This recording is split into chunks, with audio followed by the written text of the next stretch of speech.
Good evening. Here we go again.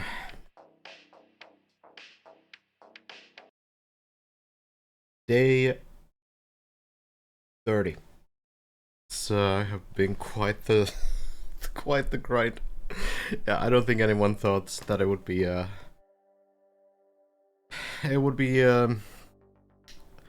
this long of a grind before anyone finishes. Well, we keep going. We're in too deep, we could say. We've dipped too deep, so we will keep going. Hello, not Desmond, Drunkly, Yuketa, Sakura, Lexi. Welcome, welcome. Is the bot still, like, very selectively working?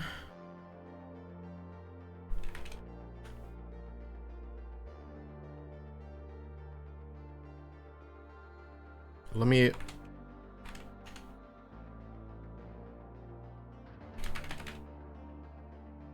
ping Oho.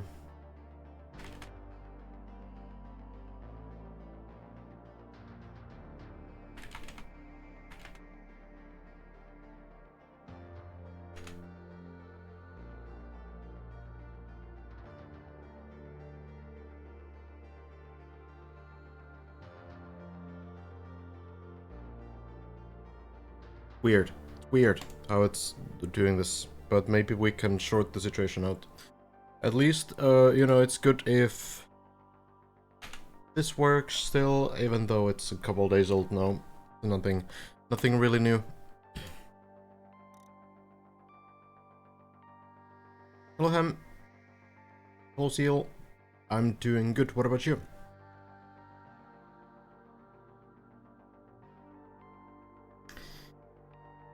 Welcome to a very uneventful day on the Deep Day 2 front. Okay. That's fair to say. And thank you. But also, let me show you something. Hi, Oho. Yeah, the bot does some very selective stuff. We're gonna do map requests after this whole event, probably next weekend.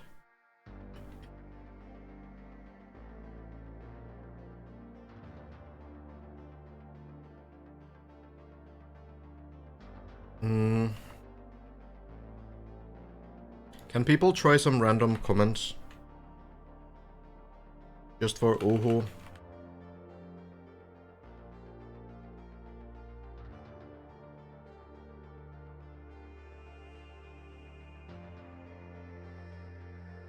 No, some that actually work.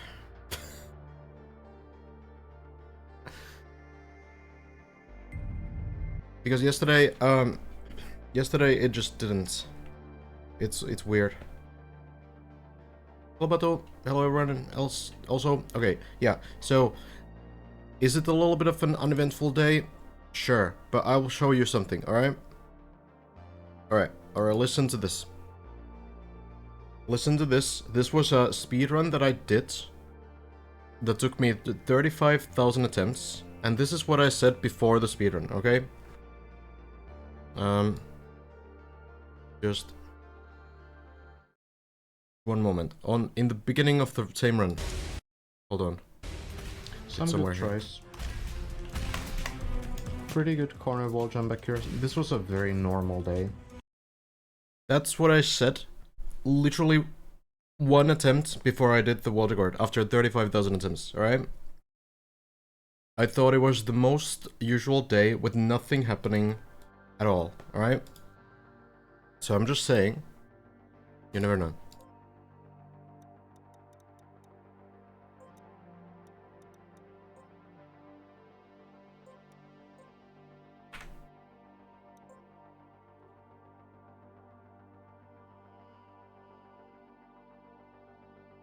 Oh, that's not the wrong comment. Right. There's the run. Anyway. Sammy has made it to floor 11. Okay, well, that's big. Alright. There we go.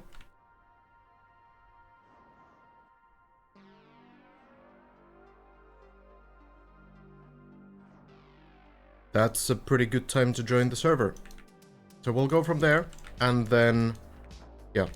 We can talk about the ice slide. That seems to be a big problem. I was seeing, like, Hazard have a lot of problems with the final ice slide on floor 15, and we can kind of theorize why that might be. That might be true. I am not gonna team Wilder today, I don't think.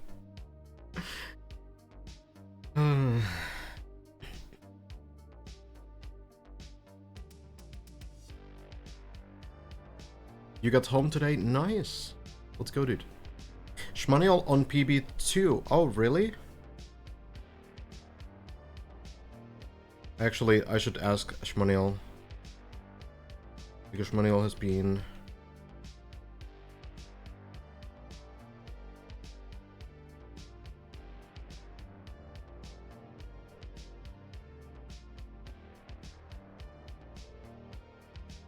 yeah, here you can kind of see it. Okay.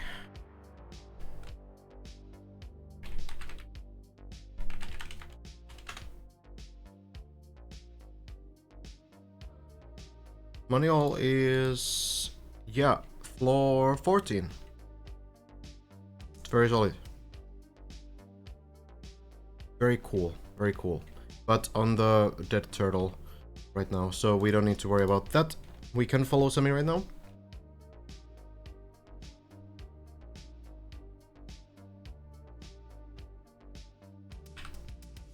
Okay, anyway. Deep 2.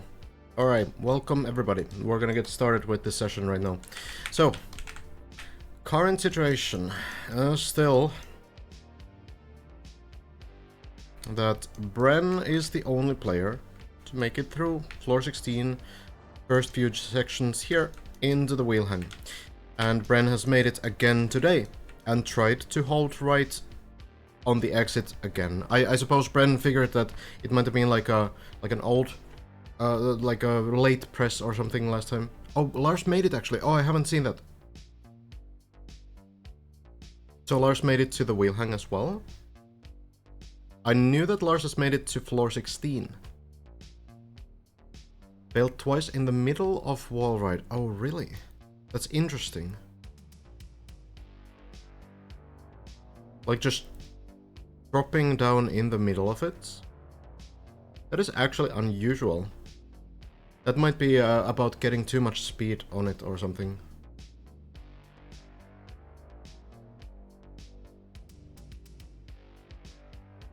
We'll see now if Sami is ready to try out floor 11 for the first time though. I presume anyway. I think Sami has really benefited from the practice floor 10. Probably has a pretty good time there by now. Making really good progress. But floor 11 is something else. Perhaps the hardest floor in the entire map. We'll see how 16 ranks once we have cleared it. It's a bit early to say. But even after knowing all the strats and learning all the tricks, this floor has been killing a lot of runs. So yeah, first part though, jumping on these unintuitive, strangely placed platforms all the way here. You can stop on this part, or if you want, you can chain this part as well and jump over here. That's gonna be the next section, basically. Yeah, there's no any save on this floor. Like, you can't really drop down to some other part of the map. If you drop down to floor 10, you're extremely lucky. There is the pool, which is like following the site, which if you fail the jump that's right in front of us, like over there, the water pipe, that is very possible to save, usually at the very least on the floor 10 pool. But like these first few sections and then the middle sections, there's absolutely nothing. It's pretty brutal. It's pretty tough also to save the second half. Floor 8 will overlap the second half. So once you get to, like, this point, now floor 8 is below. But it's still floor 8. It's still quite far below. So even though your run is not over, there's still, like, you know, it doesn't really help that much. And then, of course, even if you save that, you got to do the first half again. Oh, Sammy, a little bit too far. Is this gonna land anywhere? Oh! The spin pool. Just barely. Now that is one of the more fortunate landings you can have. Not very far. The spin, the plastic, half pipes remain. Gets to try another time. I think another problem with this is that you have like such little vision here. What do you aim to? Like when you're actually driving this, what do you actually aim to? Maybe you find some like, you know, visual cue from like those two plastic pieces there. You jump over there. Maybe that's it. I don't really know. But like everything's weird. Everything is weird and difficult on this floor. And this one as well. Like, you just need to jump, right? You just need to somehow jump. And hope that you get it right. Pretty rough. It's kind of tough. This one is easier because at least you can see the ledge before you jump into it. Like, you can aim to the top part, actually. So when you have, like, two structures that are, like, the same up and down, the ceiling, then you can kind of jump towards the ceiling. You can go here and then land here, right? So that kind of works. How far are they from completing it? So we have Bren and Lars currently on floor 16. Oh, Sammy. Okay, a little bit of breakdance works out. Oh, the icy wheels, but just to save it.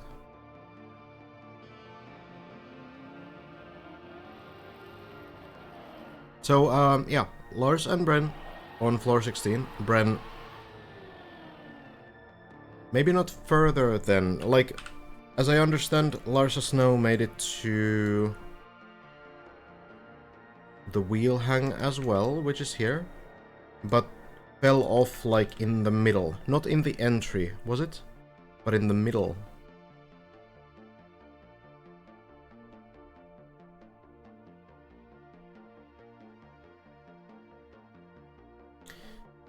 Three-and-a-half-hour run. Okay. I think Lars fell twice in the pool. Okay. In the end. Oh, you posted the clip. Sorry, I didn't notice. Yeah, usually, like, I feel like if you get the wheel hang, it's gonna be fine as well. Until the very end. Like, I think it would be hard to like, fall off from it in the actual, like, middle parts. Unless you, like, accelerate way too much somehow, but I think it's press forward, right?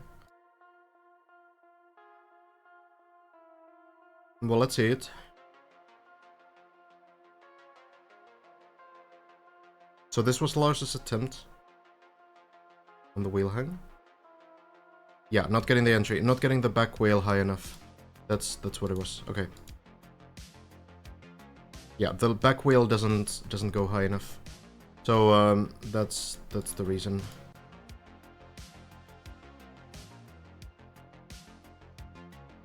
Thanks, Jumper, for the input. We didn't need you for that one. I feel like that was a pretty clear-cut case of what happened. That was fine, I believe. But yeah. Well, now we have two people on the wheel hang. Everybody else still trying to reach floor 16. Hazard had a lot of attempts on the final ice slide of floor 15. Elcon has cleared it, but hasn't really got to it since. So Elcon and Hazard at the very end of floor 15, and Bren and Lars more or less in the beginning of floor 16. So all of those four players still very close to each other, but yeah, we're waiting for those runs to get there. Well, Zami again on floor 11 gets to try this again. Already going. See if the aim is working now. That's better. Close down a bit. And lands it. And change the section. Is it enough speed? Barely. There we go. Well done. So, I don't know why everyone changed this, because you don't need to. You can take speed from here, and you can do this just fine. But I feel like everyone, on their very first try, every single player just changed this. Maybe because they are looking at some VOD of another player who changed it, and then they think that they need to change it as well. But you don't actually need to. We see people stop here all the time. You can, you know, for example, if you fail this half loop into the pool,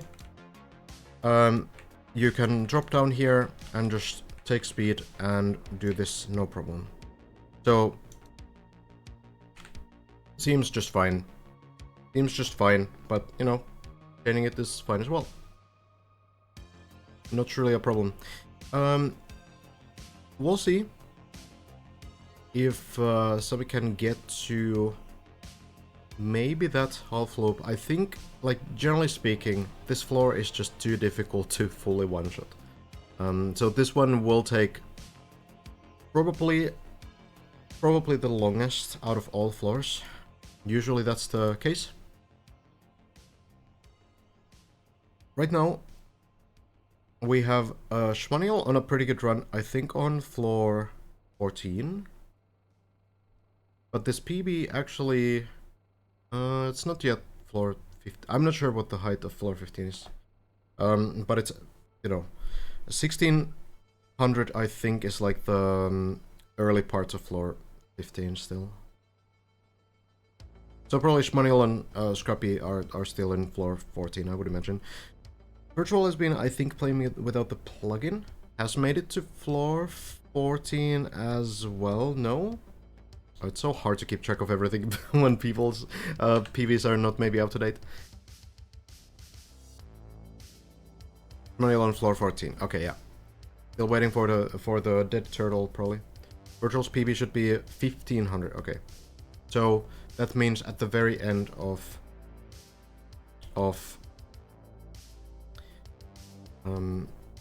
13, basically.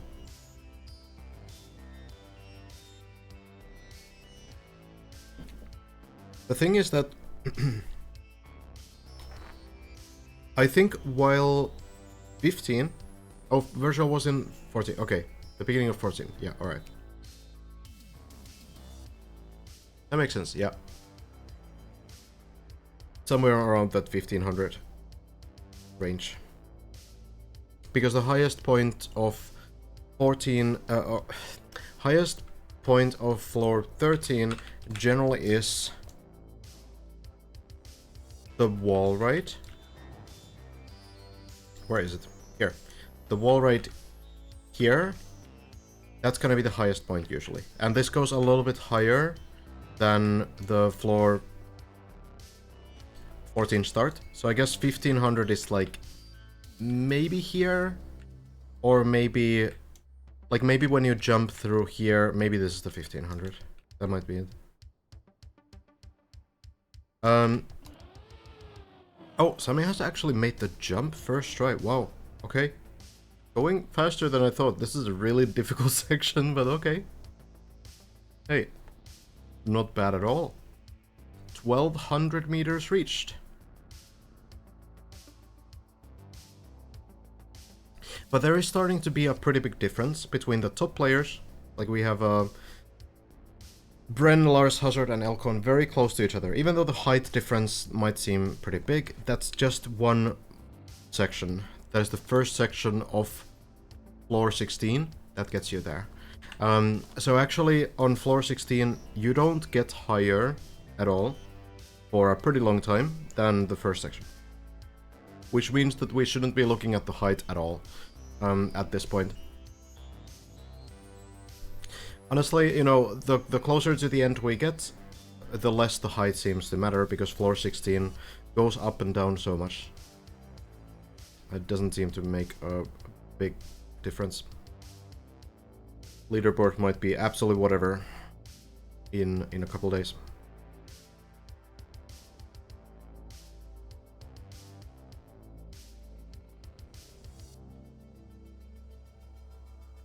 Hazard has not made it to floor 16 yet.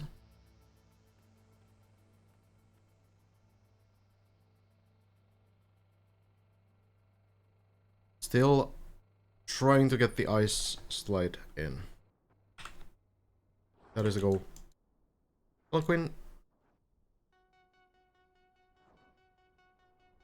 So this whole section, the ice slide, third gear, slide, jump, third swoop, brake tap, jump. That is the next part for Hazard to clear. So we'll see.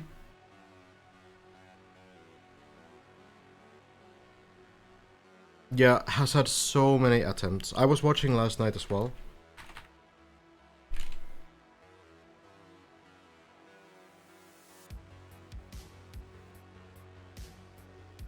Thank you, Sopa, for the 35. Much appreciate you. There might be... maybe eventually there will be. Maybe not in stock right now, though.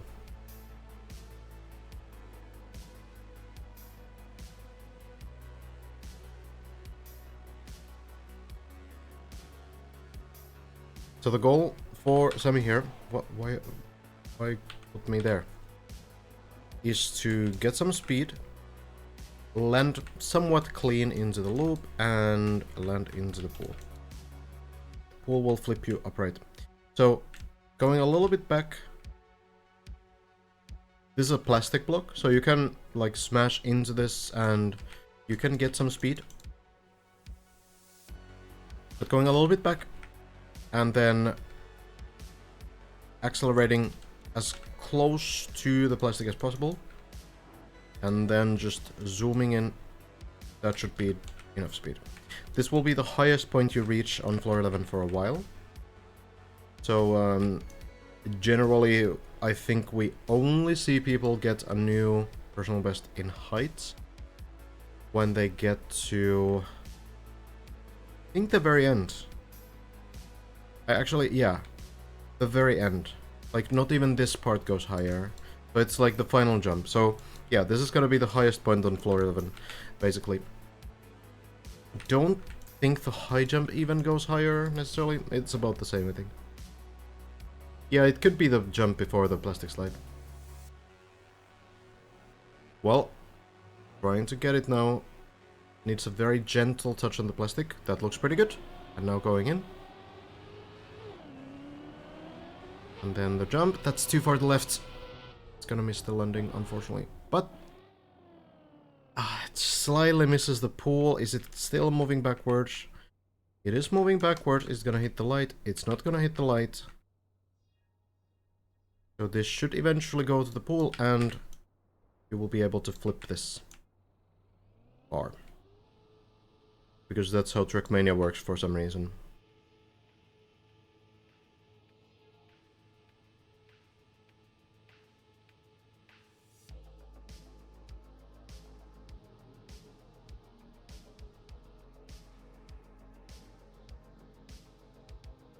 I think it might be the driver that gets in the water, and then it's gonna flip.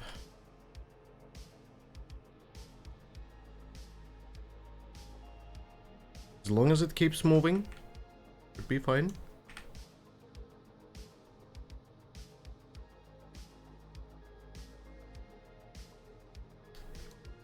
Yeah, it's pretty rare to miss the landing this way. Usually it's like a too early landing that you clip, or it's like, you know, too late landing so you don't get enough speed. But like, it's a weird jump to do. It's like this weird diagonal up, what is it, downhill angle that you need to jump from.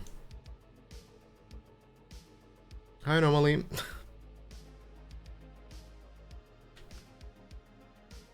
Water looks pretty clean, pretty inviting.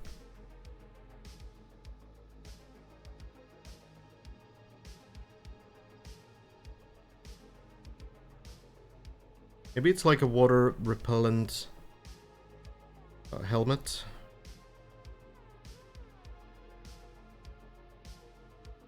Moving very slowly now. Still moving though.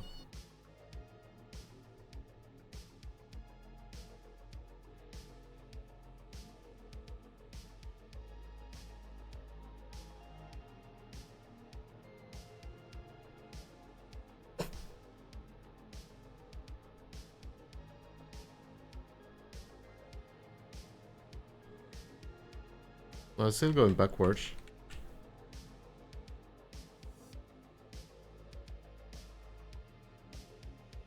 I don't really know, like, if the... So if the default movement plugin says that it's going forwards, maybe right now the downhill is still pushing it backwards. That sounds very odd.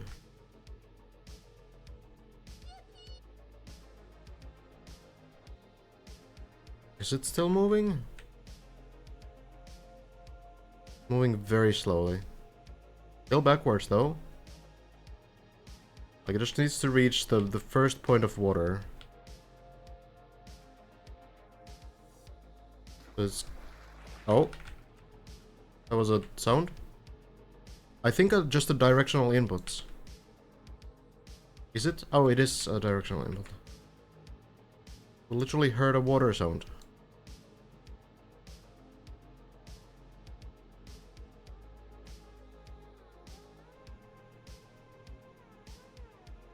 It's still moving.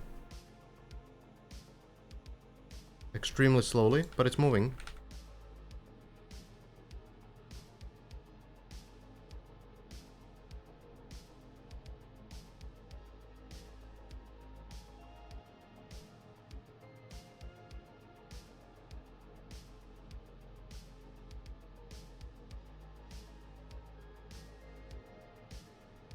This is truly the greatest racing game on planet Earth. So close. Close. Oh, there we go. That's how Trackmania works. Alright, so...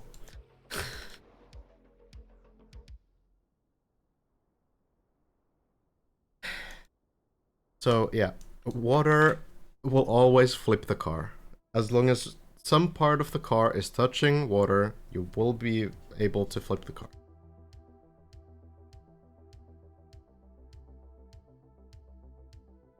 Hello, Luca. Alright. So,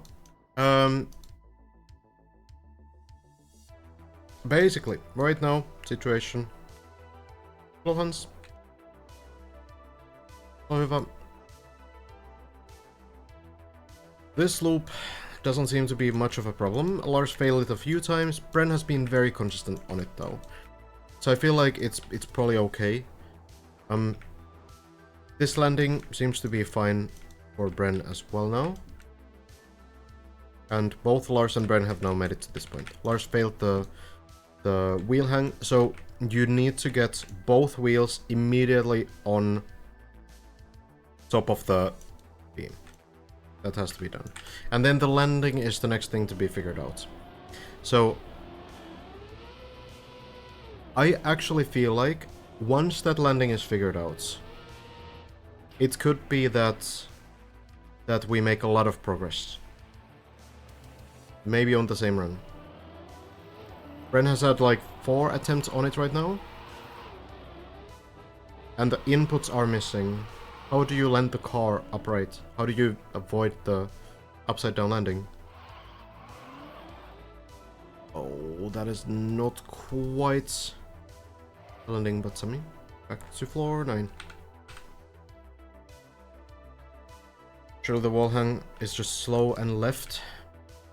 The thing is, like, if I try to think about this, like, rationally, I feel like when you press left...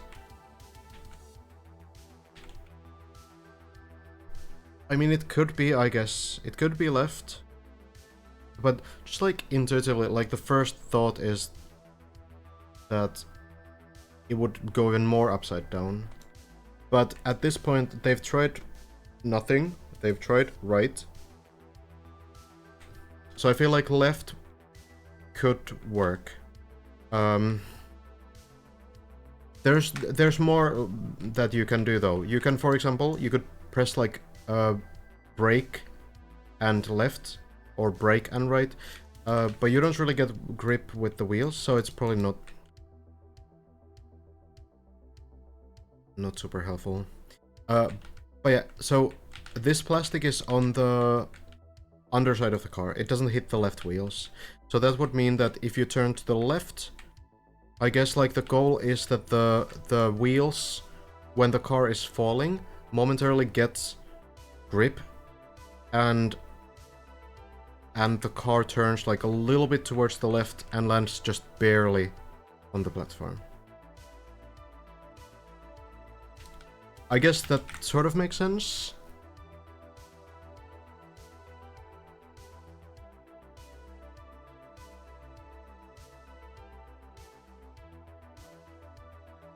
But if it's just a really slow fall down, do not overjump the platform. I feel like if you slow down to like 0 speed,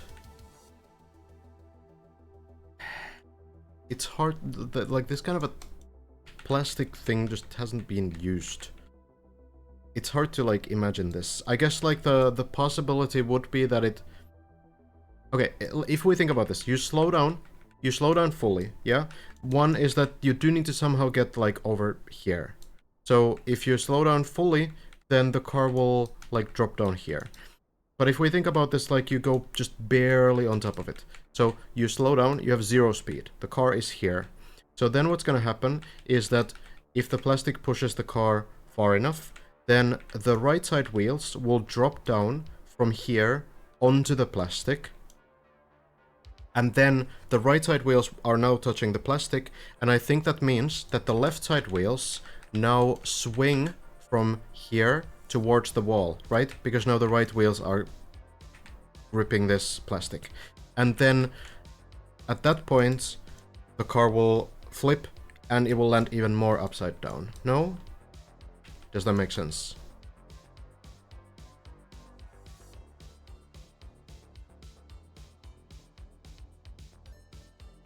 I feel like it is probably not just like slowing down. I feel like you don't really want the like right side wheels to touch this plastic. I think that creates like a very dangerous situation. So going with like a little bit more speed, and then I suppose turning to the left, that kind of makes sense. You might also like make it so that, because when the car is in this position, right wheels here and the underside of the car here, it's tilting like so that it will like land upright. Right? It will already do that. So if you press left, maybe that's gonna also counter steer the possible rotation that it goes upside down. No, there's definitely a simple solution, but it's just a weird situation. One, you don't really have wheel hangs in this game ever, and two, you definitely don't have wheel hangs with this kind of a plastic exit thing. So like it's probably gonna be a simple solution. That doesn't mean that it's like obvious. It's just like one input or like two inputs at the same time.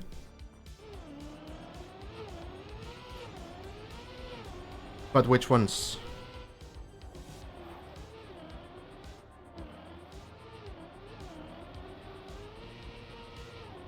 If only one side wheels hang and have contacts with the wall, how well do the brakes work? So the thing about wheels is that they need to like... okay.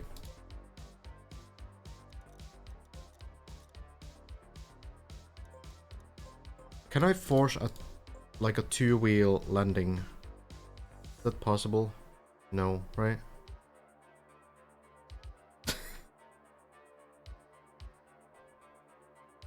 Oh, maybe it is actually. Hold on.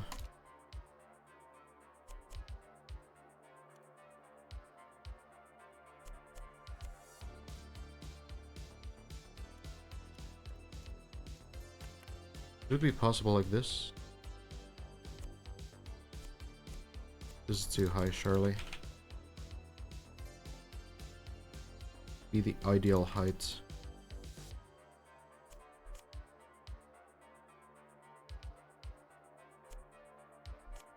There's 0% chance that this works.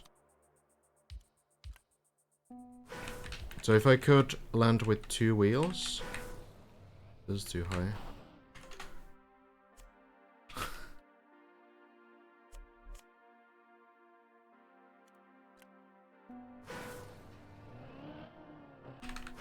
magnet wall, you think? There's actually 0% chance this works. Would magnet wall work?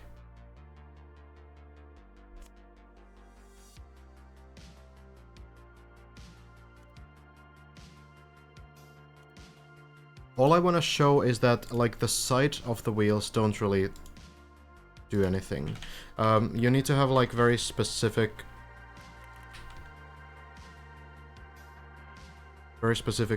amount of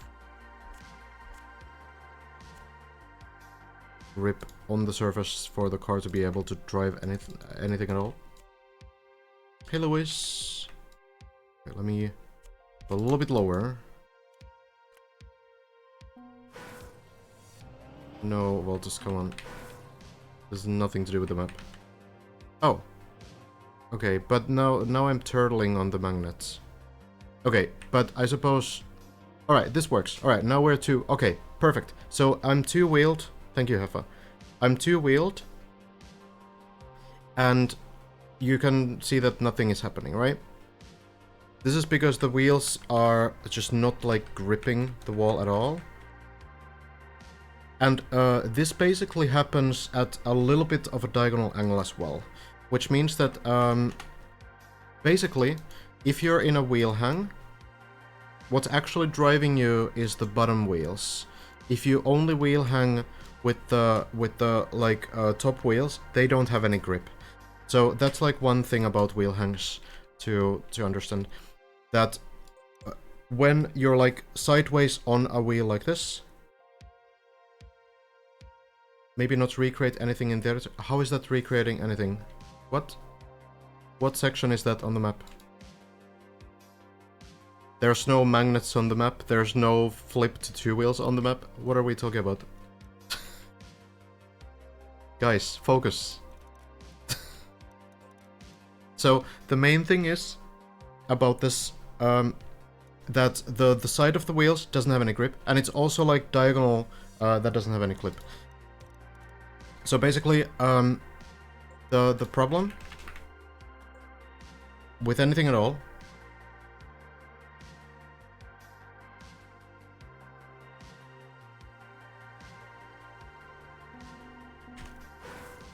during this section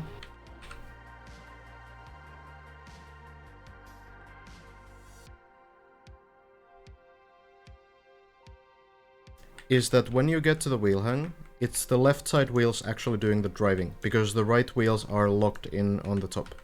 So, if anything, the right wheels are like slowing you down, because they're kind of like constantly crashing into the wall. And then the left side wheels are driving, right? So what happens here is that the underside of the car hits the plastic, and there's gonna be a moment where the car will be also off the wall with the left wheels. So when you get very close towards this end part here, now the left wheels are in the air, right? And now the right wheels are still not getting grip. So at this point you can't really do anything.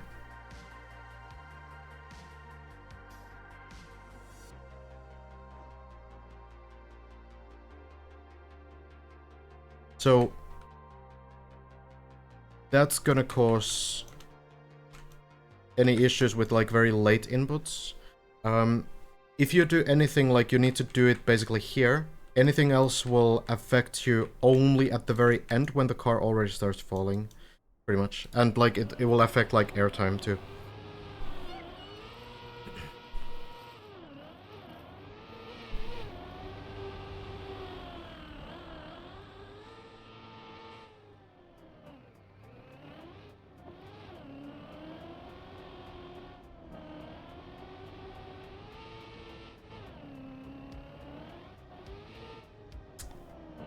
A little bit too slow for me.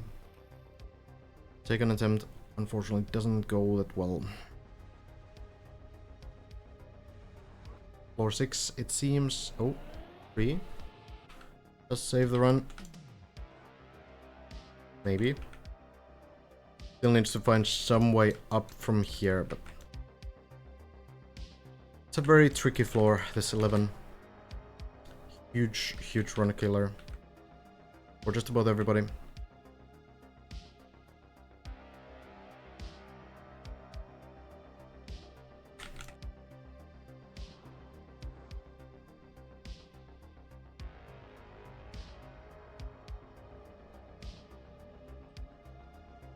If it falls down, is there anything else you can do? Oh, there's a beam. Okay, that's not leading anywhere. Oh, but somebody actually makes it. Right, nicely done.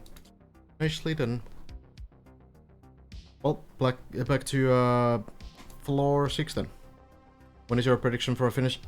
Too hard to say at this point. It seems like floor 16 is kind of ending a lot of runs very early.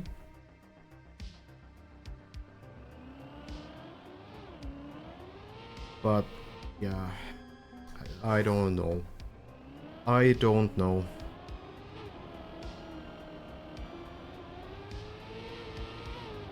Seems the drop down is probably just trial and error. Yeah.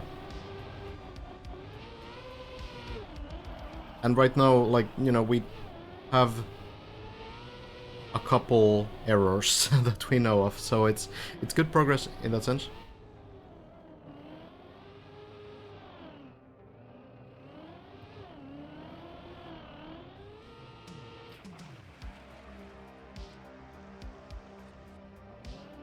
So yeah, just as a reminder, I will never show anything in the editor or any other map that directly like corresponds to a section on this map. That is not something I'll do. I'm generally very careful not to use the same block combinations. The players will absolutely not benefit from anything that I show on the stream. It's all meant for your benefits. The people who might be new to the game and might not know exactly how this stuff works. The players know everything already. I'm just explaining, like, you know, some big concepts like how the wheels get grip and things like this. The players already know all of that stuff.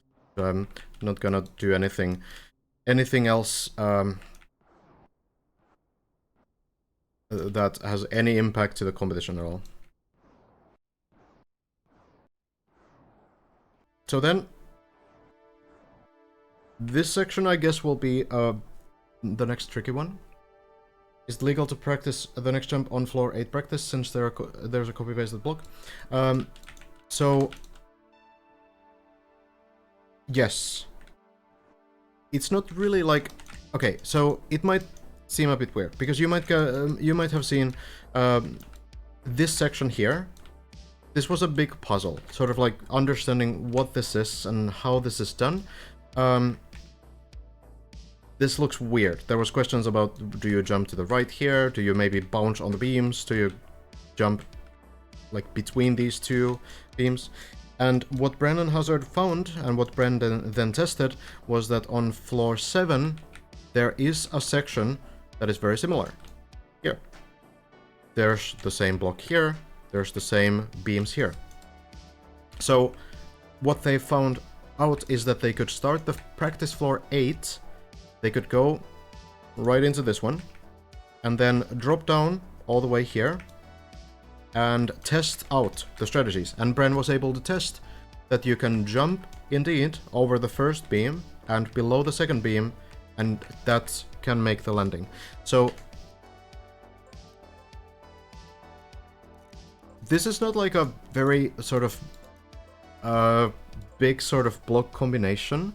It's actually sort of a very usual thing. Like, some people were talking about, like, okay, is this like by intention? Did the mappers do these two parts like intentionally so that you would be able to practice there? But no, like, if we look at the folder, you notice that these two blocks are literally next to each other in the editor. It's this block and this block. These two blocks, right? Nothing more.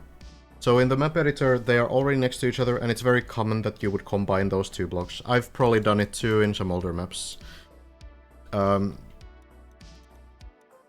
fact, maybe I can quickly find one as well.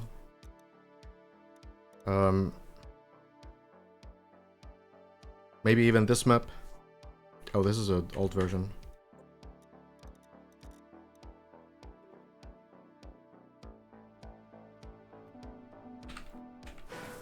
So, you know, you use these same kind of blocks all the time. Pretty similar block combinations.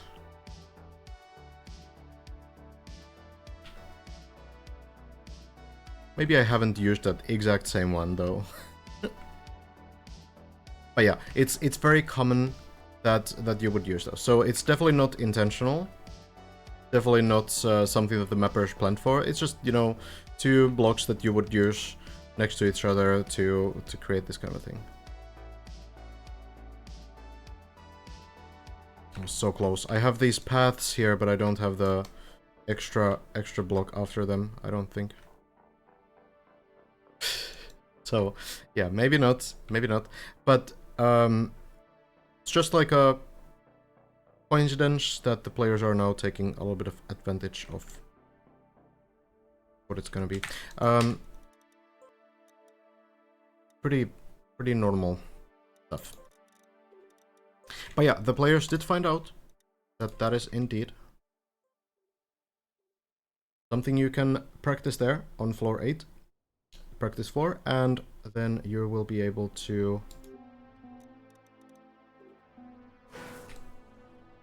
get to the next section. And it might be that the next person to get through the wheel hang also gets through that part, because the strat is now known. So you go all the way here, you go all the way here, and we know that you jump over the first beam and you jump under the second beam. Then you slow down on the ice, you go over here, and there's another practice section here where you can practice the turnaround on the dirt wall, which you will have to do. So the real way goes here. Who knows how difficult those plastic jumps are. Hopefully it's barely recoverable, but we'll see. It's plastic, so you might bounce around.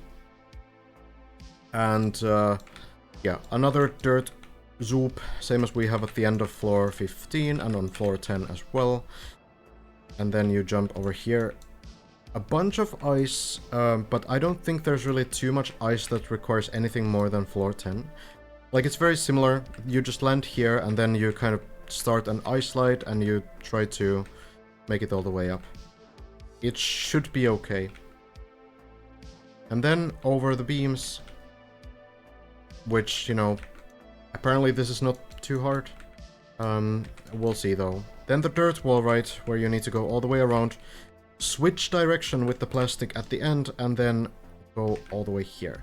There's the same section essentially on floor 4, which you might remember, where you have to do this dirt wall, right? It's the same technique, though this one is a little bit, you know, tilted as well. So the jump from here is a little bit, you know, different, but basically the same thing. You just have like an upwards angle on the dirt, and you can stay on this wall right as much as you want. Then you flip through, and the flip is gonna be the same on floor 16 as well. The only difference is that you need to do the flip from here, from a little bit earlier point, so that you land onto this platform. And now you're already pretty close. Into the tunnel, into here, jump through, slow down, hopefully very quickly. It could actually be, I'm not really sure, but it could be that you need to land this sideways to not go too far. Which looks very scary.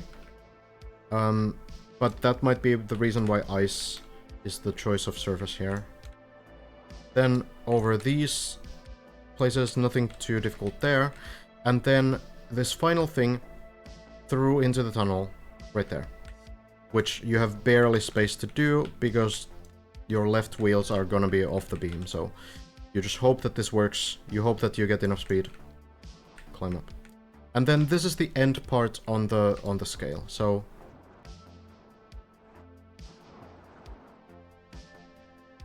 you basically just climb all the way up. Nothing too crazy there. And then there's the final jump. So you accelerate around the circle. And when you feel comfortable, when you feel like you have enough speed, you jump, try to reach this red line here, And if you do that, you finish. If you don't, then that was your one chance to try it. The quarter pipe pushes you a little bit forward. You will not be landing back into the quarter pipe, so yeah. Do you think the dragon is cute? Sure, it's great actually. I like the artistry on this map.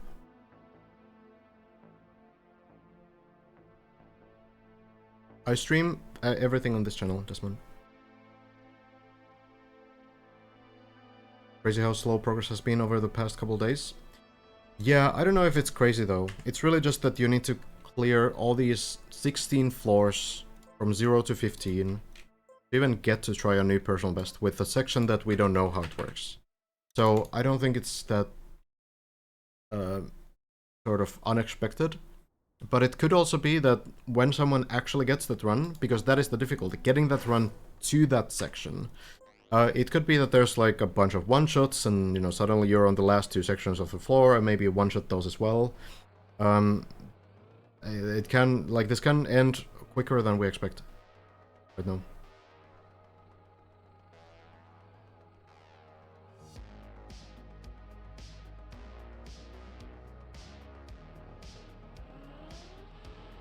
Oh, Sammy.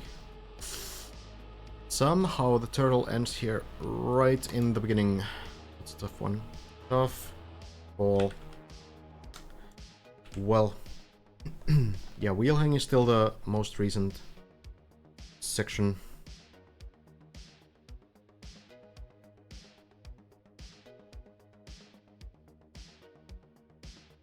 Can we call it ice grass slides? That's not really... not the same inputs as a bug slide. Lars said he will finish map tomorrow. Okay. Big claim. Could be true though. If the wheel hang works out, then it definitely can happen.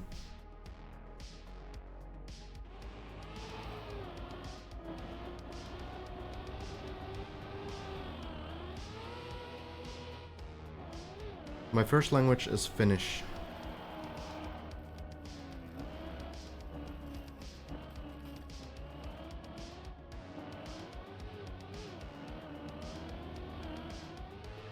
So there's 10 separate sections remaining on floor 16. And then there's the final jump.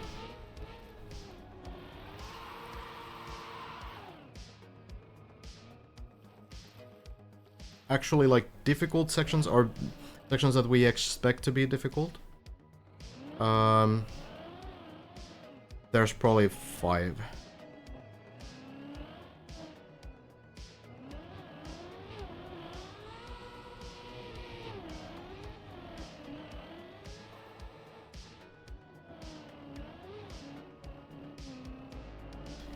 What's the last jump like, difficulty-wise? We don't really know, but it's probably not maxed out.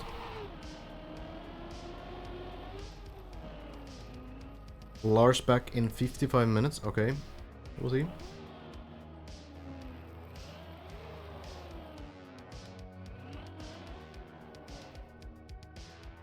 I probably use English more than Finnish these days, that's true.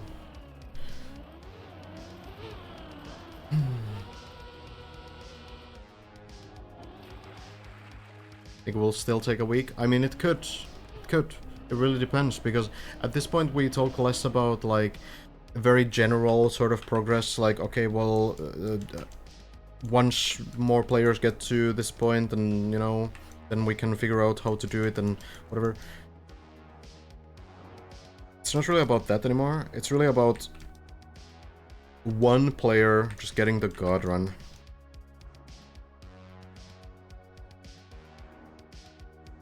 That's really what it comes down to.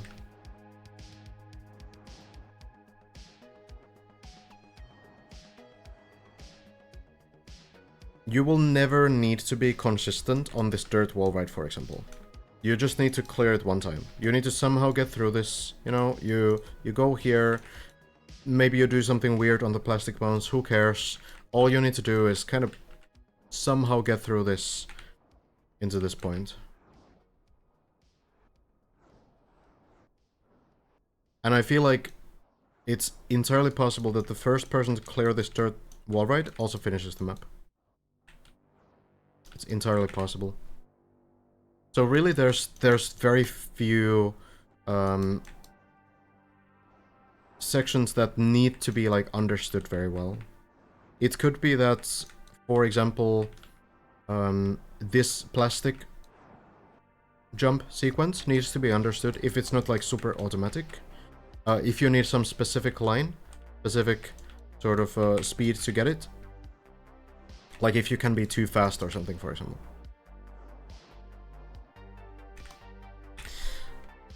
That can change things. But if it's, you know, simple, then... well, we'll see.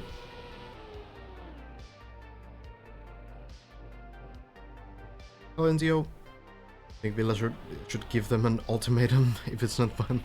If it's not done by the weekend, he'll have to do it himself. Maybe, yeah. I'll give them a little bit more time.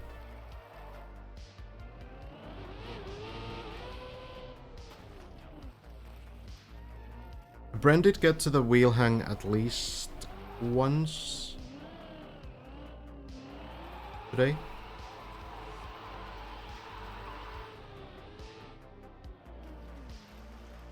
Is the color changing floor gang sign made with custom moving blocks? I think it's at least just custom block for sure.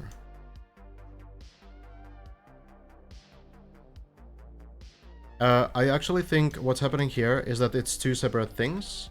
It's like a background light. So there's like just a... wow, that's cursed. There's like a, you know, colored sort of sign behind it that changes color all the time. And then there's like the sort of floor gang cutout thing. Kinda cool, actually. Clever. I don't know what's happening here, though, sometimes. When you move the camera, it's pretty weird. Oh well.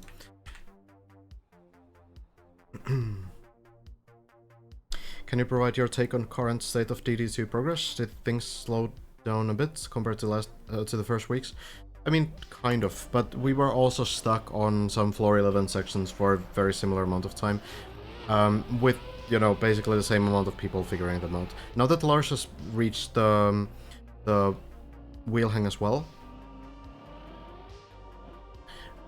I think that probably will speed things up a lot. But it really depends, because right now we're kind of at the point where getting to those next sections is much harder than the next sections themselves.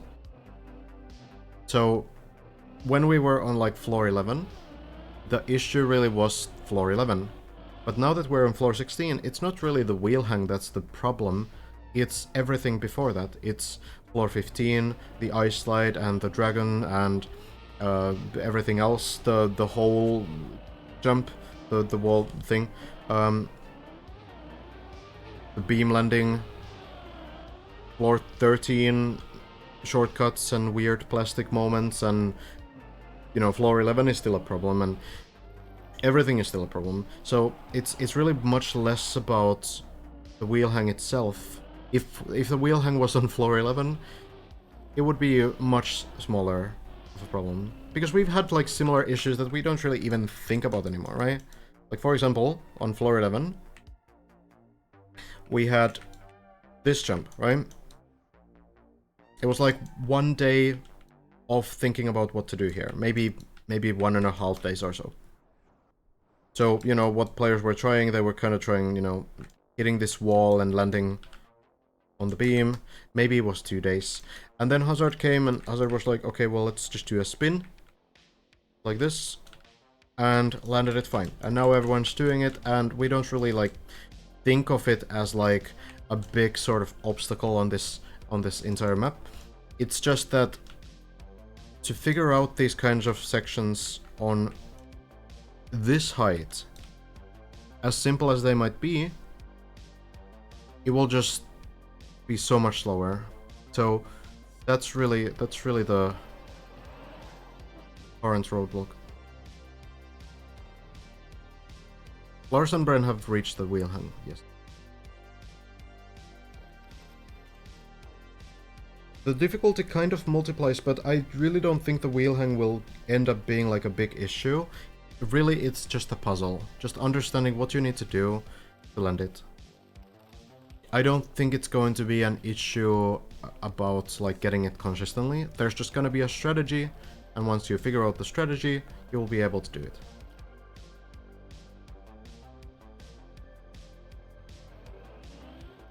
Jump up to the border of the hole. Yeah, the high jump, yeah. That one took, like, honestly, even longer to figure out, because you could still do it even with, like, a sort of a strange line. And it's still a problem. It's, like, mechanically a difficult thing to do. I don't think the wheel hang exit will be a mechanically difficult thing to do. I could be wrong, of course, but I would imagine that it's consistent.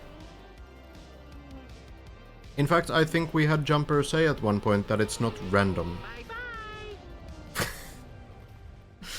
Sammy has new horn.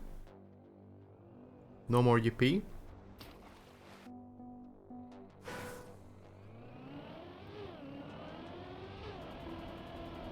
There we go, Jumper.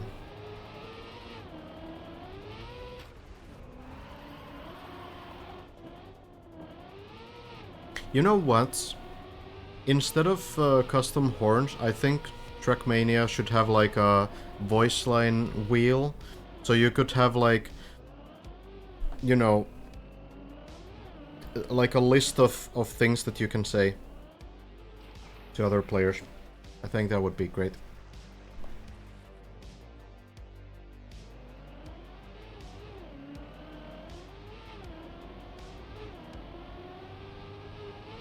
Yeah, Fortnite dances as well.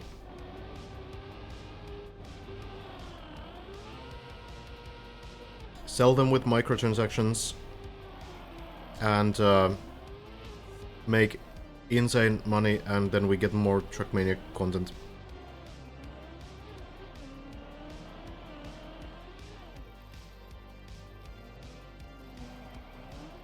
Hello, Wheels. Hello, Liam. New yacht for CEO. There we go.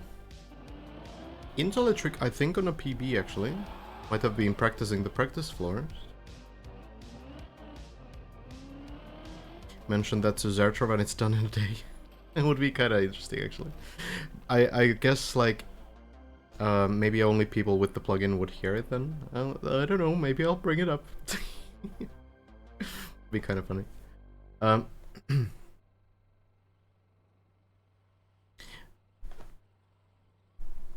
There are 4 top players and no other players being close, so I will feel a bit sorry for the 4th finisher. Yeah, for sure. Like, someone just has to be the first player out of the podium.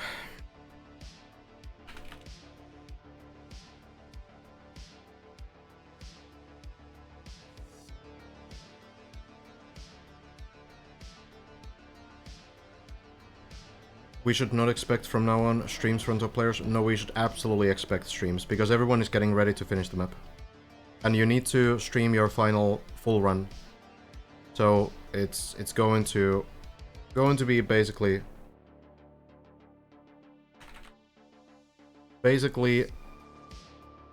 just streaming every single session from start to finish.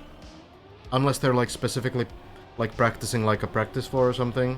But if they're doing full runs, then yeah. Ooh, unfortunately, not quite the line. It's cool to see that a lot of players... Oh, this is interesting. Oh, does land. Flip. Oh, ice slide. Nice save. Great save.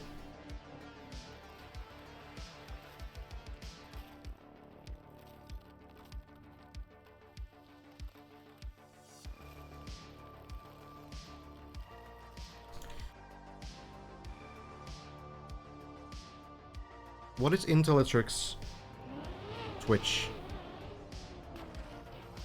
Maybe if Uhu is here, you can scout that out, if you wish.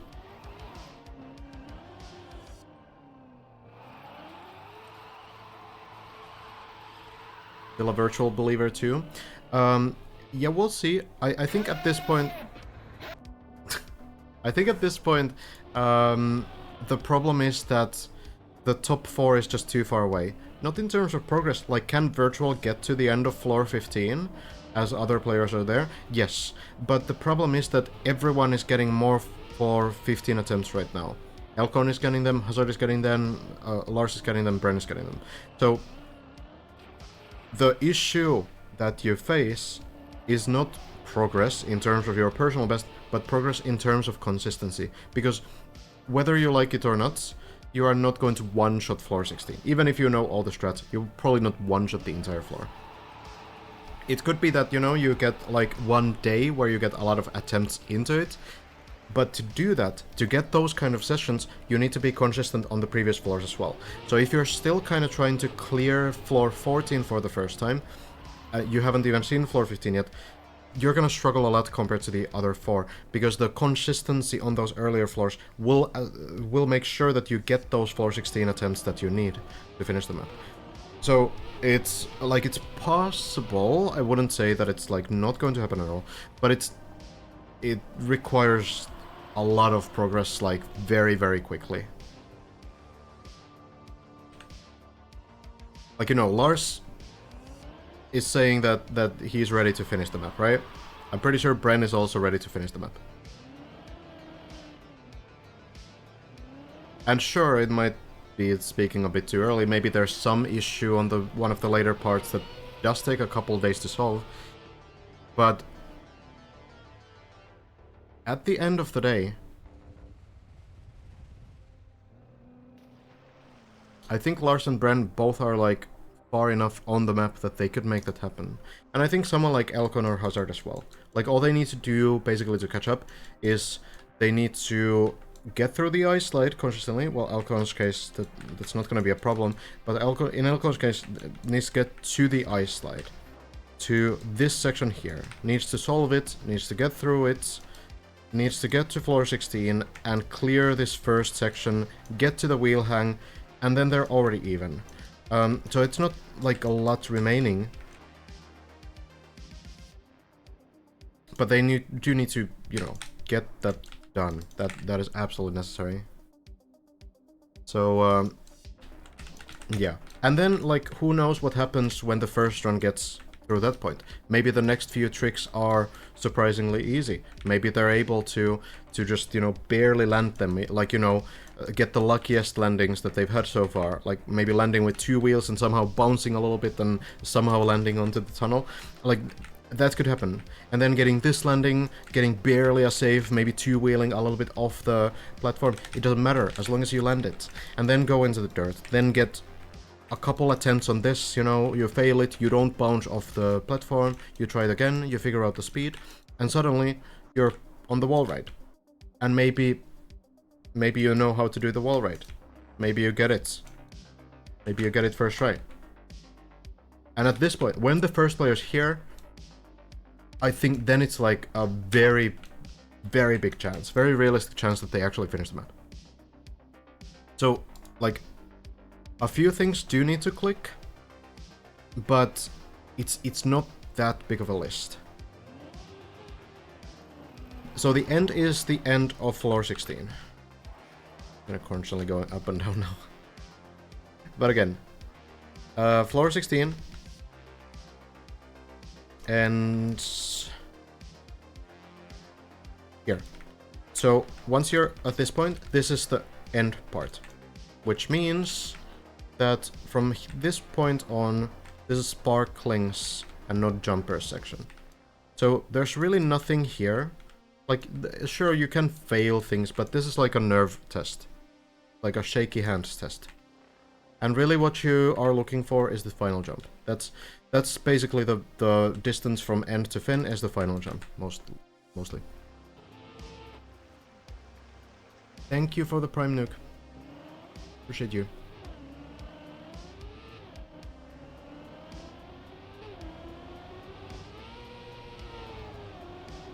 Did we make any progress while I was trying to paint my car for 10 hours or so? How did that go? Sounds exhausting. Yeah, Bren has gotten to the wheel hang again, hasn't cleared it yet. Lars has made it to that point as well. But yeah. No new progress in a big sense. Though, there are some personal achievements. Intellectric just got a new PB onto floor 5. But yeah, thank you also,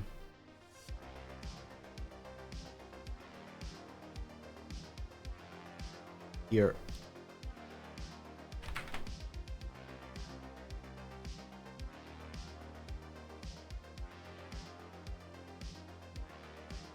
Should be that one, I think. Getting some good runs in. Intellectric is actually a very good royal player. Getting some grinds in on this map as well.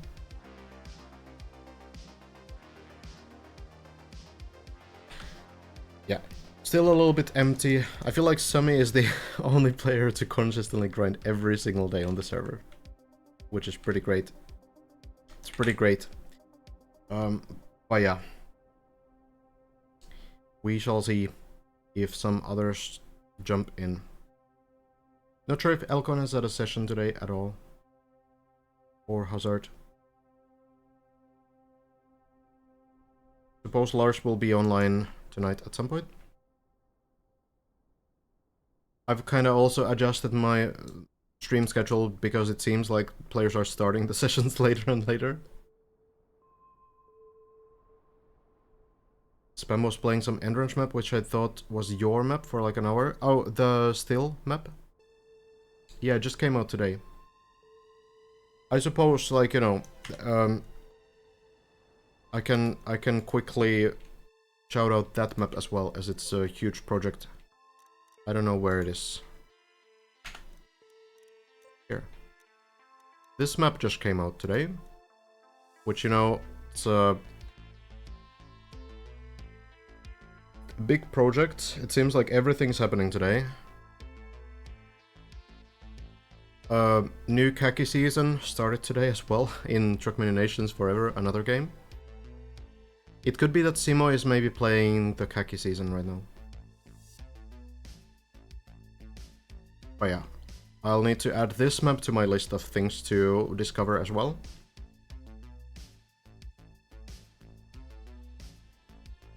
Simo is in Khaki, yeah, makes sense.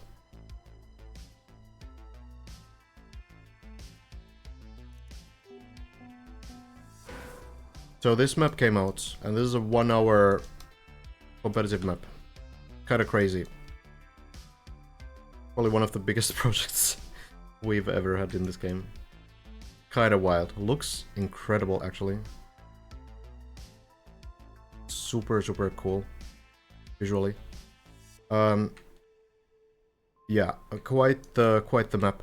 I think there's a hunting competition for this one for like the next 2 months, so I suppose it doesn't overlap with all the other stuff too much. Khaki is gonna be a 1 month long competition, and then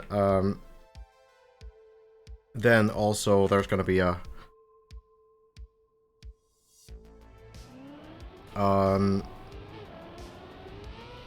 well, I don't actually know if there's gonna be too much in June happening otherwise.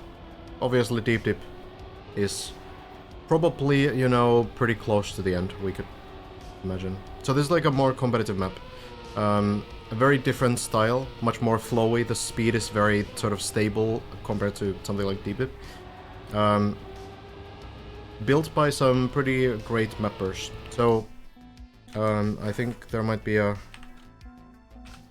list of mappers maybe somewhere. I don't know. But what I do know is that there's like 20 different mappers on this. Very good mappers as well. Could you compare this to Heroes Hour in terms of styles? I mean, maybe, but I think this one is going to be much more traditional as well.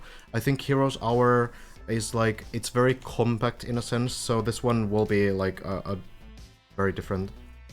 I don't really think this has like, from what I understand, I don't think it has like a big sort of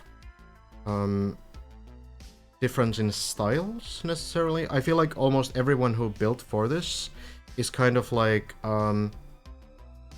like a technical sort of mapper, so I don't expect there to be any sort of crazy sort of backwards stuff or RPG sections or anything like that. Arjen, Whiskey also built for Deeply too. Link, Rockets. There's like a lot of Prof 10 as well. Azix, a lot of tech players. Kiesla, Roxy, that are building onto this. There's identities. Okay, apparently there are identities on this map though.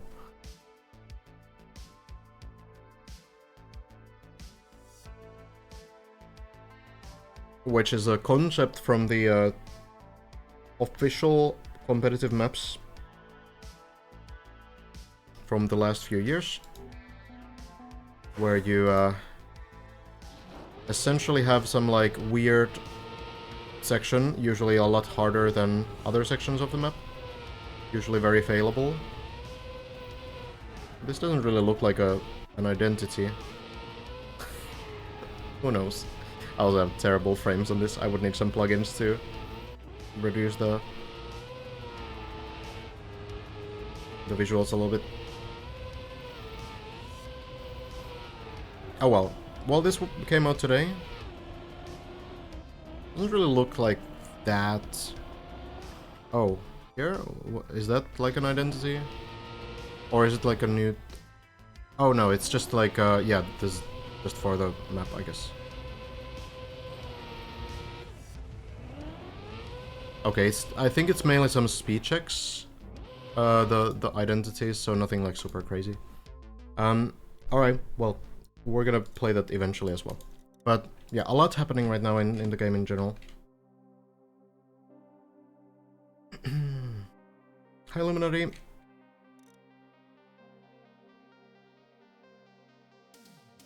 You don't really know you're driving the identities, just harder sections with speed checks. Yeah, fair enough.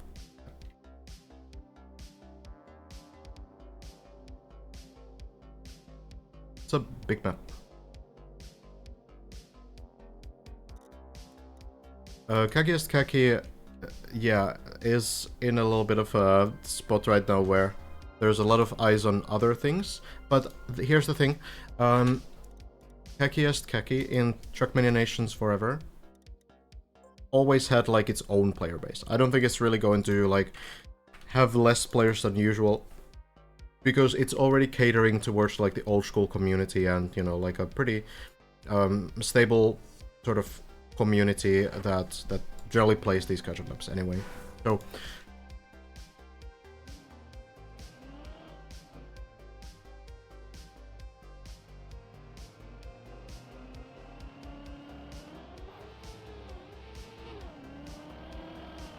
oh yeah, a lot going on in that department. There's definitely gonna be some more stuff happening in the summer. It's usually a pretty busy season for Trackmania. Thought you were restricted to the stadium footprint? No, you can make like completely custom map bases. You can remove the stadium entirely. This map is built in a custom map base as well, because the height goes much higher than the normal stadium allows you to build. But it still includes the stadium. When do you think DD2 will fall? Could be any day, honestly. Nobody has finished the map yet, but players are pretty close. KK is Kakiest Kaki. It's a competition in Trackmania Nations Forever. Essentially, you have 50 maps this time, and they are very difficult, very wonky, lucky, some glitches, some weird tricks that you don't see anywhere else, and the player's goal is to finish as many maps as possible within 1 month.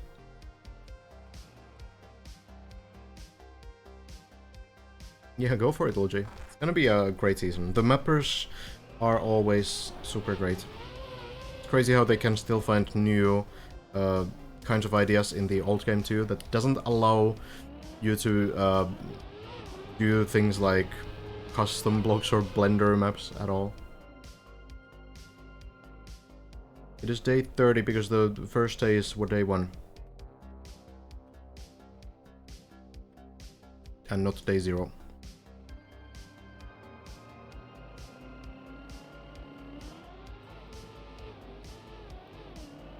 Do you think anyone will try to improve their time after beating Deep Deep 2 for the first time? Yes. There will be people who hunt the Water Guard.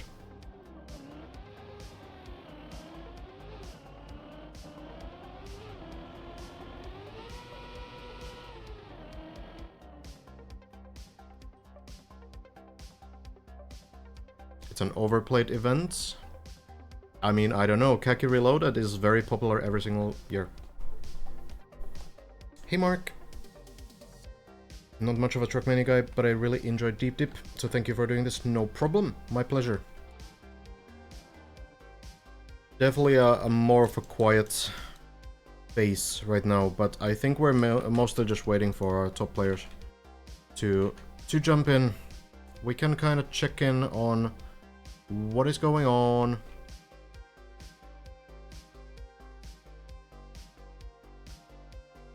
If there's any streamers at all.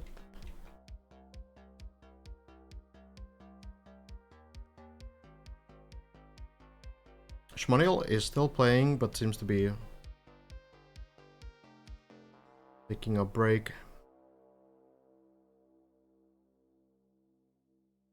Yeah. I don't really think there's too much yet.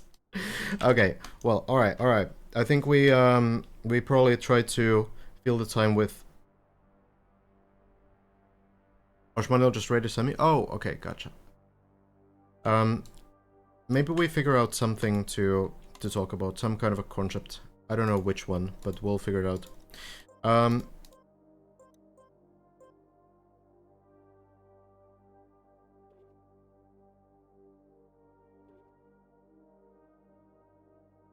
When you check your calendar, it makes 29 days.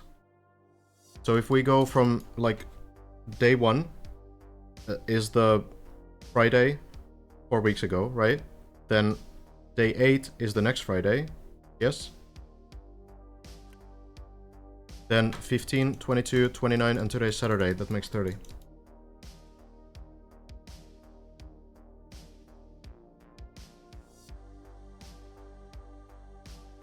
And we watch your Waldegard? Which Waldegard? What single trick or jump is the hardest so far in DD2? Not considering how hard it is to get there. There's arguments for several, I think. Like, for some players it's gonna be the ice spin.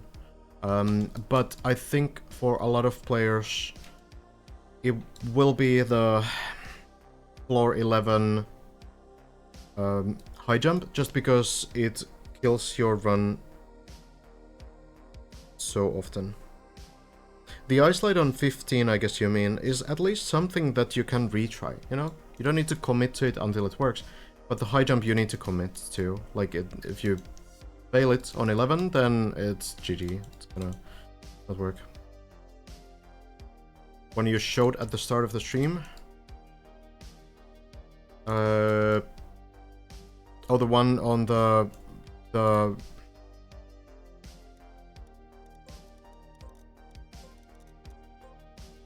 It's a 10-minute multi-lap. If you mean this one. But there's a short version. If you're interested.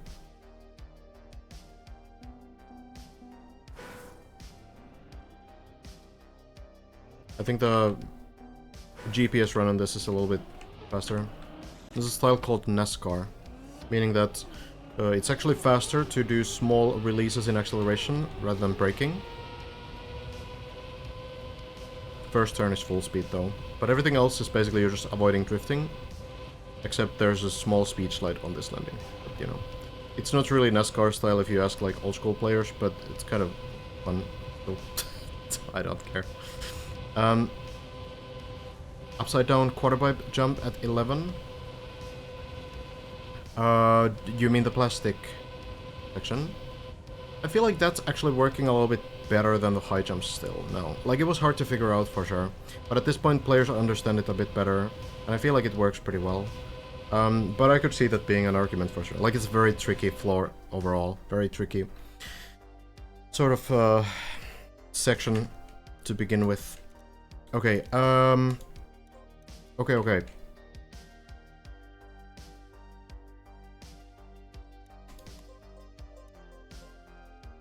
Thank you, Lexion, for the Prime. Much appreciate that. My latest, yeah, the latest map is kind of dank that I built for the Finnish Trackmania campaign, and it's definitely not my best map ever. Is there an effective difference between brake and reverse? I mean, kind of. Like, if you're braking, you are going on the forward gear. Okay, actually, we can maybe.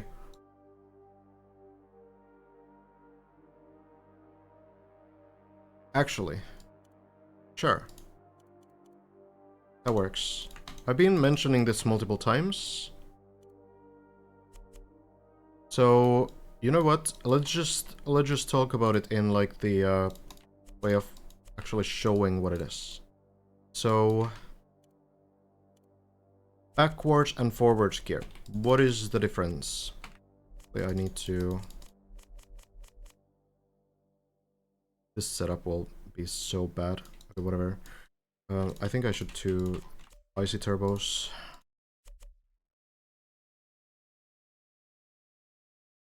I'm new to the game. Can someone tell me how you can explore a map with the cameras as he does to review the map? Are you on console or PC? Because on console, unfortunately, you can't. But if you're on PC, then you can use numpad 7. Numpad 7 unlocks the free camera, and you can move it with the arrow keys, and then you can hold right-click to move the camera around. And if you want, you can even lock the camera onto a car, and then you can press 7 again, and you can drive the game like this. So you can actually do a surprising amount of stuff. Okay, so yeah, a few elements. So numpad 7.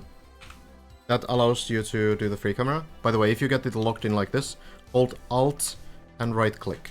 There's a lot of things to remember. But main things. So arrow keys to move. Right click to move the camera. That's really all you'll need. But if you want to also lock the camera, then you can do so by holding Alt and left clicking. Oh, it even plays my ghost for some reason now. Interesting. Don't know how that happens, but yeah. And then Alt and right click to free the camera. You can like focus it on anything if you want. What? Okay, now it broke. What? Oh, okay. No. So you can just left click something and then you can focus on that point. It's kind of useful when you get used to it.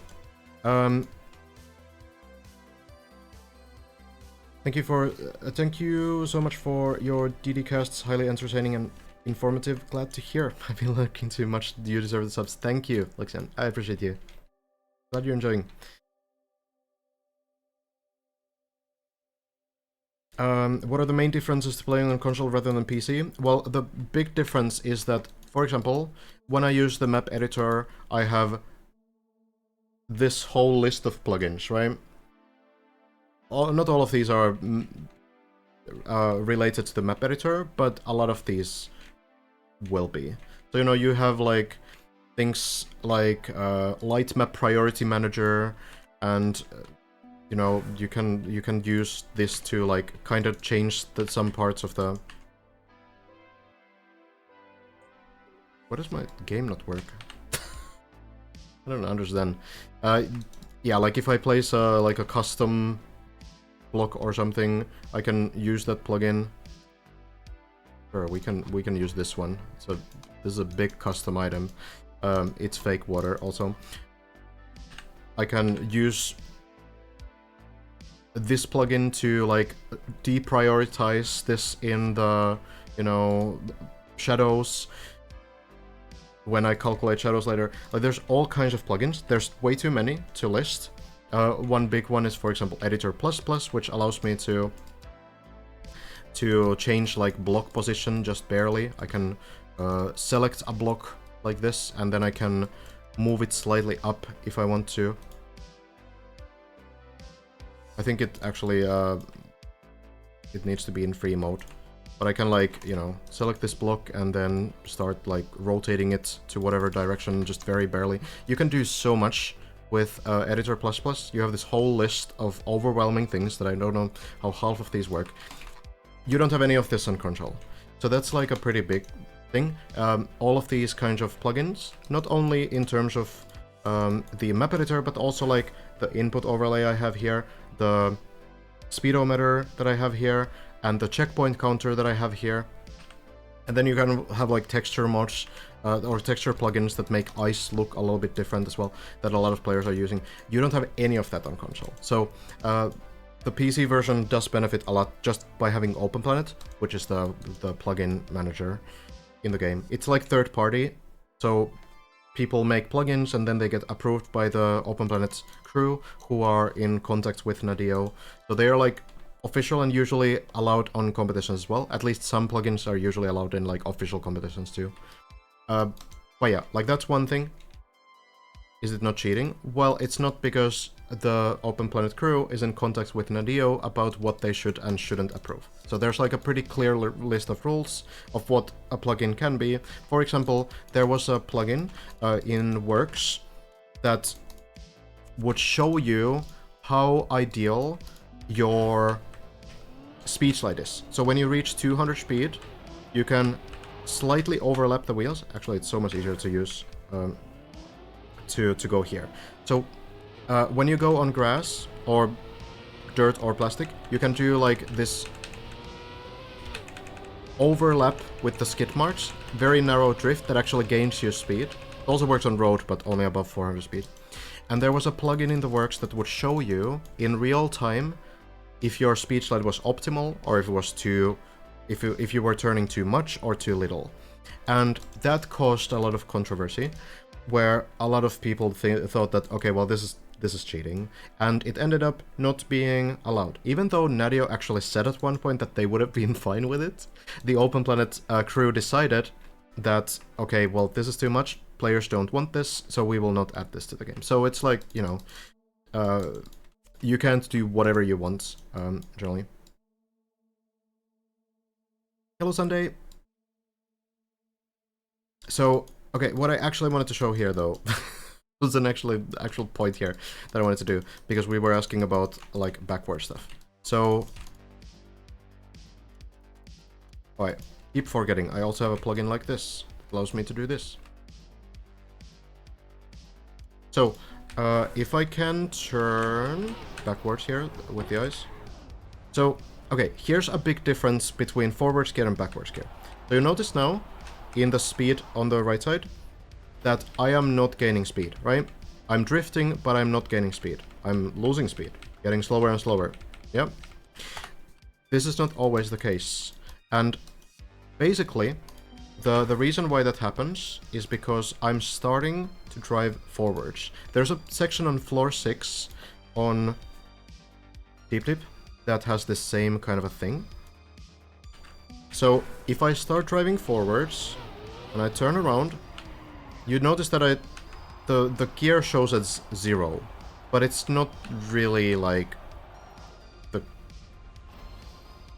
I suppose this is like neutral gear or something. We generally say that this is like forward gear, because you still essentially work with the forward gear rules. The car works with those rules, which means that if you're going backwards, you will not be able to speed slide there. You will only be able to do speed slides forward. So if I go forward and I do these kinds of slides, then I will get the speed increase. But if I start driving while backwards, which is a little bit, you know, I need to find a way to accelerate. So I'll just do it like this. That should be enough. Now, the gear display is not going to show anything different. But as I get into the dirt, you notice on the speedometer that now I'm actually accelerating a lot when going backwards. So, not only am I not losing speed, I'm also gaining a lot of speed. So, there's two ways to drive backwards. One, on floor 6, you have a section where you go forwards and you flip into a like a half loop.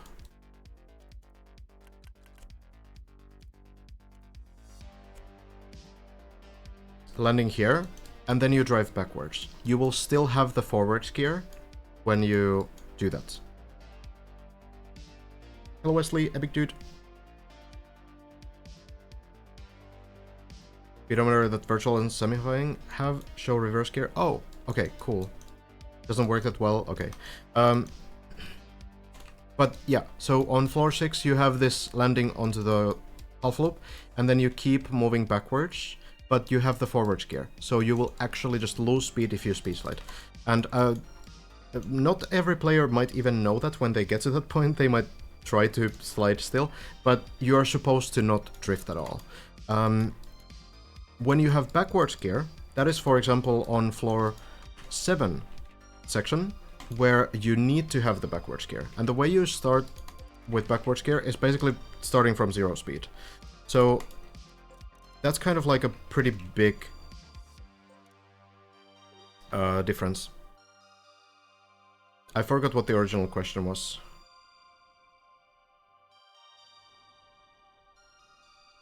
Is there an effective difference between brake and reverse? Yeah, so basically, like, the difference would be that you can drive in reverse in two ways, right?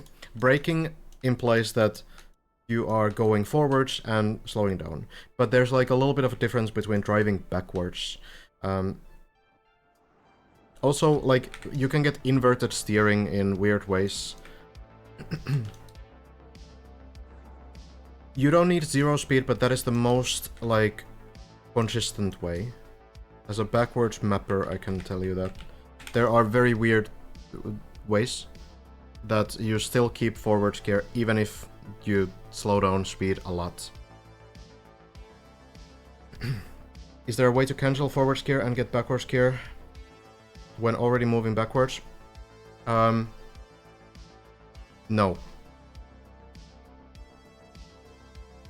No. Not to my knowledge.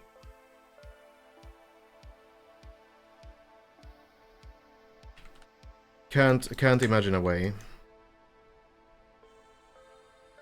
You would basically just need to drive forwards again, or backwards, you know. So here on this level 7 section, players drive all the way up to here and slow down, and then they can do the speed slides. They can get like an insane speed increase and get all the way here. But on floor 6, because you go from here, you drive forwards, flip, and start driving backwards here. That's going to be forwards gear still. But it will still enable you to drive over these turbos without losing speed. And actually that could be one thing that I also show, because this is something that I explored a lot myself, and it's pretty interesting. It's very sort of a strong difference between barely having enough speed and barely not having enough speed. So if we start from here,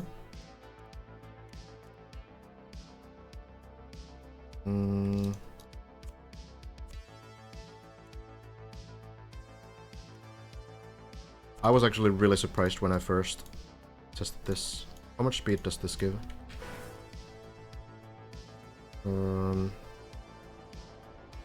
180? Okay, that'll do. So with this speed we will definitely drive over turbos just fine. Let me put one here. Let me put one here. And you'll notice if you look at the speed that the difference will be like very minimal. We will basically not lose any speed. So if I can actually show it like this. Well, let's first just drive over them. So here I lost 1 speed, here I lost 1 speed, and I lost 1 speed. So if I show it from here, from 181 to 180, 79, 78. So this is basically like you don't lose practically any speed at all. And this is a nice way to force maps to be driven backwards, a very common way, because if I now try to drive this forwards, you'll notice that I will barely get over the second turbo, and the third one will push me back. So I don't know why this is the case, but that's the way the game works. But if we get a little bit less speed, for example, if we start from here, we're gonna have 135 speed. That will still go over, but you lose a lot more speed that you might notice. So here I already go like under 100 speed. So the lower your speed is, the more the turbos will affect you. And eventually, you will just be too slow to actually counter that speed. So here, if we have about 100 speed, I will go on the turbo, but then the car will kind of bounce back out of it. So the speed difference between getting barely through it and getting pushed all the way back is actually pretty small. 107 speed, that doesn't quite make it, but like 150 speed makes it like no issue. So sometimes these kind of sections can be pretty strong speed checks. 110 speed still makes it through, but I lost half of my speed this time. And then the second one doesn't work at all. I don't think really there's many sections on Deep Dip that require like specific speed to go over the turbos, even though there's... Well, I suppose there's only the one backwards turbo part. But yeah, then the other thing about turbos is that, yeah, if you go fully sideways, one thing is that you can drift over them like this. But also if you go fully sideways on them, which we've seen players do. This is too hard.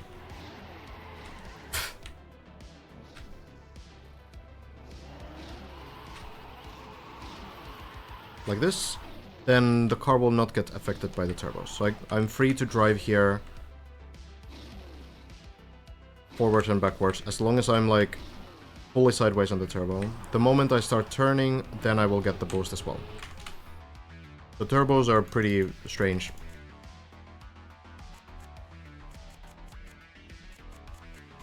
What is the top speed of Trackmania car? Depends. Yeah, there's another way to go over turbos as well, which I actually haven't tried. Let's see if I can do it, because I've heard of it. It's strange, but so I've heard that you just kind of like go like this. I don't know if I can do it.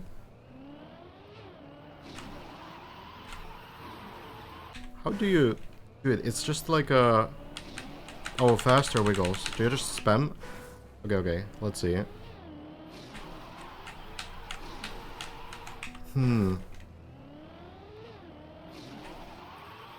Alright, let's see if I can pick this up.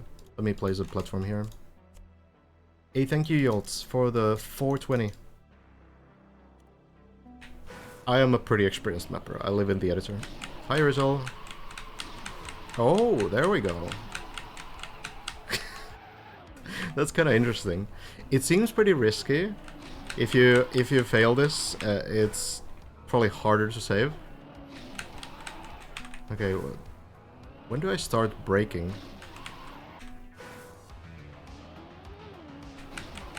Maybe I need to start braking like before? I don't know. It's still kind of wonky.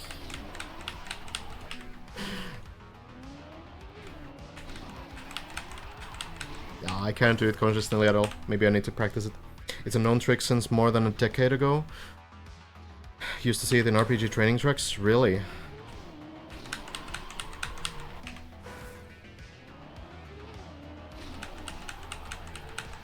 Maybe I'm... actually, hold on. Oh, I understand what I'm doing wrong. I'm like, switching... Like, I'm kind of tapping both, but I need to, like, hold and switch, I think. So, actually, can you do it by... Can you do it by holding left and then... just tapping right? Yeah, you can. Though this is maybe a bit wonky. But yeah, I'm holding left, and as I press right, it's gonna overwrite the left press. So this way I'm never pressing, like, neither, right? It doesn't show it in the input overlay, but that seems like a strat. So can you do it over a red turbo as well?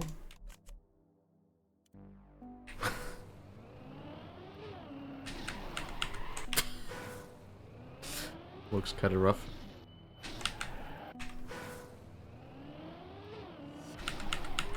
Okay. Alright, okay. I'm not good enough to do that. It might be possible. Pretty hard, probably. But you can do the other strat, though that is very tricky as well. So if you do these drifts, you just need to be really careful that you don't overdo it. Because the turbo will push you out. But you can do the drifts over these turbos as well. Oh.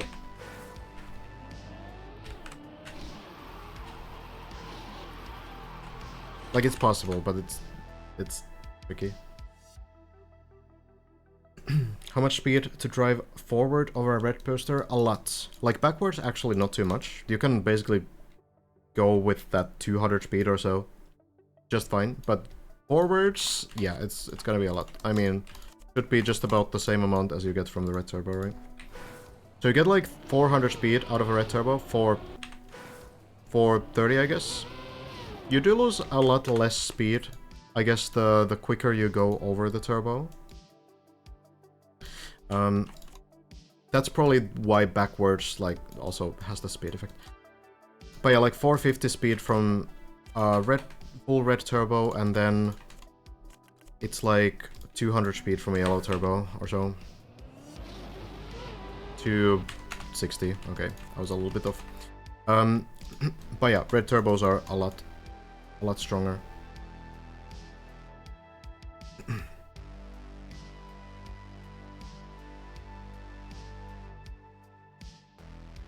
I think Lars will probably play, yeah, pretty soon as well.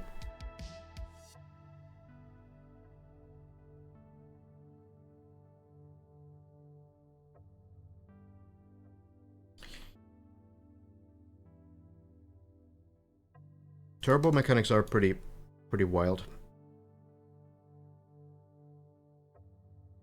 Oh, thanks, Tal. I can check it out a bit later. Do you know Trackmania Unlimited? Yes, it's for the Trackmania Forever games, right? I think there's just a new version out of it. Oh, watch that? Sure, we can watch that. It's the same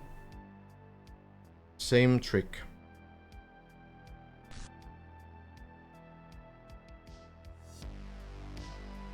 $320. This is 7 years ago. Oh, it's actually your video.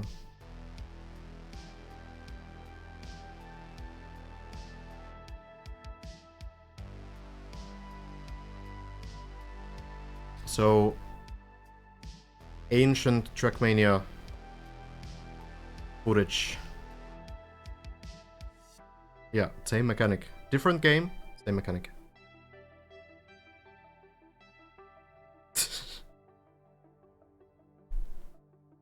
I feel like tricks like this make Trackmania more of like a racing, not racing game, more like a speedrun game than a racing game, honestly. I feel like a lot of the time this game shows that it has these weird mechanics that just make it more like a speedrun game than an actual racing game.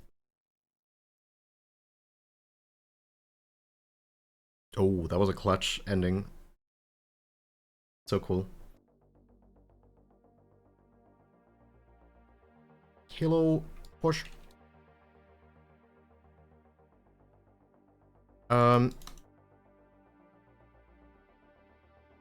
Yeah. The gear number is small because of my resolution. It just doesn't scale, unfortunately. I wish there was a way to scale it. The game is a bit strange with big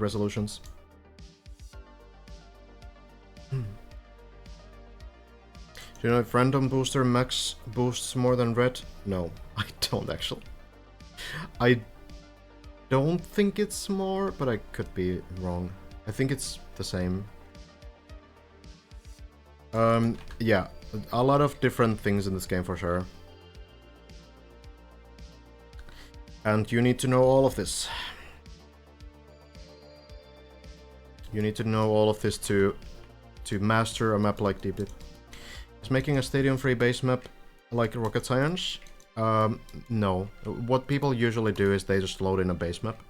So what you do essentially is edit a track, and then you have base maps in different ways, and then you click one and you load it, and then here you go.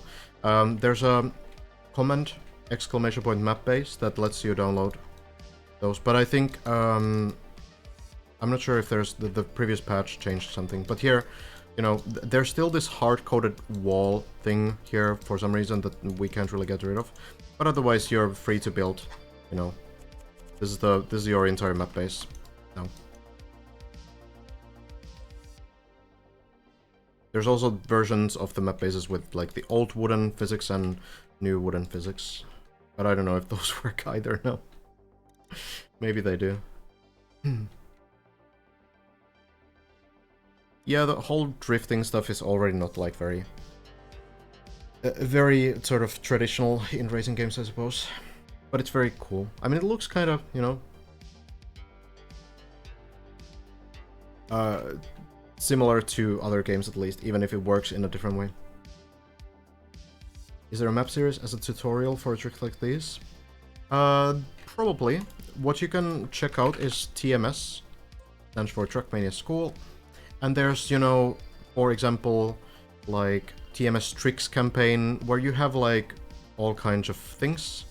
Like you have some bug slide map. A lot of these might be pretty outdated at this point. You have the nose bug practice map.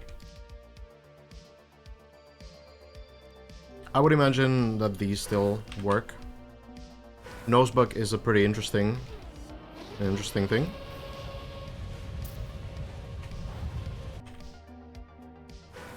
Basically a technique where you're able to zoom to the side. You hold accelerate, brake, and steer to one direction. And if you get it right, then the car should bounce to the other direction very immediately. Similar to bug slide. I can't get it at all.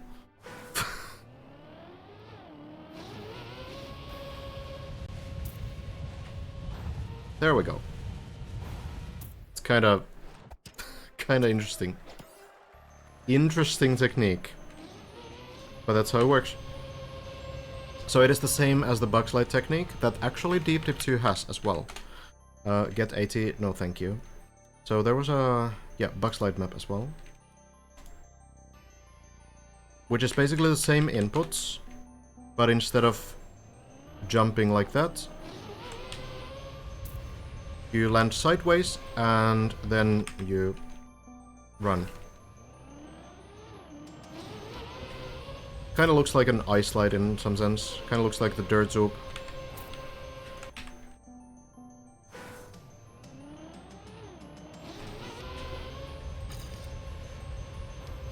But it's a different set of inputs that you need to do. But yeah, you have all kinds of things like this. Why is it called bug slide? So originally, this used to be called a grass slide. And that is because in the old game, you didn't have anything else but the stadium grass. And it was kind of like the surface to do it on. You didn't have like dirt and plastic and everything else. So, you know, you would call it a grass slide because you would do it on the stadium grass.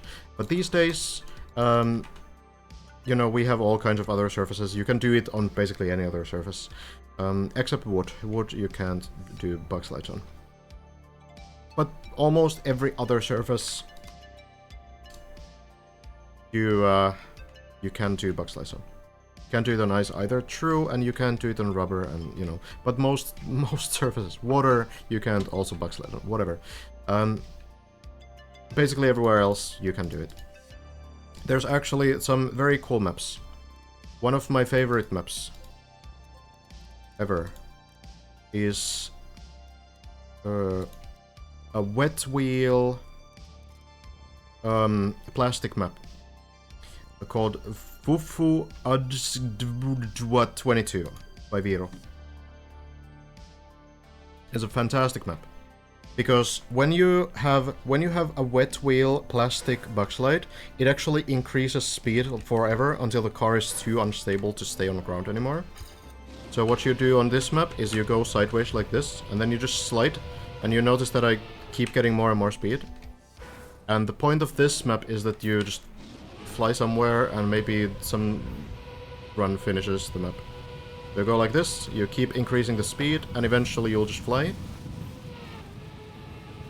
And if you get very lucky, you might also finish the map. There's a lot of finishes on this, but yeah. This map is more fun than the Khaki Reloaded version, which is the 157. This is the one that people know. I did finish this one as well. So this is also wet wheel plastic bugslide. Imagine if we had this trick on Deep Dip 2. If I build for Deep Dip 3, I will include this trick. Akita slide is great. The first you have this wonky air time with wet wheels, that's just how it works. And then you do the same thing on turbos, keep getting speed, and eventually you're fast enough to slide, and then you hope that you end in the finish. I have no idea what my finish was like. I think it's 2 attempts here. Floor 16 last trick. Should have been like that. Yeah. This is extremely luck-based map. Like, there's nothing you actually do here that affects your run. You just hope for the map to finish. It's a 100% luck map. And Khaki has a bunch of these, always. There's, you know, some maps with nose bugs as well. For example, this one. This one is pretty great. This map is built like a beer pong table,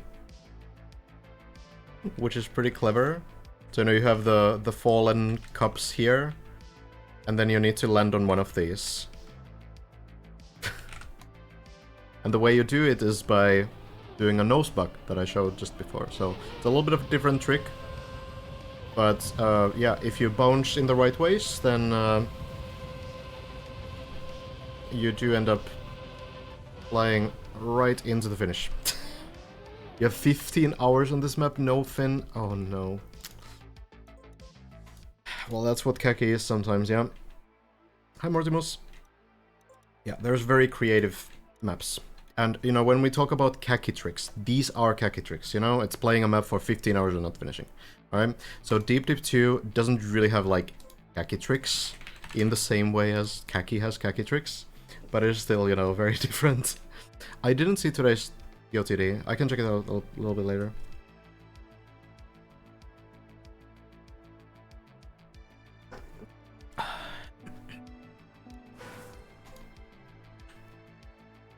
Dummy's getting another one going here.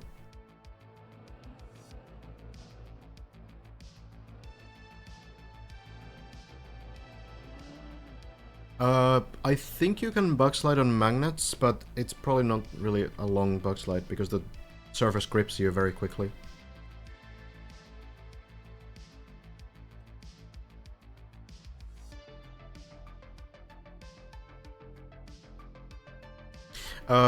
Also, like, there are bug slides on different environments, kind of. There is an environment called Island. Does someone tell if you're here? Do you know like a good island teleport bug slide run? Because those are kind of crazy. So they're not like Stadium exclusive. They're also in the older games. Some of them, not all of them.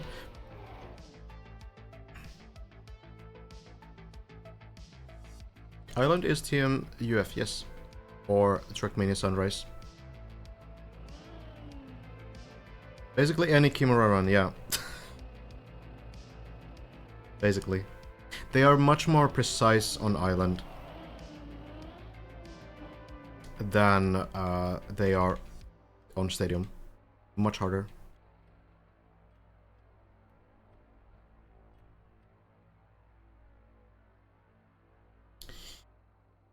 Well, back to the climb though.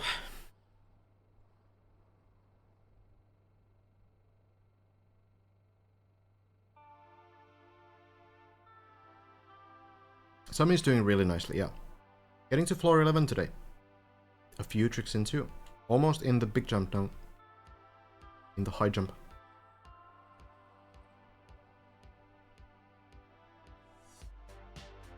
Just started playing Kaki and now remember why I don't play Kaki. Yeah, it's the usual experience. It's a full copium event.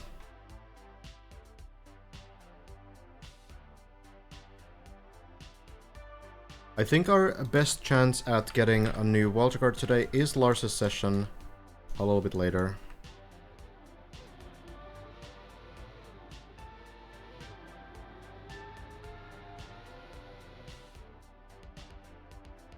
We're gonna see if that happens.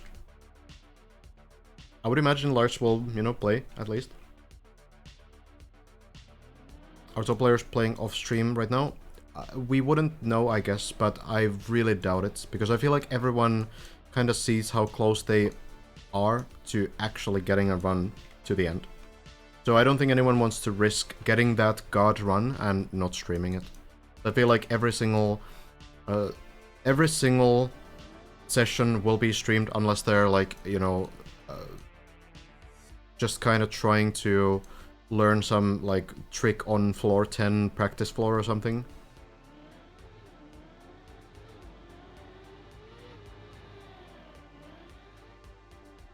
Oh, I can maybe show that later, Happy Ellen. We can follow Sami's run for a change as well. Didn't miss too much. Pepsi.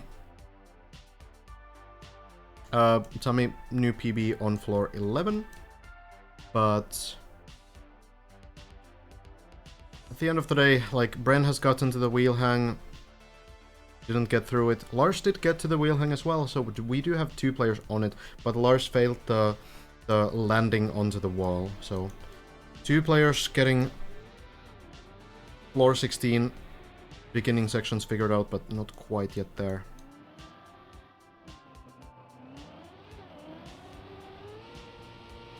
People report that Bren is playing offline from monitoring his stats on Deep Dip site. Interesting. Wonder why that would be. Bren got further, but then was scammed? Surely it's still the wheel hang landing, no? Unless there's something like off stream that we haven't seen.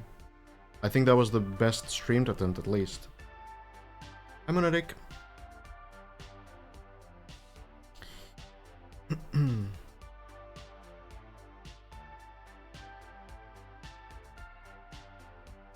Which of the top players usually stream or perform runs around now? Elcon, Hazard, and Lars. Usually are playing at these times.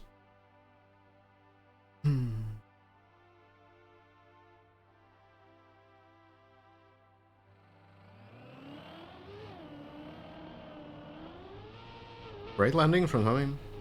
Oh, not comfortable with it. I feel like that was definitely enough speed, but okay. Well, at least it's pretty easy to recover this. Just jumping back into the previous part. A lot of participants in the climb have expressed their opinion that the addition of plastic bounces made DD2 worse instead of improving it. What are your thoughts on plastic bounces? It's true that they can be like more unpredictable than other things. To an extent, like, I guess you can't really avoid them either, because you can't make custom water blocks, and water blocks always have plastic on them, so I don't really, you know, a lot of, I think, the frustrating bounces nicely done, are happening when people are like landing into the pool but then flying out of it. I feel like the actual like intentional plastic bounces are fairly consistent for the most part, but there can be like rare cases where you bounce somewhere else even when you get like the perfect line. And of course there's landing bugs that these small plastic items cause because there's the wall between them. They don't fully connect and the game can mistakenly register crashes onto walls even though there are none, basically. So like there are issues, but it all comes down to like what kind of blocks and items you have in the default editor, because you don't want to use that many custom items because that brings the file size too high, and it's like a whole like combination of things why I think these decisions were made. I think another part of it is though, which is like a, you know, valid question, should the mappers have coordinated more? Like, maybe there shouldn't have been a mapping competition, or maybe they should have been only one mapping competition, for example.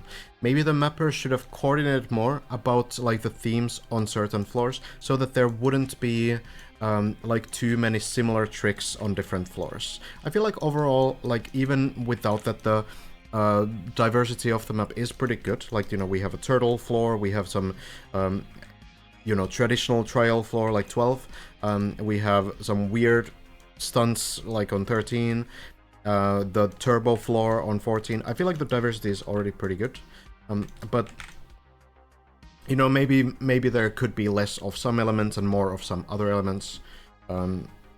If there was a bit more coordination between the mappers, because right now a lot of the floors came from the mapping competition, 6 floors total.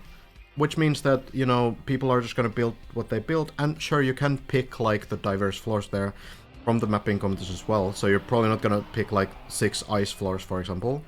Not this is savable. But, you know, to an extent, you have less control over what people build when they don't know what others are building, right?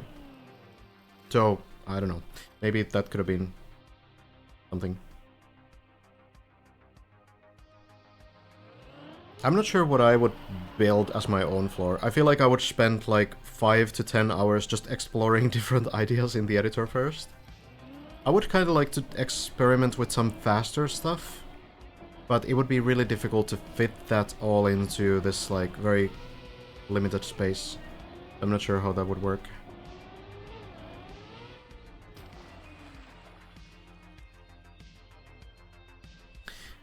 Brent dead turtled on the landing. Yeah, on the wheel hang landing. Yeah, got further than Lars. Yes. Had already gotten further than Lars, though, in the previous days. Great spin from Sammy. Really benefiting from that floor 10 practice. It is now the newest practice floor that has been released.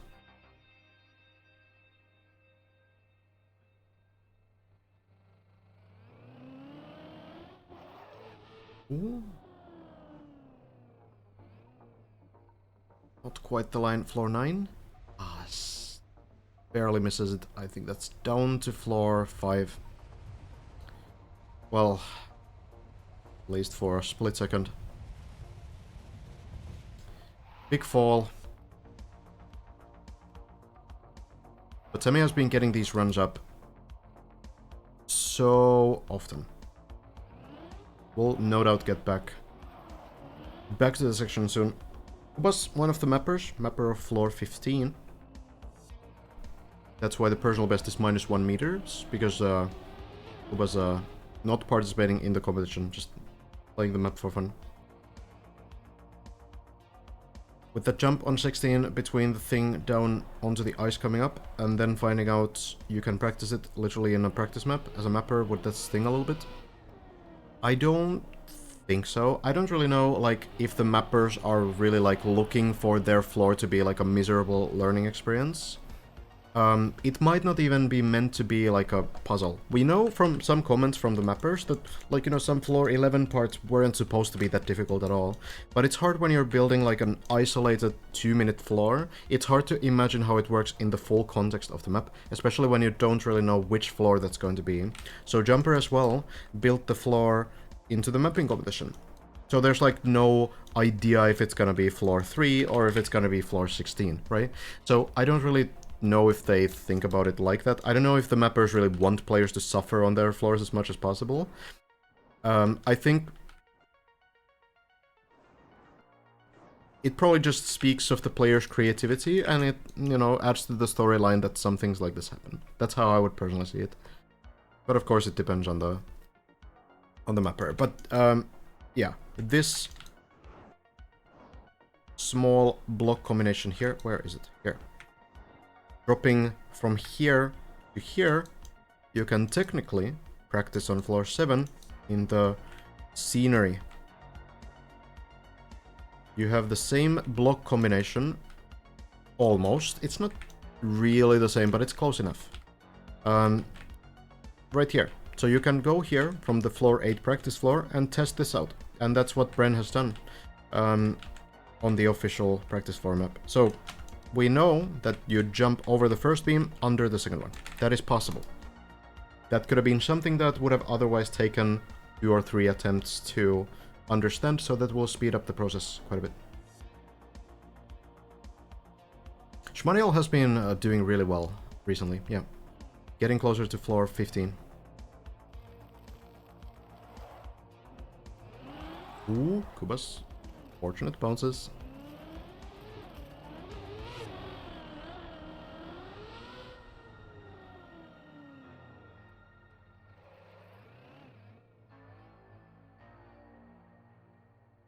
Compared to Lars, Bren actually landed on the wall, but then got scammed. I don't know if it's really a scam. I think it's just a specific input combination that you need to do to exit the wall. And it's gonna be consistent. Most likely. At least like 9 out of 10 type consistent.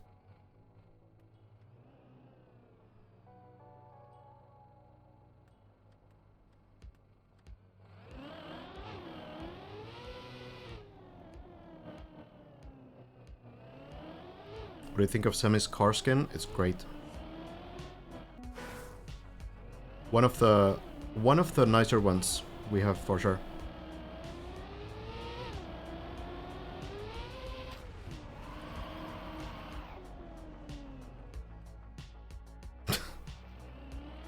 Even floor 0 has weird bounces from water. NASCAR floor for DD3. It wouldn't have the space. It would need to be a different floor template. Do you think you will ever build a deep dip style map of your own? Not really. I actually feel like the tower novelty has been kind of done at this point. I feel like this is the ultimate tower that we have in this style. Maybe you can figure out a different style of tower, but I feel like there's honestly enough survival towers in this game at this point. So I wouldn't build a similar one. Maybe I would build some kind of a survival map at some point. I don't really know. Haven't thought about it too much.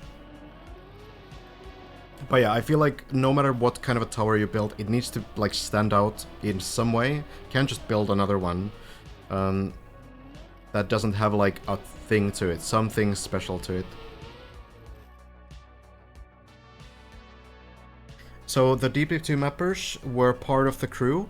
A lot of them actually built in Deep Deep 1, and also the Bennett VOD map that they built a couple of years ago. So they've been like the same crew since the first tower map that was built. Sparkling W is the main sort of organizer.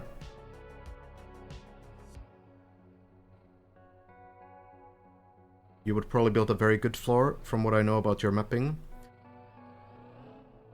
It would probably be a very sort of like polished floor in some sense, but I don't know if it would be like I don't know. It might not be super creative because I don't usually build stuff like this. It would probably work fine, but it might be pretty forgettable. Ubas into the turtles. We can kind of see these floor 8 sections. Not that we necessarily need to, but maybe there's some new people who haven't. Upside down driving necessary here, because you will be flipping the car onto this platform. It's the only way to get onto it, so you will want to drive upside down. Ubas actually has a Deep Dip 2 car skin. I don't know if I've seen this before.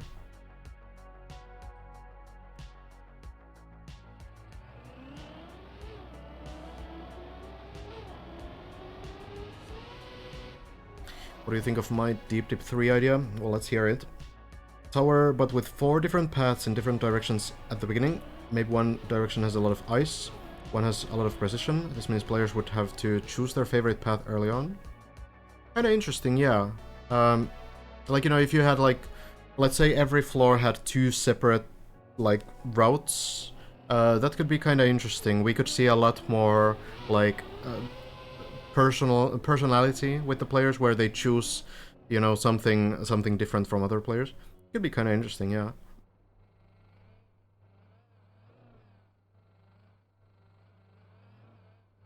Yeah, I've seen the floor 7 to 8 cut. It's wild. Saves about a minute. We can check that. Hazard just joined Kaki. Okay, I suppose, you know, it's kind of funny that for a mental break from a grind, you choose to play the Kaki season. That is, you know, something only Trackmania players would ever do. But I suppose it works out.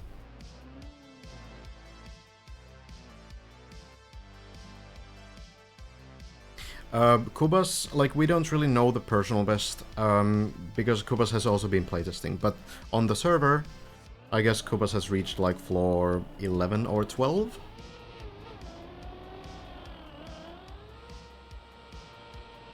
Why do you enjoy making maps? It's a form of self-expression. I see it as, like, an art form. With, like, an interactive component to it, which makes it really interesting to try to design the best maps possible. I don't know if the mappers are, like, surprised about the progression of the map. I feel like there's probably some things that ended up being harder. What, Kubas is doing this backwards? Okay, dude. Haven't seen this before. Alright.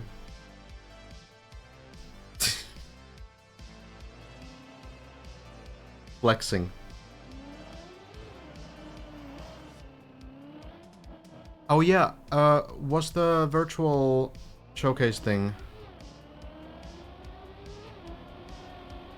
Was that today? How did that go? Oh, Kubas to the snake. That is unfortunate.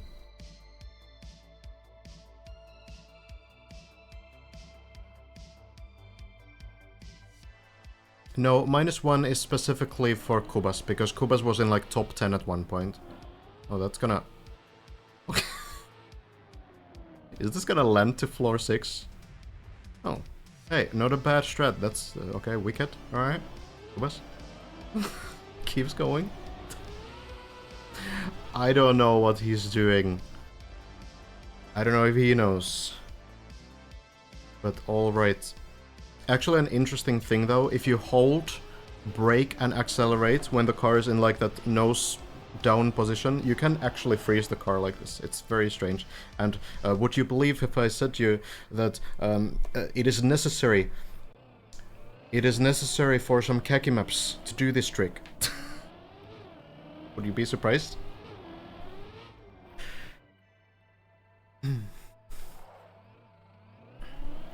What do you think? Just improving on the DD2 idea is not worth it. Viewers enjoy DD2, streamers enjoy it too. Trackmania gets more players.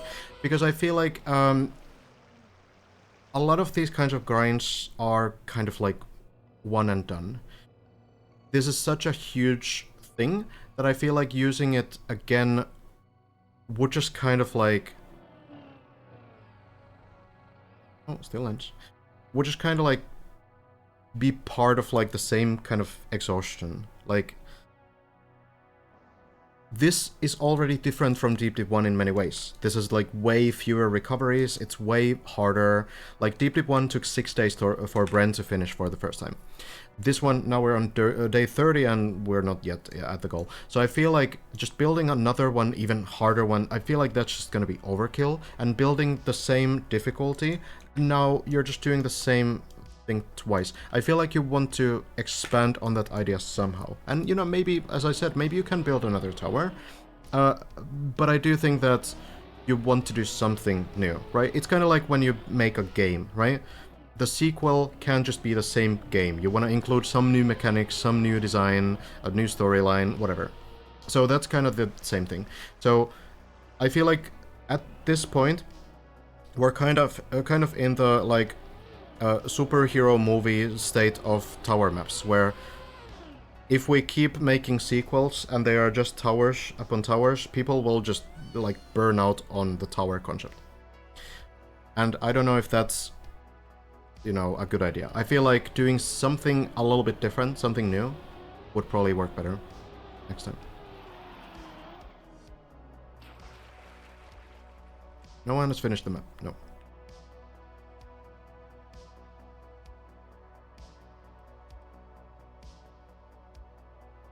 You work as a cartographer, so I agree that maps are an art form. There we go. 100%.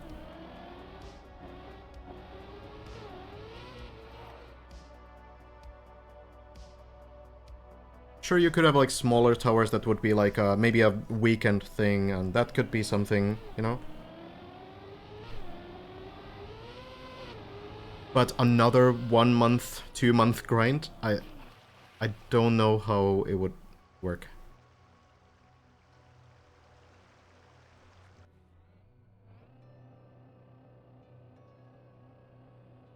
Juliana, also doing pretty nicely.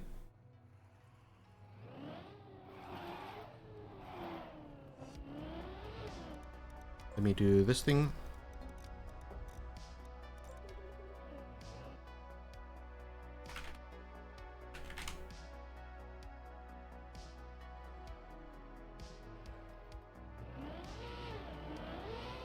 PB already on floor 10 as well. A lot of players on floor 10 right now, actually. We have Bijans, Matt, Grenadi, Giuliano, Tally, and Hugo. How many has gotten out of it? And actually, right now we have 13 players who have made it past floor 10. Oh, that's a pretty rough bounce though. Floor 6. Oh, good air brake. Saves the run. You can continue from floor 6 like this.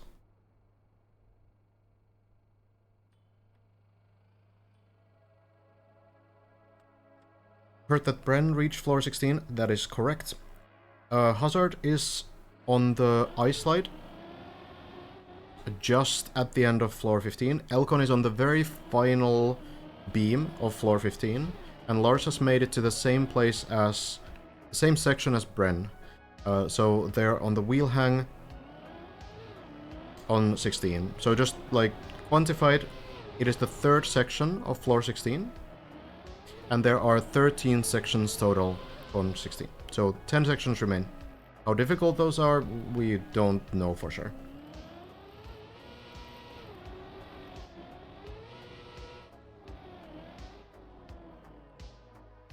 One thing about like building like alternative paths and stuff like this is that you end up like doubling the size of the tower.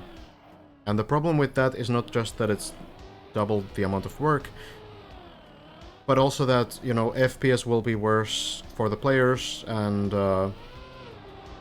there's probably some other challenges as well. Building big maps is hard.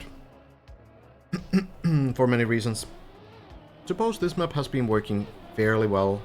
Where's it? Increased file size? Potentially, but if you're not using custom blocks, then it should be fine. Probably not gonna be like a huge increase. Depends how tall you make it, I suppose. Hello, Nenka.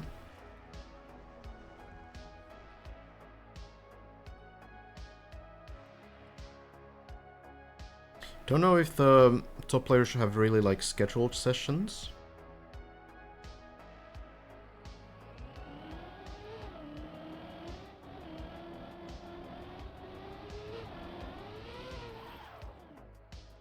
I do think like the concept of an event like this, like first to finish a map, is really cool.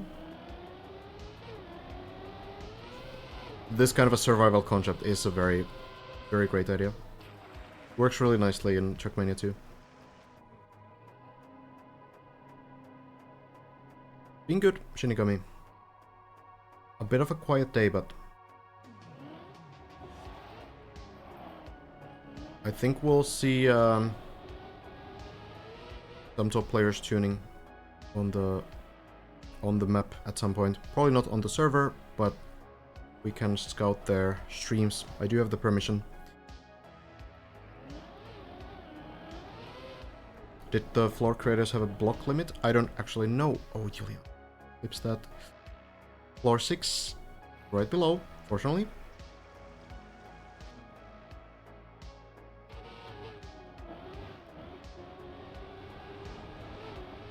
Here is the dirt wall, right? On floor 16.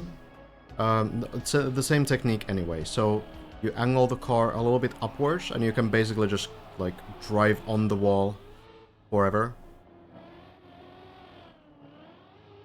Oh, that's a turtle landing, but it flips thanks to the slight angle on the platform. That is pretty good.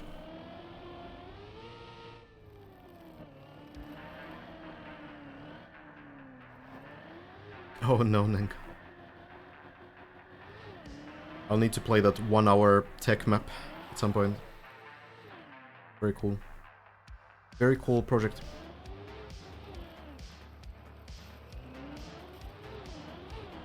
I think the fundamental concept here is not a tower, but a hard, long map without checkpoints. Tower shape is just practical. Yeah, and like, I mean, like the tower does enable you to fall into a previous floor instead of losing all of your progress, right? So there's like reasons to make it into a tower as well.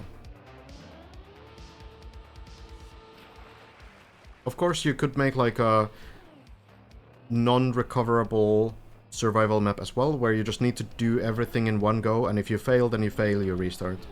That could be a concept as well. Probably would want to make it a little bit shorter then. Quite a bit shorter, actually.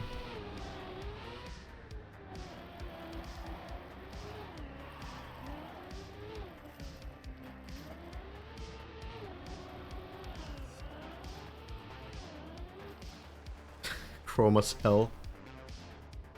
Yeah, maybe something more like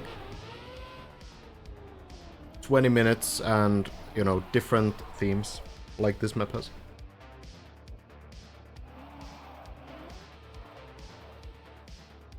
Kinda interesting. I don't know if Hazard usually plays Kaki.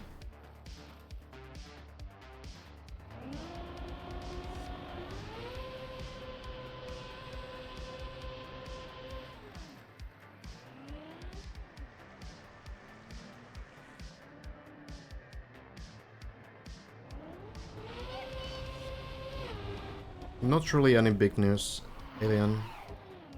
Still just working on it. Slowly but surely coming together.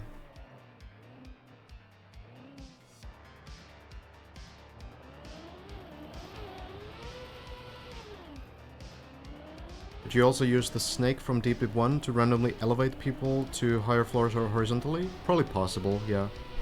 Probably possible to make like an upward snake.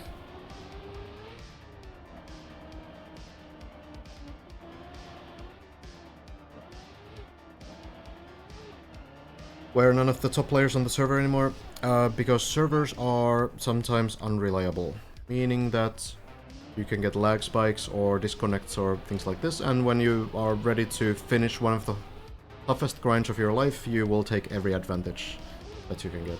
When I was doing Shootmania speedruns, I also exclusively played in solo, because I did get those lag spikes and different things that would happen on servers, so it's like a pretty common thing. What's Kaki? So it's a 1 month long event. Right now it's in another game, Trackmania Nations Forever, the older game. And it has 50 maps this time. And those maps are very, very tricky, very tough. Usually include a lot of glitches and weird tricks, kind of like the, you know, bug slides and bounces and whatever.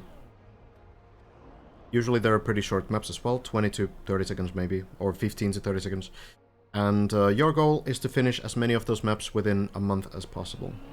Whoever finishes the most maps, or if multiple people finish the same amount of maps, who has the best average ranking on those maps, will win the season. I think Simo's plan was to play both at the same time, but I'm not really sure.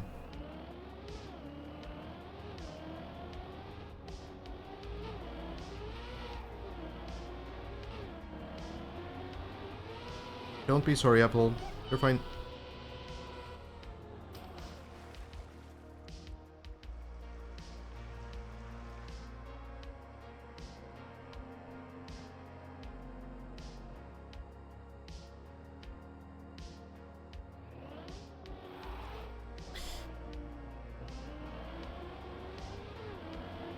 Might have actually a case where a lot of players will get to like floor 13 pretty soon. Even before anyone finishes the map. I don't know if that changes the top players right now. I would imagine it's very hard to catch up at this point, even with all the like practice floors. Practice floor 10 has been released, so and that definitely helps, but not really enough. Feel like all your experience on 14 and 15 will still matter more. But it could be that some more people will get to floor 13, and then after the event is over, we're gonna have like 5 people finish within like a week. It's definitely possible. Are all these events community hosted or by the developer or publisher? Pretty much all of these events are by the community.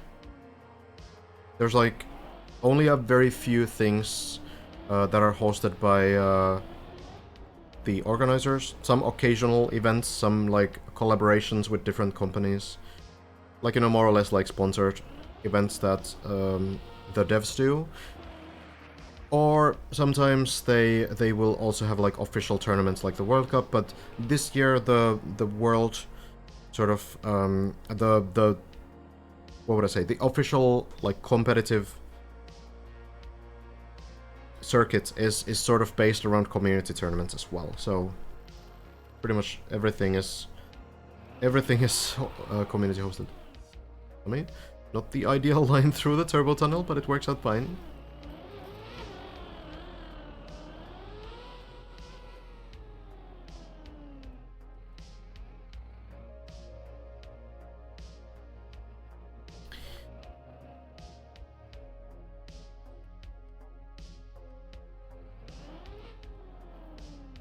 You think we will get top 3 all on the same day?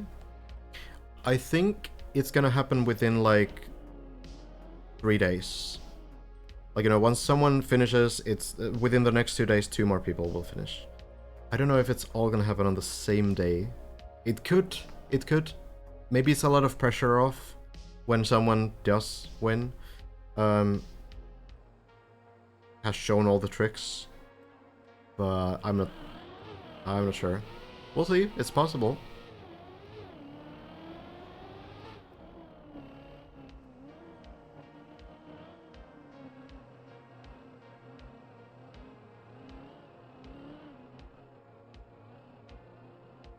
You can't replicate any parts of the map in the editor.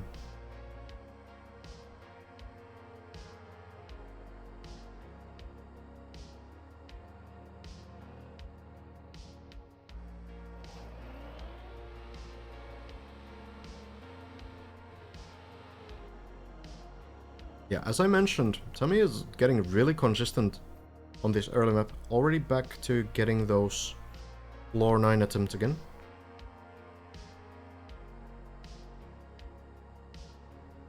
It's kind of hard to also follow this whole thing because everyone is playing at a different time. Brent's sessions are usually outside of my stream schedule, and then we have Lars, Elkon, and Hazard, who are kind of, you know, sometimes playing and sometimes not playing. Sometimes in the morning, sometimes in the evening, sometimes during the night. But mostly they've been live around these hours anyway.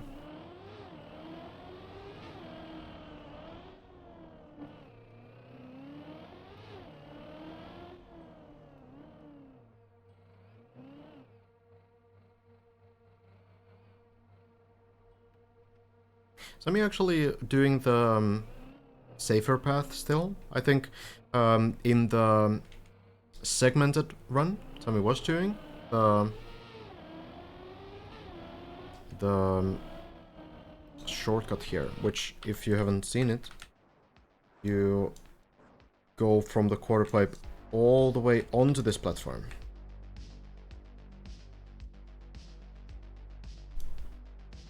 So it's a little bit faster, a little bit riskier, but a lot of players have been doing it on full runs too.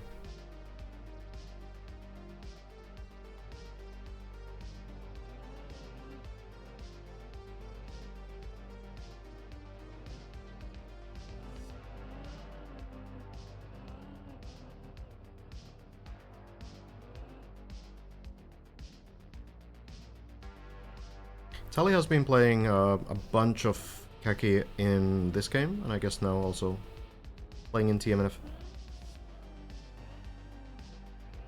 Actually did really nicely in the Kaki remixed season earlier this year. Finished all 75 maps, I think.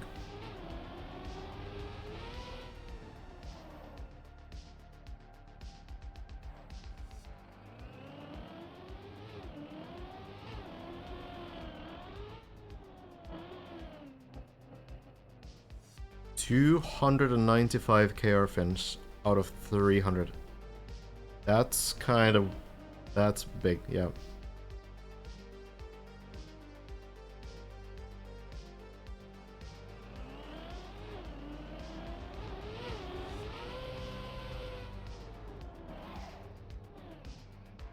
The bot still seems to be very selectively working.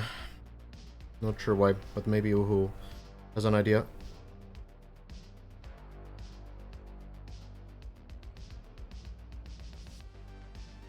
Yes, Kaki Remixed was a season where you had old Kakiest Kaki maps from TMNF remixed into this game. So similar tricks, but a little bit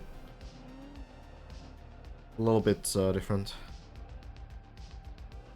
Oftentimes more like inspired maps, more like more than like remakes. Oof, this is the flip. Looking pretty good.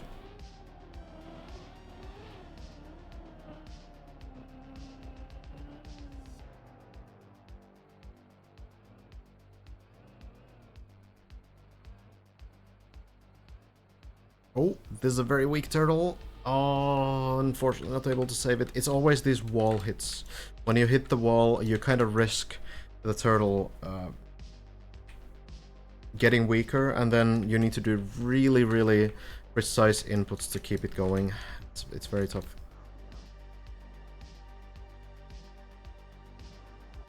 Very unfortunate. Is the car moving anywhere at all? Forwards, well, suppose it will, well, alright. Eventually drop down here. Gonna take maybe 20 minutes. Oh, Sammy actually, alright. Not looking to spend the 20 minutes there. We'll start a new one. Can't blame him. We've seen a lot of these dead turtles, and sometimes they are pretty long.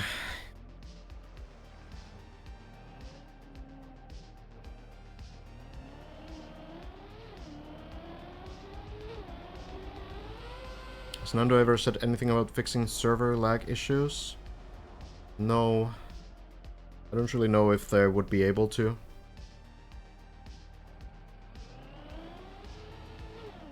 I guess, maybe. I don't know anything about that side of the game.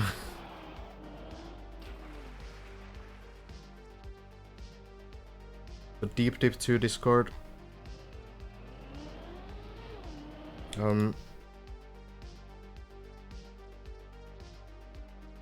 Let me link that for you. Oh. Is there like an invite link?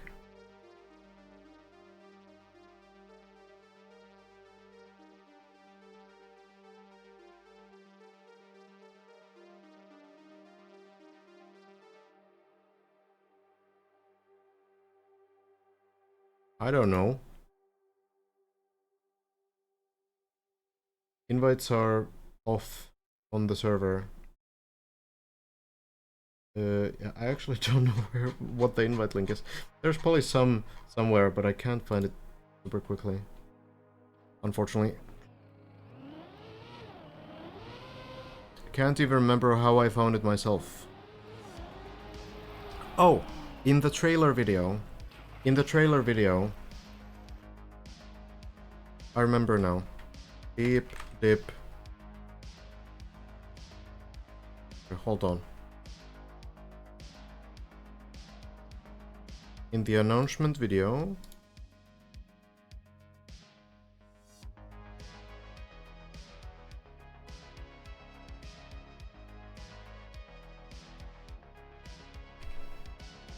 Holy, what is this link? Dude, YouTube does the weirdest links in the world. Okay, that'll work. That should be it. How hard is it to link a Discord?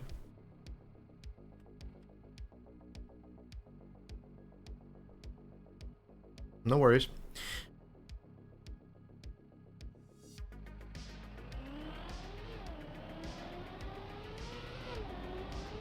I feel like there's probably already multiple people working on like Deep Dive 2 stories and documentaries. It's lots to go through though.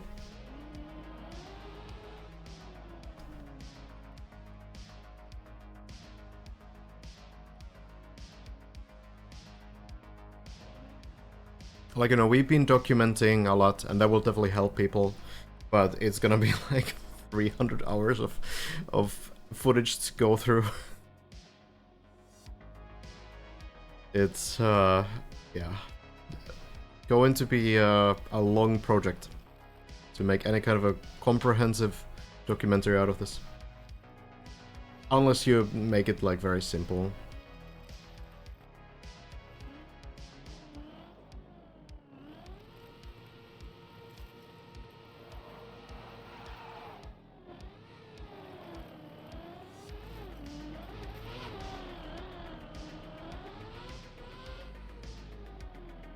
Maybe if we're having more of these quiet days, maybe it would be a good time in these next few days to also try to get some... Oh no, Juliano. No, that is a rare mistake, but doesn't land far. It's not that bad. It's not that bad. Not a usual thing that we see happen, but you know, anything can happen. It's kind of ironic that this like much less failable parts on this floor have the absolute best saves, and then the hardest parts of this floor, like this section, has absolutely nothing below it. All the things that basically no one ever fails have like perfect saves right below the section. But yeah, for the actual problematic ones, no chance. This one actually does have a pretty good save. If you go like a little bit too far on the plastic, you're not able to slow down, which is hard. Braking on plastic is difficult. It's a very slippery surface. You do have this platform right below, and that has worked for many people before, so at least that's something. There's like a couple things that you can recover pretty well. But yeah, what I was saying is that maybe if we have these quiet days, it could be cool to try to get some of the mappers in and talk with them during these sessions. So you know, we can keep sort of documenting Deep Dive 2, but with like a little bit more actual content as well. They might not be able to spoil, you know, a lot from their own floors, but if we have some people who have already, you know, had their floor figured out, like Sparkling or Maverick or anyone on the older floors, it could be cool. Hello, Red. Today, Sparkling W was asked, why is there a death tube in the middle of the map? And he said, falling cars are fun.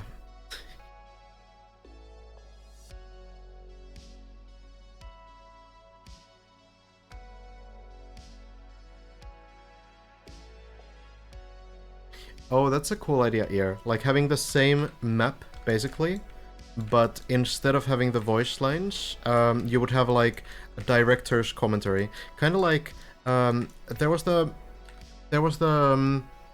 Half-Life 2 thing.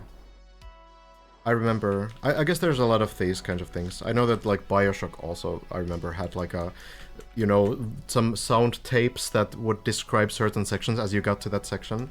But it would be cool that when you get to like sound block, where's the nearest one here? Is there one anywhere? Here.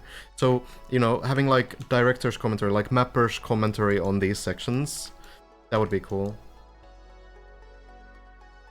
Stanley Parable? Yeah. Would be really fun, but it's a lot of work.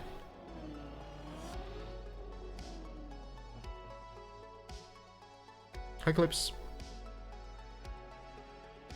Could have Plexity complain live about the ice slide wall. I don't think, like, we were always supposed to skip that anyway. Definitely. And I'm curious about floor 13, but I don't think it's time yet, because I don't think we've actually figured that out.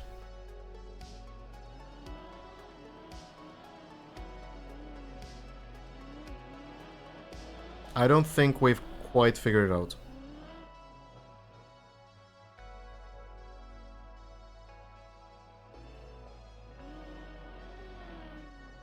Wasn't into Trackmania at all before DD2, just got one of the streams suggested by Twitch when DD2 started, and I'm still here. Yeah, it's been quite the journey. Hopefully, people who got into Trackmania due to this event will also stay in the game.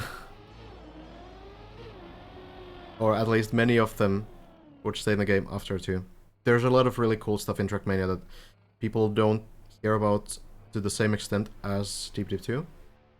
It's a very busy calendar all the time in Trackmania.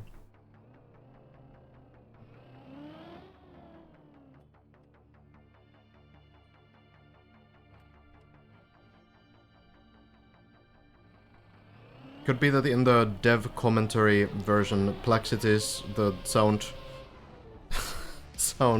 sections would just be XTD every time. You expect some insightful commentary about what the intended route was. But whenever you get to these sound blocks, it's just Plexity saying XTD.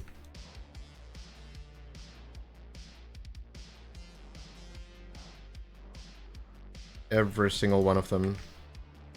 Where even are they? Not that many of them here, I guess.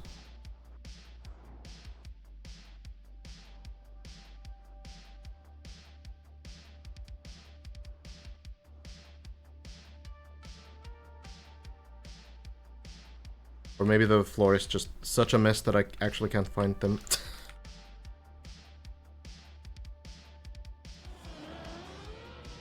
Oh well. Maybe they're only at the intended route. Actually, could be the reason why there's less of those. I think it's more than one per level, no?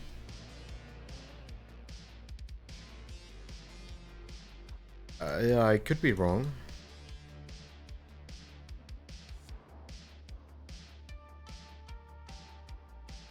I haven't really paid attention, I guess. We haven't really heard those here because...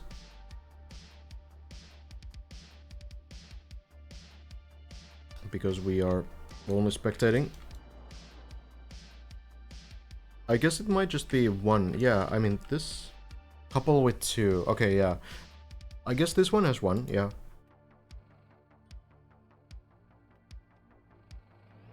Alright, fair enough.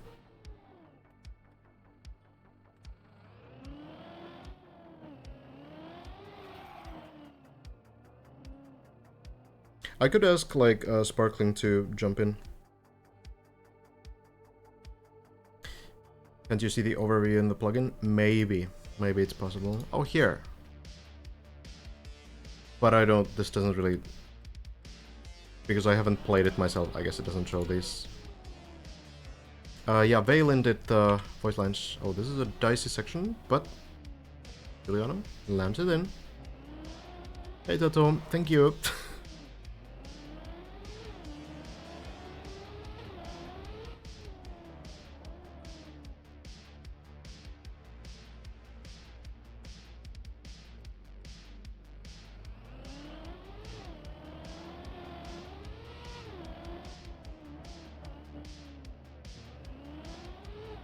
Yeah, it's probably the amount though, so 17 I suppose. Total. Yeah, fair enough, sis. Any Wildcards today? Not really. Well, technically I suppose a Wildcard equal. It is the wheel hang, still Lars has made it to the same section. But missed the entry. So Bren is the only one to make it to the very end, but has landed upside down 3 times? 3 times now? So this landing is still the one being figured out. But Lars has made some progress, and hopefully Lars will be playing tonight as well. Trying out some new records. Yeah, Bren did get there again today. Hazard apparently playing the new Khaki season, so maybe taking a little bit of a break from this map. Exhausting, frustrating. So, you know, I mean, Khaki is also exhausting and frustrating, but I guess just about anything is better than playing this one for the 30th day in a row.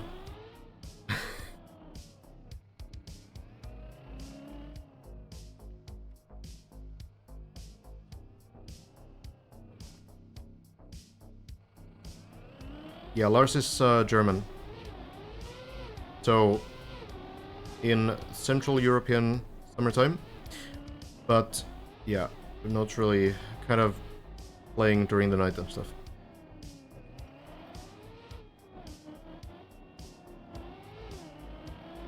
Hazard was getting a lot of practice onto the ice slide on floor 15 in the last night stream. But, yeah, not getting through it yet. It seems to be a big problem. I'm actually really curious why the third gear is that big of a problem. I wonder if we have like some top ice players who would have some ideas of why it sometimes doesn't happen or why it ends up being so difficult. Because I think, like, just speaking in general, I suppose it could be that not having icy wheels before you go into ice, like you drop down onto the ice and then you just need to turn sideways almost immediately. That could make it a little bit more difficult.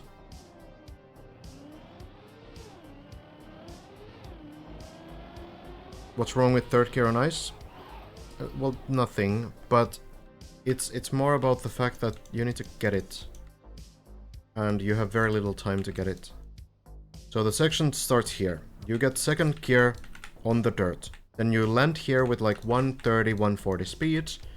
You land here, and now you need to get the third gear, and then you need to immediately slide after getting the third gear, get the line, jump here. Getting the third gear before you start the ice slide is crucial, because if you get it during the ice slide, so you turn sideways, you start sliding, then you get a slowdown. You will not get enough speed. So that's the like big issue right now, is understanding how the third gear can be forced. And what you can do, so there's like 2 states. Okay, let's really quickly. 2 states of like sliding on ice. There's more as well, but we will be reductive.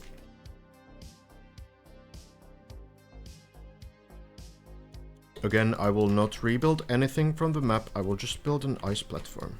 Absolutely nothing to do with the map, don't worry. If you're a player, you're not getting banned. So, there's this kind of a state. This is not an ice slide. I'm sliding and I'm counter steering, but this is not an ice slide. The way you can identify it is basically because you don't hear the revs of the engine go up. So if you compare this attempt, you can clearly hear a difference Maybe my sound is not enough. Let's do it like this.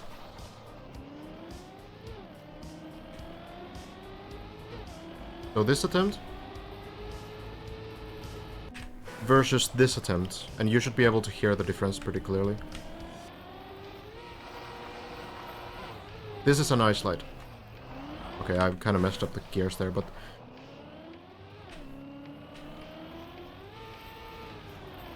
it's a big difference in the sound. If I get a little bit more speed, then I don't have to have like a gear issue that makes this weirder. There we go. So ice slide. You can hear the engine go wild, and then not an ice slide. So you can force the gear shift to happen in this like sideways motion before you get into the ice slide. So it's possible that you go like this first and then you go into the ice slide. That is possible to do with a brake tap. And when you get a gear shift during this kind of a motion, you don't actually lose too much speed. If you get the gear shift during the ice slide like this, you will be punished much more. It's kind of hard to show here, but basically, like if you're on like the low rev, low RPM sort of sideways motion without being in the ice slide, then that can force the gear and you might not get punished too much. But even then, like it's really difficult to force. And I wonder if the fact that you get icy wheels very late is a part of that. I would need Twist or Normal Cat or someone who knows this area to explain it, because ice is so weird. There are so many different things. Also, like, you know, we've also I've had a discussion with Twist, who is a very good ice player, about things like this. I'll go check Giuliano in just a moment. I just want to show this thing. What was it? This map. So, I've talked about this, and I actually thought that this slide here was an ice speed slide. So first you have ice wiggles. We don't have time to get into it. Just ignore whatever's happening here, alright? We don't care. We don't care about this right now, alright? We don't care. But then this, you notice this is like a low rev slide. But there's like a difference apparently between like an ice speed slide, which gains you a lot of speed in like a diagonal angle, but not like ice slide, like the high rev slide, and then like just being like almost in an ice slide. And I don't understand it still. I don't understand what the difference is. But here again, like you don't really go into an ice slide. You hear the low revs, yeah? And I think this is an ice speed slide. I don't know. But because you don't have the high revs, it's not an ice slide. It's just you go sideways somehow. And whether it gains you like some mega speed or something, I don't know. Like the way that Twist has explained it to me is that it's like a more like a state than about the RPM of the car, and that just sounds like some you know, meditation guru type thing to me. I don't understand it at all. I don't understand how it can be like just a state of being of the car. I don't know what it means. So that's beyond me. That's why I would need someone else, a good ice player, to actually somehow explain the difference. I don't think, anyway, that you really like ST in the floor 15 ice slide. Giuliano is popping off, that's true. There's a PB. Is it gonna bounce? Oh, bounce. One more. Oh, not quite. Is it gonna land back to the plastic at least? I think that might have been inverted steering or some weird landing, but... Oh, good save. Really important save. That would have gone to the snake. So at least Giuliano manages to stay on floor 9. That is a good save. And it's a personal best. It's very close, but I think the speed was a little bit too slow. So you might need to do a couple wiggles, get a little bit more speed to get the flip consistently. But super good run. Sami getting to floor 11 today, and it seems like Juliana will be the next one.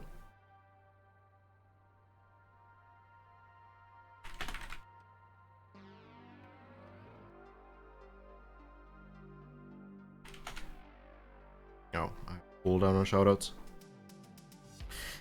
Did wiggle? Yeah, but it might have been not quite enough. Like, you can actually wiggle very high up on that quarter pipe, and it can work.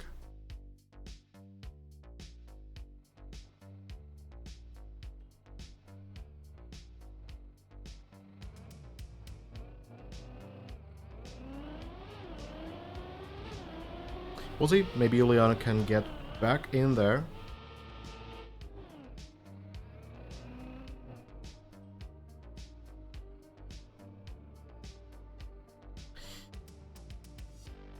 Maybe I would need an interview with an ice player, actually. And not the mappers. That could be the most enlightening experience right now. Interview Hege, please. I don't know if Hege really plays ice anymore. Summon Elcon then? It would be cool to have one of the players as well, but I don't know. Like, you know, they're probably exhausted as it is.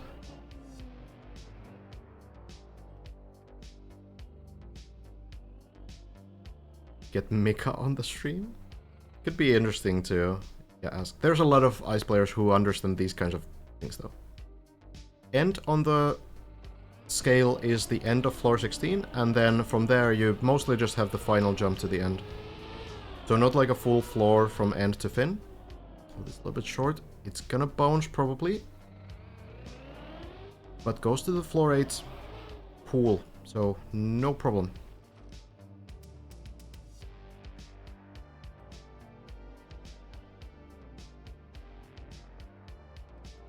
They will do a guru session about the state of the car. That's what I'm afraid of, yeah.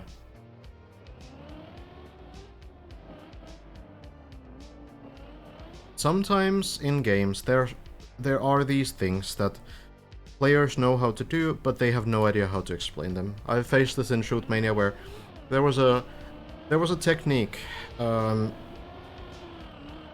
that basically no one... There were like 5 people in the world who were able to do it, and basically no one could explain how it worked. They were just saying like, okay, well, you just need to try it until it works. The boat things, yes. Not the deer cheese should jump, no. Close enough though.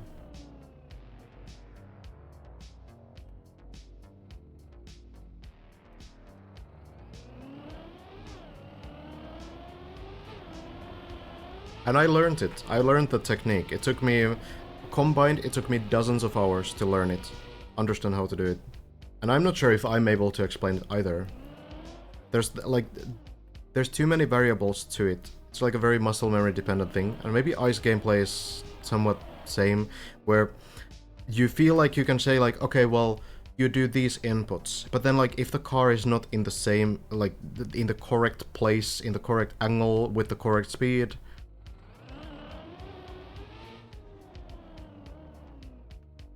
then it just doesn't work. Oh, this is a pretty interesting place to be stuck in. I do think the back wheels still have grip. Might have to turn a little bit more.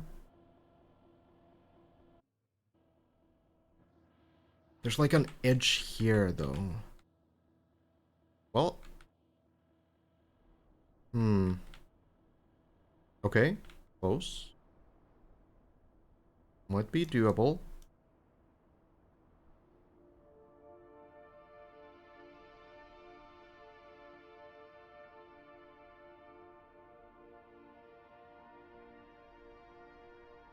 If this doesn't work, it might be possible to also try to get on top of this platform instead of over this thing. And I think it's gonna be completely possible to go like over this small wall here.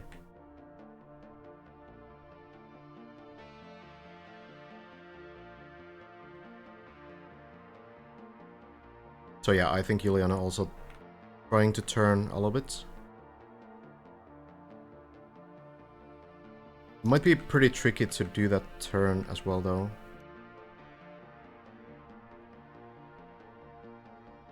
Car's kind of turning on its own.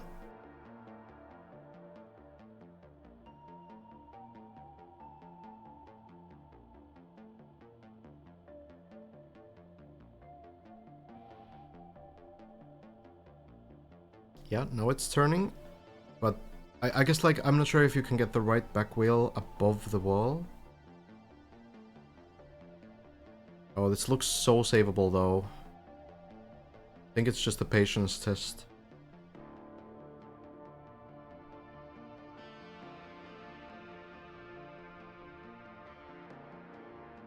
So close. All it needs to do is the car's balance needs to shift so that the back wheels will go onto the beam, and then it's done. Oh, it's so close. This feels like one of those floor 7 water saves.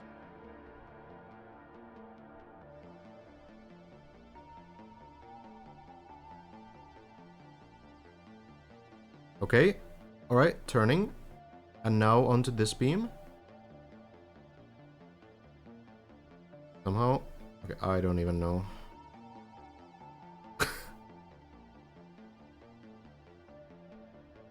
Like, it has to be savable.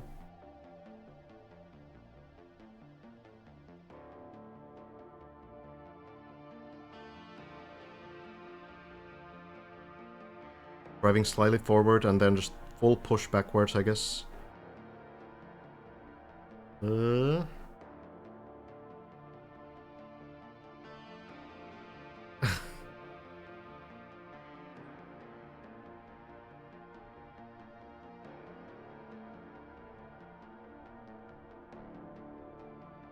Oh, there we go.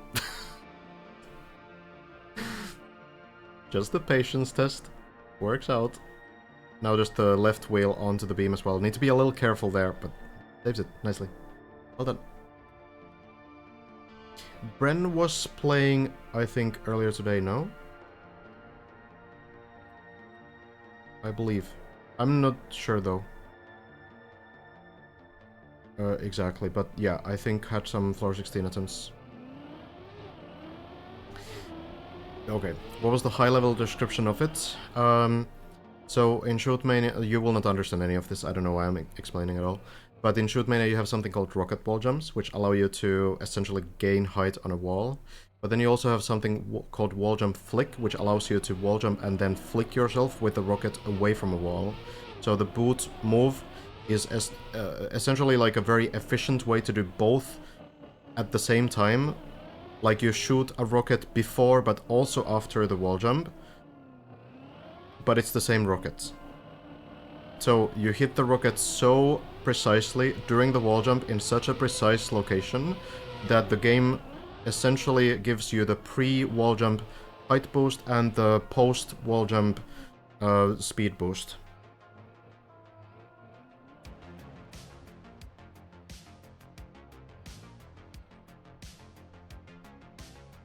And yeah, it's extremely difficult to learn. Oh no, Juliana. Now that might have been a little bit of a lack of focus, I think. I believe. But, you know, it happens. You're in long runs.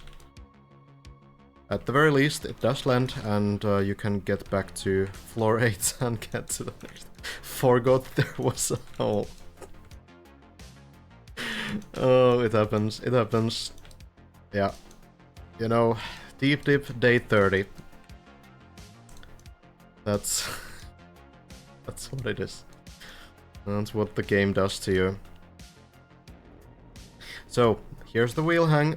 Bren and Lars trying to solve this one, trying to land here. Bren, the only one to actually get to this point, landing upside down many times.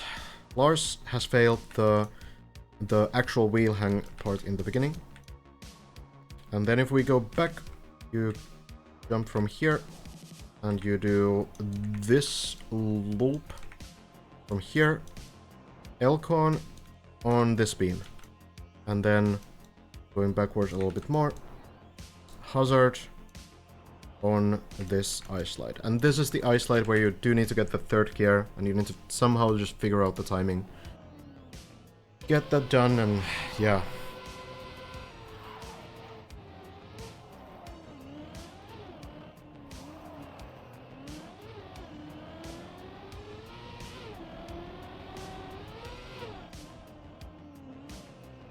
Sounds like Halo rocket or grenade jumps, or inspired by those. Neither rocket wall jump or wall jump flick are intentional moves. Basically, everything in that game, every advanced move is going to be like unintentional, so they work in very different ways.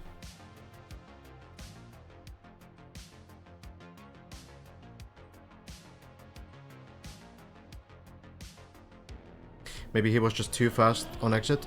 Could make sense, but like, if I sort of predict what would happen if you're slower, I feel like the car would flip even more, like, upside down. The left press that both Bren and Lars are now theorizing, that sounds like it could actually work. That sounds pretty reasonable, so I think we'll see both of them attempt that next time. Just listen to your rocket talk. Obviously, casting DD2 is also mentally challenging. I mean, it's tiring sometimes. What about the rockets, though? we can go through floor 16 again. I kind of like think about what they might be. I did not build map 16 or floor 16. That is by Jumper.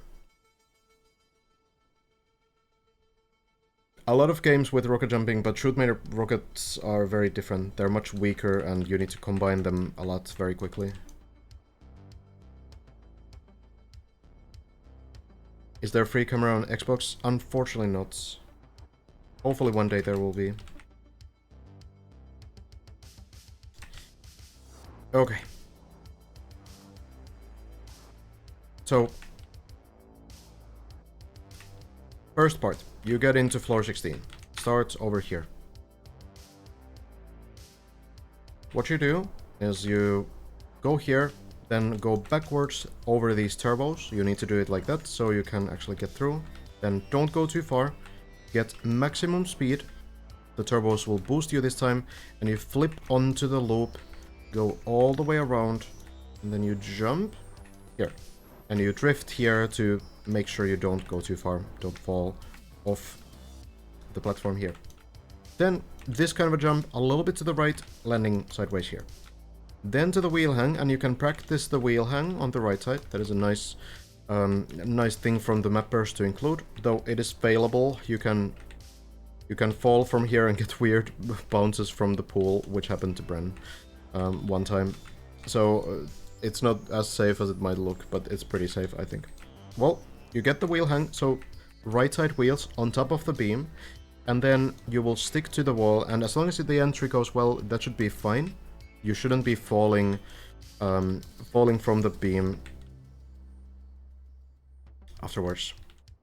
So the problem right now for the players is the exit. Bren hasn't figured out the inputs. The car has landed upside down every time. So the plastic here will push you a little bit away from the wall, and then you need to do something in the air to make sure the car lands properly. There's probably some input that works, they just need to figure it out. Then taking speed, landing here.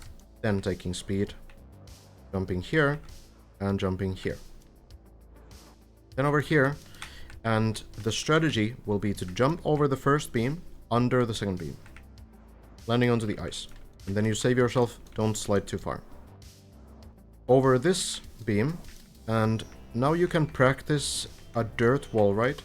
There's a plastic bounce here, which is meant to help you practice the turnaround that you need to do a little bit later. But the actual route goes here. You gain speed, jump, land on this plastic, and land here. How hard that is hard to say.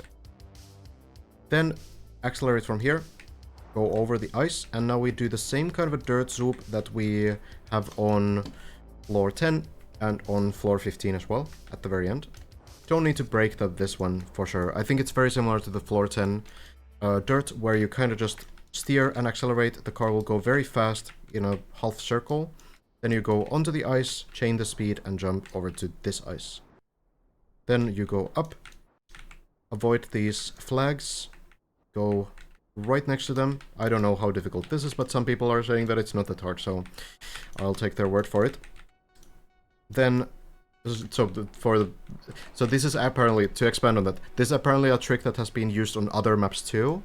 So, you know, I guess people are kind of looking at this like, okay, this wasn't super hard on those other maps, so it's probably not going to be too hard here either. Then, what is potentially the hardest part of the floor, we will see, I guess. But you take the turbo, go over here, and now you need to do like an upward angle. And you need to stay on the dirt, same as on floor 4. Go all the way here. Actually, sticking to the wall is not that difficult, though. It's more about, like, avoiding the empty spaces here, because if you miss something, the car will lose grip, and you might drop all the way down. So, you just want to try to stay on the actual wall. Then you go here, and now we have the plastic bounce, and the direction change. And the direction change I haven't ever seen before. So I have no idea how the direction change will work. But then you go to the other direction, and you jump over onto this platform. You need to do that zoop early enough that you still have the line to land here. Looks a bit scary. I guess if you miss that entry, you hope that you fall back into the dirt prototype so you can try again. But if you land here, it's most done. Most of the floor done. Most of the map done. So you go into the tunnel, chain the speed, land here, jump with the ice, and maybe land sideways to fully slow down immediately. Then just a patience test. Jump here. And now around the beam again, left side wheels off the beam, and you try to push through, try to get to this uphill. If you do that, well, congratulations, you've cleared floor 16. That's where the floor ends. From here, you just drop down here, onto the plastic. Suppose you have to be careful that you don't get any landing bugs here. That's probably the only danger. And then go here, jump, land, climb, climb, climb. Nothing super failable there. Everything is failable, but it's probably fine. Just a patience test. And then you drive around in a circle until you get enough speed, in your opinion anyway. And then when you're ready, you go, jump up, try to reach this red line. And if you do that, that's it. You finish the map. And if you don't, this quarter pipe will push you a little bit towards the center, which means that, you know.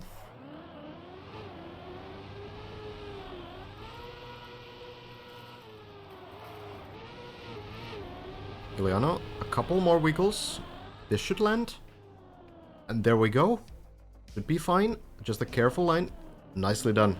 Floor 11. Reach for Juliano. Farming the height. First thing to do. Farming the PB. But if things go well, that PB should be beaten pretty quickly as well. First section already goes higher.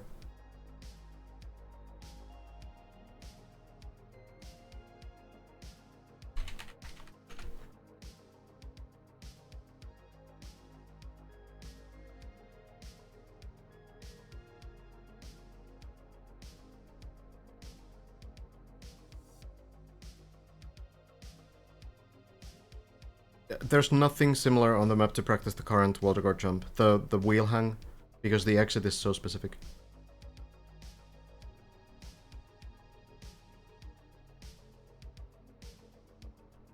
Isn't the direction exist in the wall right in the floors below? There is a dirt wall right on floor 4. You're correct. But it doesn't have a direction change. Here.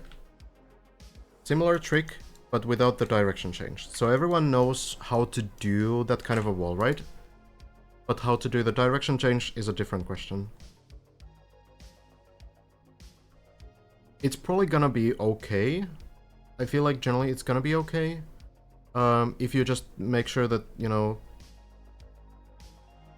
you are high on the wall right before you try to do the direction change, so you have a little bit of space to then like get back. But it could be that you like somehow lose grip on the wall and you fall down. Hard to say.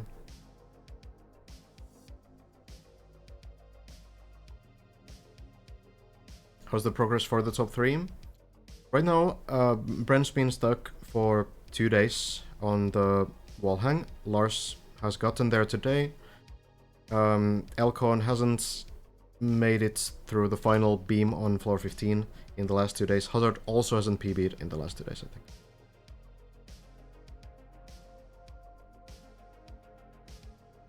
Lars really the only one in the last few days making progress, but now it's the wheel hang again.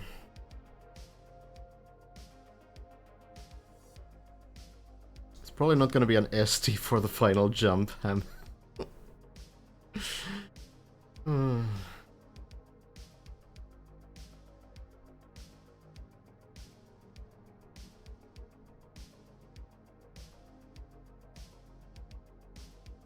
Is there one in floor 13 or something? I don't know shit about Trackmania, no worries.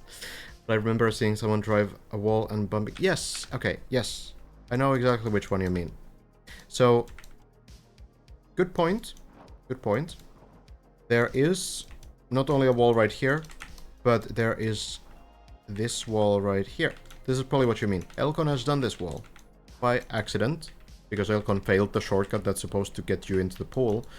So Elcon had to do this, but did get it. So this is plastic, and a plastic bounce, and also an ice wall.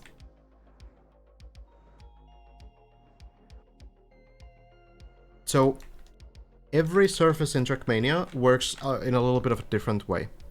And dirt is the only one where you can actually like climb the walls.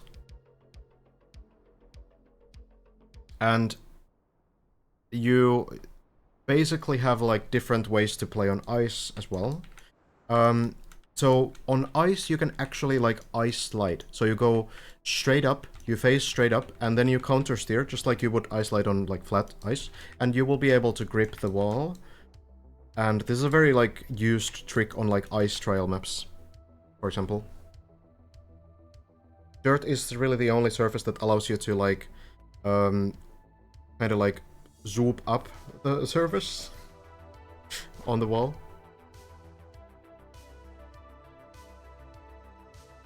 Good moment to check TOTD. Okay, we can check it soon. Juliano's first attempt here on floor 11. Very unintuitive floor, very weird block placements, not the intuitive usual grid placements that you would like to have.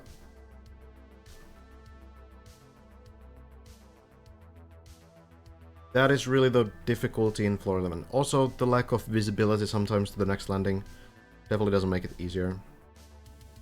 I'm from Finland.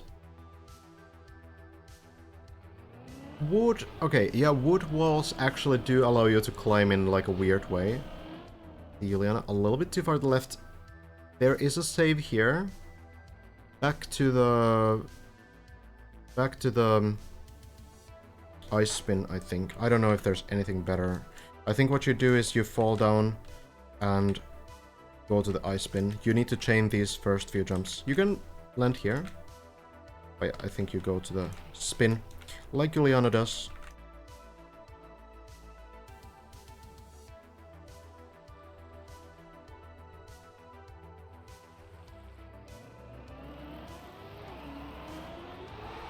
Lars said that one of the jumps on floor 16 has been figured out.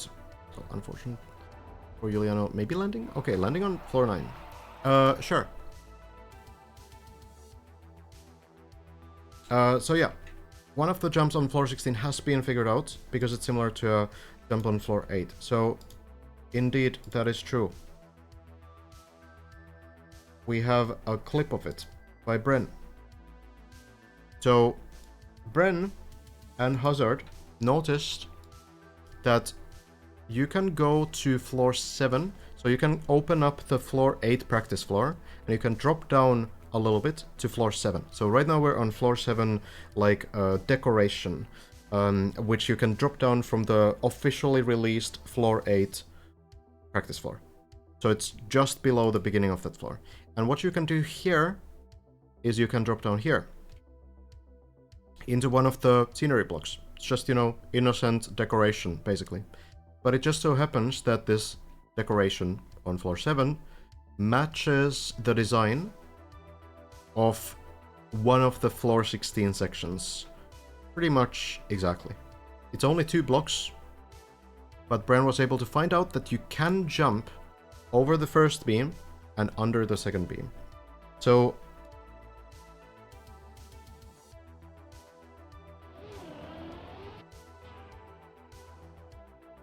now if we look here onto floor 16, we notice that when you get to this point, it's a very similar section, right? You have the same metal landing, or this kind of acceleration thing, and you have the same block here. First beam over, second beam under. That wasn't on purpose, I wouldn't imagine, because like I showed a bit earlier on the map editor, it's just that these 2 blocks are just next to each other in the map editor. So you have this block, and then you have this block. Like, these are just like next to each other in the same folder in the map editor. It's a very usual thing to build with. So, you know, you notice that there's a lot of different patterns. Like, you have this kind of a long straight into a turn, and then you have longer straights that just end in like this kind of a turn and then another turn. So like I feel like it's almost inevitable that one of these will match the 2 block combination. It's actually not even the same blocks exactly, but it's close enough that the players can kind of get a read on how it's gonna work. It's a little different, but yeah, it's not on purpose. I think it just happens.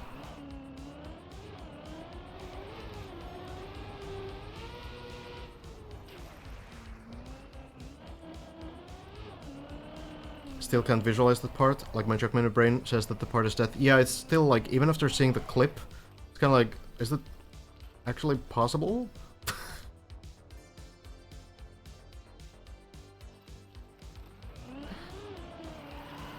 It is wild. How far on DD2 do you think you can get? It depends on how long I play, I guess. Oh. A shaky line. They should land on the ice. Just needs to spin around a little bit. Nice save.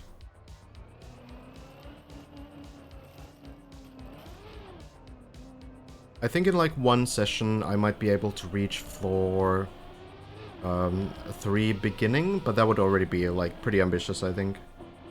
If I had like a full session. But I think floor 2 might be, like floor 2 middle part would be maybe more reasonable. Knowing all the strats definitely helps, but kind of. Can you send the clip? Sure. I don't watch F1, no. I'm much more like a speedrunner type than I am like a racing type.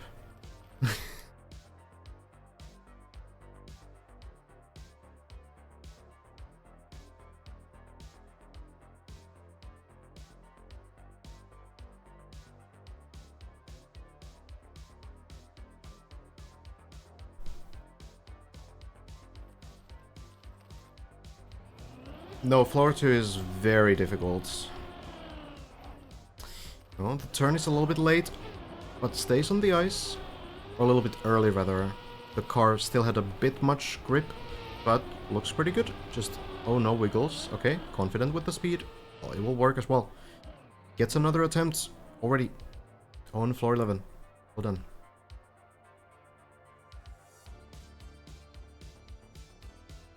If you use editor practice, how many hours would it take to finish a run without checkpoints? Probably a similar amount as these players are using currently. I am not as good of a player than any of these players.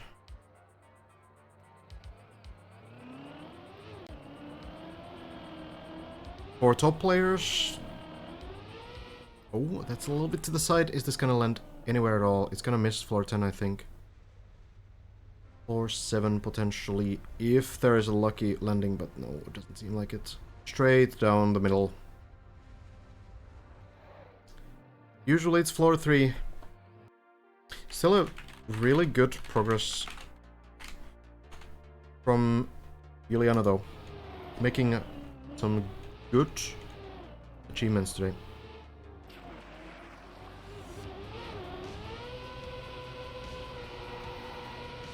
No, I mean, if the players could have... Like, let's say that all the practice floors were already available, the map would definitely be finished. Like, within a week, the map would be finished, if, like, all the practice floors were released from the beginning. So really the big challenge on this map is learning things in the least efficient way possible.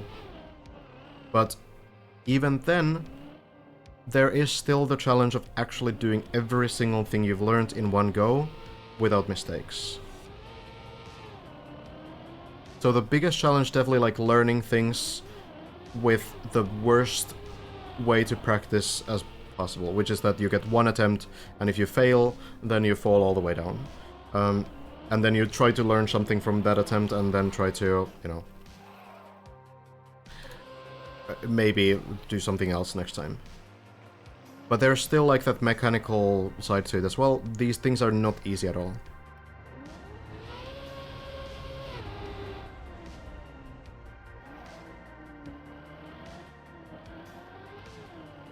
Current world record is still the wheel hang.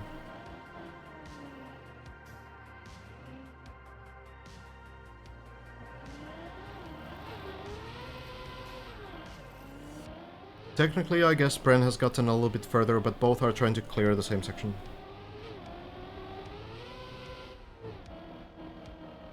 Don't you miss the top players from the server? Doesn't their absence make the cast less interesting with lower stakes? I guess that's for you to decide. But I think it's very understandable. Like, a part of this kind of a grind is to really kind of go through a very exhausting mental grind where you will need days off and you will need some, you know, slower days, and there's gonna be days when nothing happens. It's just part of this. That's what kind of makes it worth it. Is a tricky save from Have. Nails it though. Nicely done. So yeah, I mean, it's completely understandable.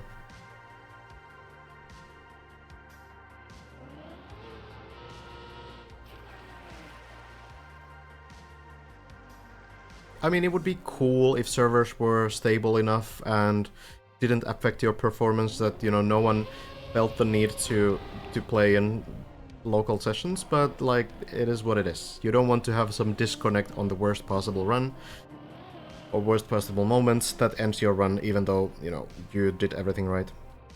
So it's fully understandable. But yeah, I feel like it's understandable that they do, like, no mic sessions, and they do, like, some short sessions, and they get frustrated, and it's all part of this kind of an experience.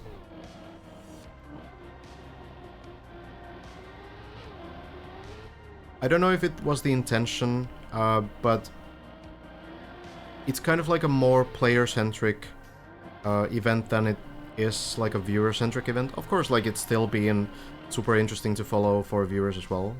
I know it firsthand because I've been watching everything happen in real time, but at the same time, like, a part of this kind of a grind is going to be the fact that you get very tired and there's no progress sometimes, and things get difficult, and you are thinking of giving up, and you say that you're never opening Trackmania again, and then you still keep pushing through that, and you end up finishing the map, and that kind of makes it even more rewarding, that you overcame those obstacles, those sort of thoughts that you might not be able to do this, and then you were able to do it at the end.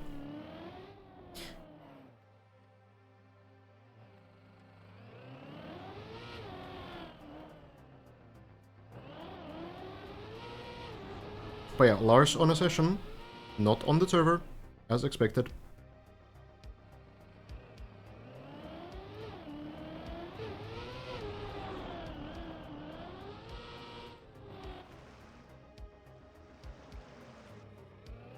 Remember the clip of someone asking Lars when the top players were gonna start getting mentally frustrated, etc. And he was like a week ago. Yeah. Yeah, no.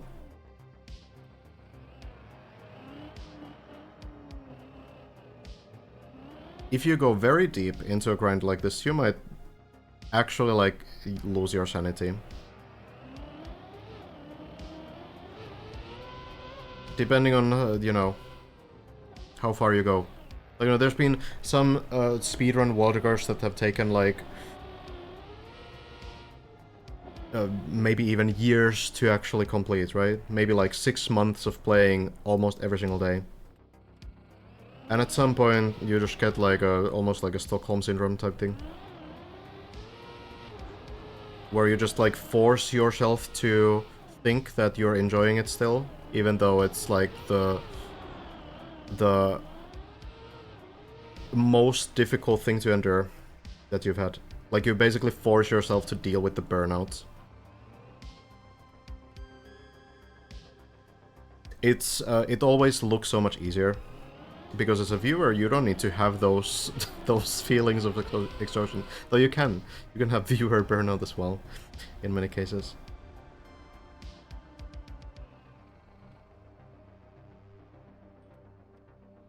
You start, you know, dreaming off the map. You start seeing nightmares of you failing the final jump. Kind of like seriously affect you as a person. Kind of a grind.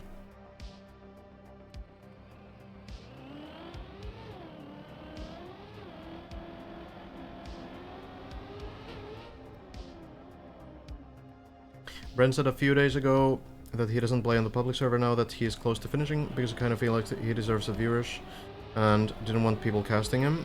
He was although very clear about the fact that he had no ill feelings about the casters and that he liked people casting the event, but that it was a personal and selfish thing. Yeah, I mean, it's completely fair as well. Like, it's your content, you deserve to also get the benefits of that.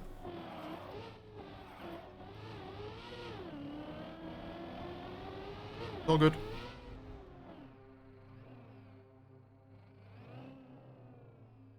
We'll see if Have might be able to get to that 1,000-meter mark today. Would be cool to see as well. But yeah, I do have permission of Elcon, Hazard, and Lars to restream them, which is great. I very much thank them for that permission. But we're not gonna, you know, take more of their content than necessary. Because it's weird for me. Feels strange to do that.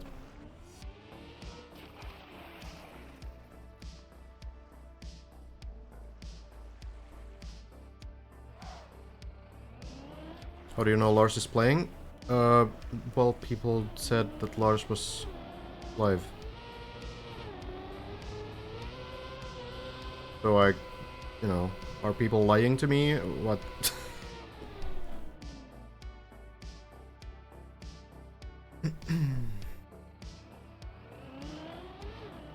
As a streamer, you do have to wonder though why there are people that would rather not watch your stream, and if by going private you're actually getting those viewers to yourself. Yeah, I do feel like, for example, my stream probably hits like a different audience than a lot of the POV streams. Oh, we can check the TOTD, sure. Before Lars gets to the top, we can maybe check in on Have in just a moment. If it is that cool of a map. If you're pretty new to Trackmania, here's another thing as well. We have a new track of the day every day. It begins with a cup of the day. Every day about 5 hours ago. And you get 15 minutes to learn that map, and then You play in like a division depending on how good of a time you did. So 64 of the best players during the 15 minutes will get to Division 1, and then the 64 next players will get to Division 2, and so on. And usually there's like a few thousand players playing Cup of the Day, so it's pretty popular every day. And you have all these maps. I actually only played 2 maps last month. It's been a big grind and deep dip. But yeah, you can get like medals on them and try to play them. There's often like very different types of maps. And one tradition that there is that the first of the month is always like a troll map or like a meme map. It started on April Fools a couple years ago, and it's been a tradition ever since. So what is this map now? This is the meme map of this month. What? Okay, this is interesting. So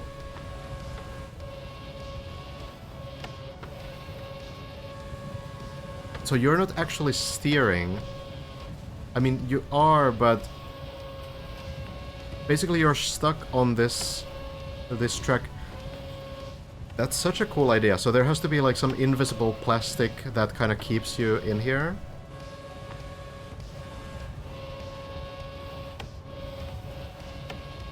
Like I guess the challenge here is to not fly off. It's the same as in real life, right? What is this called again? Like these are actual things in real life too. Where yeah, you can just press forward and you can follow the track, but if I press forward, then I guess at some point, yeah, I will fly off. Slot cars. Very cool. So the challenge is basically like slowing down so that you don't fly off the track.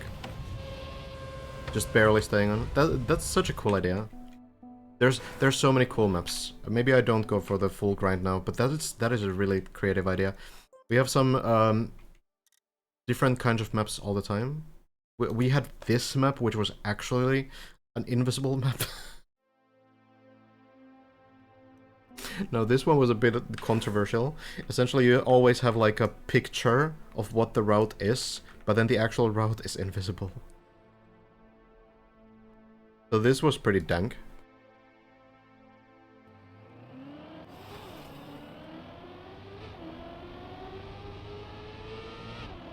Pretty wild. There was even some more controversy about this, because there was a way to use a plugin that showed your own ghost to kind of show the route for you as you were running. Because with the plugin you can change the ghost offset, so you can make the ghost start a little bit earlier than you, so you could see the ghost driving a little bit ahead of you.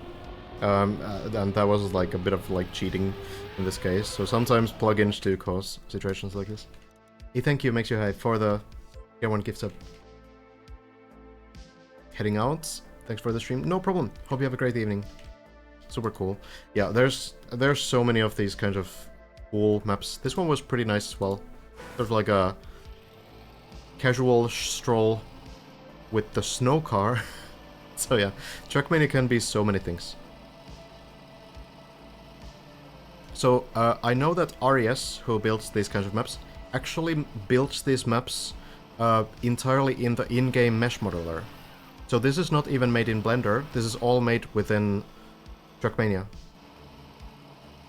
So you can create your own custom blocks, and it's really cool how RES is building these very complex maps entirely without Blender. I'm not sure if you change the color of invisible blocks. I'm not sure. Okay, I don't know. Warl is taking some weird lines through this map. But yeah, very different kinds of maps. In the first of the month. Let's see if Have is still hanging in there.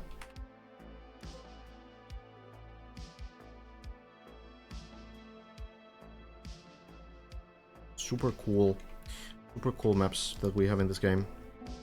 And this is one of them. But yeah, a very unusual map. Deep dip. Yo, Kendo, thank you for the 2 years. Bye, Navoima. Much appreciated. What did you think of my map? I don't know what I think about it.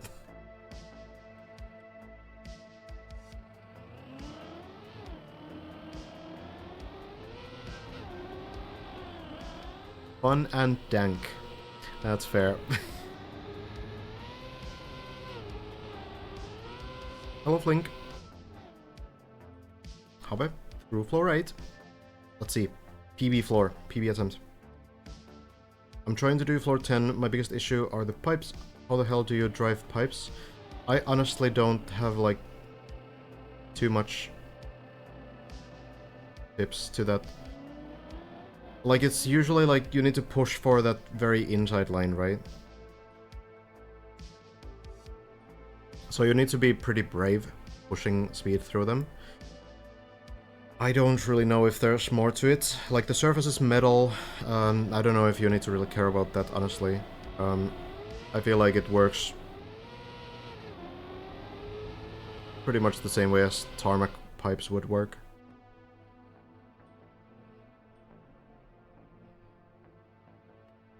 When straight, stay on top. When turning, go inside the lower. Yeah. That's kind of the basic thing. But, yeah, it's very difficult to then actually be able to push those lines. Okay, actually, is this already... Oh, this is already a PB. I think Javi might have failed the turbo landing last time. So now... Oh, slows down a bit too much. Somehow still lands. That was... not the strategy. Generally, you need to full speed into it and then air brake a little later. But somehow it works. Though, there is a strat that's a little bit different. There is an actual strat that works. But, Have, 1,000 meters. There it is. Gets to the halfway point. 53%. So there is a strat where you actually bounce on this. Bounce here and land on the turbo, instead of like jumping straight here with the air brake strategy. Lands this one as well. I think we can see Have's floor practice kicking in here. I already did it. There's a 1 hour cooldown.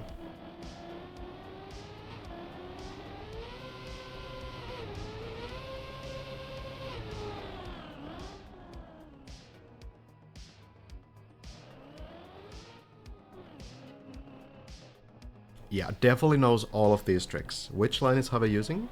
The low jump, perhaps? We have actually 4 different ways to do this section.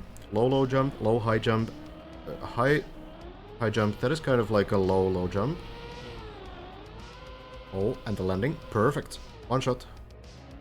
We have low jump, high jump, high jump, and low jump. The main difference is where you start from. If you start from here, it's gonna be the low jump. So you will do like a lower jump always. But if you start from here, then you have like a better angle to go higher. And Hazard does this high jump, as well as Matt, I think. But you can also take this line and do like kind of a low jump. It's a high jump line, but with the lower jump. It's weird. I forgot who was doing that, actually. That's a little bit off, but lands on the platform. Close to floor 10. This is actually personal best, but keep in mind that this floor has been released as the practice floor. Floor 10 as well. So it could be that Have has like pretty good runs on both of them. And that can help you also get these full runs more confidently. It's a huge deal. Being able to practice this map in like any kind of more efficient way will help so much.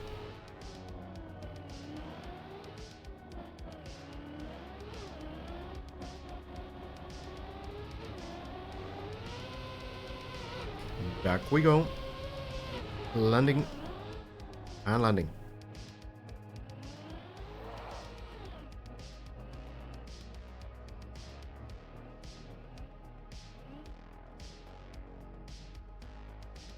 You think the Deep Deep 2 split the community? I'm not really sure if that's happened. I mean, look, there's always going to be like a group of players that don't really want to participate in whatever is going on.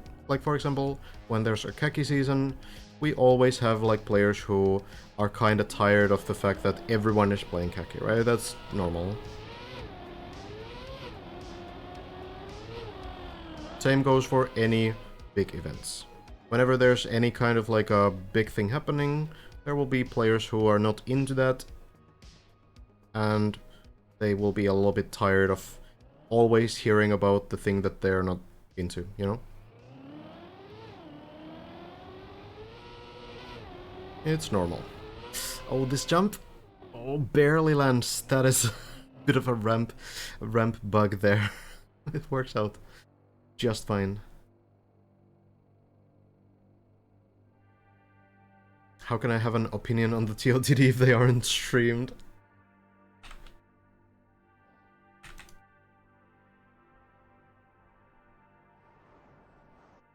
Fair enough.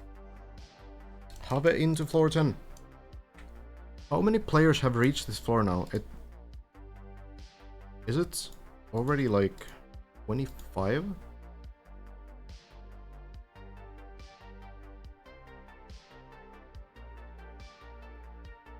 Why do I...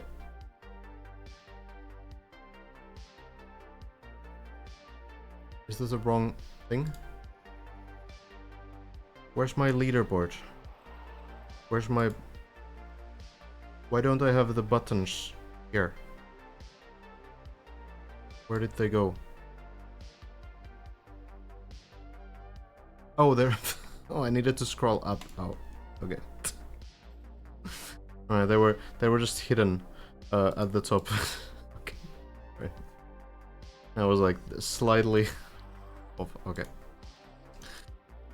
Alright then. Yeah, so 1060 is safe on floor 10. 1040 is likely just the highest point of floor 9. So yeah, 20 people. 20 people on floor 10. It's kind of wild, actually. The practice floors have helped so much, though.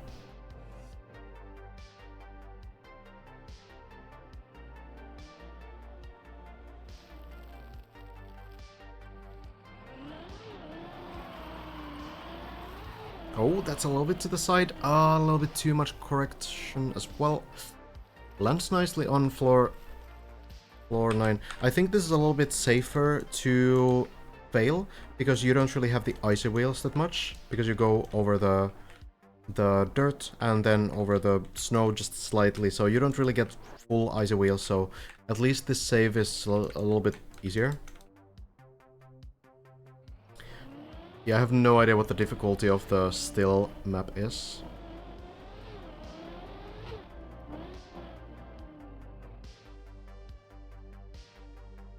I don't know if...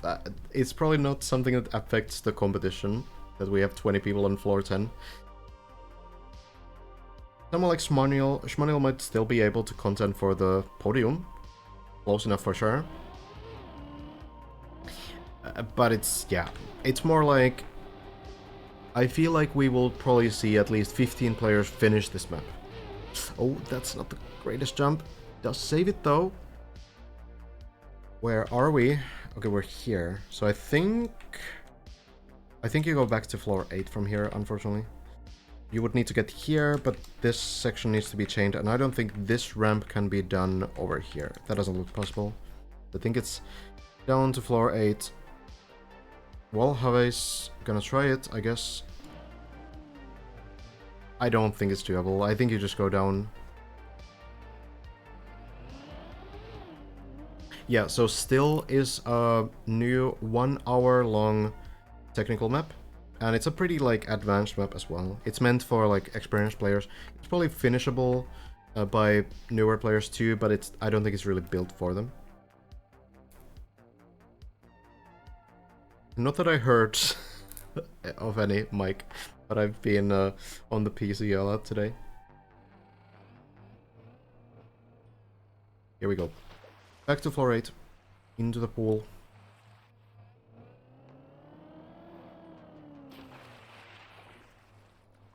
What's the return on invest for the organizers of such events? I mean, it depends. Usually, like, they are passion projects, so everyone is kind of in. in them for free, so you don't really need to invest like a lot to begin with. Oftentimes, you know, you don't, like if you're a streamer, maybe you get some support from that side, but if you're just a mapper, then it might not really be anything. So a lot of Trackmania stuff is really just passion projects. But a lot of the time, you also don't really invest much into it, you just build something for a long time, right? So you don't really, I guess it would be break even in that case. But for this event, there is the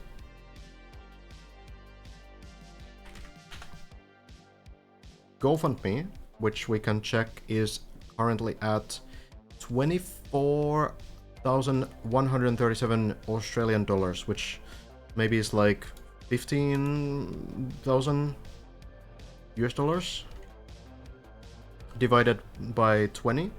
So that's kind of what the mappers or the participants in this project are getting.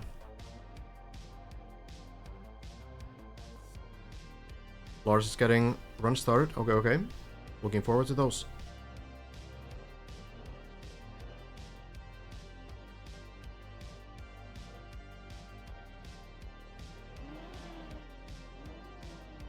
No, yeah, like, definitely, it's not something that people generally do for profit.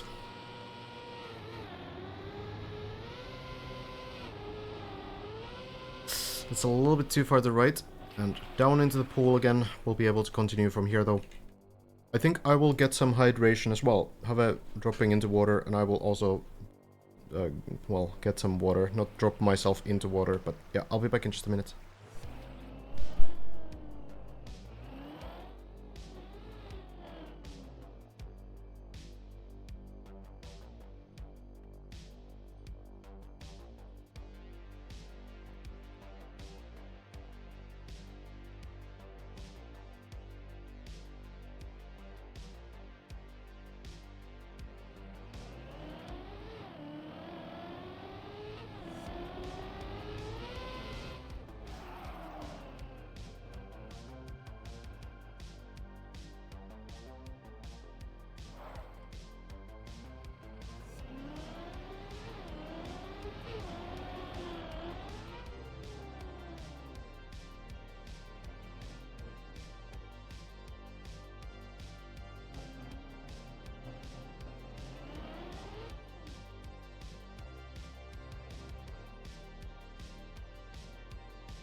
Well, seems like Have has fallen to floor 5. Happens occasionally.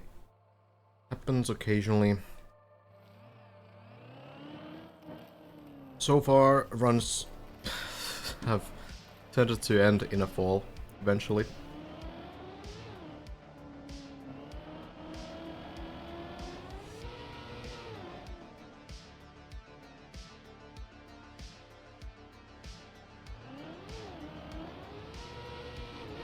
Yeah, the still map took like 3,000 hours.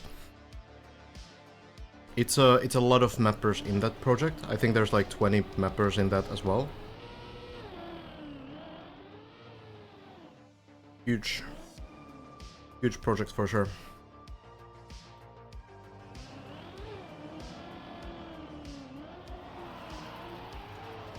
Here's the dirt wall ride technique that you also need in floor 16.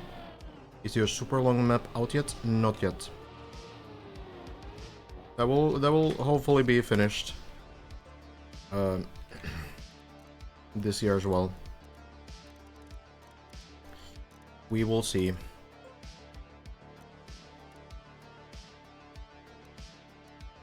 It is being worked on.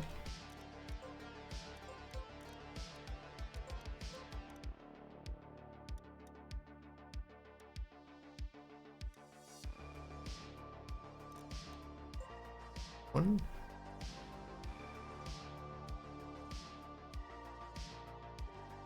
Oh, didn't load the mod. Probably the other save after all. Yeah, a lot of big projects, especially this year. We now have Deep Deep 2. We have Still, which was released today, a big 1 hour long map. And then there's this map, which is also big. This one is at maybe 600 hours at the moment. It'll be finished. It's more than 600 hours. But yeah, 20+ minute map. Pretty big one too. Eventually that's gonna be finished too. If you want to play another map, yeah, this might be for you, Leo. There's the Threat of Ariadne map, which is pretty beginner friendly. If you want to play like a endurance map.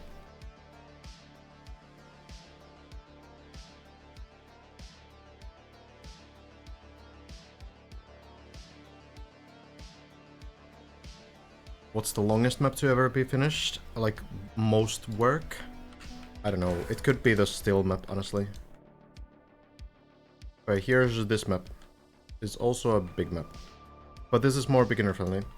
So, five different levels, different styles. We have the dirt stuff there, then we have the road stuff here, ice level, plastic level, and then the final combined level.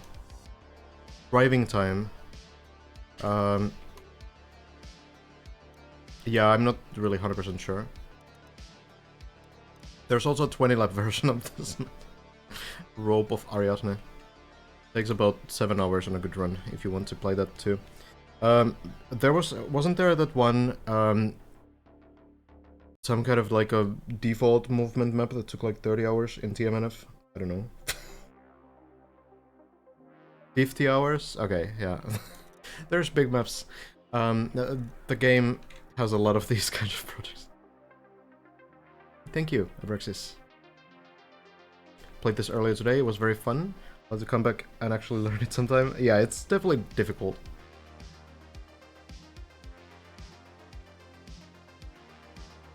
What's the image in my PFP? It's actually like commissioned art that I had when I was making some music, but I never finished the album, so it's unused so far. Maybe one day I'll finish it.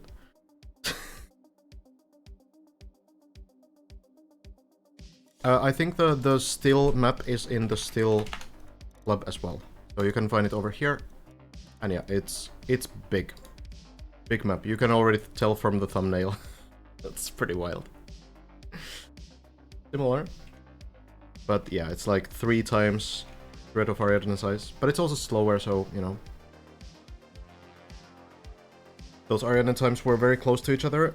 Yes, the Voltigord is actually done in a patch that is a little bit harder as well. So Murray's Voltigord there is absolutely an unbelievable achievement.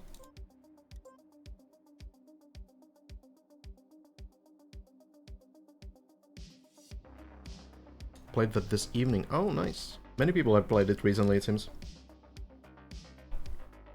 Yeah, I think that was what I was thinking here, but... Focus finished a 110-hour Neoslide map. Oh, yeah. Oh, I remember. Like a 1 week of just doing Neoslides. That is insane. Yeah, Trackmania players are truly something else. It's crazy. Some people use 100 hours to finish up Keki map. Some people play a map with like... how many Neoslides? Tens of thousands. Yes, Elcon did do the sub 20 on a live event. That was wild. Okay. What are the updates on Deep Deep 2 Voltigord? Not much. Not much right now. It is really the wheel hang on floor 16.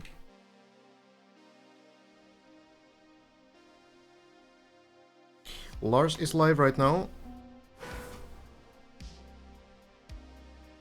So maybe we'll get an improvement sometime today. But yeah, floor 16 starts over here. Bren and Lars have made it through here into the wheel hang. Lars failed the wheel hang. Bren has landed upside down multiple times over here. The WR clip does have the failed landing, one of them. If you go a little bit forward on it.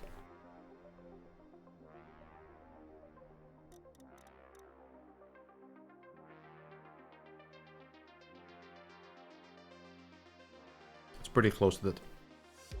But yeah, that's what the players need to solve next.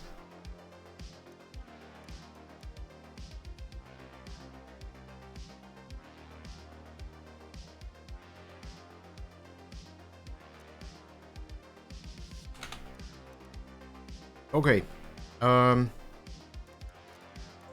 we could go back to the server. Lars is not playing on the server though, so it's kind of, you know, something kind of hard to follow fully. How do you think you can not land upside down after a wheel hang? The players are thinking about the left press right now, and I think that seems reasonable.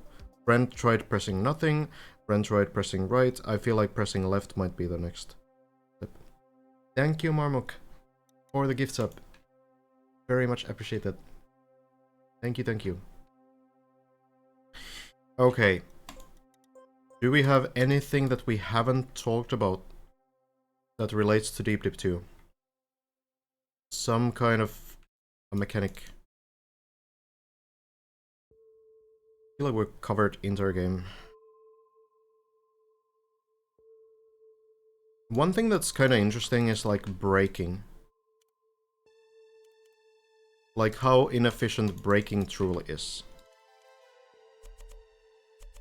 If I just get some speed and I slam the brakes, let's say that I slam the brakes on this block. So I'll build this entirely from plastic. Get like 2 turbos here. Like, braking is so bad in this game. The car is so weak. Especially on specific surfaces.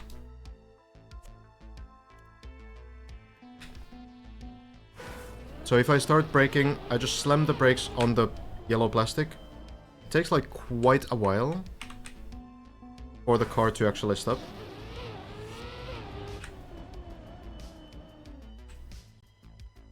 Somewhere here. It's really hard to like just make sure the car stops like after a jump, because this is not that much speed. Like, of course, if we look at like the speedometer, like this is a lot of speed, right? But you have some sections on the map where you need to have like 200 speed and then you need to immediately slow down. And that is usually pretty difficult. And a lot of the time how players do it is they kind of do like some kind of a drift sort of strategy, but those are really tricky as well. Like this kind of a slowdown. But that's like really tough to do sometimes. Is it better to land sideways or land backwards and accelerate? It's basically always going to be better to land fully sideways. So if we have like a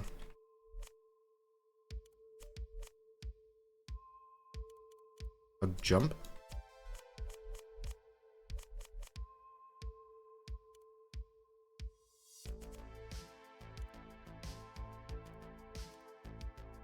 If we have a jump and then a landing like this.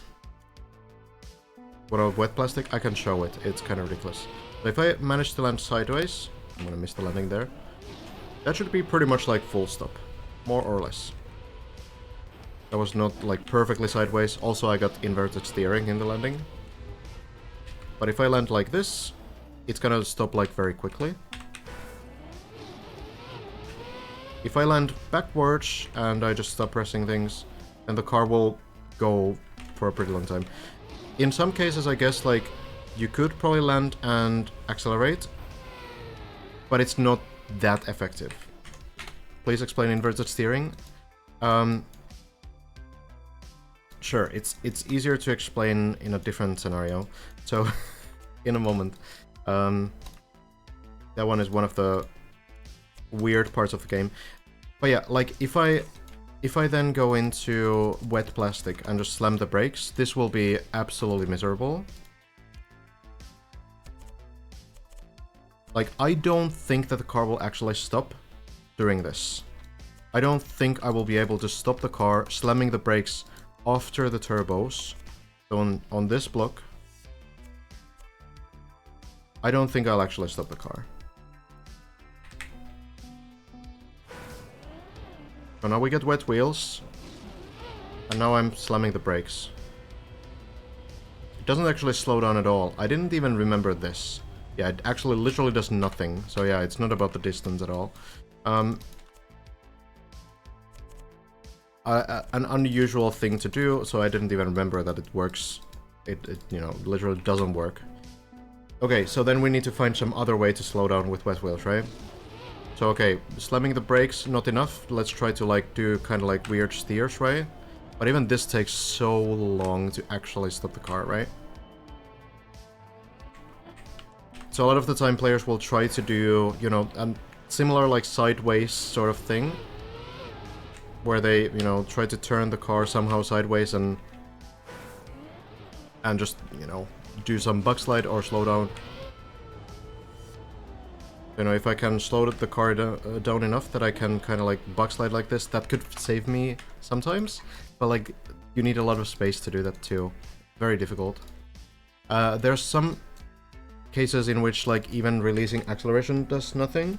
I don't know if like wet plastic, I suppose, is gonna be the same. So you can just release and nothing will happen. You will retain the speed through this entire thing. The same is actually true with, for example, the rally car. Which is kind of wild. A lot of the time, the car will just go forward. So there's these extra cars in the game.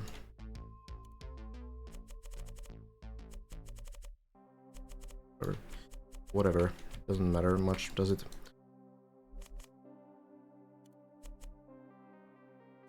So with this car as well, like, it doesn't do much at all if you just let go.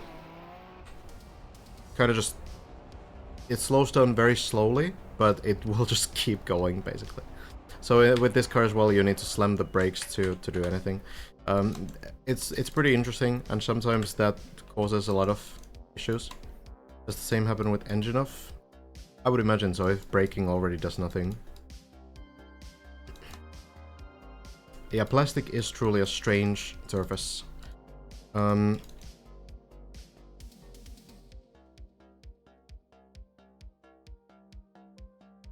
You lose the gear pretty often, I guess you mean? Yeah, so the slide outs happen because of the gear downs, and that's usually because you were too slow or too fast into a slide. Usually on like well-built ice maps, you're going to be too slow on ice. So it's really just like getting more speed into it. It's kind of hard to understand, but most ice maps are either built for 3rd gear entirely or 4th gear entirely. So you can try to check with the plugins, with the dashboard plugin, which gear you have, and then pay attention if you lose it. Losing it or gaining the gear during an ice slide will cause you to slide out. But yeah, it's pretty weird. So how the inverted steering then happens is basically when you're driving forwards and you turn backwards, and sometimes the car, as you land, will still kind of think, oh, console player, okay, so then you just need to kind of read the situation, try to pay attention to the speeds. 160 speed is 3rd gear, 235 speed is 4th gear. Depends on the map, which one you need to have.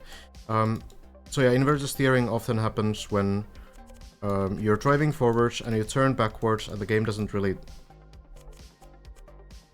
know that, I guess, or something. And then when you try to turn to the left, you turn to the right. I suppose, you know, the game somehow like just misreads the situation.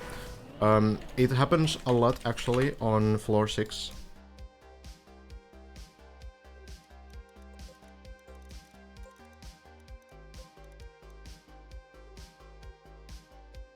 because you have a forwards to backwards transition, and a lot of the time it might seem like the players just pressed the wrong key, but that is actually not the case. It's usually a difference between when you start like pressing backwards. When you have this section here, you take speed, you jump, and the car will flip from forwards to backwards. Right here. Is this gonna be fixed? No, probably not. I think it's a thing for like 15 years now. Lars 410? Okay, thank you. Feel like it doesn't happen if you land backwards and are not drifting at all. That definitely makes it less likely to be a problem, but it can still happen. Basically, usually the way to avoid it, the sort of key way to avoid it, is that you start pressing backwards only after landing. You can even hold forwards when you still land, and then you start pressing backwards when you're steadily on the ground, and usually that can avoid it. Okay, so I can show this because I actually built a segment for a khaki of the day thing once.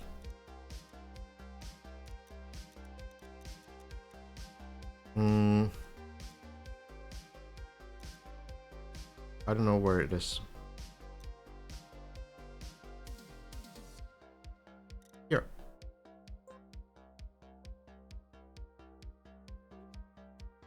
So I can show this because this has exactly that problem. So it's weird, but don't worry about this actual map too much. So you jump to the side, you flip like this, and if you start pressing backwards too early, you will have inverted steering.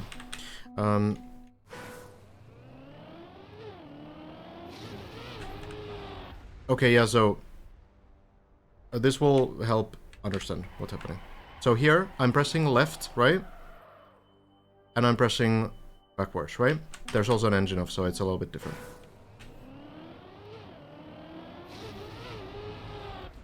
So if you look at my inputs, let me actually... Okay, we're gonna do this. First, show the intended interaction. That should be big enough, I guess. So, here, if I go to the grass, there we go. If I'm pressing backwards and left, the car goes from our perspective to the right, yes? And then if I press right, the car goes from our perspective to the left, yes? So, here is the problem. You jump through the water, and if I start pressing backwards too early, and I press left, the car goes from our perspective to the left. And then if I slow down, now it goes to the right again, yes? This is the issue. That is inverted steering. Or if I press right, it still goes to the left. That is also a problem with inverted steering. Sometimes both of the keys go to the same direction. So turning to the left brings us to the left, turning to the right brings us to the left. So I don't even have any way to turn to the right.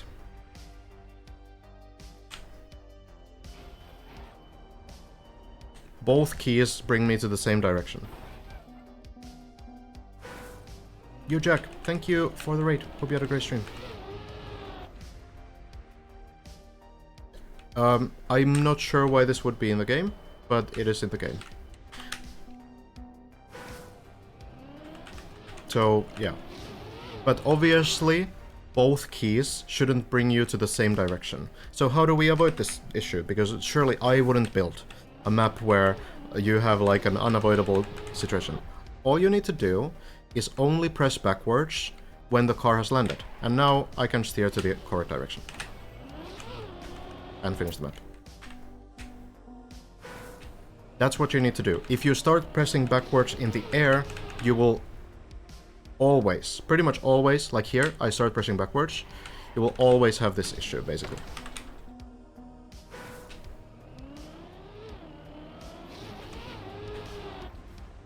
As long as you're patient and you wait for the car to land, that should be fine. So that is inverted steering. That happens on floor 6. And it's often avoidable, but sometimes can be a little unpredictable too. It's kind of situational sometimes.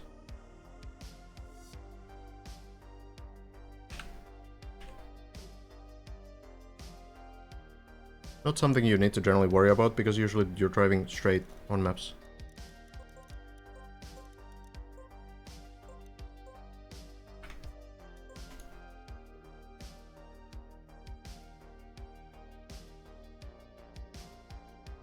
So I've heard from... there's a player called Arthun, who is a very good backwards player, and I think Arthun at some point said that backwards driving would be even worse if he wasn't giving feedback in the early days of Trackmania. So I'm not sure what it would look like without all of this.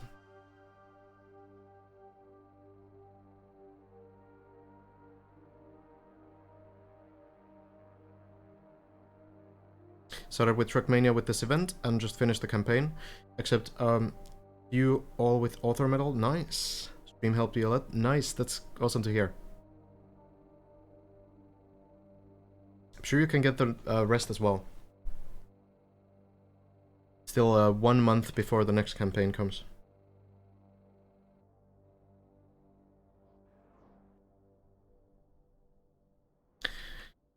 Yeah, I mean, it's kind of annoying to have to deal with. I'm pretty sure that there is like a way to avoid it here as well. But the problem is that if you land in like an unstable way, then it might be much harder to actually get that kind of recovery. Difficult for sure. Yeah, Keki has started today in the other game.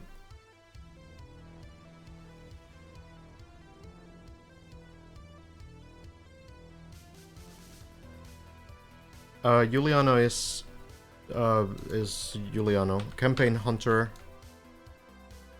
Maybe you're thinking of Talibird? Or something else. I don't know.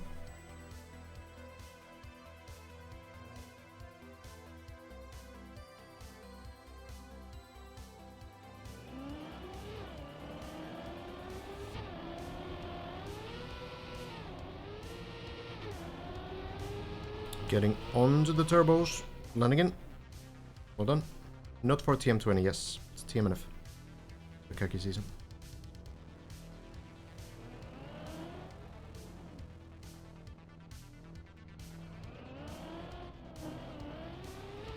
Inverter steering, by the way, is by far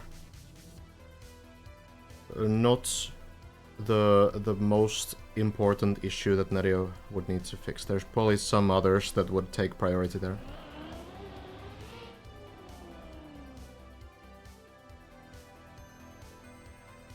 Trackmania player?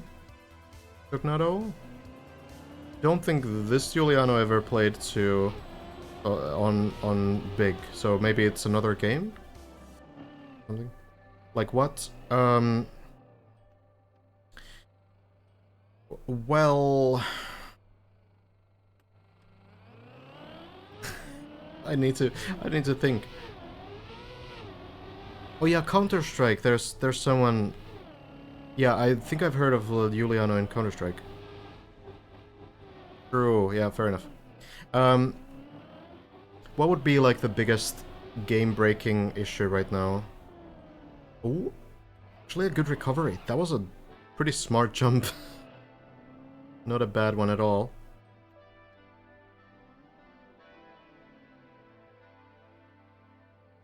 Ice has like a bunch of weird things that happen. For example, Ice is pretty unpredictable, and there's weird gear situations that happen that would probably be nice to get rid of. Like, some gear shifts don't make sense at all. You can keep the first gear at like 600 speed on ice with a specific kind of an ice slide, which is kind of weird because that should already give you the 5th gear. So there are like, I feel like ice gameplay, no one just understands how it fully works. So that's one.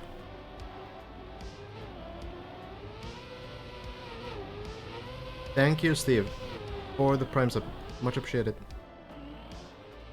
Biggest game breaking issue the last 4 years is game refusing to stay on full screen. True, but there's a plugin.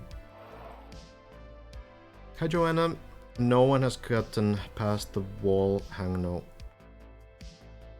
No, I would rather not get Ice version 4. I'd rather not. Because like every Ice patch has just added more weird things without really altering the old weird stuff.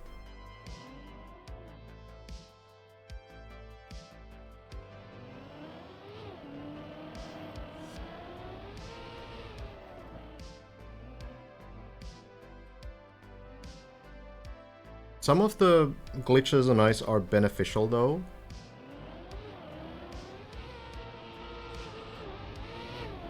No, like all of this is known. Like everything like this has been, you know, talked about and reported, and yeah, the Ice is just what it is. Look, the current sort of relationship between the community and the devs is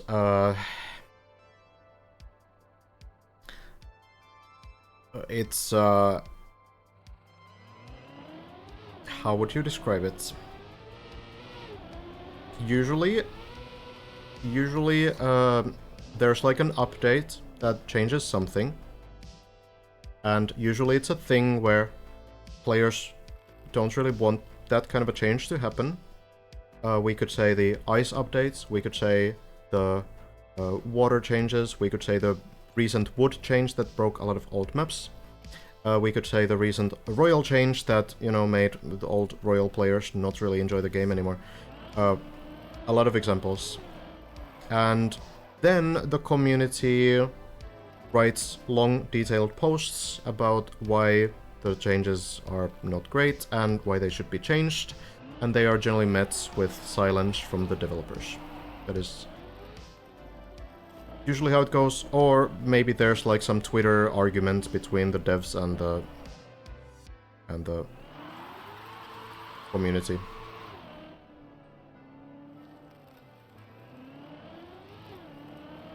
That's just kind of how it's been.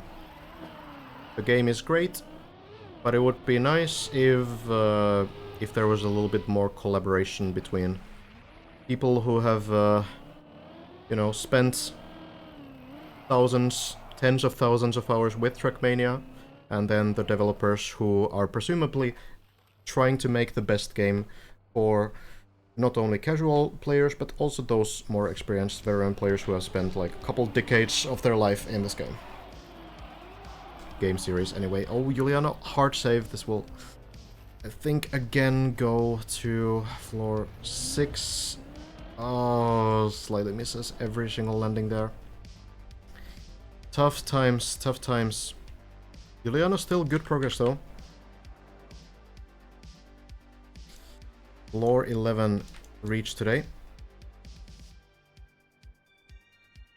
Pretty quiet day.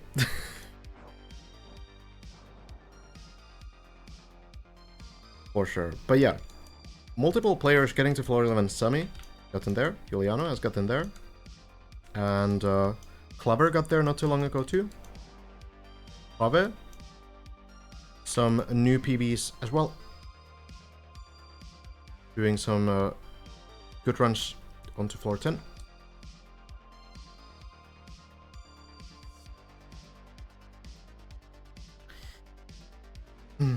Are there devs who are well known in the TM esports or wildcard circles? Tona is a pretty active like mapper and player and hunts some maps sometimes. Tona is only the track of the day person who selects those track of the day maps, for example.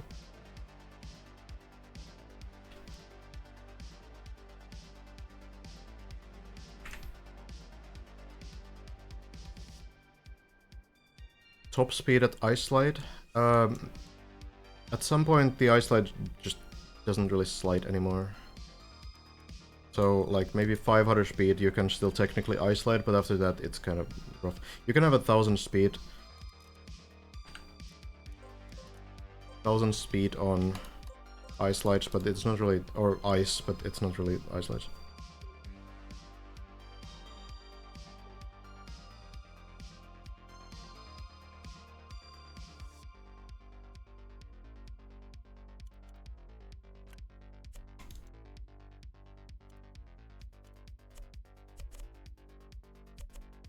How much speed is this? Yeah, ice slides usually work best in... whoops. That was not what I tried to do.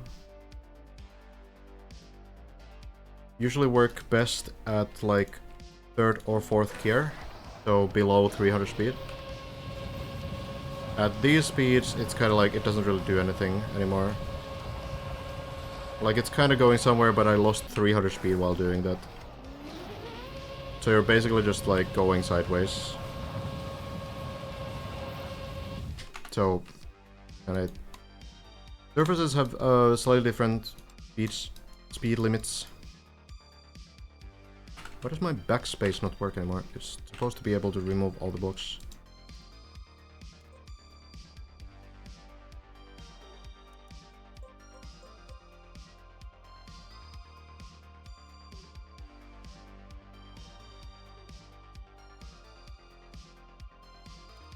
So road surface has 1,000 speed limit. So the tarmac. But generally to get to 1,000 speed you need to do some speed slides.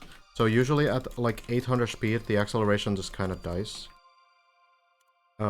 Which means that if I just press forward, it's gonna get to... Well, okay, with the turbos it's gonna reach the 999. But generally speaking, you want to do some small wiggles at very high speeds to gain more speed on road as well.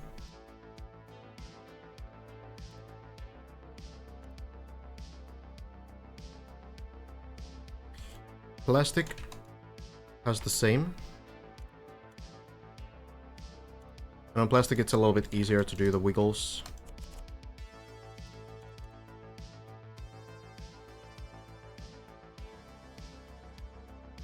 So you can gain that speed easier. So just small wiggles like this and you can get all the way to 1,000 speed.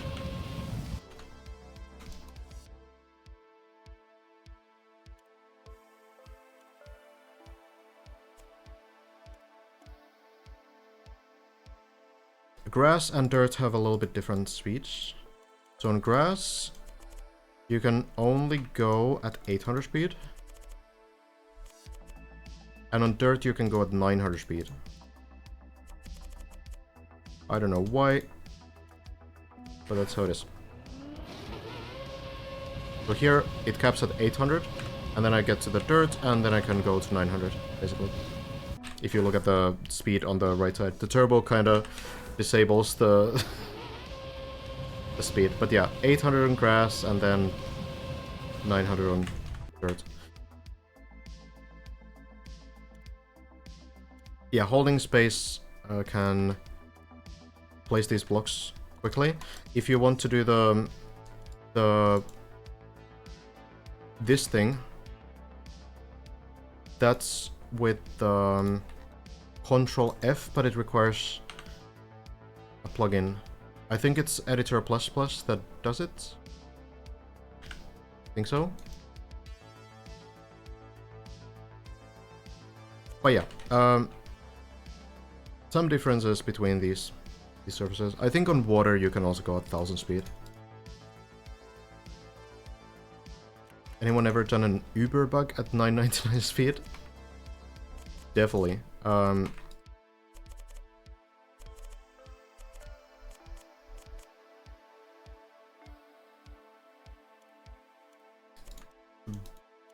I think like Ubers generally give you like more than 1,000 speed as well. Like it's possible to go a little bit faster too. I do think that you can go at 1,000 in water. Seems possible. Also, you can see the weird wet wheel airtime that you get. Starting at 999, probably, like, that should be fine. The acceleration does slow down here, but it does go over 900. But yeah, wet wheel airtime is pretty strange. You can get some pretty strange sort of spins that suddenly just stop.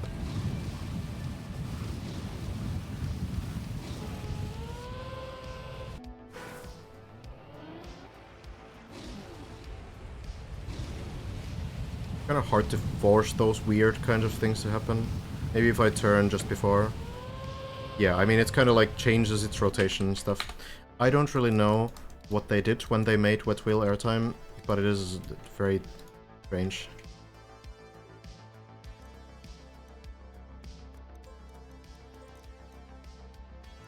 Can be used to create some cool maps, but kind of hard to make consistent. Backing up in water always seems to not steer or steer wrong. Any ideas why? Likely with like similar reasons. I'm not really sure though. Don't really have many backwards water maps.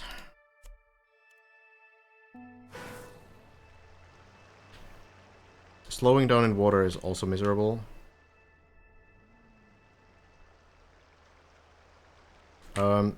It's kind of hard to say. But yeah, it could be something about the gears working a little bit differently in water.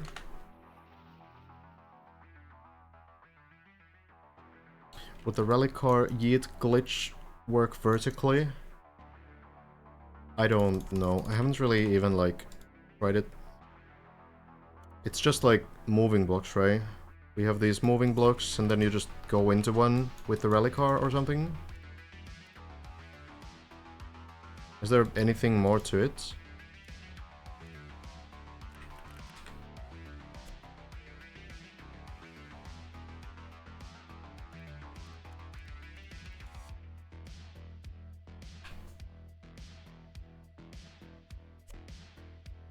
Sure, looks great.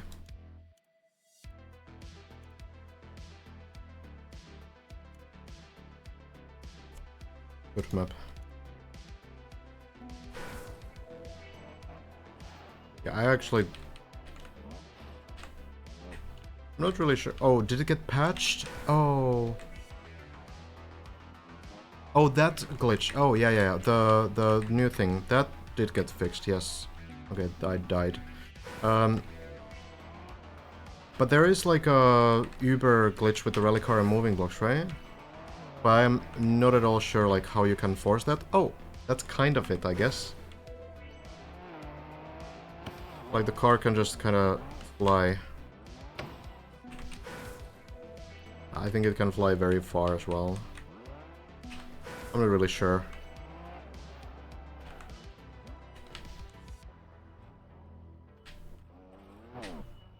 I don't know. Moving blocks do seem to create some interesting situations sometimes, like glitching through walls and such.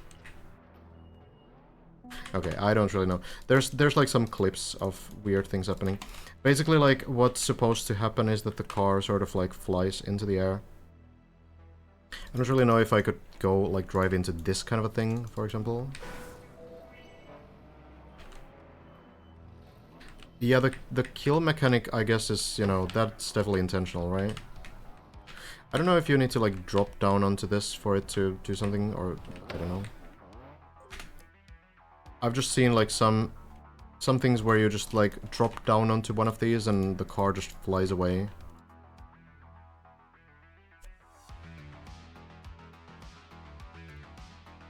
But it could be that they've worked on fixing it or something. Yeah, I think it's on the other cars too. I'm pretty sure it just happened to me, you know? Okay, whatever. I don't think I can force it because I don't know exactly how it works.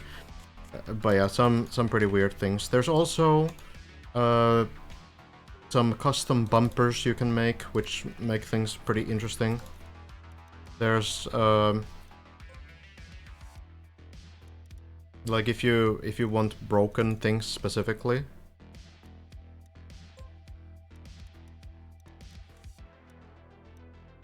Where is it? Oh, here. Oh yeah, of course.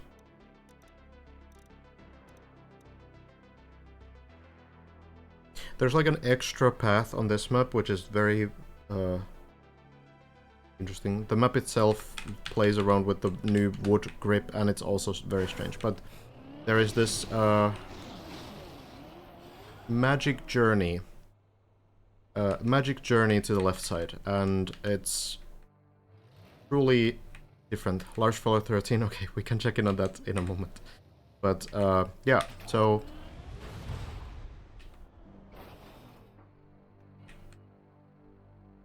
I wish I could explain at all what is going on here. But like, I literally just don't have any idea what's happening here. The wheels are not looking right. My car is definitely not where it's supposed to be. The shadow is in the right position, but the car itself is... yeah. But I can drive through the reset gate, and that should fix the situation. There we go. Nice. And then we can go continue the magic journey.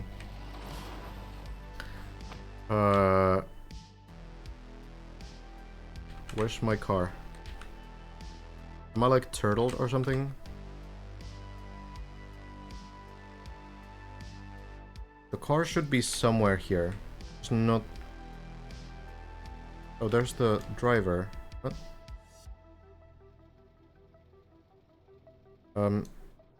Well, I seem to be sideways.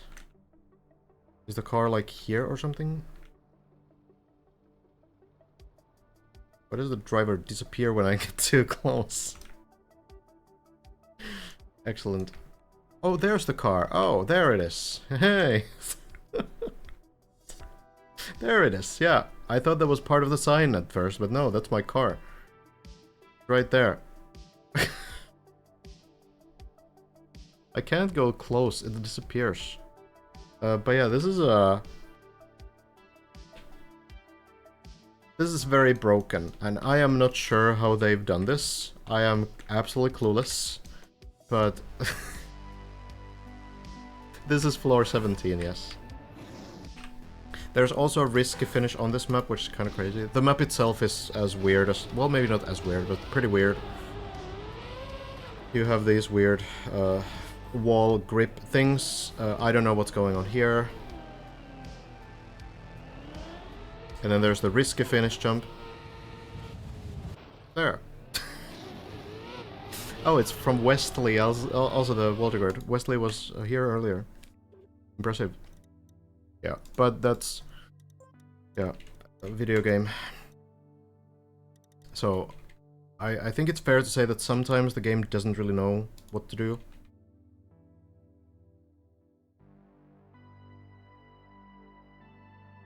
Sometimes the game might be a little confused. Well, we can check in on Lars though. Oh, awesome, Leon. Glad to hear you enjoyed. So yeah, Lars is getting a run going. We do have permission also to show Lars' run. So we can check in on this one and see how that's going to get back to the dip.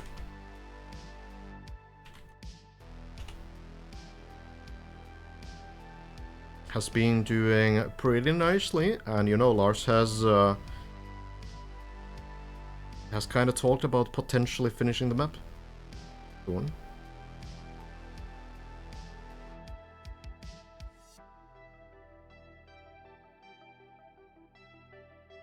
Oh, you probably know a lot more about those weird glitches, Dragon, than me. Well, very confident. Floor 14, there we go. See how this run goes.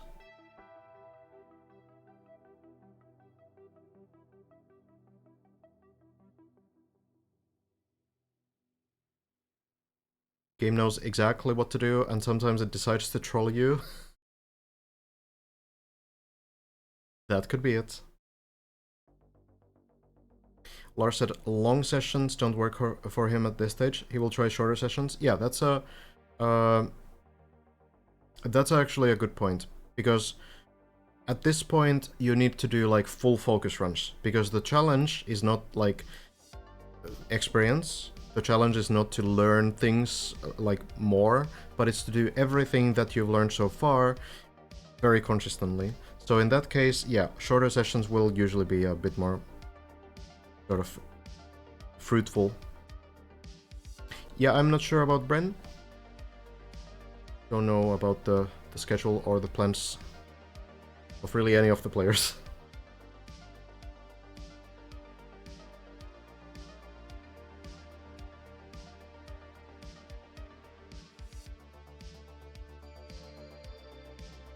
We're gonna see now, getting into the quarter pipe, one of the trickier sections of this floor, focusing up, and now a low jump, clean landing, and then hopefully enough speed to land directly onto the beam. If you land in a very strange way, you can kind of bounce around to the sides, but Lars gets it clean.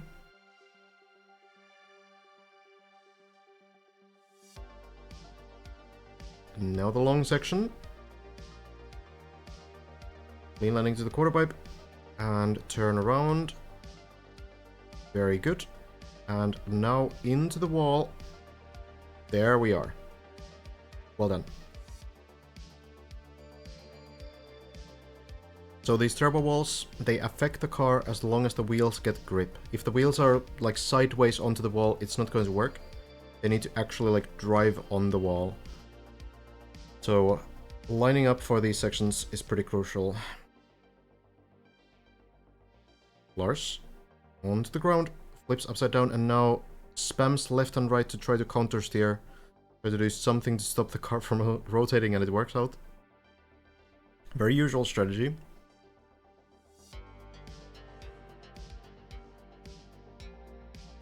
Now needs to wait for the wet wheels to go away. Might drive to the dirt to make the process a little bit faster, or just wait a couple seconds. We can see on the right side 20%, 10%. And then goes in. Tough quarter pipe jump to the right side. It looks to land clean. And Lars can move on. Lars' personal best is on the same part as the wall guard currently. On the wheel hang on floor 16. Doesn't seem to struggle much with these floor 14 sections. Looking pretty clean. Good landing here as well. And now the turbo ceiling. Car needs some grip from the ceiling.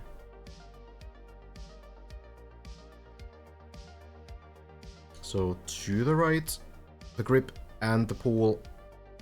There we are. Bit of a weird visibility there, but does work out.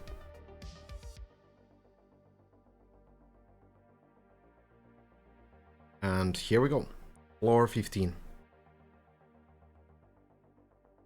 Let's see.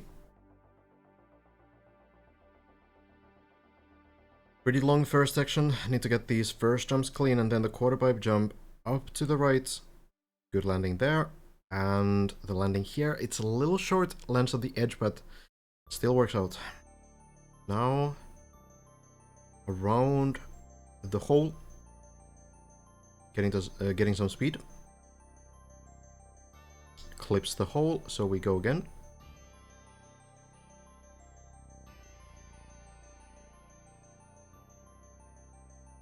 Looks better this time. Clean landing, and now needs to release a little bit during the airtime to get a good landing upside down. That looks very good. And there we go. So on these plastic bounces, generally if you land it fully upside down, not like diagonally, not with the side of the car, you will get a good enough bounce. Slight input here to hug the plastic on the left side. Seems to give the most consistent line. And you get here, whether you bounce around a little bit or whether you don't, that doesn't seem to be a big issue at all. Now the wall bounce. Bren has had struggles with this one, landing into the hole, but Lars makes it through. It looks really dangerous, and it didn't end up being as dangerous as I first thought, but it's still dangerous. Still very failable. And Well, we keep going now into the dragon. Onto the edge of the turbo there, seems to give the best speed. Immediate air brake, and it works out. Already kind of speedrunning this second last floor. It's looking good for Lars. Late air brake, making sure the back wheels don't clip the edge of the pull there. Can be savable, but it's tedious. And then directly into the rings. First two work fine. 3, 4, 5. Oh no, the fifth one is not quite in the right place. Might fall into floor 11 if there's some lucky save, but well, the opposite bounces away. And it will end on floor 8, it seems. Into one of these many pools that we've seen so many times. Very close, but yeah, those planets, those rings, are constantly causing trouble for the players.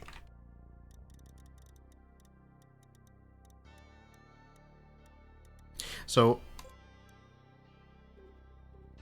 I think the main reason why Lars wants to do those quickly is because trying to like go back and forth on those rings is not only, you know, scary, but it's also actually like a little bit dangerous, because as you start going backwards and you go very slowly forwards, you can have like inverted steering in some cases too. So you need to be really careful when you're like going down but not pressing backwards. That can cause some weird situations where you do have inverted steering. I think it's nice that there's this wall here to kind of like, I suppose, save you a little bit. But yeah, trying to chain this one, trying to jump from here and then ideally chain this entire section, landing all the way to the dirt. Then it's just the ice slide and the beam over here. If you don't press brake, you shouldn't get inverted steering. I'm not 100% honestly, because it's such a rare case as well. But that sounds, yeah, that sounds like that's probably the case. So you need to be still like pretty careful. Only go backwards when you reach the uphill. But you know, the simplest way is to just full speed through them, right? You just go around, jump, jump, jump, jump, and then you're here. So in some sense it can be a little bit safer to do things fast sometimes. Then we got inverted steering today on the floor 7 ice tunnel, was not going backwards. Yeah, I don't know, man. Sometimes the game is just, you know, flipping a coin, I feel. These sound effects.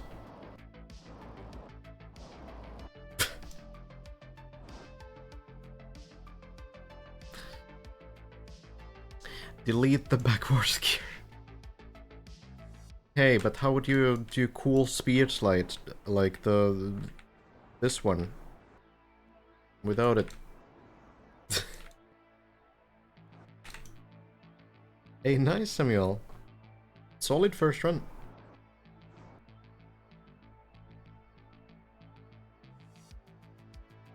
I think we've seen some pretty weird cases with inverted steering. Some like forwards driving and getting it as well after the backward section. I don't really know. It's a weird, very complex thing.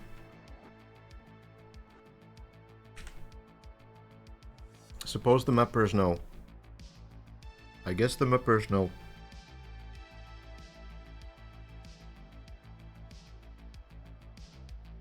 Those are UFOs, not rings. Fair enough. Fair enough.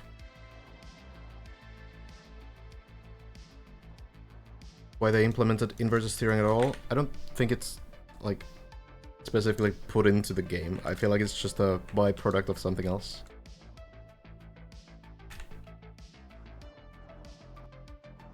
I will say that visually these look very cool. They look nice.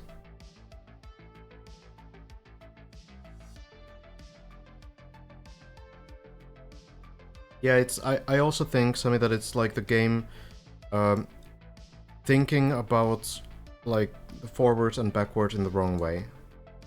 Half of the things in the Trackmania are byproduct of something else. Yeah, for sure.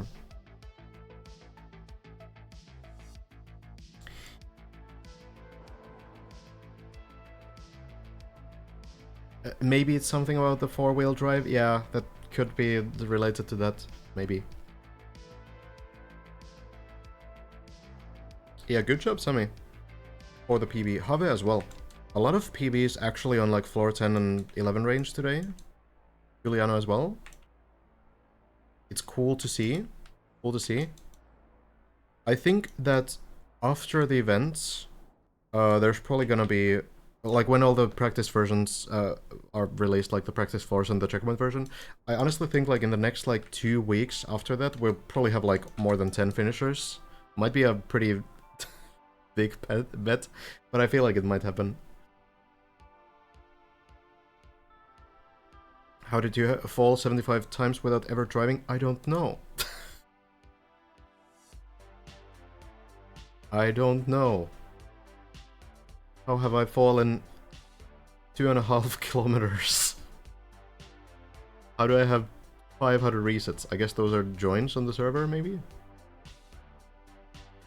Have you seen me getting inverter steering on floor 9 after the yellow booster jump? Well, I haven't actually. Do you mean landing on the turbos? That section?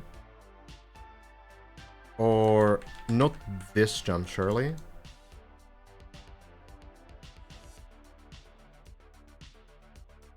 This one? Or is it the second one? Okay, let me check. Let me check. Let me.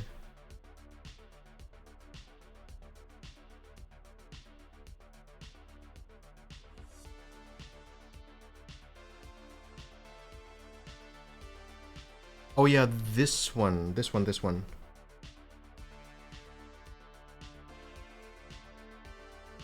No. Look at the inputs.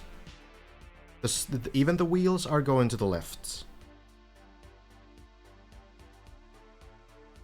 How is this physically possible?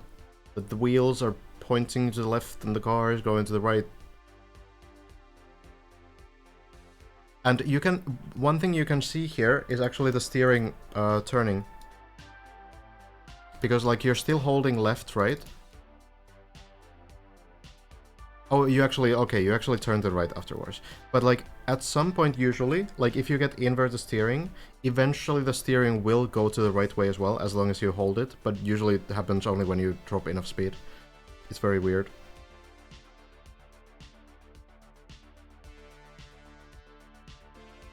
Yeah, no, I get that the wheels go with the input, but it's still just so silly looking at this, right?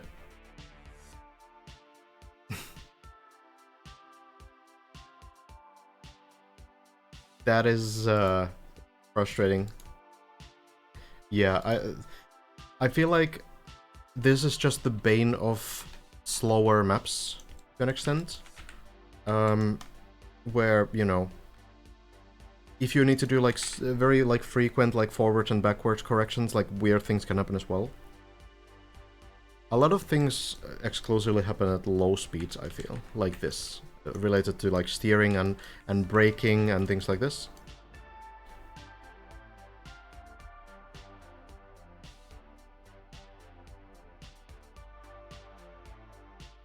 Yeah, I think it really shows on a map like this to me.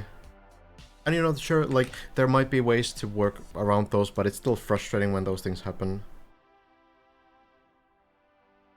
No, I'm not on the server right now, Sky. But to answer your question, there's maybe one person on the server. Yeah. So, quiet day. It's a bit of a slow day. It's basically just Lars grinding right now.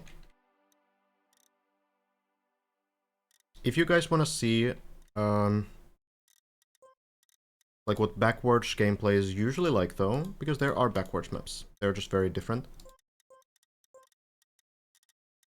There's, for example, this very cool map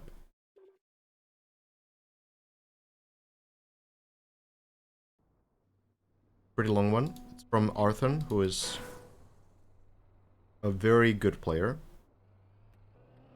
So basically backwards map style is always based around these speed slides, and the speed slide like angles are super important. So on road it's gonna be a little bit of a wider drift that you need to do to get the speed boost, and on dirt, grass, plastic, it's gonna be a little bit more narrow. And in backward style, like your biggest goal is to always get any kind of a drift that you can, for the reason that it is basically your only way to accelerate. You will not accelerate at all unless you're doing those speed slides. What forces the driver to drive backwards here? So this is actually a pretty interesting build, because the drive, what am I trying to say? So the car turns faster when it's driving backwards than when it's driving forwards. And that's probably the big thing why this map works, because these turns are pretty tight, even at high speeds. Which means that if you drive this kind of a turn forwards, you would be forced to drift. And it's a very uncomfortable, weird drift to do. And it's gonna be slower. You might even not have enough speed to make the next section. So even though you can maybe like momentarily accelerate more than the car does when it's backwards, the turns are too tight for the car to do full speed forwards. And that's like a very clever, very difficult but very clever way to force these. You could also use backwards turbos, which is a more common way. But yeah, backwards can be super cool, and you know, you don't need to worry about inverted steering on a map like this. It really just happens when you're doing like forwards to backwards kind of stuff generally, or very low speed stuff forwards, I suppose, where the game might misinterpret something.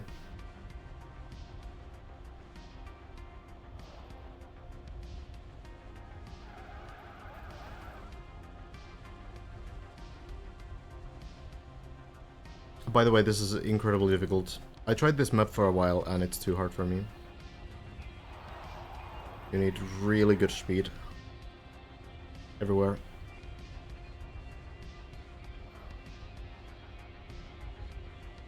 And it might not be that visible on a run like this.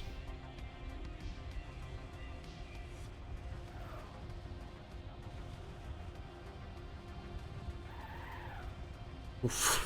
Final speed slide. But if I drive forwards, let me enable the top 5 here. And let me just drive forwards without speed sliding. And you will see how important the speed slides are. I will just drive backwards.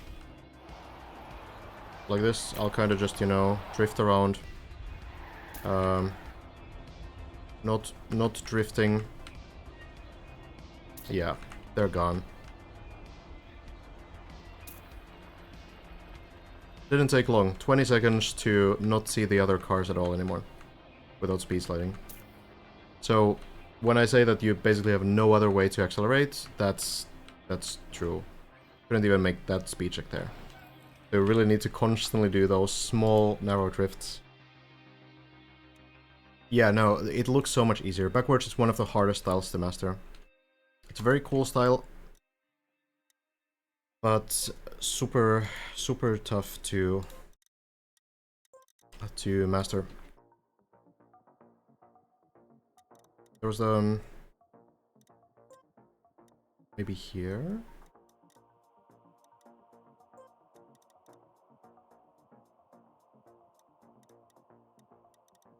These maps as well are very cool.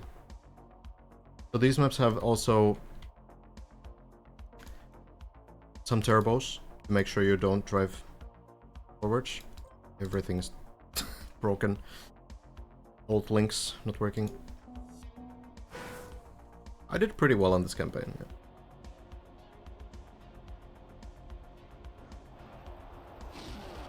So you have these backwards turbos that basically just don't do anything when you're driving backwards, but forwards they would stop you completely.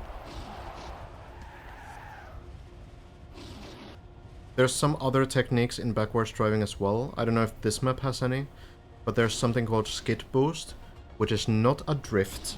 It is basically the same as a no slide when you drive backwards. So you will just have the skid marks, but you're not drifting. And that actually gives you a speed boost when driving backwards too. it's not here. I know that there's an Arthur map that has it.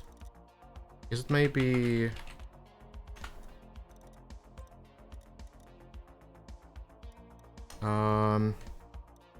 Oh, this campaign is here as well.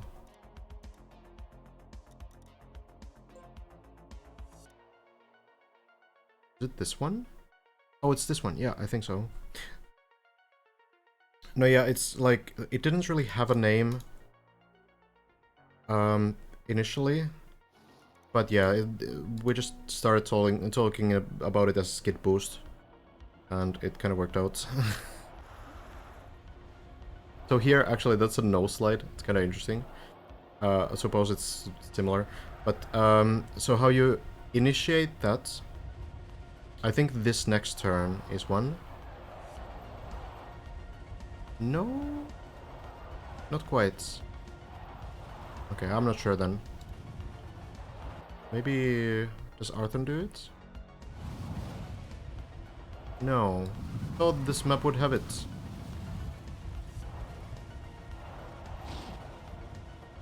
Anyway, I can show it. It wouldn't be very difficult.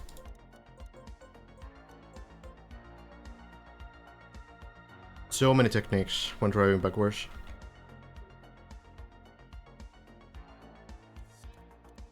So basically how you initiate it is that oftentimes you kind of start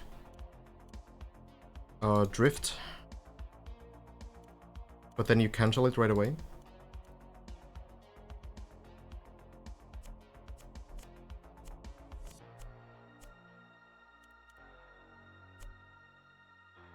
Oh, there was one checkpoint on the Arthur trial map. But yeah, if I do it like this, it should be doable. So you can start the drift. So here I just do some speed slides, and then I'm gonna do a speed slide and then exit it and try to like enter the two-wheel sort of state, the skid mark state, so that I can not drift, so I get the benefit of the fast turn rate. And also the slight speed boost. Kind of the goal. There. This is the skid boost. So you keep the skid marks, but you're essentially still like full turning.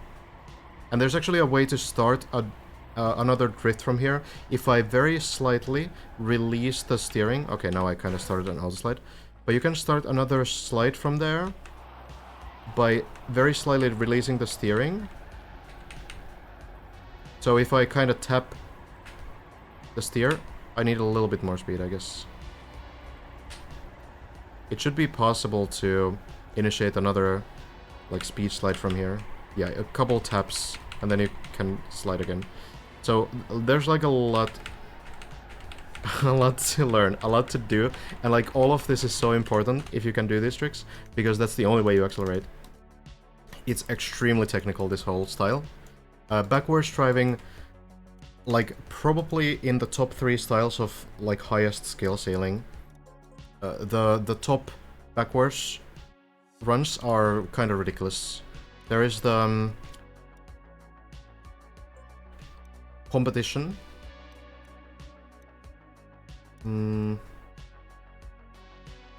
This map was pretty mental. Like, this has so many difficult tricks.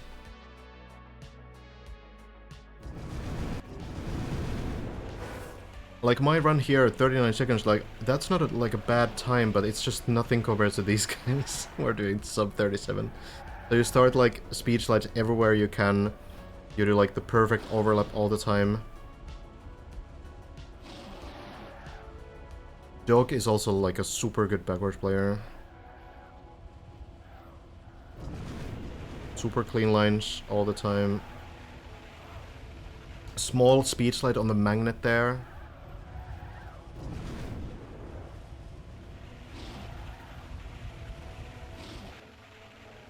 This is basically like full speed but backwards. Like, you know, it's the same style in a sense.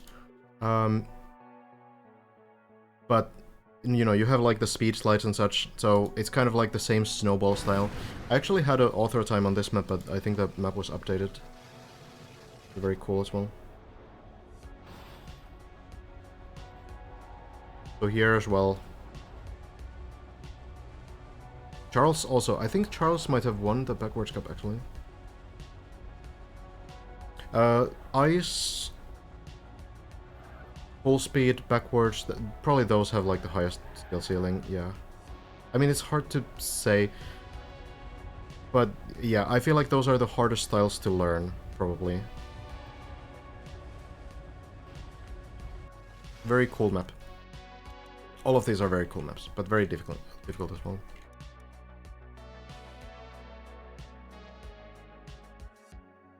But yeah, it's a very interesting style. Now, of course, when you play Deep Div 2, you are not doing like any of that. Like the biggest thing that you do that relates at all to backwards driving is the short wiggle section on floor 7. So backwards driving, if anything, it's just a problem on this map because it causes those inverted steering moments. So really, like this small sequence where you go backwards and then go here, that's the biggest backwards section on this map. Which, to be fair, might be a good thing, because very few people have grinded backwards as a style. So it can be kind of even a bigger problem than ice in some sense. You do have the backwards boosters as well, but that is with forwards gear, so it's not really the backwards playstyle. It's gonna be a little bit different, for the reason that you can't do any speed slides. So you just basically drive backwards, but because it's a forwards to backwards transition, then you still have the forwards gear. So drifting is just avoided, so it's slightly different. Yeah, I've seen the Hugo cuts here. We can check if there's maybe an improvement as well. Yeah, there's like a difference between backwards, like, playstyle, and then just a backwards section. There's many maps that have, like, backwards sections, but few maps that have, like, the backwards playstyle. So yeah, this is a wild one. We are literally just watching it, Noddy. So this shortcut hasn't made it yet to the full runs, and it will not until Waterguard grinds. We'll see, maybe it'll happen, but it's kind of a wild one. You skip the first 2 turtle parts. Save a lot of time. A really creative idea to use floor 7 going on this middle beam, and it just barely works. The rest of the run is pretty clean as well. Just the turtle stuff. Flip, chaining, jumping, and climbing into floor 9. You missed it? Here it is. So you drop down onto floor 7 and you use this upside down plastic bounce here to just go all the way to the beam.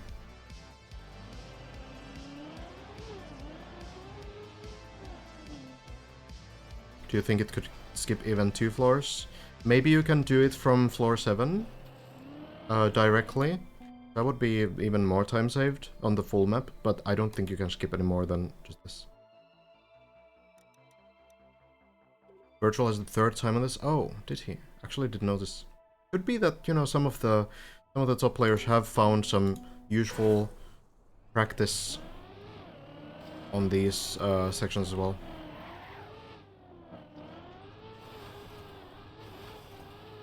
Kind of speedrunning. Maybe Virtual just likes this floor. Could be as well. Maybe the last jump has to be taken backwards. That would be extremely surprising.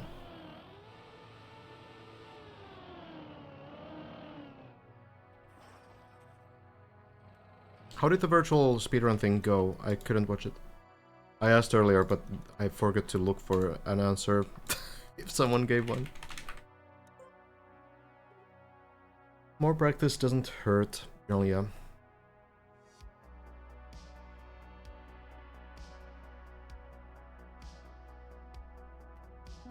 got to floor 11 first try. Oh, in the checkpoint version?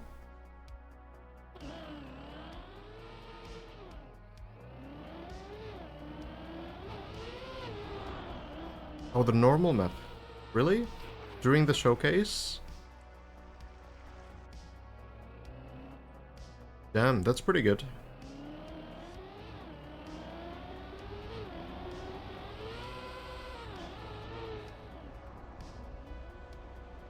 Hello, Teslarn.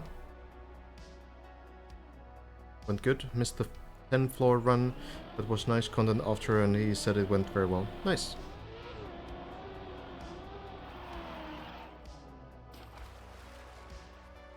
Played one RMC run as well. Oh, interesting. Yeah, so there was a Ludwig event. There is still probably going on right now. It's like a speedrun event, speedrun marathon, so there's 50 hours, I think, of different players showcasing their own speed games, and Deep Dip was part of it. Virtual showcased this map, and yeah, some other stuff too, apparently. Happened earlier today.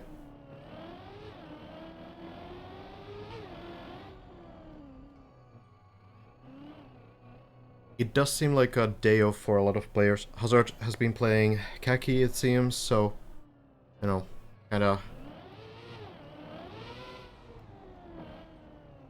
maybe getting a little bit of something else to do. Yeah, fundraiser event. Most speedrun marathons are for charity. Hard time thinking of one that wouldn't be.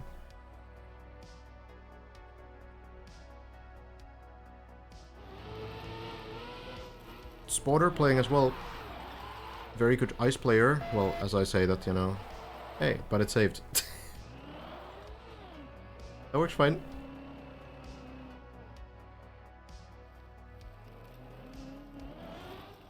Timon, Kaki as well. Biowak is also a very good player. Very good full speed player. And I think very good backwards player as well, actually. I think Biowak has some pretty sick runs. Emotional cast. It's not even the first time that someone has misread it as emotional cast.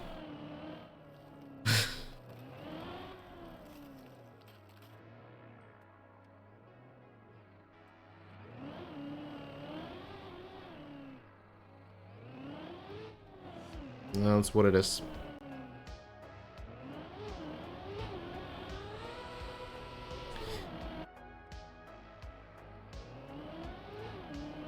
So touched by the player's abilities.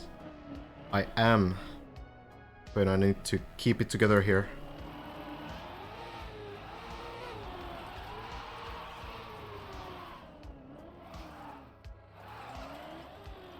Was hooked watching Dark Souls speedruns a few years ago. Yeah, there's like a lot of really cool classic speedruns. I don't know if they're playing Dark Souls or any Souls games on the Ludwig Marathon, but I wouldn't be surprised. Probably at least one.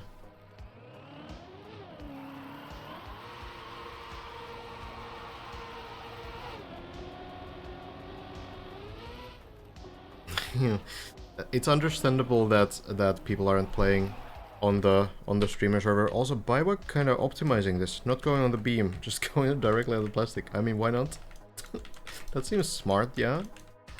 How many hours do you have? About 5k in this game. Lars is not on the server, no. For the reason that at this point the top players are trying to actually finish the map, and they want to avoid any weird things from happening, so disconnects, lag spikes, anything that can happen on a server you would want to avoid.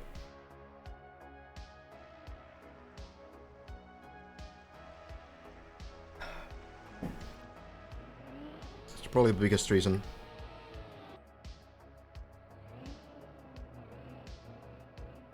Why is the reason you can never get number 1 in your tiny country in the campaigns? It's kind of tricky against this guy.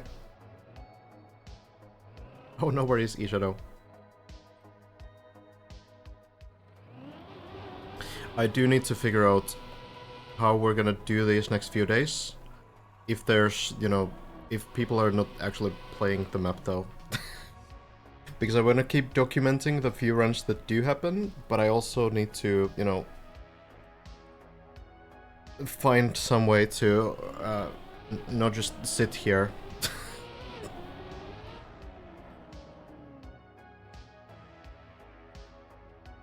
So yeah, maybe I'll ask the mappers to jump in and we can talk with them about the project.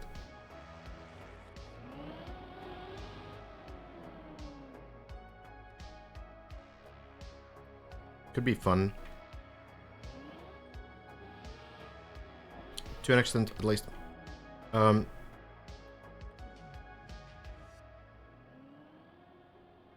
It's okay to take a day off. Yeah, but like, I don't want to miss the big runs. You can start your runs. I guess I could do that as well. I could play Shallow Dip. Maybe now would be a good time, even though people haven't finished. No, I do have like the permission to restream Hazard, Elcon, and Lars, but at the same time, like, I don't want to do it too much. It feels weird to just like slam someone else's stream onto mine. So I would only like get into those when they reach like a new personal best chance.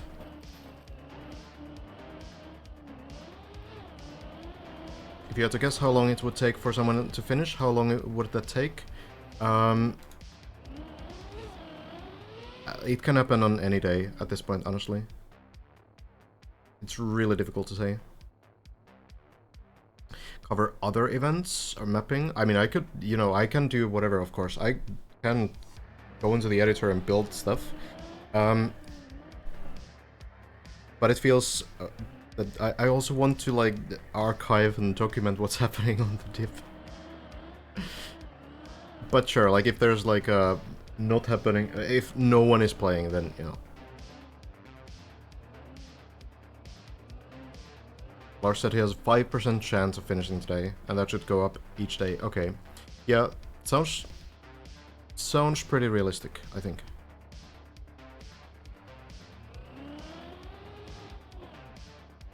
There's so much going on in Trackmania, I miss so much. The other day there was this cool tournament event being streamed. Oh yeah, the official one probably, the Ubisoft Monthly Cup. Is there some kind of schedule where tournaments and deep dip type events are easily kept track of? Trackmania news probably, but for a lot of events, I guess you just need to kinda, you know, sometimes you just hear about things on like Trackmania Twitter as well. Or Reddit. Trackmania Reddit is usually pretty good at hearing about some new special things. Oh, Juliano. Just enough speed. Wondering how this map is being built. Like, there are so many weird things. They need to have the idea, test that, and all that on a high level. Yeah, sure. I mean, I probably know a lot if you're wondering about something specific.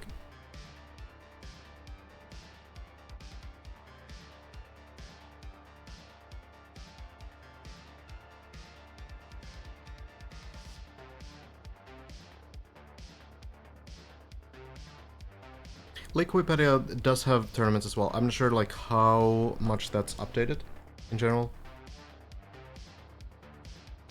Should we just play Shallow Dip? Maybe we should just play it. We can pause it if the time comes. Maybe I'll just play it. Let's try it. And if Lars gets on a good run, then we can go into that as well. Alright, let's see then. There's a 6-second water guard and a 1-minute water guard. I feel like these are probably bugs. Sometimes the game has weird things like this. Usually it's just gonna be a... Yeah, this doesn't look like a cheated run. Well, I don't know. Honestly, no idea. could be just about anything, I guess. But it's possible that they are bugged. It's not unheard of that someone gets like a 1-second water guard, and then it's actually like a bug. Like, they're not legitimate runs, but whether they're cheated or bugged, that's different. So, well, yeah. But Sano, I guess, has the water guard right now.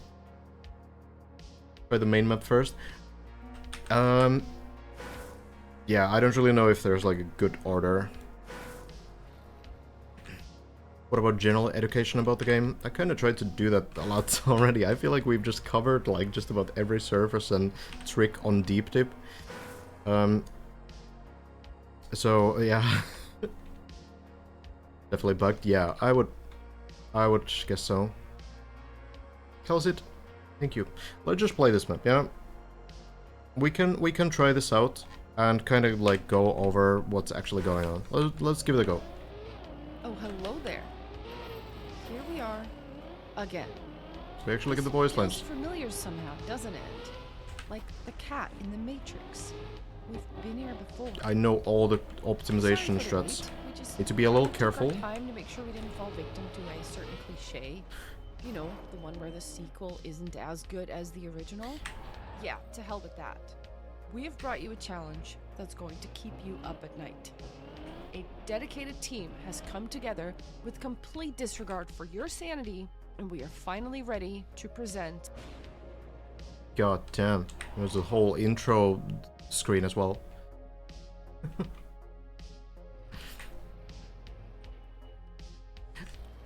That's kind of cool. I haven't actually seen that before. I've seen almost nothing before of this. I think though, like if I'm gonna kind of talk through this run, maybe it's better to not have the voice line. But how would I disable them? I'm not actually sure. Like, audio makes sense. Suppose I can just put volume to 0. And then we can see the voice lines. Okay, yeah, that works. Alright, let's check it out. I've watched a run through this map, yeah.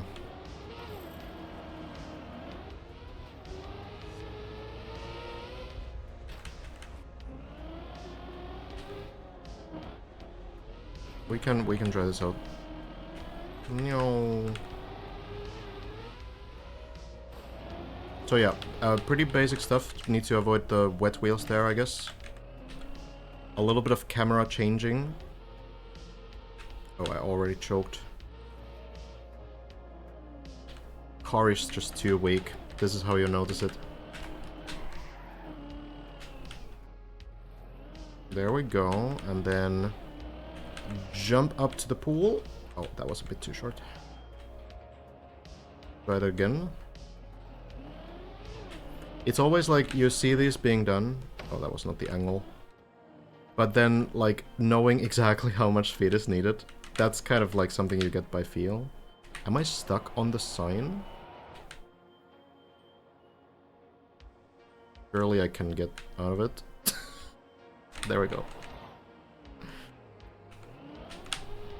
You can backseat it, but I know how this is supposed to work. Oh wait, I still need more speed. Wow. Okay. Well, let's go from here. Actually a pretty big speed check. Go late into the quarter pipe and jumping through. That works. Getting on the dirt dries the wet wheels. Some air brakes to stabilize the car just in case. Oh, you can go way too far there, actually. And then the plastic bones. Oh, there's a beam. And then this one is usually ice, but now it should just be like, we just drive on it. Let's go white so we get a little bit more speed. There we go. Floor 1. Boink. Now the ice stuff. I got a bad gear there, but seems to be okay. Oh, there's no gap on this one. Okay, so you can't fall off the other side. There's so much stuff that has been nerfed on this version. Like, you know, this pipe is much wider as well. I have no idea how much speed you need. Okay, there's a lot of plastic to help you here as well. I can already tell how much harder this is on the actual map. No, no one has been finishing, but it's just a very quiet day, so I figured that I would finally give a go at shallow dip. So I can actually line this up with the action keys, limit steering to 20%, get a little bit more accurate line. There we go. And then just a turnaround, right? Don't know how much speed you really need here. Oh, maybe more than that. Oh, it's gonna bounce a little bit, maybe. Flipping back, okay. There we go. Not the ideal way, perhaps. But then to the ice slide, yeah. So I might slide out here. Okay, let me retry this. I think I need to get the second gear. I actually haven't really paid attention to how this is supposed to work. Well, let's see. Let's go from here. Try to get the second gear before the ice slide, and then just try to keep it. There's the second gear. Some brake taps to get the line. I missed the gear, but is it enough speed still? Plenty, yeah.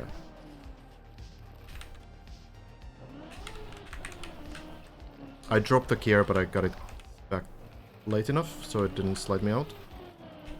Yeah, I know that you can skip the ice slide. I just wanted to try. And then over here. And I think you just go straight. You can't be too fast for this, right? Okay, that was too slow, though. Oh, hold on. You can go back on the turbo. I am actually driving, Johnny. A little bit more speed, I guess.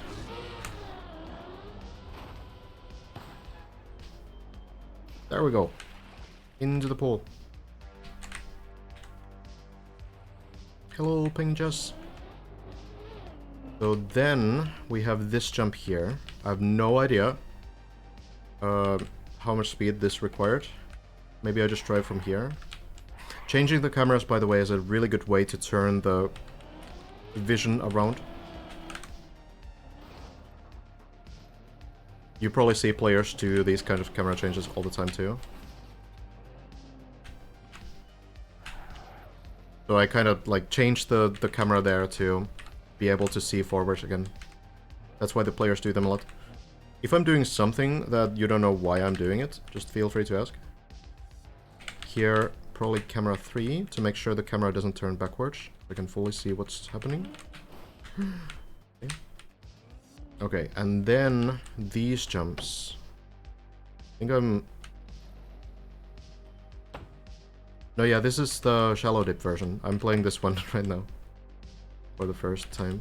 So there's actually a lineup trick that khaki players use. So what you do is you take this camera 3 and then you press camera 7. This gives you a free camera that lines perfectly with your actual line. So you can drive over here and you can see that, okay, I'm gonna hit this part, right? So I can angle a little bit more to the left, perhaps. I don't really know if I can PF this on this version. But this is like a pretty interesting strategy where you can test out the line. Like, I know that this should go past the beams. Land here.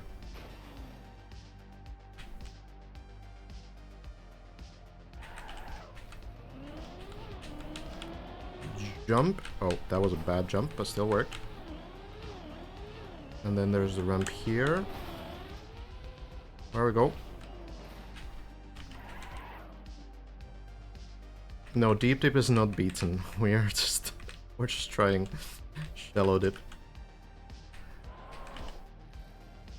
Okay, and then the messy jump, yeah? The discount messy junior, let's say.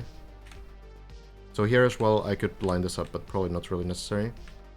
Just roughly jump to the left. Bounce a little bit. Get to the pool.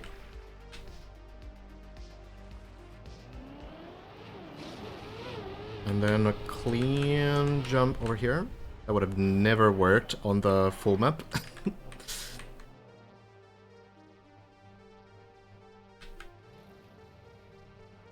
Try to stay on the right side here. Hard left. Small break to help turn around. Can I chain this jump from here? I'm not sure. I think I might need a bit more speed.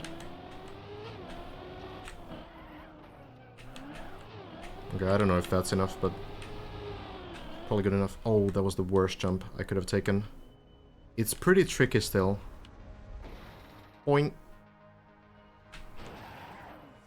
Oh hey, landed clean. It needs to get like a couple attempts at some of these jumps. This is definitely not easy.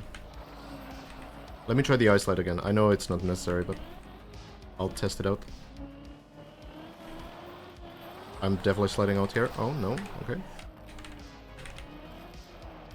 Which percentage of jumps you've done on this map do you think would have failed on the real deep dip? Like, pretty much all of them. 90%.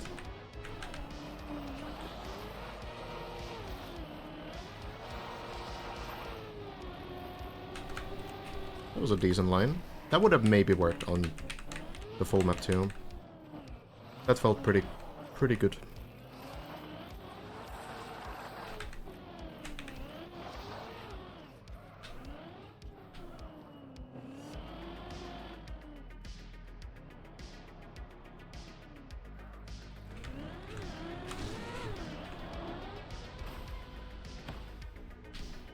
What would you say is your weakest style to drive? Good question. Oh, this is too far? Okay. That might have been my first run. It wasn't so bad.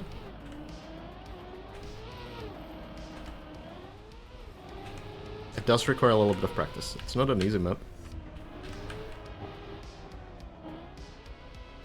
Can I do this line? It looks pretty slow. Oh.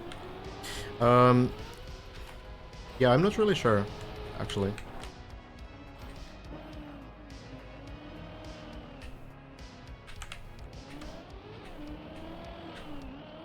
I feel like something like Grass Tech is usually like a pretty tough one for me, but I guess like Trial would be pretty rough because I never play that kind of style, so like turtling and stuff is really difficult for me. Took you 13 hours to beat this map. Honestly, 13 hours is pretty solid still. Well done. Even finishing this map. Definitely not an easy task.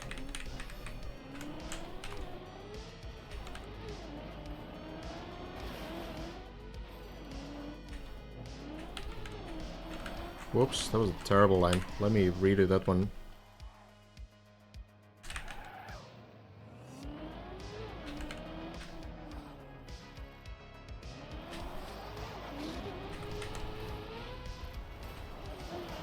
Okay, a lot of air braking, stabilizing the car.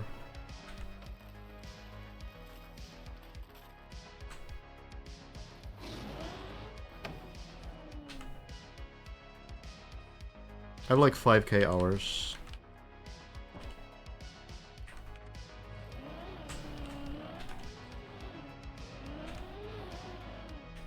Primarily, I'm a mapper.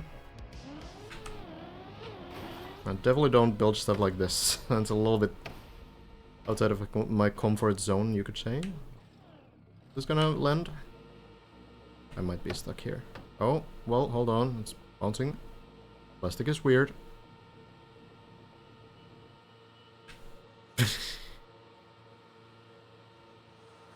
I can kind of move it here. I think I can hear my PB run. Well.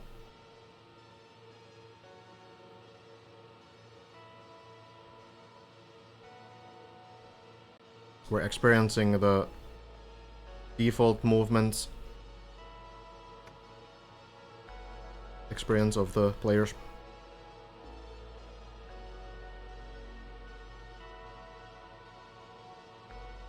Might go off the side, but I don't know what's gonna happen then.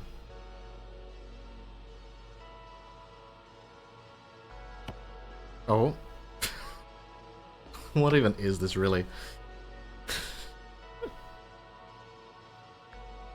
No, this is much faster than default moment, that's true. The wheels are still, like, the front wheels are still gripping. Oh? But now what? Oh, there's a pool below. Oh, well.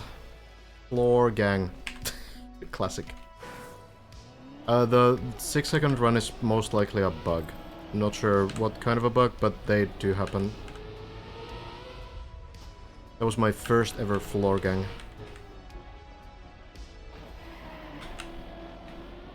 Memorable moment. You have wet wheels for that part, by the way, so, you know, it's kind of, you need to sort of make sure that you're not drifting the landing. Whoops, that was bad. This is surprisingly tricky jump.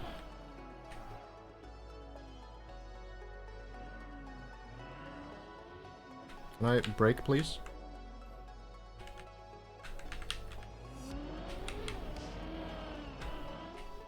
There we go. It's viewable, but it's just like, it's glitching next to the finish ring for a while and then it just ends. So there's not much to it.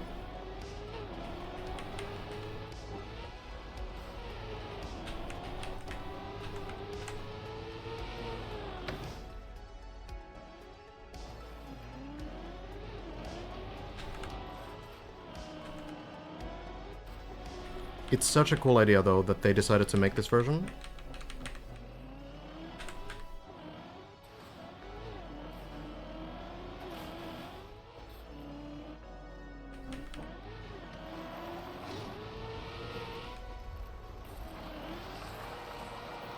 Helps more players connect with the experience.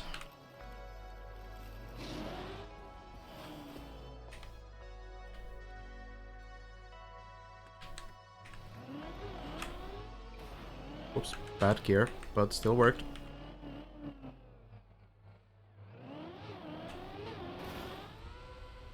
Did I get it right? I finally got it right. Deep Dip 3 confirmed, I guess, don't they?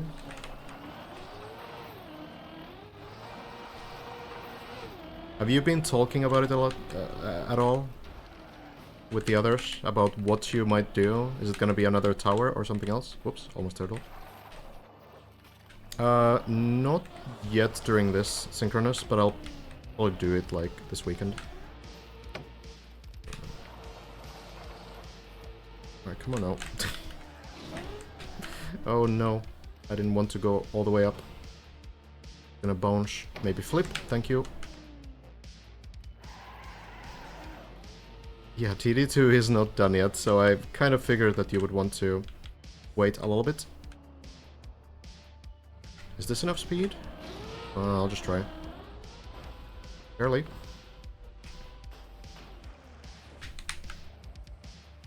Do you have any mapping tutorial recommendations? There's very few. I should probably try to write some stuff up when I find the time. Oh, whoops, that was way too slow. Okay, so a little bit more. It's not like a heavy speed check, but... Also, it would probably help if I had the wheel conditions open, but whatever. Not that big of a deal.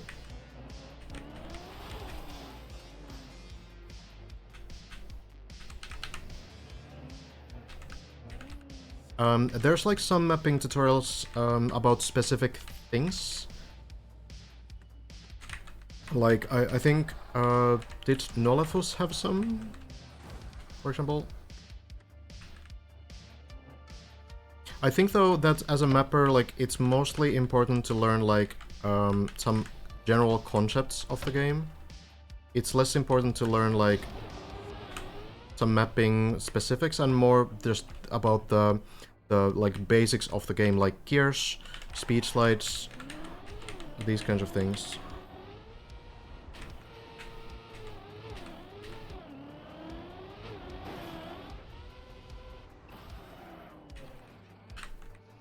Oops. Whoops, whoops. Yeah. I don't really know. I know that Janik made some kind of tutorials about, like, speed slides or gears or something. Speed slides are kind of... well... kind of basics, yeah. To an extent. I guess it depends how you think of it, but... I would say that, like, when it comes to mapping, understanding speed slides is pretty... yeah, like a... something you try to get a basic understanding of pretty early. Whoa, that was a scary bounce.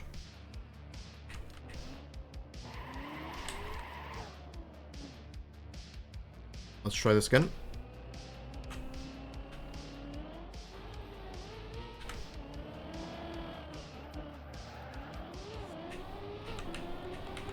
So a little bit earlier jump. Oh, that's still not at the right time.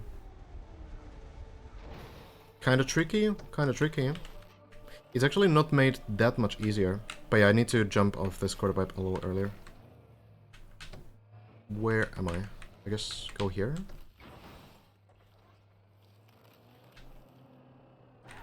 Gears are pretty essential, yeah. Like, if you're just getting into mapping, I feel like the most important thing, though, is to just understand how the editor works. So, knowing, like, how to place blocks and how to, you know, work with checkpoints and what kind of different things you can do, different surfaces. Just kind of exploring the map editor. That should be, like, the first step. And then when you want to kind of, like, actually build maps for other players, so that, you know, you want them to enjoy and have fun on your maps, then at that point you start looking at oh god, I'm way too fast, at optimizations, like thinking about gears and such. Okay, cool.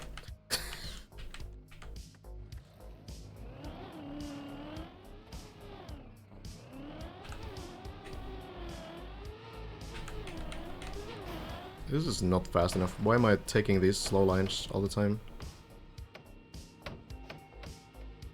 I'm rushing too much. I'm not respecting the dip. Try that again.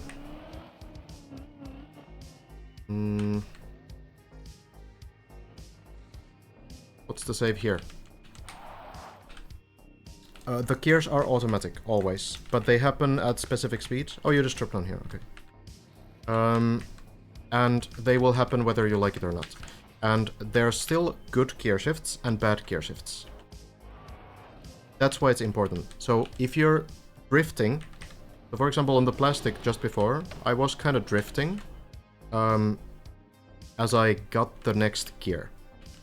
They will always happen like at like specific speeds, though you can also force them to happen at earlier speeds by getting the engine revs up a little bit. But it is important that as you're getting a gear, you're not drifting. So on slippery surfaces, you need to rotate the car so that it's going straight. And there's also like speed losses relating to dropping gears. On ice, gears are very important because they will make you slide out from ice slides if you get them at the wrong times. So there's like all things like this that do make gears very important to know about. They're not just things that happen and then you don't care about them, but you need to like potentially change the way you play maps due to how gears work. At best, there can be really interesting skill checks relating to gears, and at worst, you force the player to do like weird, really strange actions to avoid getting slowdowns. So that's why, as a mapper, it's important to know about it. Did I just get a slowdown on the ramp? That can happen.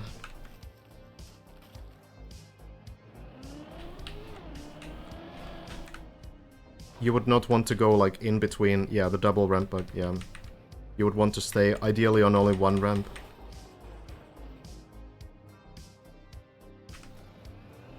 Because there's a wall between them and you can get a slowdown from that wall.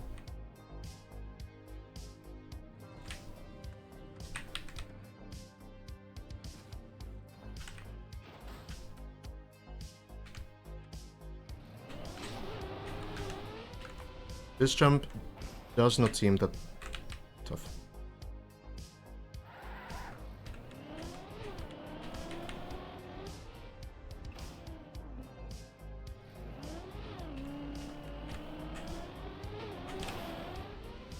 Interesting. Like, you know, I feel like there's a lot of issues that I haven't noticed at all on this map. Some very weird things that can happen, but you don't really pay too much attention to it when just watching. As a player, you notice them.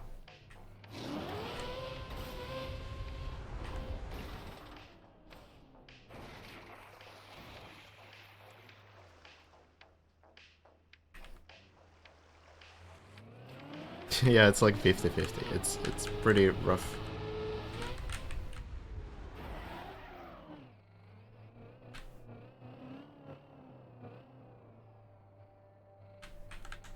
Alright, let's see now.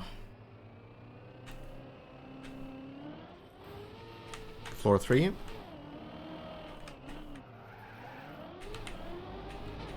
So, earlier jump, that should work. I think there's also water in the middle of that. Oh, it's a flat landing. Okay, I should have maybe scouted that, but I ended up getting it anyway. So here you can wall hug, get to the pool, and then it's basically the ice floor. So I think this one is just a careful line. Pause. There we go. No air brakes there, but that's fine. And then... oh, whoops. Okay, I slowed down too much. It's always just like knowing everything that can go wrong. You kind of tunnel vision. You end up tunnel visioning a lot. So you start thinking about the next part already, and then you forget to focus on the current part. And that's what the player experiences. Good night, Bato. Rest well.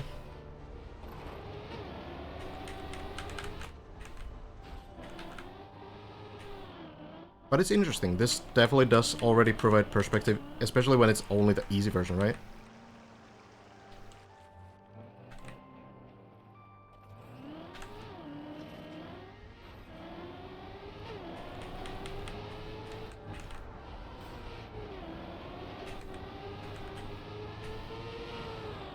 Boink.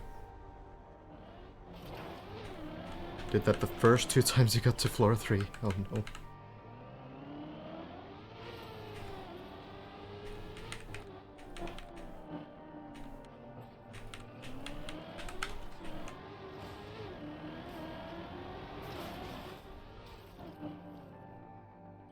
Would you mind giving me a genre of map for my first go? Pretty familiar with the editor, but haven't actually tried the whole map yet. Tried to make a whole map yet. So, I'm gonna recommend that you build something that you enjoy playing, because you're gonna end up playing your own map a lot. But if you want like a style where you need to care about the least amount of stuff,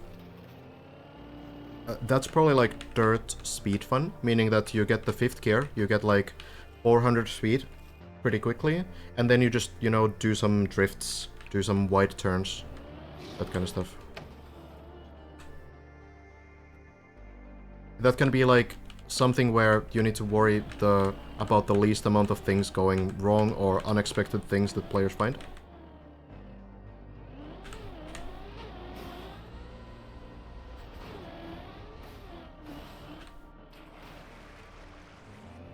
Or grass. You can use grass or plastic as well. Okay, this is a terrible line, but it probably is enough.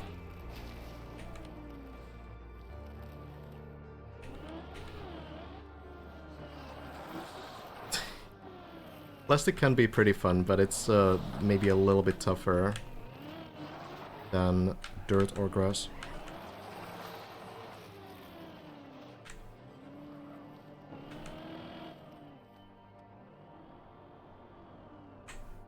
Do not make your first map a khaki map. I promise it'll not go well.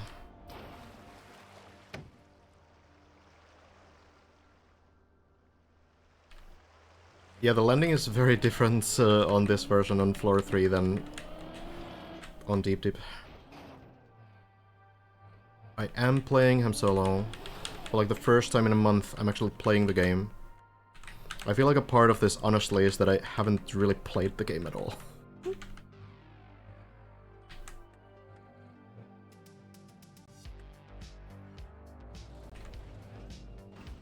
But the map is also kind of tough. It's kind of true, Hendo. I feel like plastic will be even less popular just because of this map.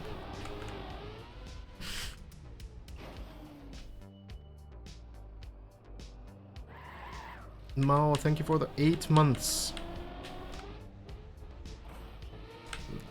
3/4 of a year if you're bad at math. True.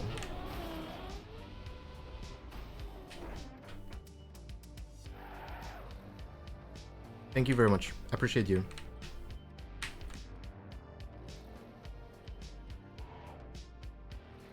Yeah, khaki maps, like the problem with building a khaki map is that you are unlikely to be able to build something that actually, like, works with the trick that you have.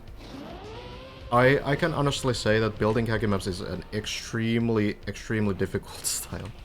And I've built a khaki map for every single season in this game.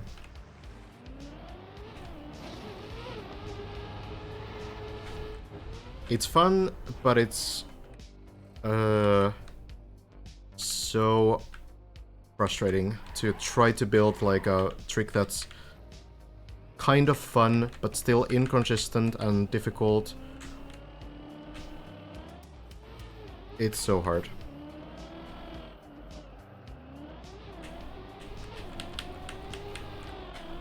Oh, is this gonna land? Barely. I'm really bad at that jump specifically.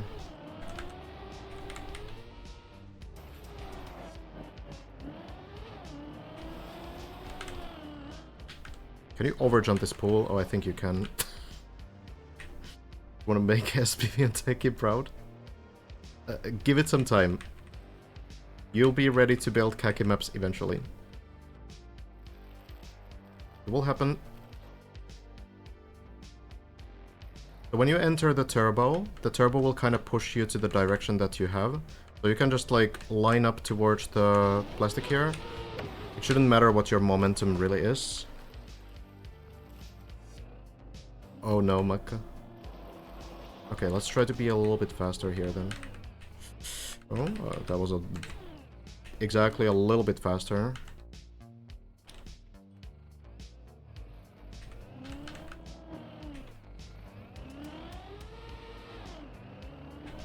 Okay, I definitely wouldn't have made the speed check on the full map.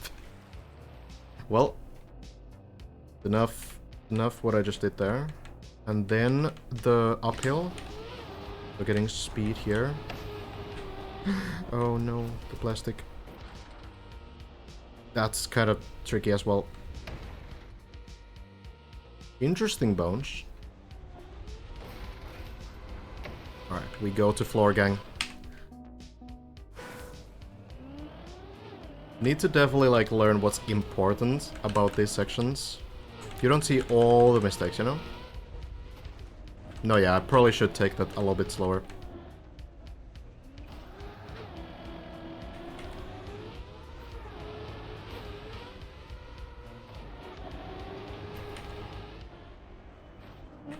It is a fun version though.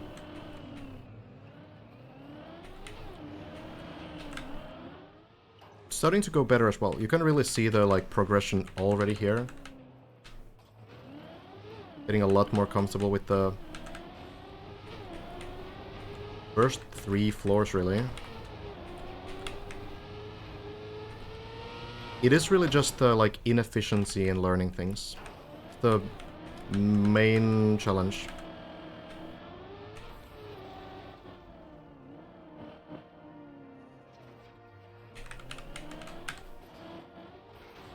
No, yeah, I know it. Overshooting it is the big thing there. Definitely. Okay, I'm really bad at lining up for this. Somehow the bad gear and then the ice make it so tricky.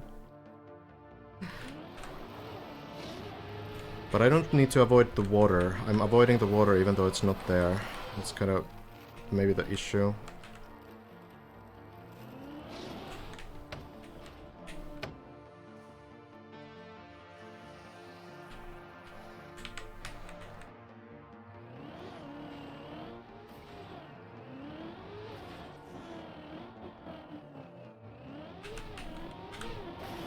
Did I get the gears clean enough? I think so. Need to like quickly straighten the car there. I could just light it up more carefully, but oh well.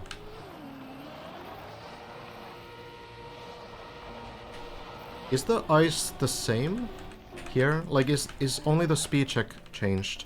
Or is there something else to it? Because it feels kind of forgiving for me.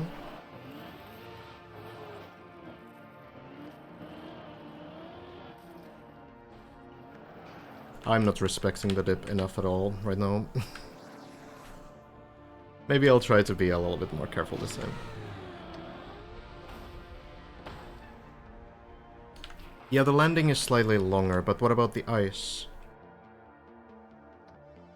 Yeah, there's a safe spot, but is the ice slide itself the same?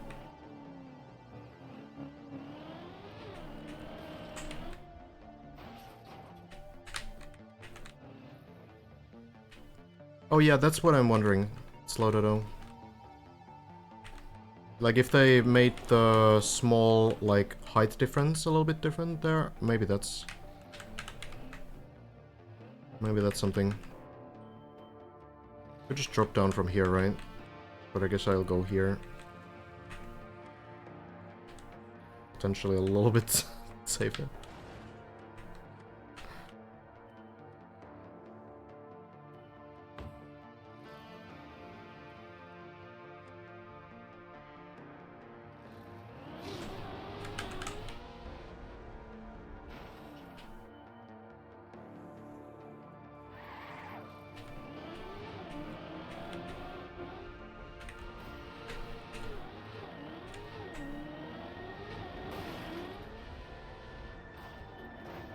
I'm kinda disrespecting the dip already with some of these lineups.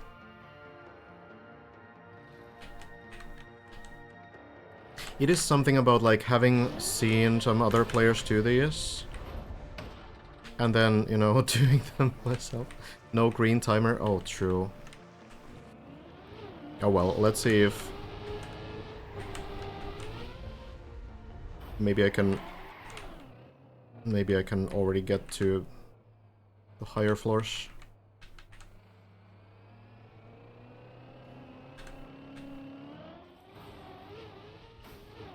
So I should jump a little bit earlier still. Like here? Yeah, that looks good.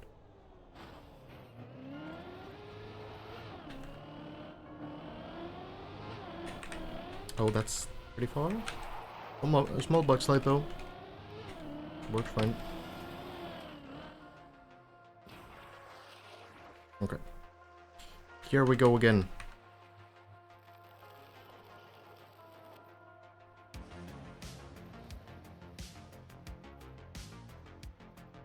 That should work. Here we are.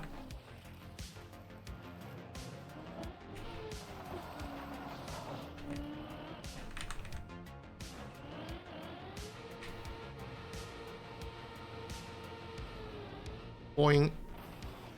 Okay. It is weird. It is weird to do these wet iso-wheel sections.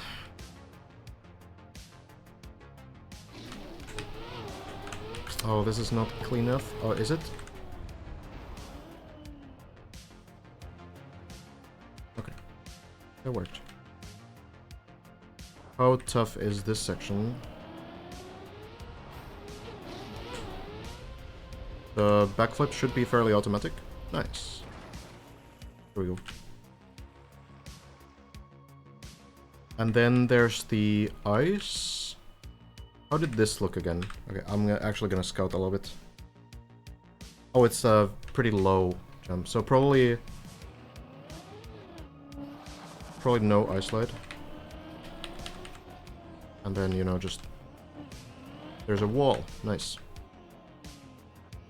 I'm playing in solo, and this is deep... this is the shallow dip, so... We're just kind of taking a small break because it's a very slow day.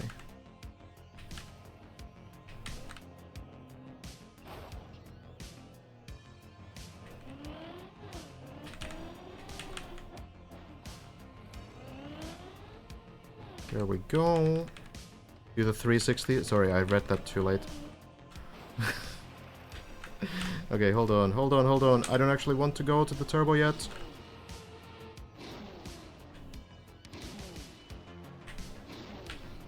How would I be locked here? Surely I'm not locked. I think the car is still turning.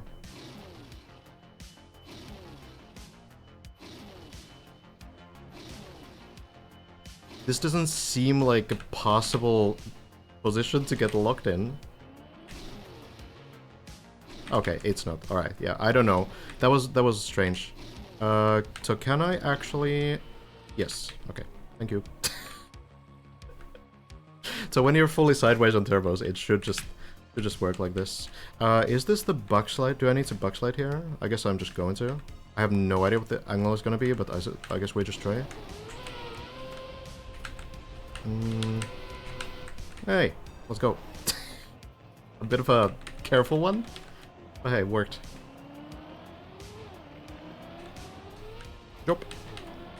And floor 4. Now the weird angles.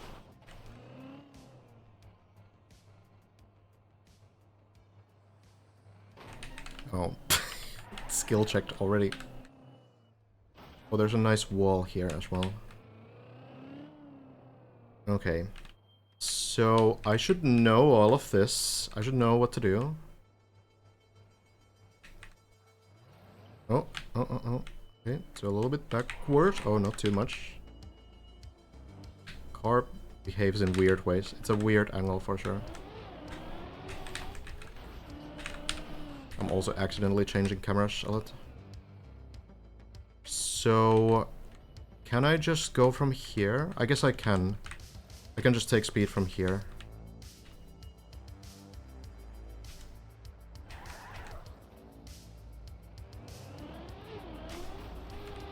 Looks to be enough, yeah.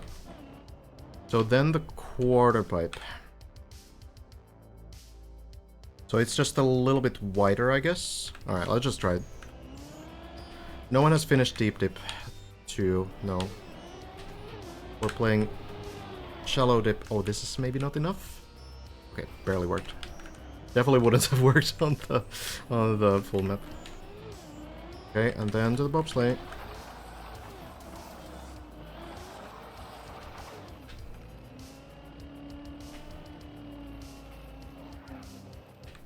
Okay, and then there's like a turbo line. I guess I just follow the turbos. I remember on the big map you don't have the turbos.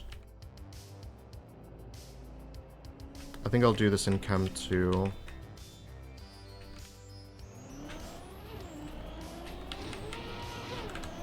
Jump. Worked.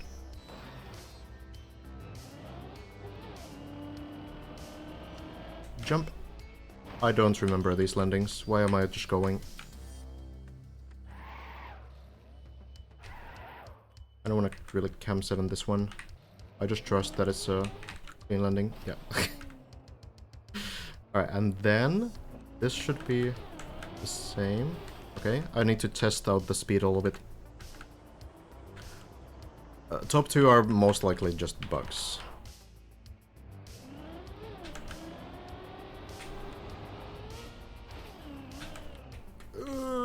There we go. And then the dirt. Just holding a slight uphill line.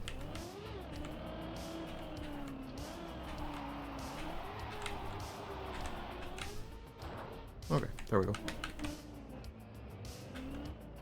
You can kind of do like left-right stuff there. That's generally fine. Okay, and then...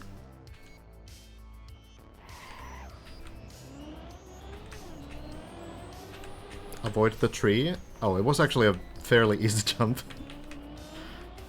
I guess this one will be as well. Yeah. So then there's... I remember there's a wall here, so it's a little bit harder to fail. Yeah, okay, I would have fallen on the big map. And then some speed into the bobsleigh. And there's a wall on the bobsleigh as well. Oh, okay, well that works.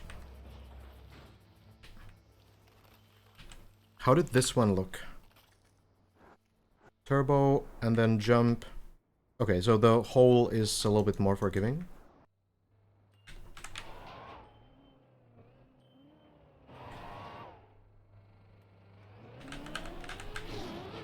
Oh, whoops. That was not the line. Oh, well, I landed up right. That's fine. Okay. I figured I was doing pretty well without mistakes. A pretty long time without failing anything. Oh well, we go back. Again, just careful, speed. Into the plastic. There we are.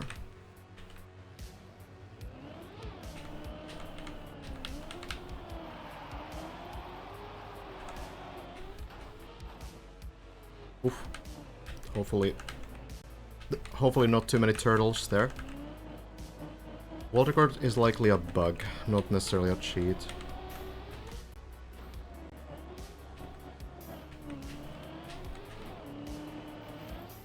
Many turtles there? Oh no. Hey, that worked a bit better too. Might have actually survived it on the full map. But yeah, it's always like this map allows you to make those slight mistakes, the big map doesn't.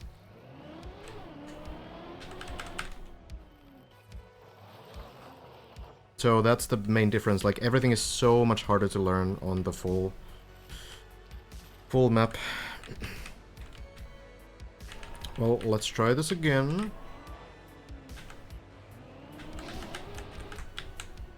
There we go.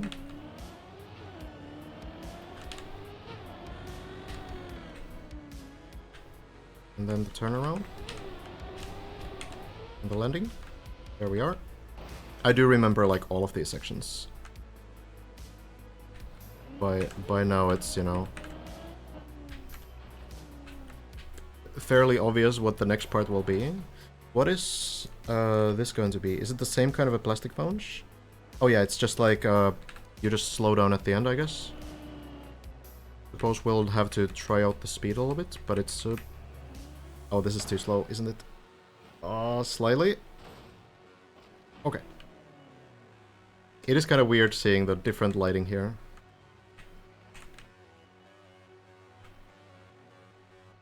Need to be a bit careful here with the iso wheels. I will respect the dip this time.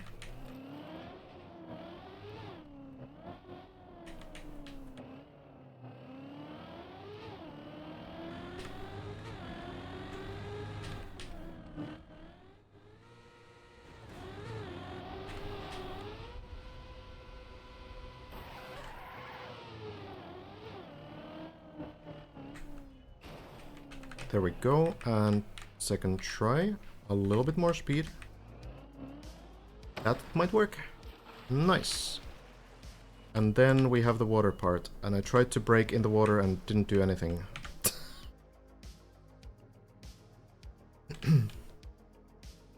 That's an interesting suggestion, Ian.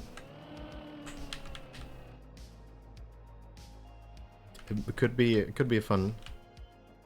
Okay, so here, do you actually do the... Yeah, you're supposed to do the no ramp strategy. Do you go back into it?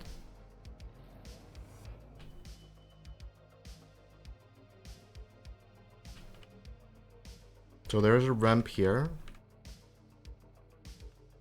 but it's being removed in this version.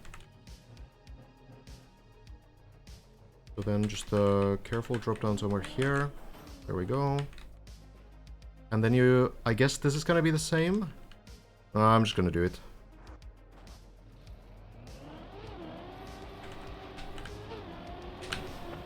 Not the cleanest. Okay, that's definitely enough speed though. The turbo there helps a lot. Yo, Phil.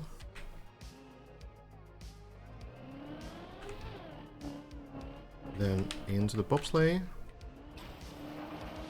Into the pool.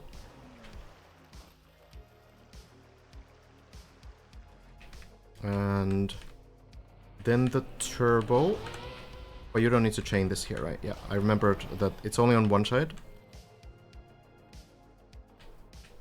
So then here, you need to line towards the corner. This looks pretty good.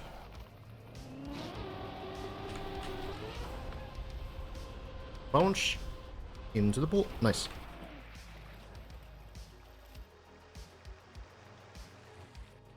That's basically the same strat you need to do on the full map as well.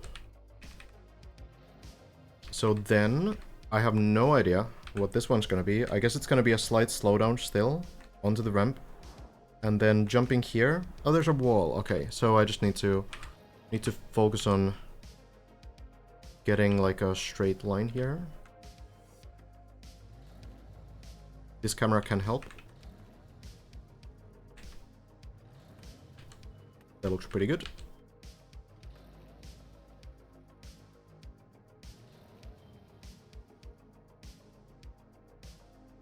Let me see. Okay, that looks good enough. Nice.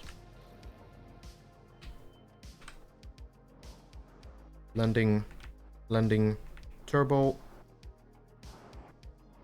And then this thing, I'm not really sure how this one worked again. The landing is maybe easier as well. Let's see.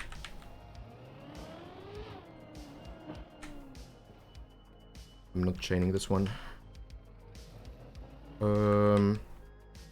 Visual cue for the jump. Okay, the white lights there mark the barrier.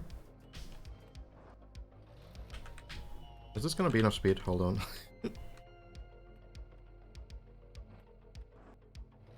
Should be okay. Okay, that works fine.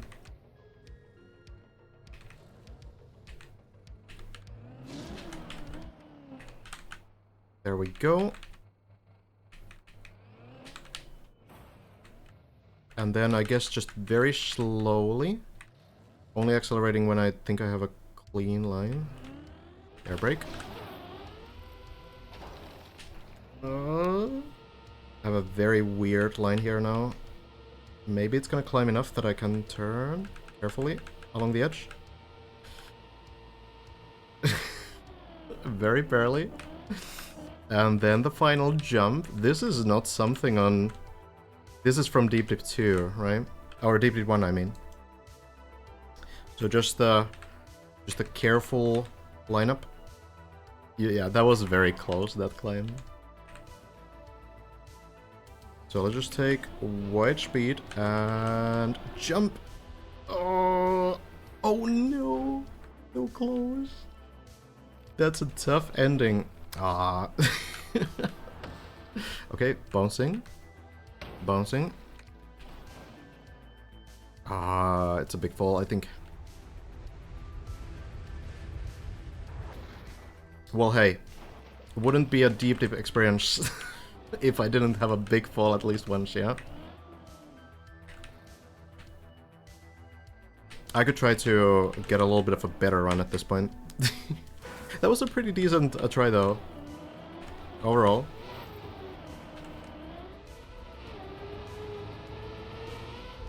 So now we also know how well you can play deep dip if you're like a semi-good player and haven't done anything but watch, I mean shallow dip, I mean, and only watched Deep Dip 2 for like 200 plus hours. We have the data. Has Lars been getting any good runs going?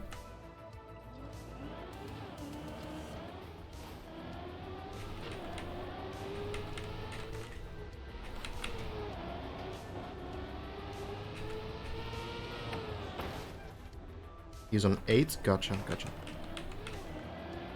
Hopefully some pretty good ones.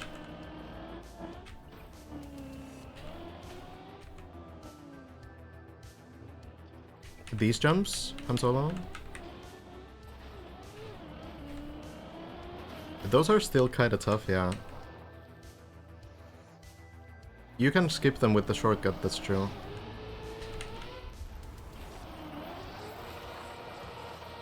No worries, Crazy. Hope you get some good sleep. Whoops. Oh. Fortunately, the car is semi-strong on plastic. Awesome, Krajik. Good luck. Someone did not finish. It's just been a slow day, so we're trying out shallow dip.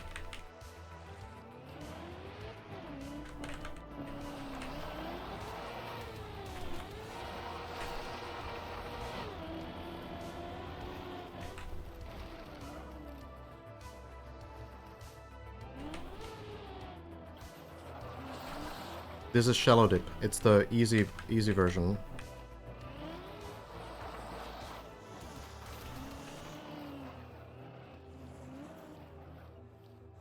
I can actually hide the leaderboard. Maybe that's better because the bug runs are there anyway. Yeah, Hazard has been playing Khaki, so I feel like everyone kind of taking a small break, or most people taking a small break today.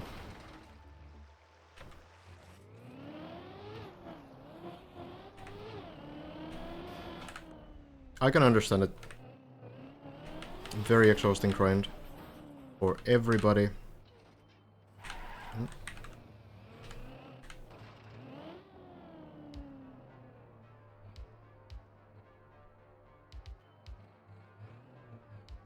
But yeah, playing this version as well, like, it does put more things into perspective. Like, I'm already kinda, like, trying to speedrun these earlier parts, right?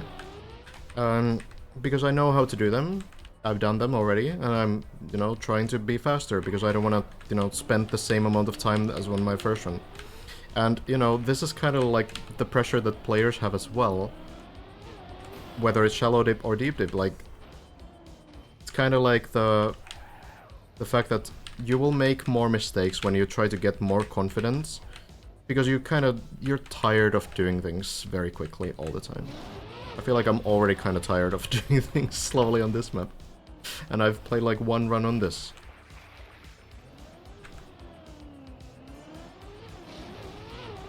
So on that sense as well, like, it does kind of... You can really, like, feel it, because it's easy to say, like, oh, well, they should just be more patient, but it's so much harder to, like, just take everything so carefully after you failed like 1,000 times. You just want to trust yourself.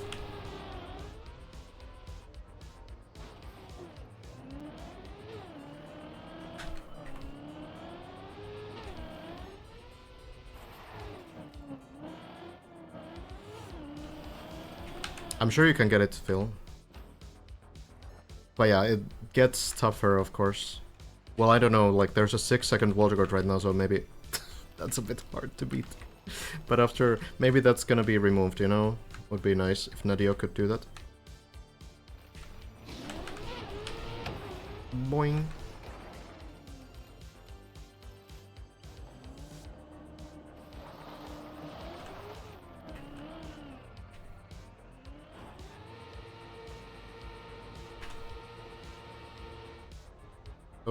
That was probably going to land. Maybe actually on deep dip that would have already landed as well. Oh.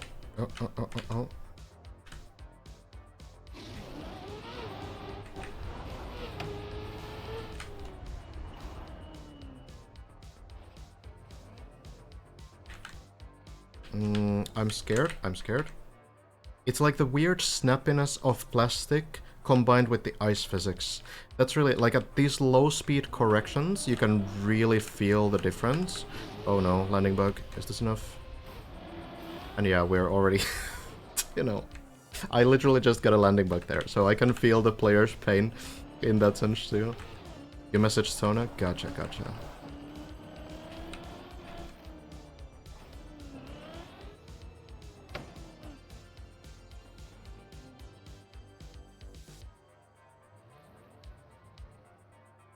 I'm not gonna do the 360 here. Sounds like a throw. I'm not quite, you know, Elcon.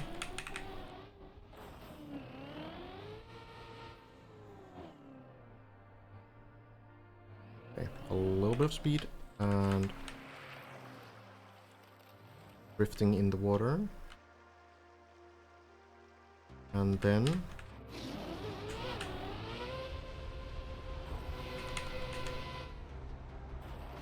it's kind of wild that there's still a bug slide on this map, on this version. It is not an easy technique, but it's cool that it is here, because it's like a big part of the floor. Oh, you don't need to do it. Oh, okay. All right. Oh well. All right. I guess it's the same as the ice slide. Not something you're forced to do. That makes sense. That makes sense.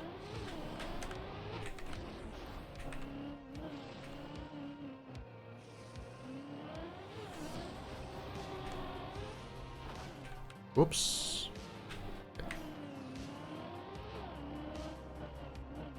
No, yeah, it would be pretty brutal if you needed to do bug slide on floor 3 when you're like a day 1 player. Though, you know, it's not meant to be finishable by day 1 players, right? Whoops. I thought there was a drop down. Okay.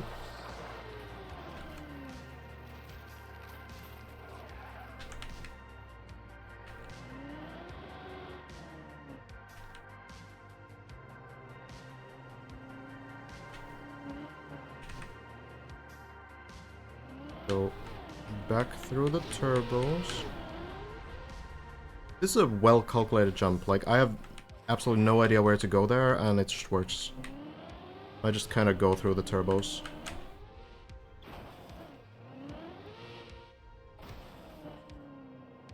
You never saw the...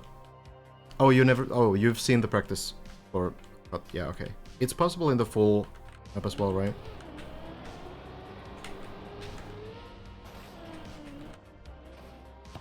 Oh, God.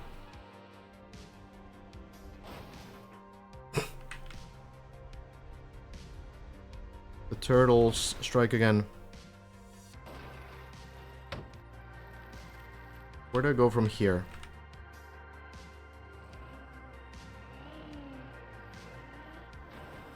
Oh, there's a path here. Surely I can save this turtle, yeah? There's ice, though. Oh no, I didn't see the drop down. Okay. Okay. Try again. At the floor 3 360 part, you're able to air brake. So wet wheels are supposed to disable air braking, right? But only to an extent. Only like in the beginning of exiting water. So for like 2 seconds after leaving water, you are not able to air brake. But after that, you will be. Lars, halfway through floor 11? Okay, good to know. Thank you.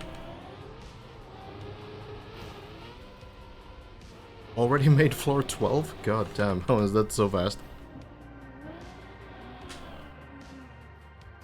Took like 5 seconds to do second half. And yeah, with icy wheels, you will be able to generally air brake as well, I think, always. But the wet wheels, disable it for a couple seconds. I'm also doing another streamer mistake here, which is looking at chat while playing. Lars turtled. Oh.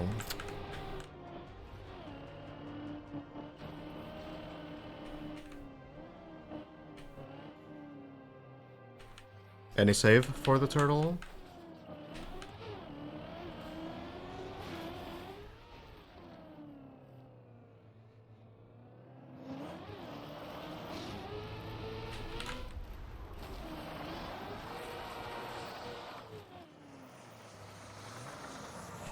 Okay, that went too high.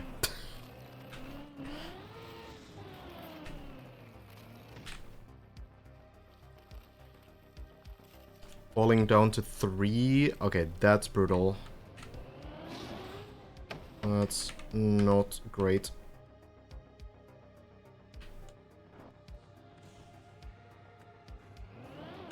Whoops, that is also not great.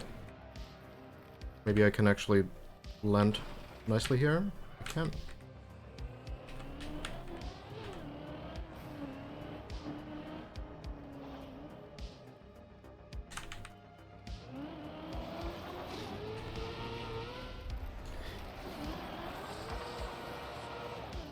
It's really like a big question that I'm having is that are the top players still improving in like floor 0 to 12, or have they kind of maxed out the consistency on those?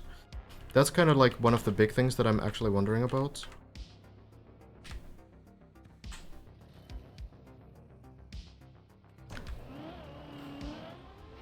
If yes, then the chances of someone finishing should go up every single day.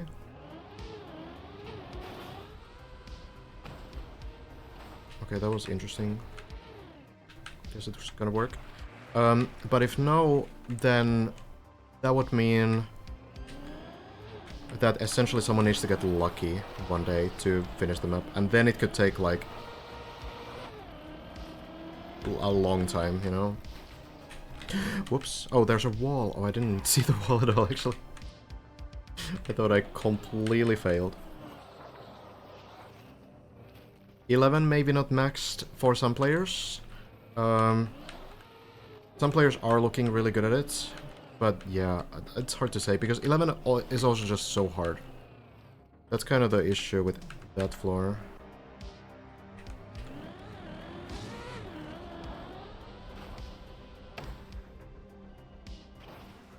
Yeah, I feel like 11 and 7 do still require like a level of luck. Maybe they're not exactly like luck-based floors, but the tricks are difficult enough that you need to get a little bit lucky. Like, you can't play with like full consistency on those floors. That's what it feels like. And maybe it'll always stay that way. Stuck on the edge as well. Oh. Gonna be a new run for Lars then.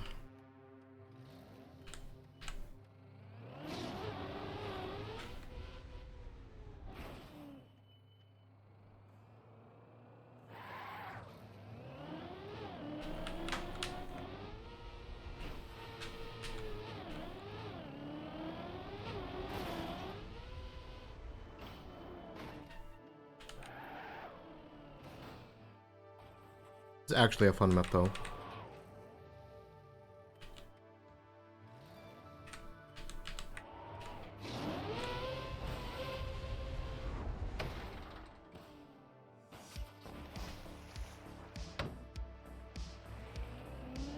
Obviously, you know, so much simpler than the full map, or the, you know, hard map, let's say.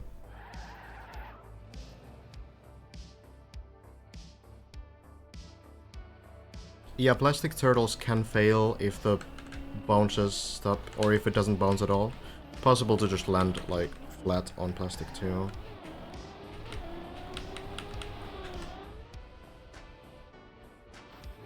Stuck at the jump into the spiral. That one? Or...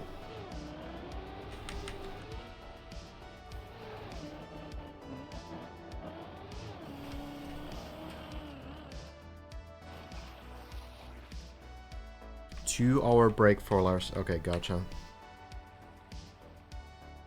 Yeah, that one was tricky for me as well. I failed a couple times before getting it. Seems like I thought that I needed to go higher on the quarter pipe than I needed to.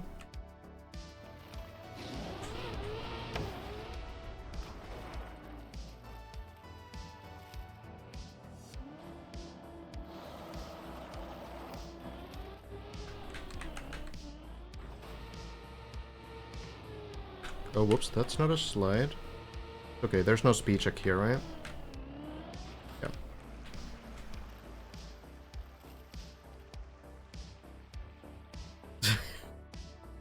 Yeah, I guess Lars is gonna continue at like 5 AM or something.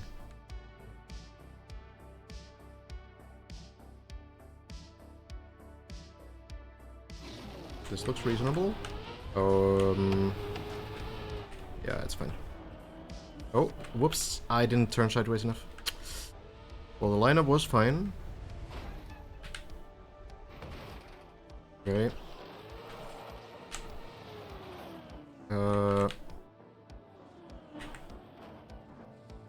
Oh no, icy wheels. Okay, try again. I'll finish this. I'll finish this.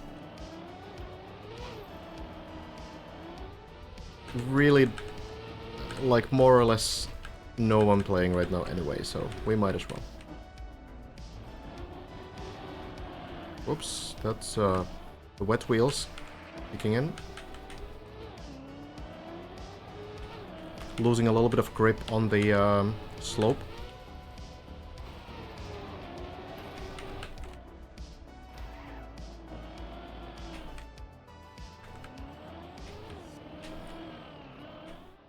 Yeah, Lars is 1300, but it seems like it's a dead turtle.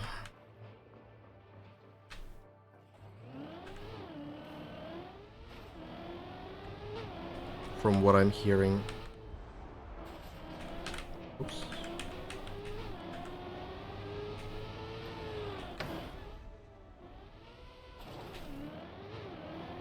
Yeah, just playing for the better leaderboard time, though this start is not good. It'd be kinda interesting to try to speedrun this as well.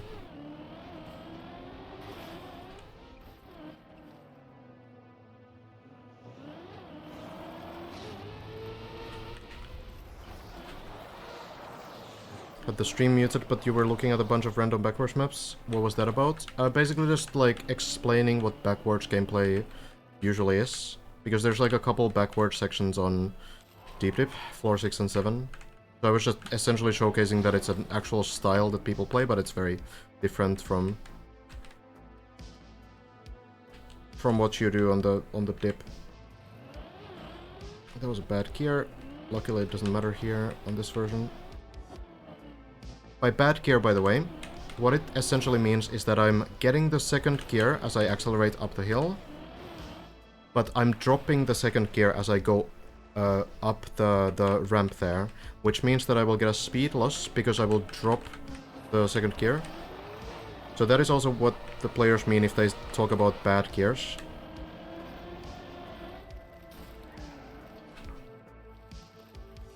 Hi Levi. Or Levy.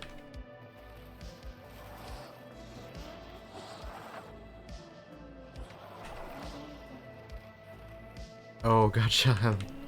Arthur is a pretty good player.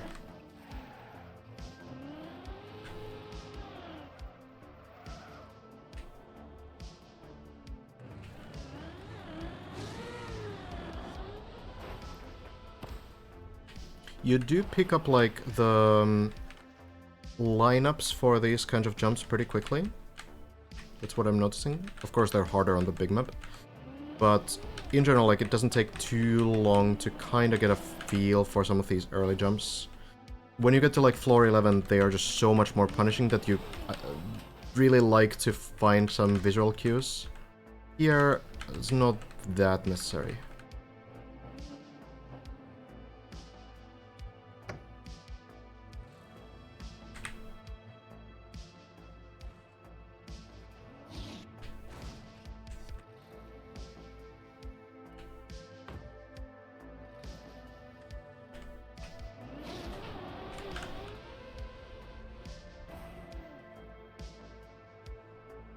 Arthur is always my go-to playtester if I build any backwards stuff.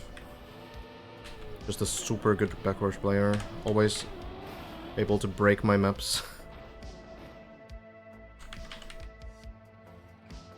It is so difficult to calculate backwards maps perfectly.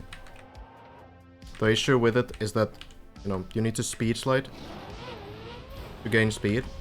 But if you need to overslide, which means that you have to exit that, like, that absolutely ideal speed slide angle, then you're drifting, and it's actually usually better to no slide. And if you miscalculate backwards maps, usually they end up being like weird no slide maps where you have very uncomfortable strategies all the time.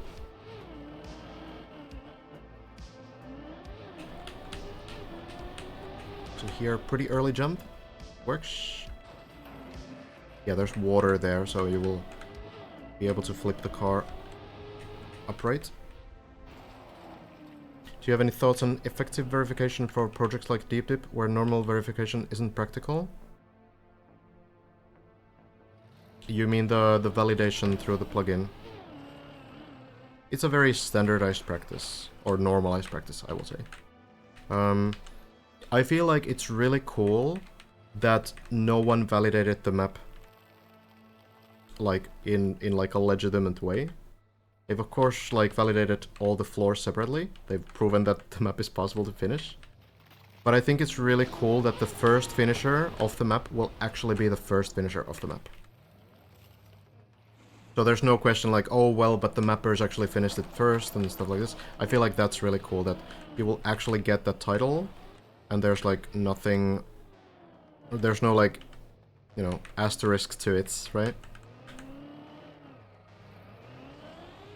I don't know why the waterguard clip command doesn't work. The bot is very selectively working today for some reason. Let me see if I can maybe...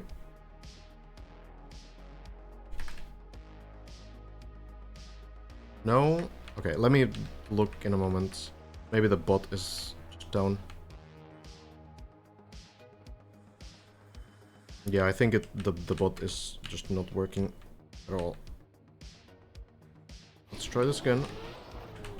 Oh, this is a terrible line. Is it gonna work? Yes, but I need to slow down. Okay.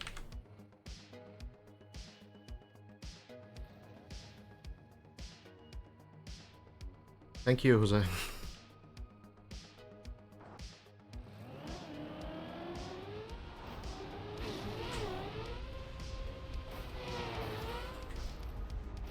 It's good to have a backup bot.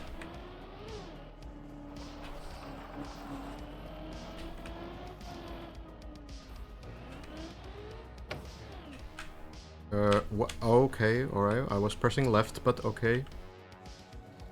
You do you, car. That was a pretty weird case of inverted steering, actually. I'm not really sure what that was about.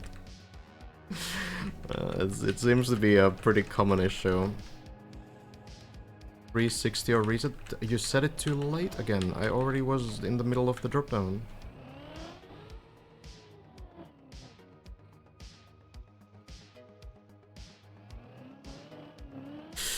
Ooh, okay, that was barely enough. I figured it would be too slow immediately after I did it, but okay.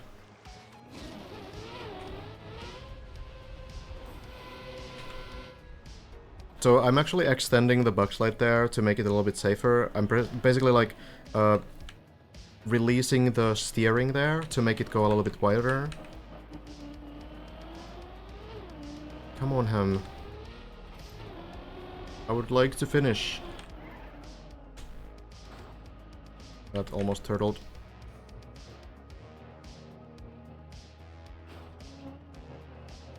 I did not finish even shallow dip yet, but... Whoops, oh, okay. Weird entry.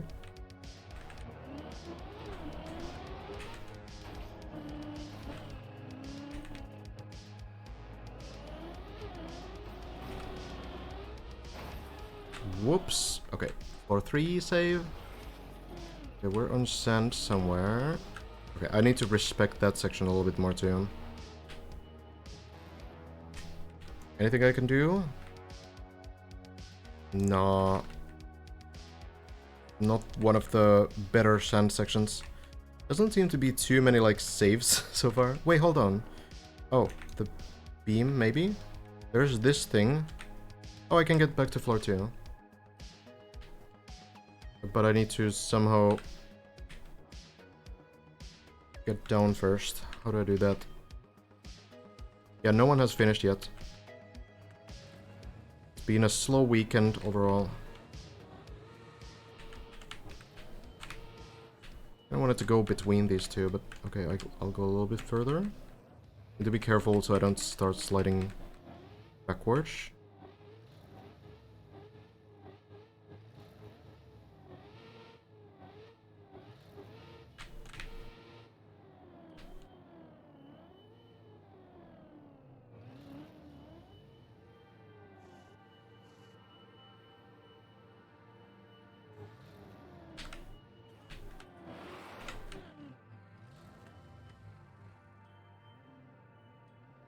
Okay.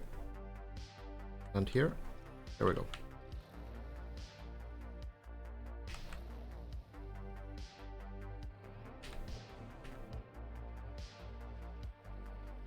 So then...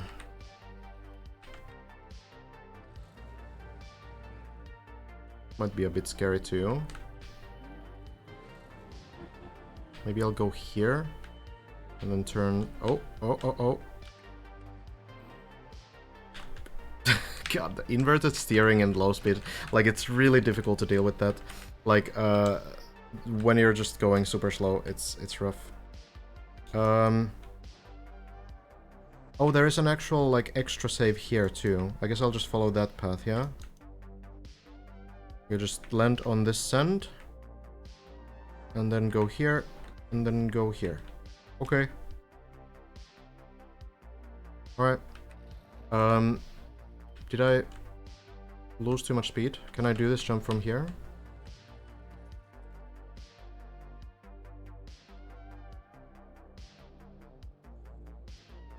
Plastic acceleration is pretty fast. I'll just try it.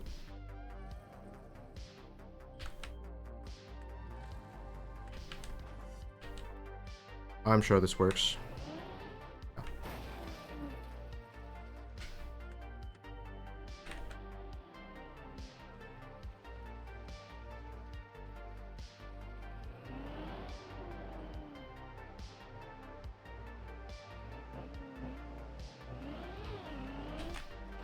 There we go.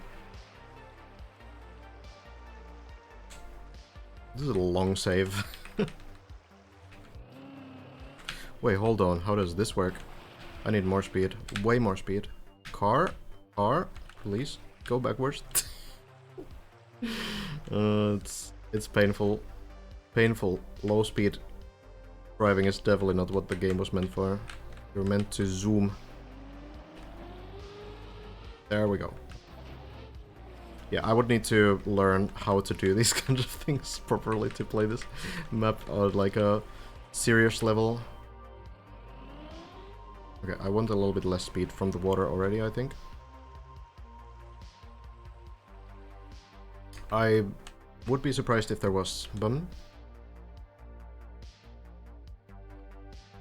Alright, so... good line, and then turn sideways. There we go.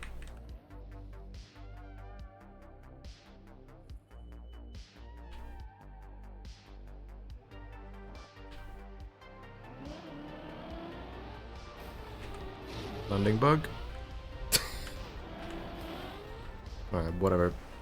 360. No, I will fail it. Like 100% I will fail it. Fine, I'll try it, okay? That's the point.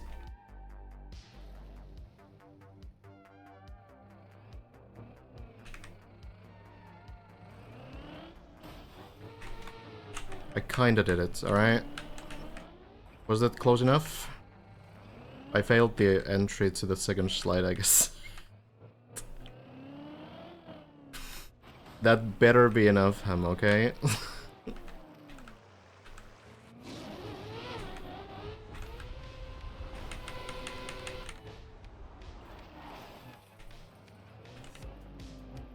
Hi, Patent. Alright, let's go again then. Jumping through. Definitely a bit, like, strange. It's very unintuitive to drive on these slightly tilted blocks.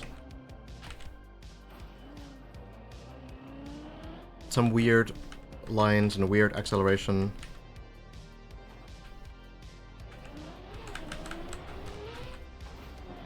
Okay, let's see. That should be good. Yeah.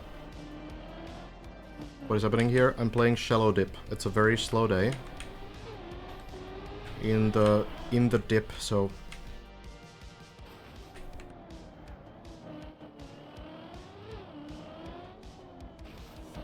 oh yeah, not much that has happened today. Oh, please don't tell me I'm turtling this. Okay, I need to respect the bobsleigh as well, apparently. No idea what I was doing there.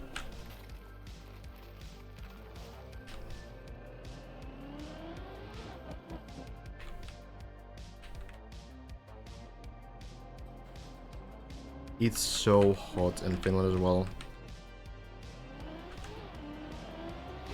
I'm sweating.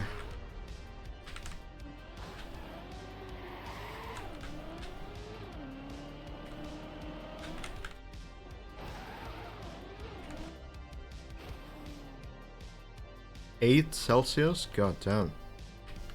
That would feel pretty nice right now, honestly. Okay, not happy with that line. Let's try again. I think starting it from the turn, like starting the acceleration from this curve, that feels pretty good. Whoops. Okay, maybe cam 2.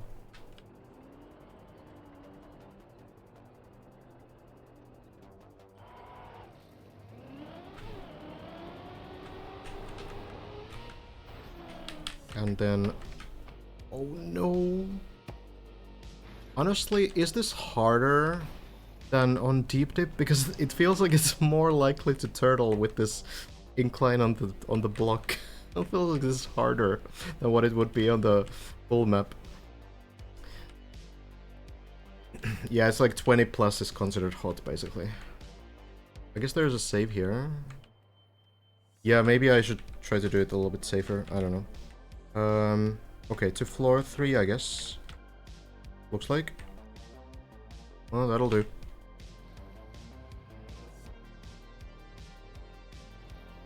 Weather's so bad in France. Oh yeah. I would imagine you probably have some warmer weather. There's been some pretty hot days, I think, all around the world. Raining for 4 days straight in Germany? God damn. Yeah, I mean, it's not too bad here, honestly.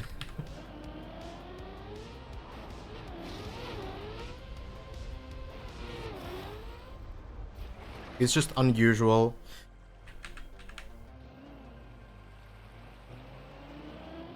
Finnish people aren't used to actually not having to wear jackets outside.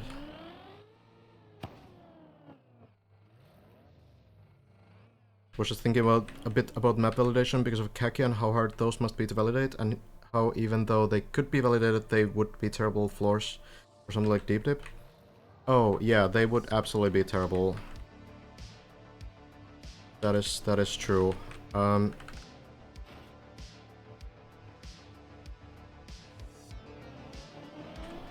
With Kaki maps, you actually need to provide the validation replay together with your map submission, so they can be very sure that your map is like legitimately validated too.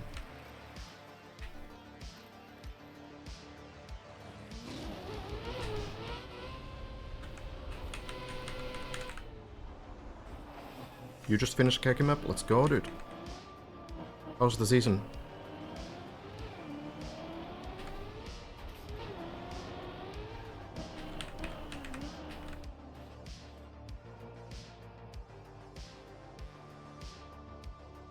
Yeah, so again, this is Shallow Dip. I'm just playing it. It's a very slow day. I think a lot of the players are taking kind of a day off, so...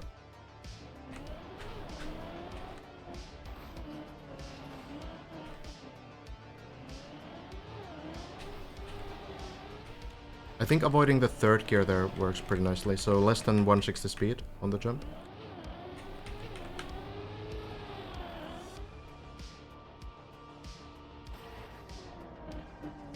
Okay, I will I will now respect the bobsleigh.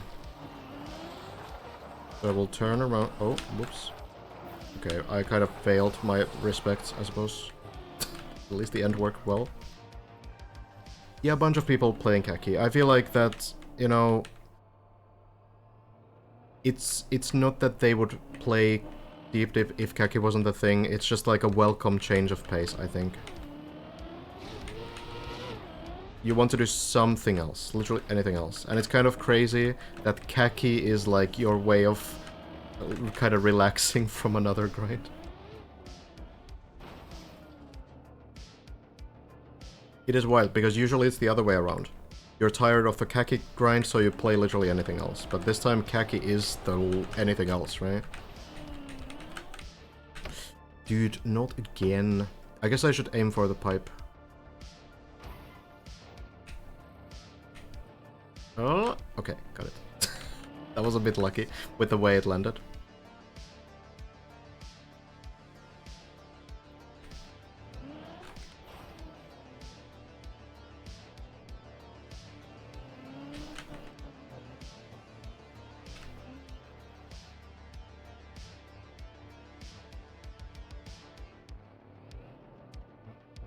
Eight unbeaten 80s. Isn't my map one of them? 285, I think.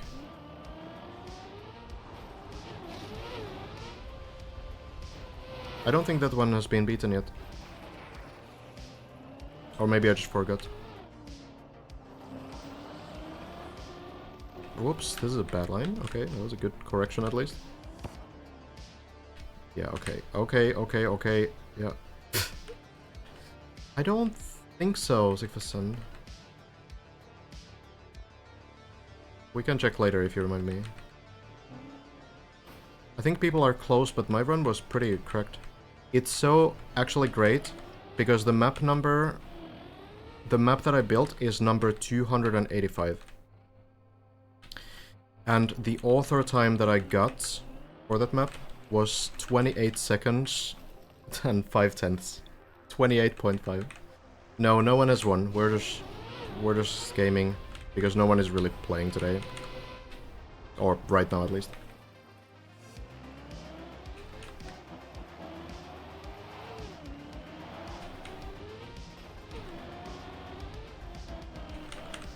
This is a bad speedrun. No, yeah, I'm on shallow dip.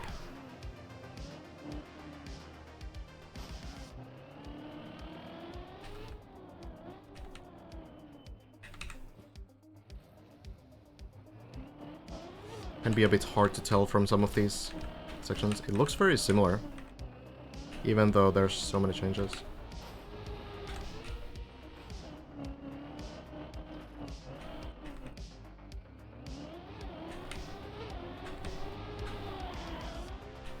Jumping through. Don't need the speed here, right? I can just go here.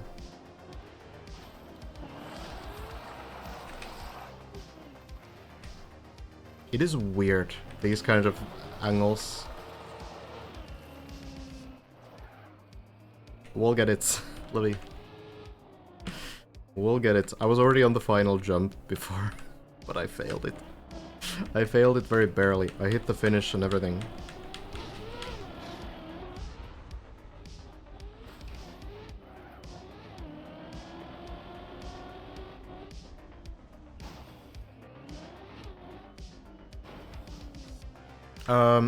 Yeah, I don't know. I think you're talking about the plugin, Makka.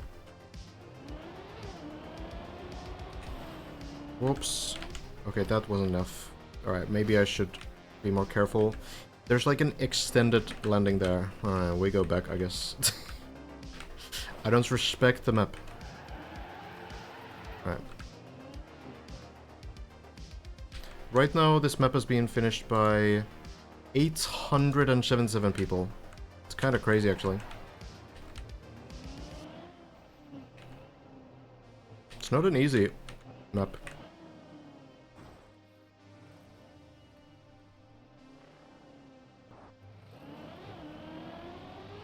Would be interesting to know also how many have, like, tried the map.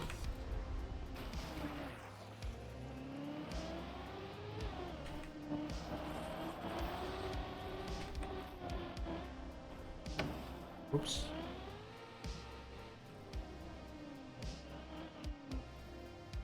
It is a lot, yeah. Surprising amount.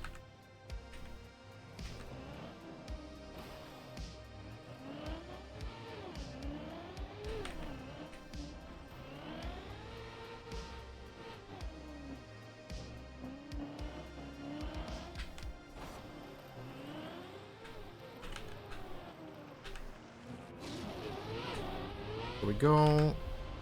Bug slide. Okay, I'm not brave enough to try to chain this like the other players. I'll just take the speed.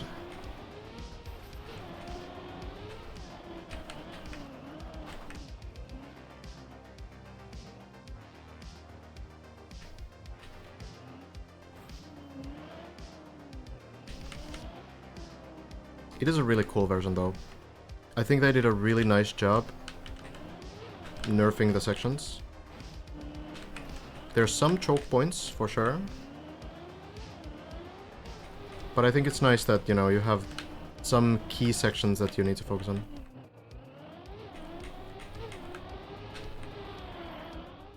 I should probably get through this floor now.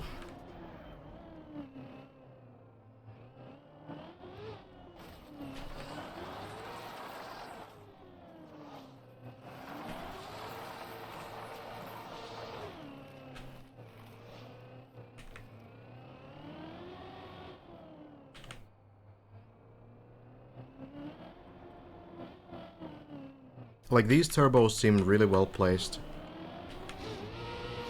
Famous last words, but okay, it did work. Seems like that jump is pretty automatic.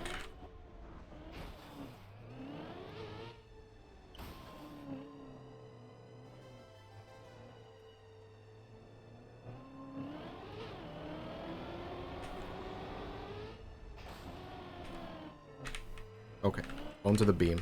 Alright, we'll do the beam then. Or the pipe, I mean.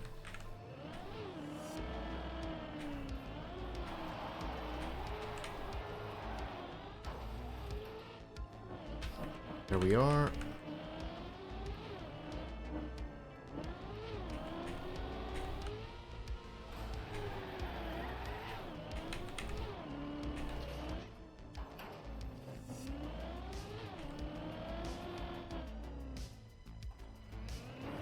Okay, thankfully, there's a wall. I was a little bit off from a backslide angle.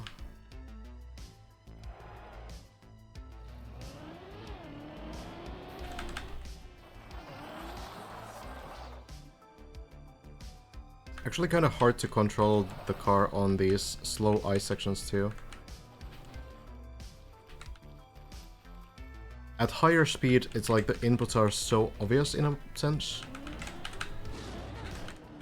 But here it's somehow so much harder.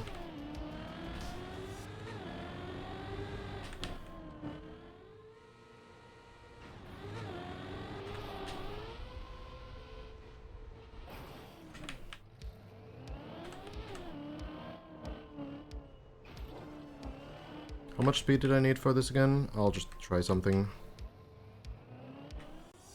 That looks good. There we are.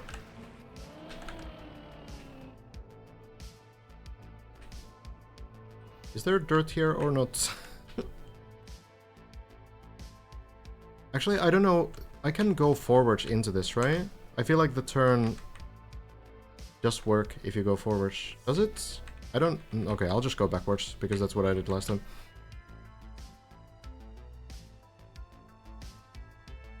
I'm not sure if they changed this. I suppose it's the same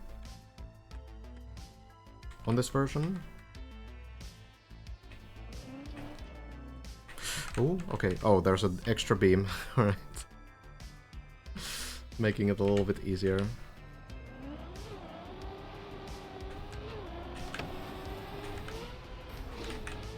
Need to be careful not to be too fast here.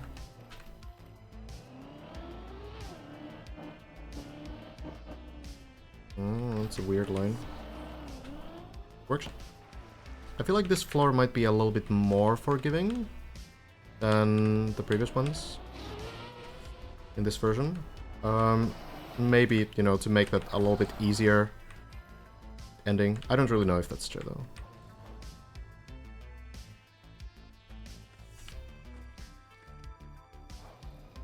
No, it is fun. I don't know. It is the shallow dip version, so the easy version. But maybe I can actually finish this. Boing. There. This is an absolutely terrible run though, compared to my first one.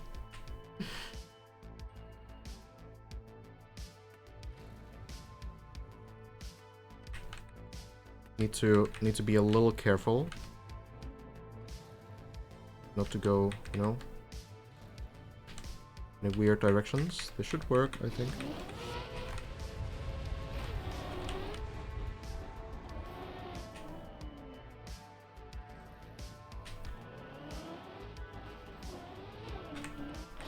Oh, a little bit early. Jump there. Any save? Ah, of course not. Hey, it's a good excuse to get a better time now. Oh, whoops. I accidentally fell all the way down. How did that happen? That's crazy how that happened. I need to restart the run. So unlucky.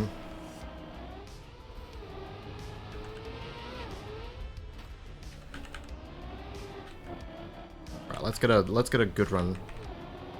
Good night, Maka.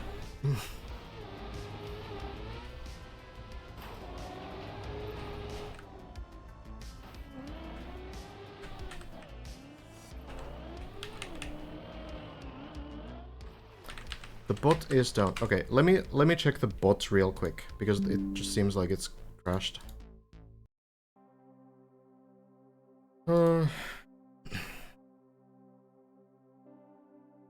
Let me see if I can restart that, and you know, we don't need to worry about that after. Because I do have a button usually.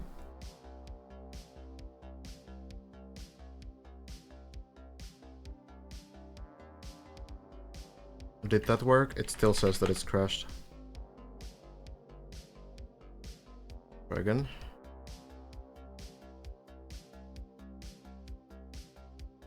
Let him rest. Rest the whole day, you know? Okay, maybe now.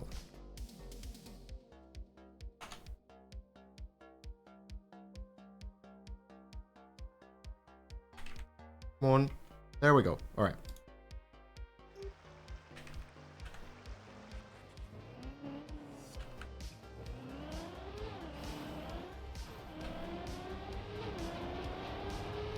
Now we have, hopefully, comments working.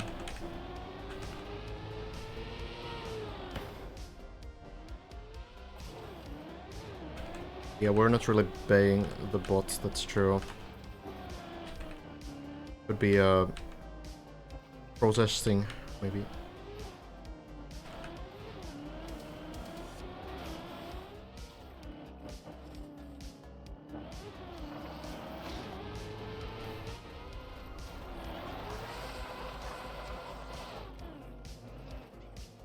I'm glad there's a wall there.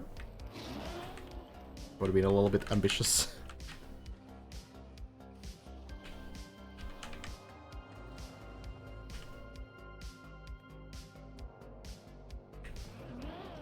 You get 1000 FPS in Rocket League. Okay, that is quite a bit.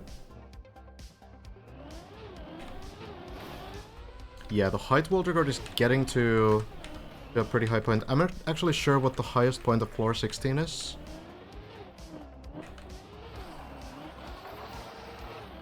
Oh, pretty terrible gear. I think this is plenty of speed still.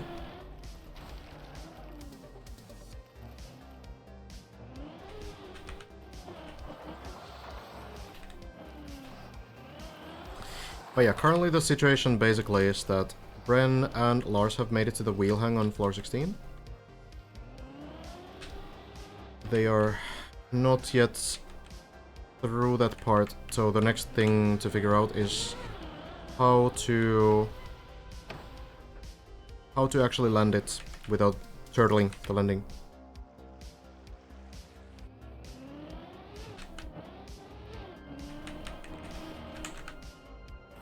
Then we have Elcon on the very final beam of floor 15, so very close to floor 16 as well.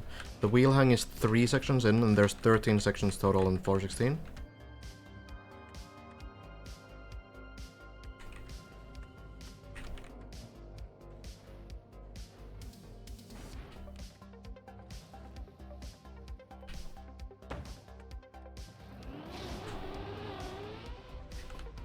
Hazard is still trying to get through the final ice slide on floor 15, and that's pretty much everyone on floor 15 then. Next players are floor 14, that's gonna be Scrappy, Shmunial, and Virtual. Not 100% where any of them have been actually, but I don't think to the very late parts at least. So still kind of far away from the top guys, and I do think our winner will be one of the 4 players. Lars was on the wheel hang in the morning today, I think.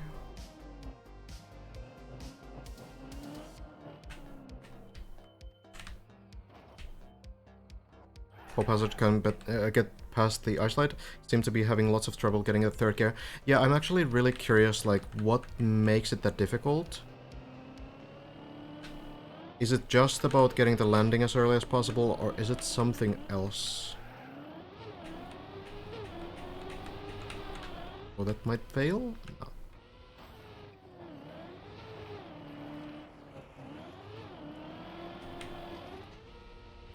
Okay, that was a bit ambitious.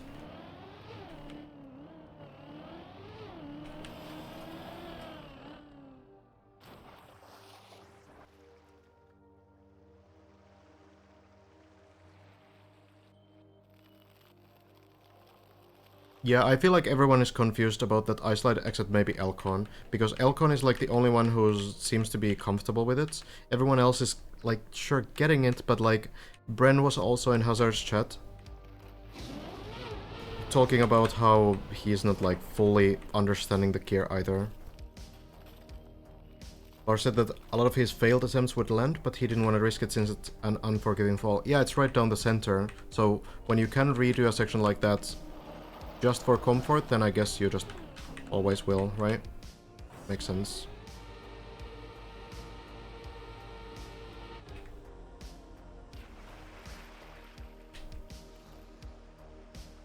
Yeah, Hazard last night had probably at least 10 attempts on it, right? Oh, dude. I'm glad there's a...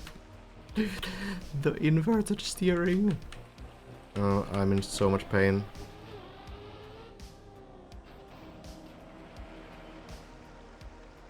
How do I slow down with wet ice wheels on plastic?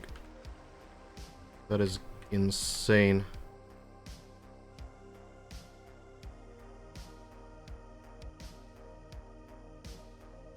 Yeah, we're talking about the floor 15 ice slide, by the way. Oh, that's gonna be too far. Need to go like fully sideways, even if the line doesn't seem like it might support it.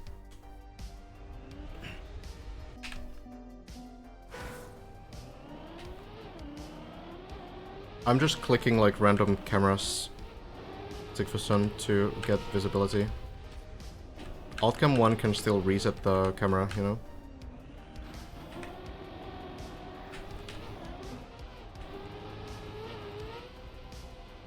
It just happens at low speed, Frank. The players on Deep Dip are able to avoid it because they probably got used to it on day 1. Find some other ways to slow down than, you know, pressing brake and steering.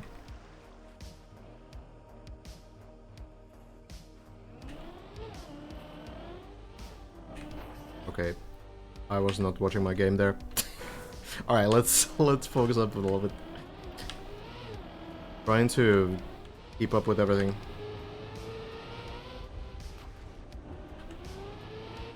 I will respect the dip now.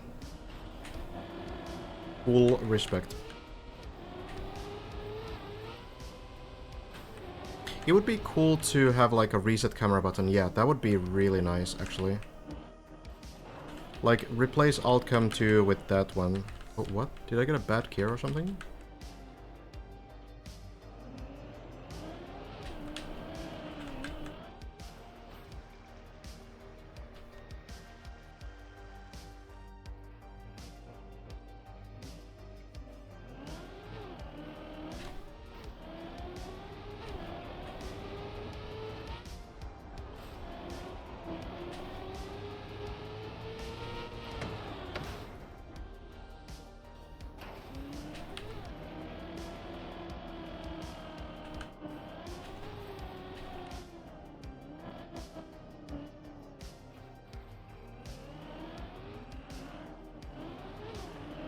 Yeah, like if you choose the same camera again, then it should reset it. That would be kind of nice. Yeah, true.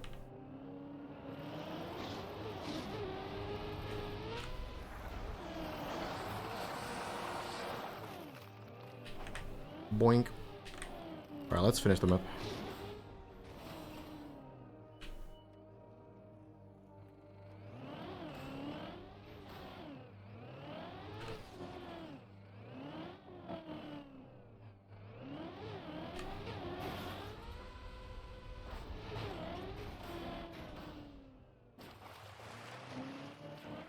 A lot of players from other games like Rocket League, I don't play Rocket League myself, but they say that they really wish Trackmania had something similar to that camera system.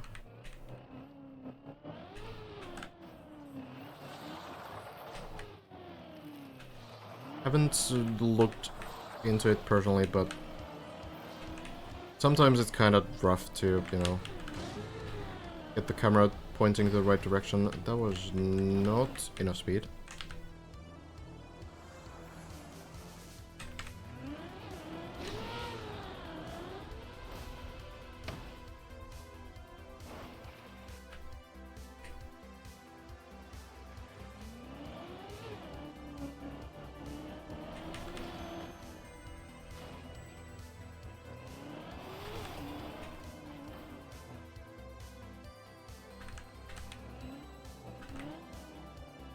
It would actually be kind of nice if you could still practice the turtle on this version too.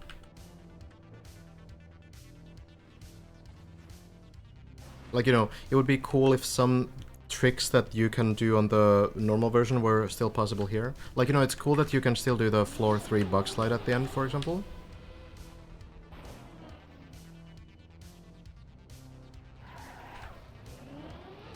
I once made an easy version, or easier version, it's still super hard, but easier version of one of my Shootmania maps as well, which is like a pretty long map too. I think the Walter Guard on the full map is like 20 minutes now, and it's definitely not a clean run. I think I tried a lot, and I think I kind of succeeded as well in making all the moves from the hard version possible to also do in the easy version, even though there were like easier landings and such. Gotcha, thank you, Moss. I should look into how that works in Rocket League. It'd be interesting. Yeah, the message jump is very forgiving on this version.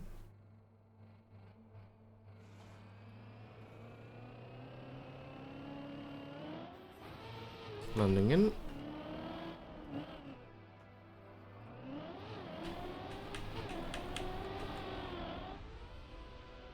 There we go. Did they change the map for which reason, or is this the version with the checkpoints, which should come after the race is done? So currently, there's a few different versions of this map. There is a checkpoint version up to floor 10 that has just been released, but this is not that either. This is the shallow dip version, so it's the easier version of the map. Basically only up to floor 6, in the beginning of floor 6, and everything has been nerfed. A much more forgiving version of the map.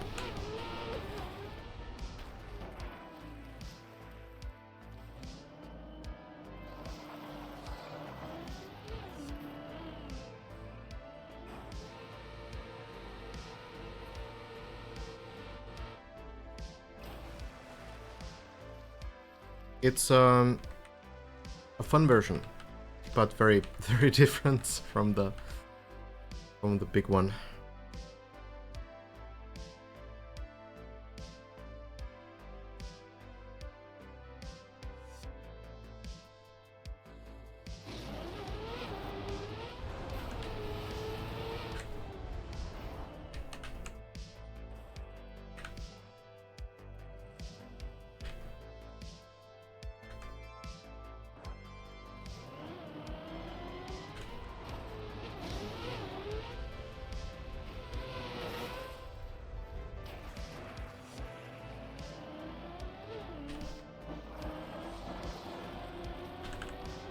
I feel like one thing that kind of, you know, one kind of thing that is specific to RPG players, like the one thing that so many RPG players that would be strong on something like this, the one thing they share in common is that a lot of them are not that good at ice, right? Because there's really just no ice RPGs, or if there are, they are 100% ice, and generally, you know, are built to be like very tough and weird and tank. Okay. The checkpoint version of Deep Dip 2 is in the Deep Dip Club. I think it's called literally something like Deep Dip 2 floor 0 to 10 checkpoint version. I'm not really sure. It doesn't have like any special name. It's gonna be replaced by like a full checkpoint version at the end of the event. RPG stands for role-playing game, but it's not really that. It basically just means these kinds of maps. Like this would probably qualify as an RPG map, in some sense. But maybe in the old days, when the style was kind of formed, it would include more like story elements and themes and such. So kind of a different meaning maybe these days, but in RPG you could spend all skill points to +8 ice.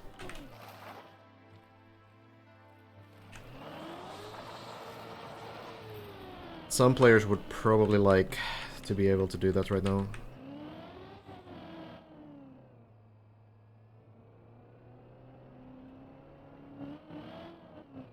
What makes this RPG? You have like tricks like well, this floor 4 is a pretty good, you know?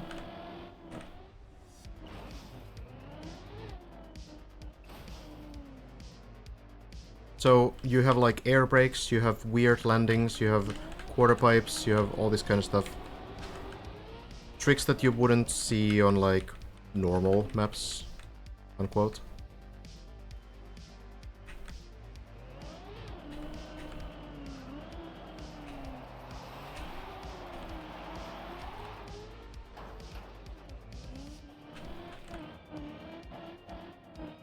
That's kind of like, RPGs are hard to define, but usually they do include a lot of jumps, a lot of landings that you kind of need to figure out what to do on.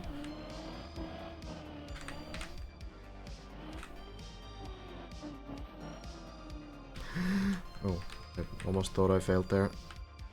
Kind of panicking a lot already near edges, I noticed that, and it's not good.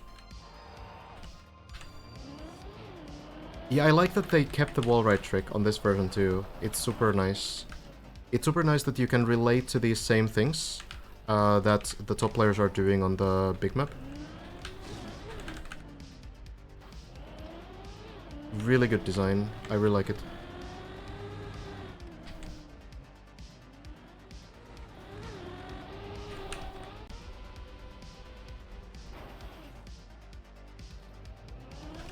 You're pretty decent on ice, Ham. I've played some of your ice maps and they are not easy.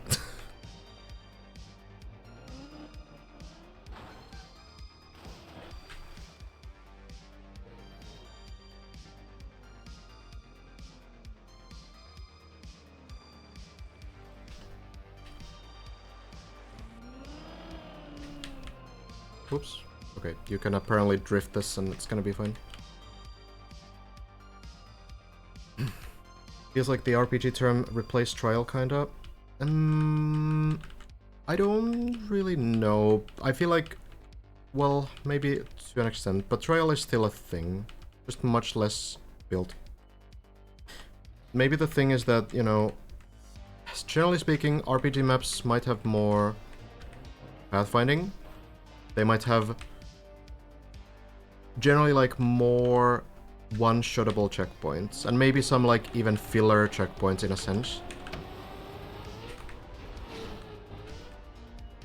I feel like Trial usually focuses on like very few checkpoints that are like sort of very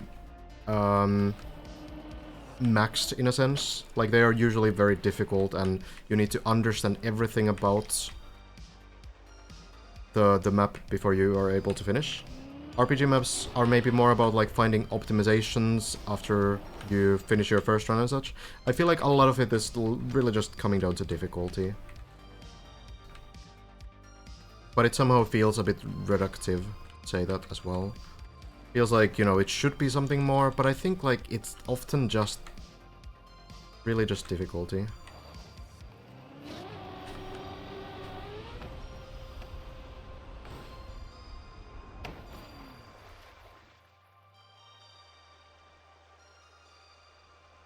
Yeah, it's really cool that the map, like, you can recognize every section, even if there are some, like, pretty big changes as well.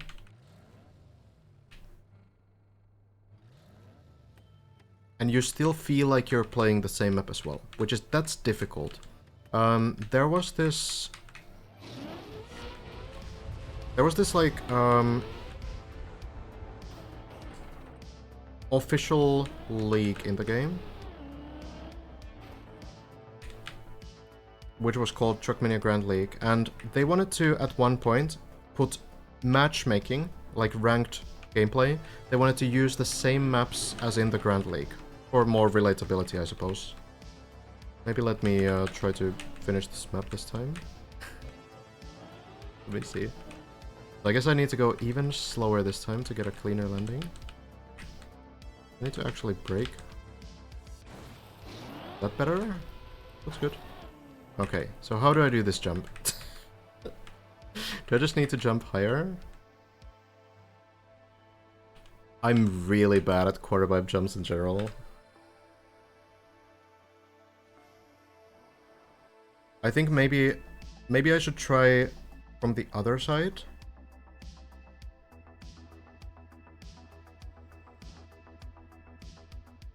Maybe I'll try from the other side. Would that make sense? I don't know. Well, let's give it a go.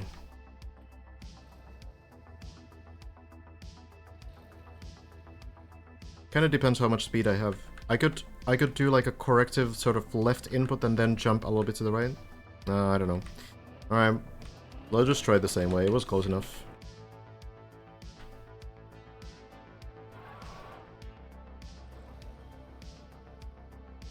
Alright. That should go. Alright, there we go. Shallow dip. Done. It took surprisingly long, like, well, I don't know, 1.5 hours, maybe? Top 50 in Finland? Wow.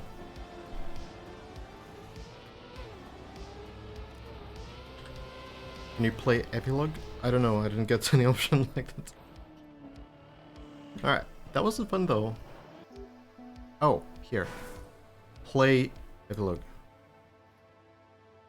I don't have sound on. 1101 looked up to behold the tower, standing proud, silhouetted against the setting sun.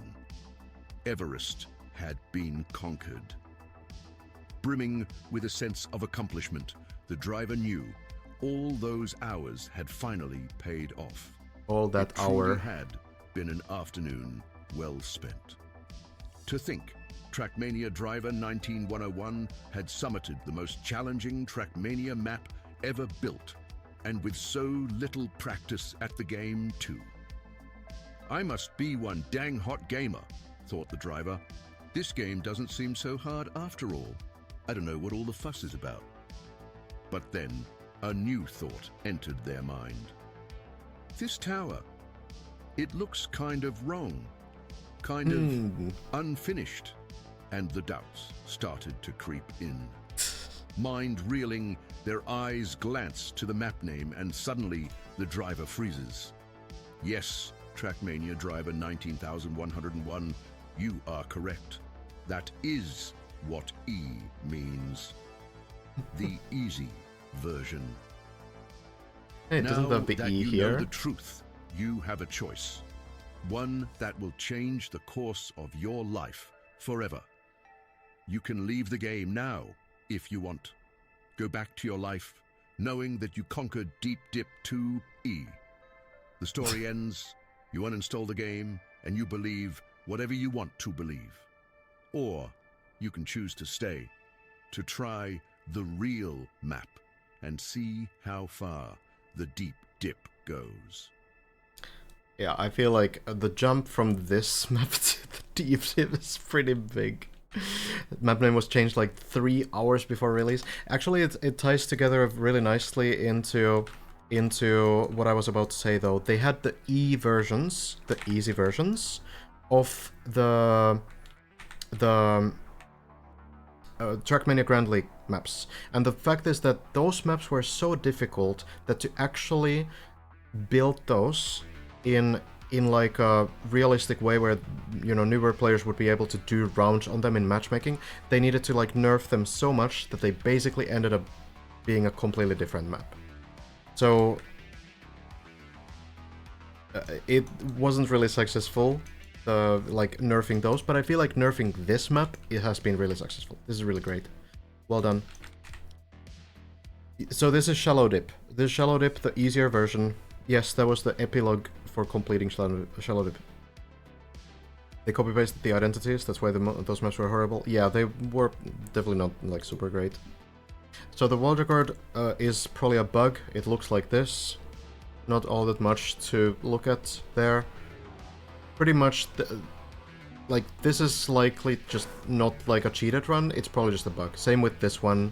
There's just, maybe they completed the map legit, and then a weird glitch happened, and, you know... Trackmania does have glitches like this sometimes, and hopefully those runs will be removed. Why is he stuck there for a minute? I don't know. You need to ask Nadio. Complex got like 70 seconds of lag on finish. That is kind of wild. So it's like a lag spike when you finish the map, and then it kind of messes up the time. But yeah, these can be, you know, removed. Yeah, Sano has the record. Pretty solid one as well. Fun experience. I will say that I wasn't really super surprised about anything here. Like, you know, after watching a lot of everything. But I will say that, like, trying to correct your line in water, especially with, like, especially on, like, icy wet wheel plastic as well, is super cursed. Like, trying to slow down on that surface, GG, it's just not possible. Like, you get really weird, sort of inverted steering all the time when you move at that slow speed. So it definitely takes time to get used to that. Yeah, here's a shortcut. Small shortcut.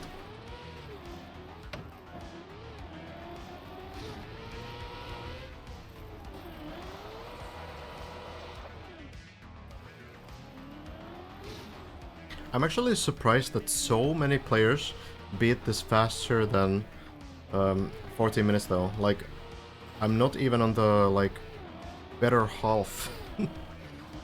Maybe people have been hunting this a little bit.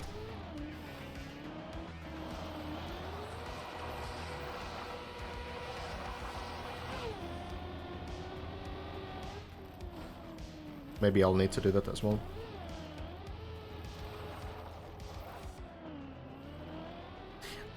I mean, I guess, you know, there's a lot of more experienced Trackmania players that have been playing this, because there's a lot of hype around it. Hundreds of experienced players have played Deep as well, so it kind of makes sense. You and Stealth are around 80 minutes? Gotcha. Small shortcut here as well. I think that was intentional though, from what I heard.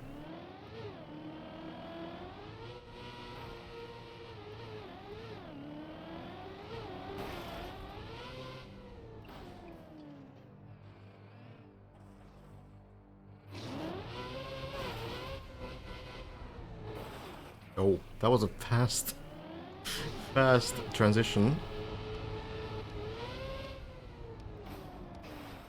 Okay, that was as well. Yeah, the 6 seconds is a bug. This is the actual wall record.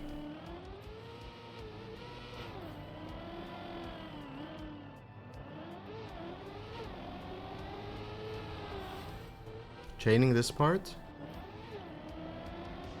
Yeah. Kinda nice that you can do that on this version.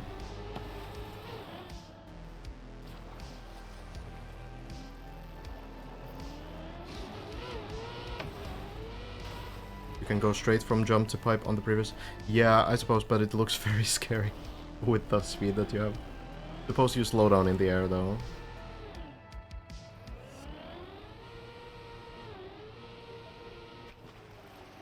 How fast are we going here? 80 speed.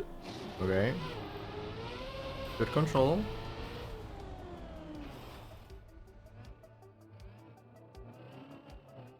Actually going around here, I wonder if you do need all of this speed. Maybe you do.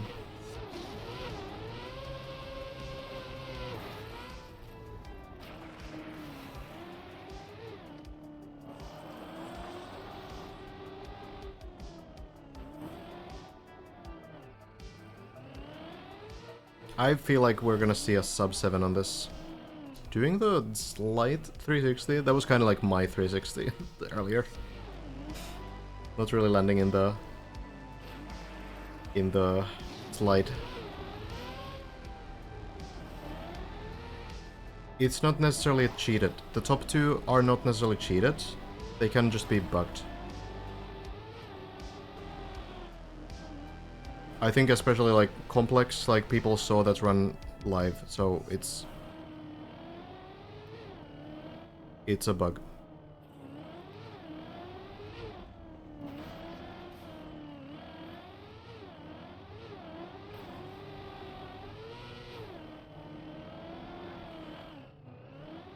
Okay, earlier turnaround, makes sense.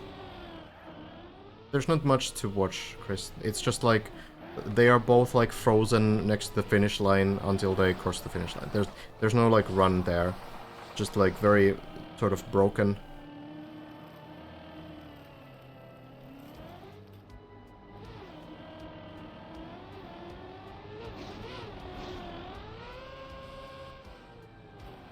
Yeah, there was this jump. I kind of forgot about this. It's a pretty big shortcut.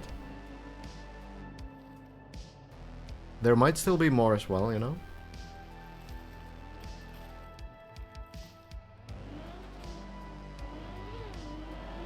No, the bug definitely happens on other maps too. But I guess there could be something, like, yeah, you're right, like, usually it's not like something where two runs are there at the same time. It's pretty rare. But it does happen, like, occasionally on, like, campaign maps even. I think it might be something about servers specifically, and I guess, yeah, most people play on servers. I don't really know what causes it exactly, but...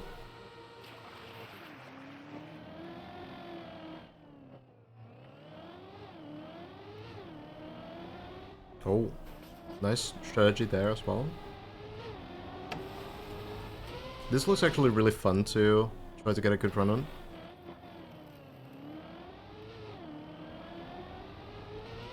Oh yeah, this cut as well. There's a few.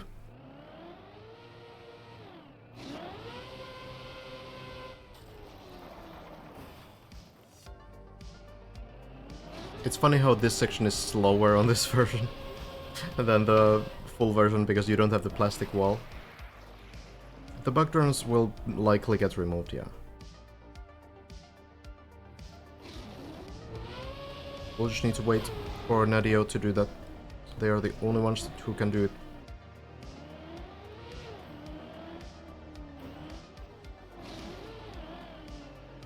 Yeah, that actually makes sense, Tedican.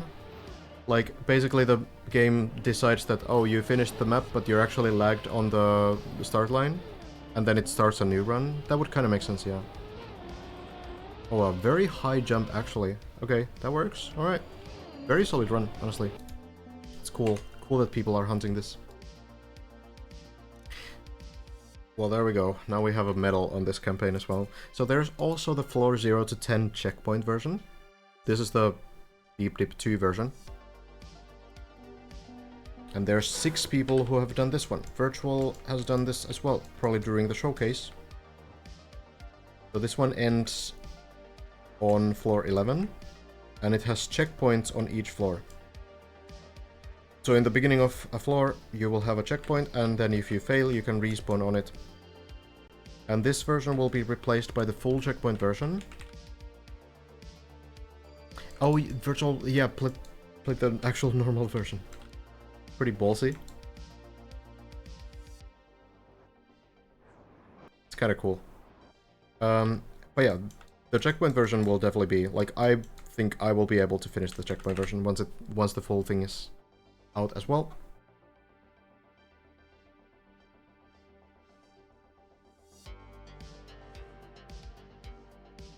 AT on this map was set to 24.2 like seconds.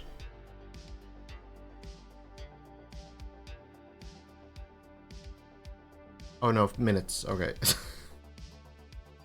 24 minutes, 20 seconds, alright.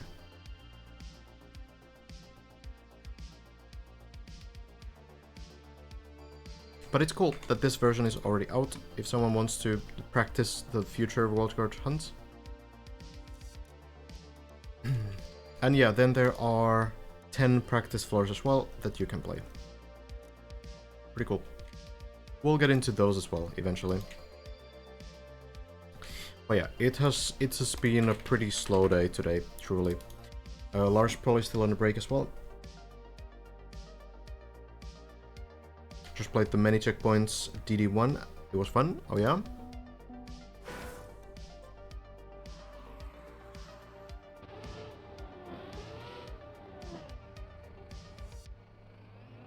I actually haven't played it. I did play Deep Dip 1 when it came out, but didn't ever finish it.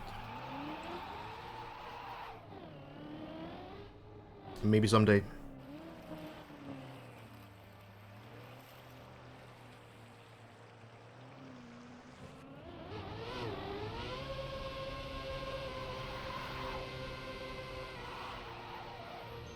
Sub 10 on Shallow Deep, nice, that's solid. I'll need to get that myself at some point too.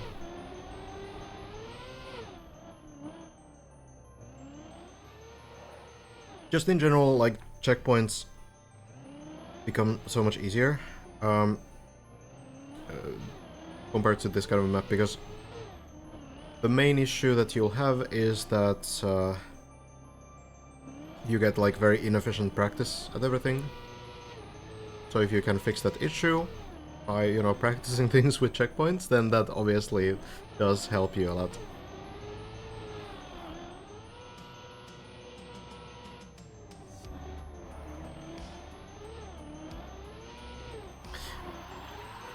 Yeah, this version is so much harder. It's crazy.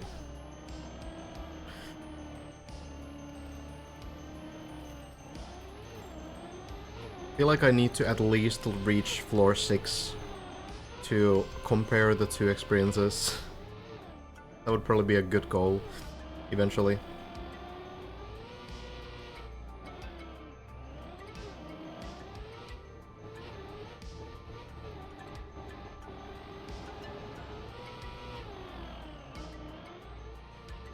But I do think that some of these parts probably fairly doable, just based on the previous experience. Like, this is gonna be so much harder to do, for example, than on the other map, but jumps like this one, I think once you have seen them and you understand what the dangers might be, I think they become so much easier. So knowing the strats definitely helps, but there are still things that can't really pick up just by watching.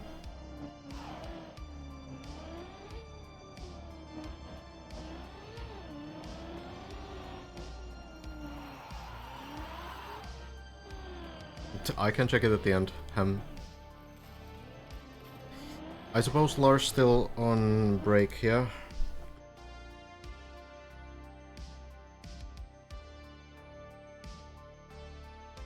Yeah, Lars actually off stream. Off stream right now. And a lot of other players are playing Keki.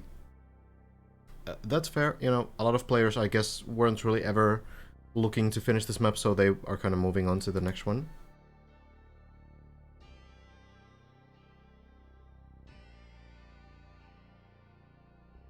I think it's actually pretty incredible how long players actually stuck to this map.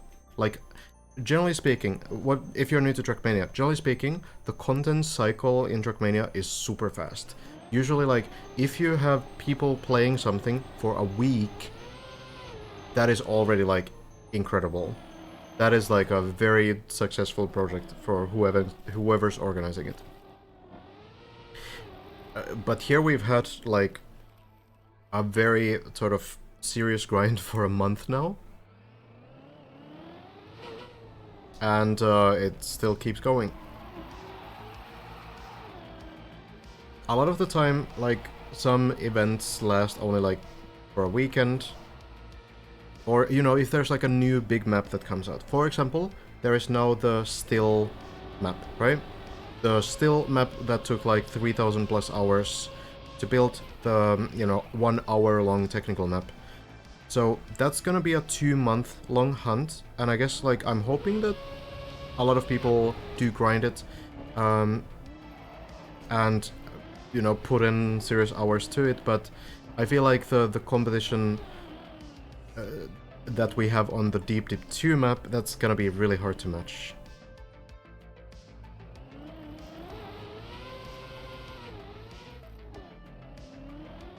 If someone sets a record or finishes the map in a solo server, will this server get updated? So it's not really like a server-specific leaderboard. The leaderboard is for the map itself. So every map has something called a UID, which stands for Unique ID, I think. Searcher will correct me if I say something wrong. And what that means is that the map itself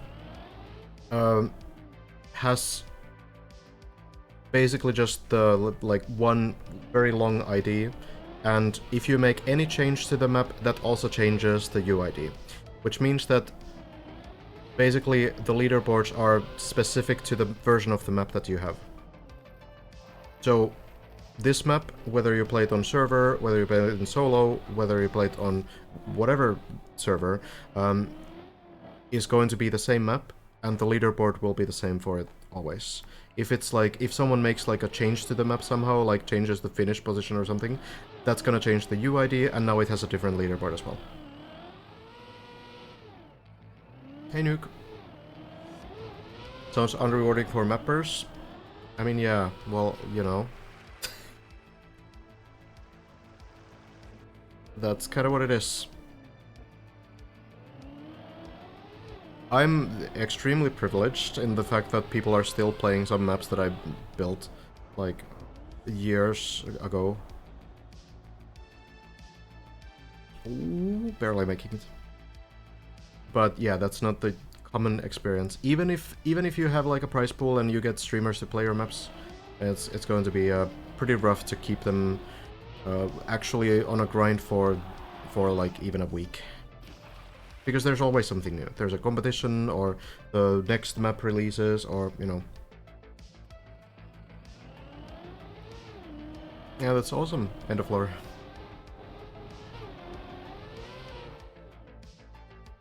Yeah, I do think that people will get back to this map. Many of them. Some might kind of, you know, just move on.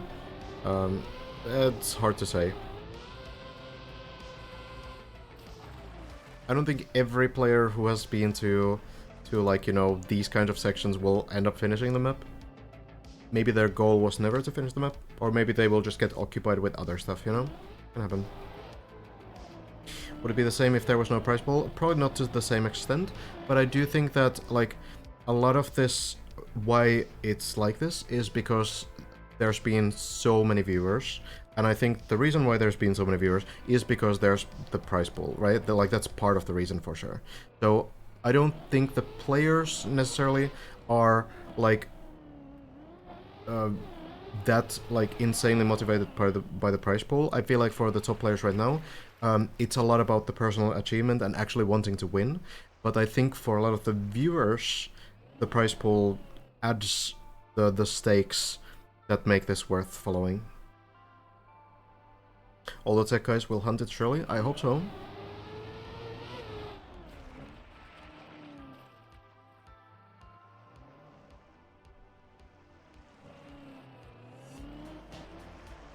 So that means if someone is playing off stream and finishes the map, we will know, yes, the run will be on the leaderboard, but to be eligible for the prize pool, you have to stream your full run. So that's why they wouldn't finish the run. They will finish on stream because that's what's required. You need to like have that proof as a stream because of the match arena platform that the competition is organized on. Is there just so much more content in TM 2020 compared to earlier Trackmanias? Feels like maps stayed relevant for longer in the earlier ones. I think there's a lot of reasons for this. It's a lot. Big topic. It's partially a change in culture as well. I don't know, Nuke, but if someone wants to make altered versions of my campaign, they are allowed to do so.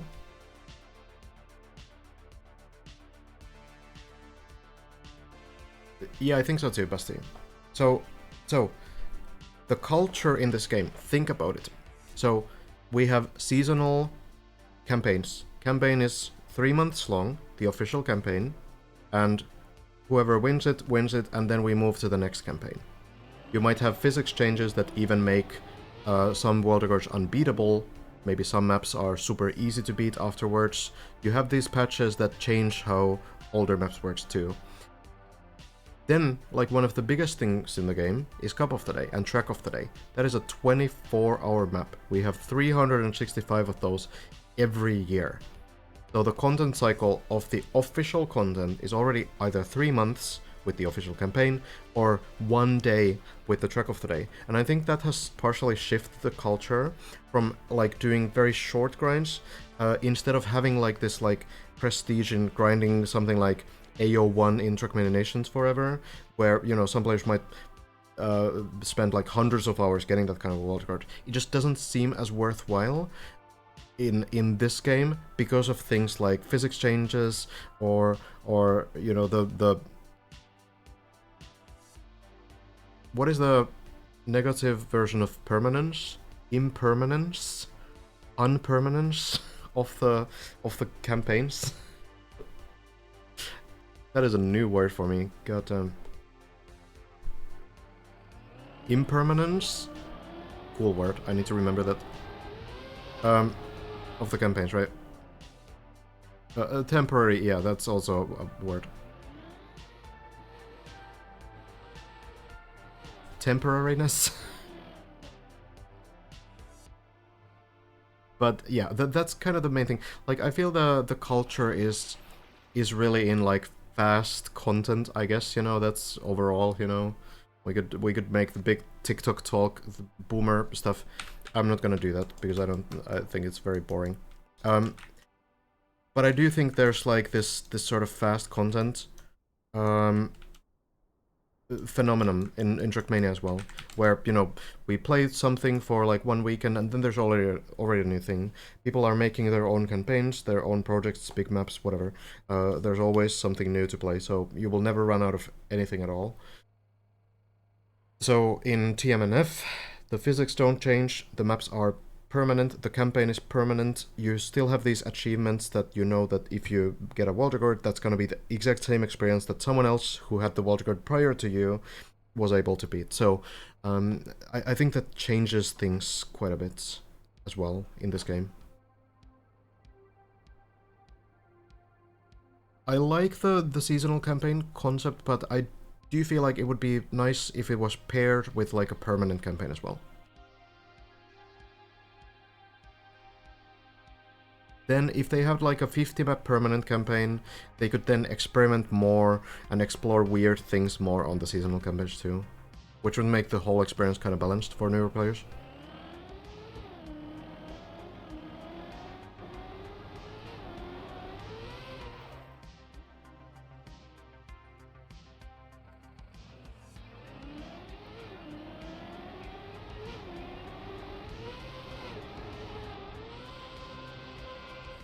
I've thought about this a lot, and you know, like in some extent, to some extent,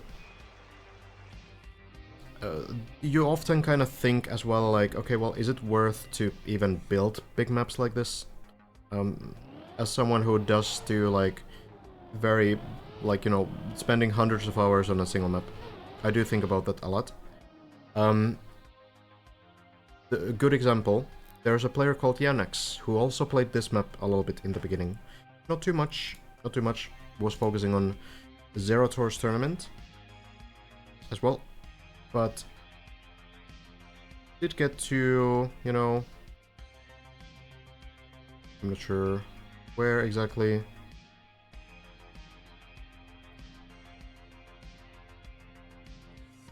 There, 756 meters, yeah, very good player, very good mapper. So Yannex built an RPG map. That was a big project. It was one of the most anticipated RPG maps of last year, and released it in November. 3 days later, Nadio pushes the Snowcar update. The Snowcar update includes a change to how wooden surfaces work. Yannex's map uses a lot of wooden surfaces, and Yannex needs to patch the map 3 days after launch. And like, who's to say if the next patch that, you know, destroys some maps is even possible to, like, if it's even possible to fix a map after that kind of a thing. It's kind of nice that it was possible, but it's so much extra work as well. Another example, there was a slow motion bug that was in the game that made it slow-mo blocks, which, you know, literally slow the car down, made it like so that they wouldn't stack anymore. Previously, slow-mos would stack 5 times, but some patch, I forgot which one, it might have even been the same patch. Some patch made it so that they wouldn't stack at all. They would basically just happen once, and then you would be very fast over like multiple slow-mo blocks. So there was a map from Tona, who actually works for Nadio, and I noticed when I found out the bug that Tona's map, like a 1 hour map called Heroes Hour, was also affected because it had these like designed brake sections for the player where you wouldn't need to like drive at all. You would get like a brake for your hands and you could stretch and stuff. They were built with like, you know, 5 slow-mo blocks. And it would take like 1 minute to get past like a single slow-mo straight. It would be like a designed brake section on the map. So on those sections, you would only have 1 slow motion block, which makes it so much faster that throughout the map you would probably save like 4 minutes total. And I messaged Tona like, hey, I don't know if you know, but the map that you released a week ago was just completely broken by this patch. And it was fixed, that bug was fixed as well, but like things like this do affect like the permanence of maps, right? When things get changed, there's new patches, new bugs, things like this, and who knows what's gonna be fixed, who knows what's gonna really be like actually working after a patch. And of course the goal I think for the devs is that most old maps will work after a patch, but when they start changing how surfaces work and such, obviously there's the risk that old maps will break, or if they are still playable, that you are going to be slower or faster through those kinds of things. On this map, Black City needed to rebuild a lot of floor 13 because of the wood patch as well in November. So like if this map came out in like October, this map would have been completely broken by the update as well. So, you know, guess it's, you know, fortunate that the patch didn't happen during the event or anything. So, yeah. Oof, that's a rough one. Might... Oh, trying to line it up. Ah, that's a tough one. I appreciate the bravery there. Juliana has been putting in some serious hours as well. Thank you, Kirill. The car's moving forwards as well. Tough times. Good night, Ham. There are ice maps that can't be completed anymore. Yes. They've changed enough things that it's definitely the case.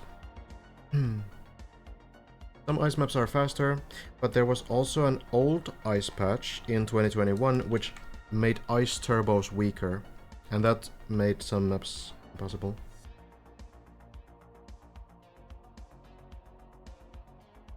No, yeah, like, I'm also not saying that the game should never be patched, like, you know, we should never get updates to the game, but it's kind of like a byproduct of what happens when you do, like, constant updates. And permanent campaign, yeah, it would also get outdated and it would probably have some things break on it, like maybe, you know, the ice, things would constantly change. But, yeah. I guess you would just fix those maps. Or you would use legacy physics on old maps. Then older maps wouldn't break. They would just have like slightly different physics because you tried to fix something or change some physics or surface or whatever. Super Mario Maker 2 works in this way as far as I know. They have legacy physics for old things.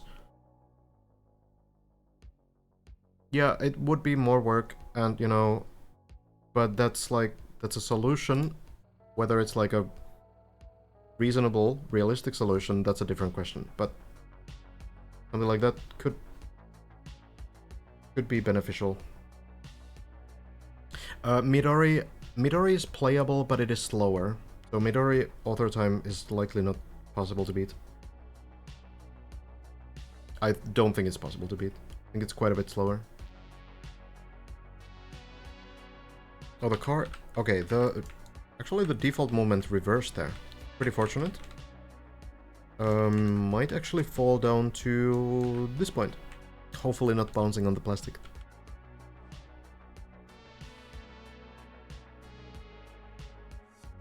Yeah, ice mappers have been through a lot of fixing. I've needed to... I showed my new endurance map before. It's the 20 minutes map called Core. That map has an ice level as well. I've needed to rebuild the ice level, a large portion of it, twice now, and the map isn't even out yet.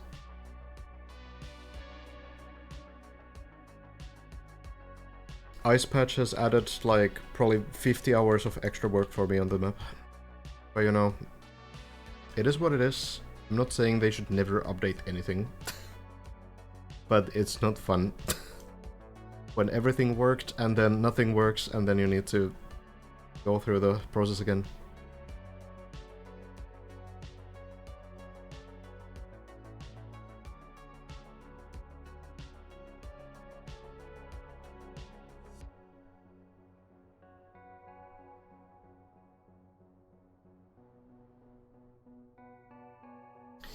Midori Gold is already hard. Oh yeah.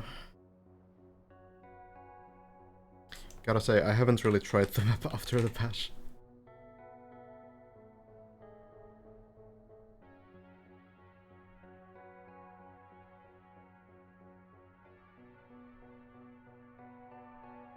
It's gonna take a while.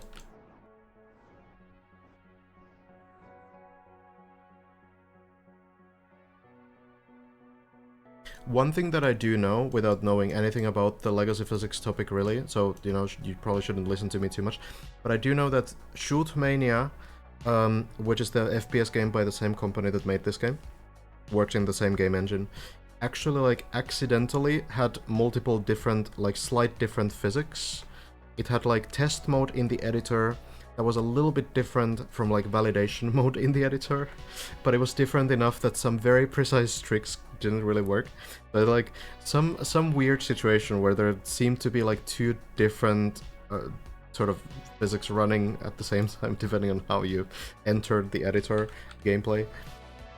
I never investigated it too much, so I'm not like 100% what the exact differences were, but I do know that some tricks were impossible in one of the modes, basically.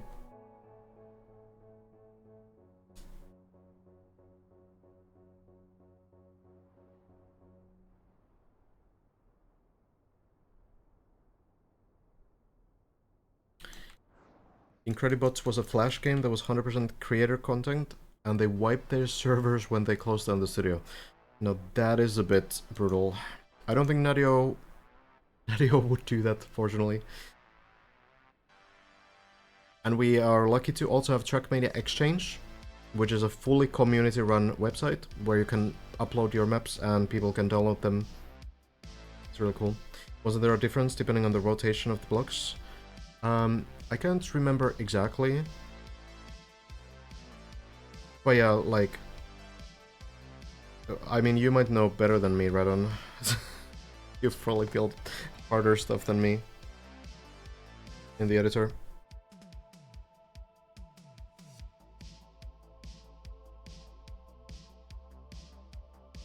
The public server, I'm not really sure like who plays on the public server and who plays in solo, but Bijans is probably the best player. Top 15 right now. On the ice spin, perhaps. On floor 10 anyway.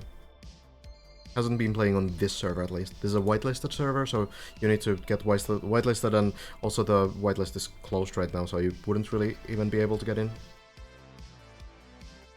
They do ham solo, but that's probably a different thing than like physics, you know.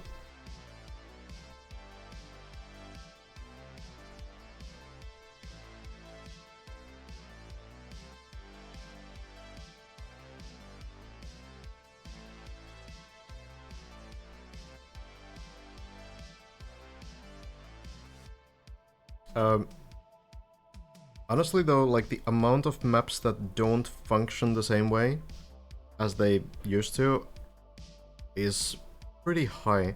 Like especially the wood change, which was reversed thankfully, affected like thousands of maps still.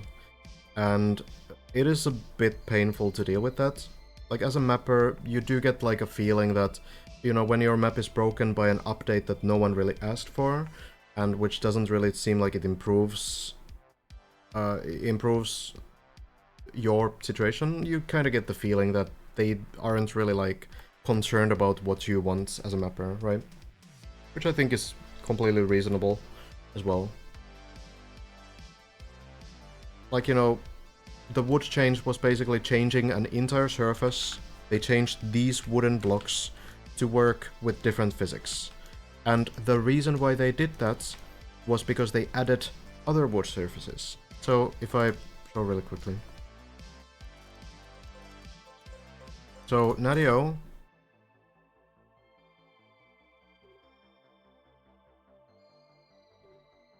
added these blocks, right? It's a pretty interesting service. Has very fast turn rate, very slow acceleration at low speeds.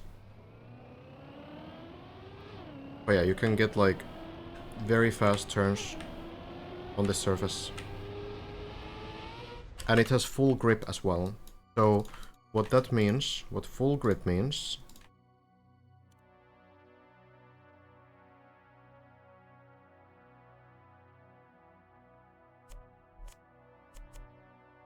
is that if you land fully sideways,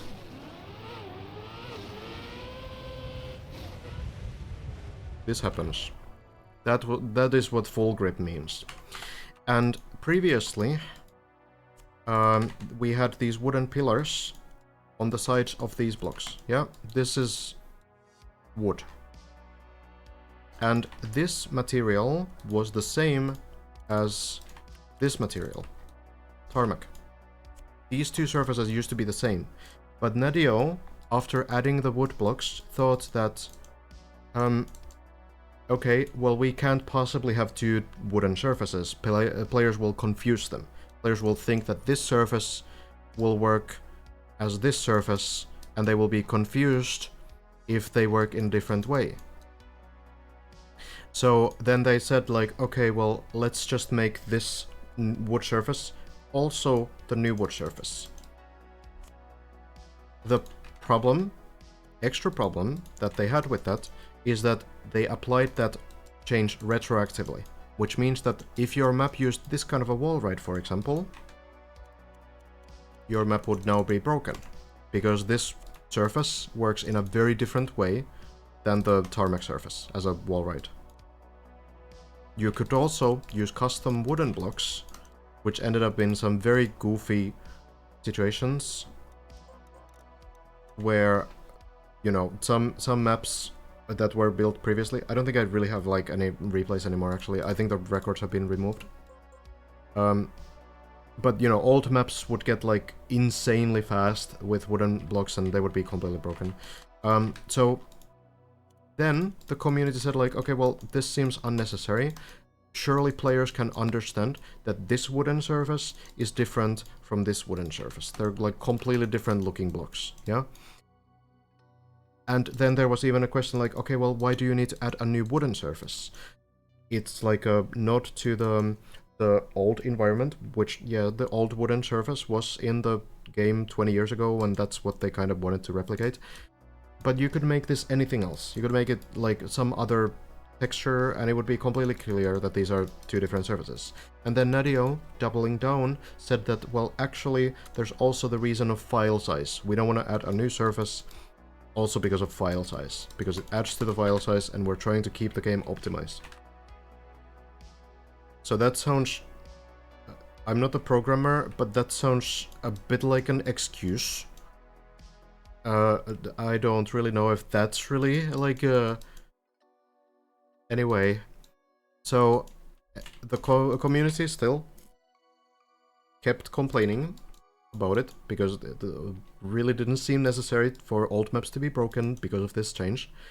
And what they ended up doing is that maps created before November 2023 would have the old wood physics, and maps created after November 2023 would have new physics, which, if their goal was to be less confusing than before, I don't think I went back enough. Oh yeah, this is November 10th. So if their goal was to be less confusing, now we have a situation where this map, because it's released before November 2023, these wooden surfaces work as tarmac. But then a map that's released in like December 2023, they work as wood. So like, how is this a better situation? They basically went with the worst of both worlds, yes. So this wooden surface is a different wooden surface than what I just showed because of map age. I don't know about this one. There, you can use old map bases and get the old physics, but like technically, like you just don't know. You don't know by looking at this what surface it's gonna be. You don't know how it's gonna behave. So, you know, that seems bad as well. But that's where we're at. That's where we're at. So this is not, like, technically speaking, these are not physics related things. This is like a surface type related thing. So you have two separate surfaces right now, basically. You have tarmac physics and then you have wood physics, basically. But it's not the car physics that change, right? Just a different surface, basically. But yeah, they can affect maps retroactively. That's one thing. Yeah, that one but I don't know. I'm not sure when it was, and I don't think I think the leaderboards were also cleaned up. If you remember when it was done. Oh, here. But I think the leaderboard has been cleaned up. They didn't want a new surface because of file size, so yes, they kind of now have like 2 surfaces with the same block, but I don't know, dude. But yeah, I think these are the... No, wait. No, these are still not removed. No, they said... Oh god, they said half a year ago that they would remove the affected maps, the replays. They said that they would remove them, because no, the map works. The map should work fine. It's gonna be like the old physics. This is how it's supposed to work, right? This works the same way as it's supposed to. But the leaderboard...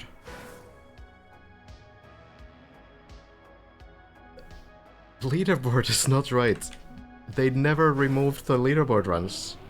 They said half a year ago that they would do it. They didn't do it. I can do a run here. I think my PB will do some weird stuff, don't worry about it. We'll watch the Walter after.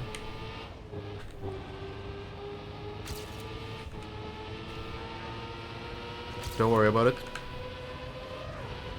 It's normal, don't worry about it.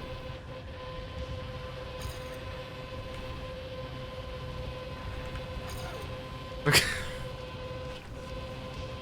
That's a respawn. No, don't worry. I think I should be able to beat this run. So there's a little bit of a problem with wooden the physics changes. So I have 300 less speed than my personal best.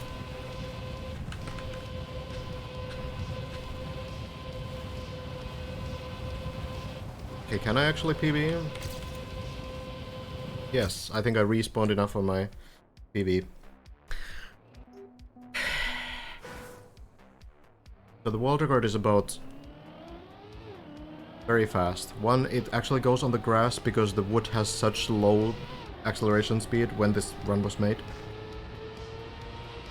So they retroactively broke this map with the wood update, and then they made it work again in the same way. And you can do these wiggles, and yeah, this is just how wood works, okay? I don't know what to tell you, alright? So what they did is they changed this map to this version, then they changed it back, and they didn't remove the leaderboards at all, which means that now these Walter Guards are literally unbeatable. And like, this can't be like a good chain of events, right? Surely there's like some better way to handle this. No, I do think this version is pretty great, honestly, it's kinda cool. But it should probably not be the same version of the map.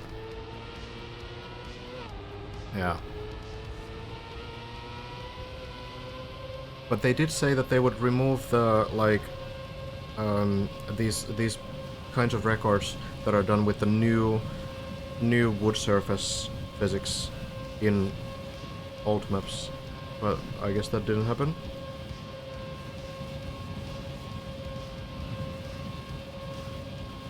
Alright. Oh well. But yeah, we also have the wood physics, those same physics on floor 13, for example, and on all the walls, all the wooden walls on the Deep Deep 2. But it's a little bit, you know...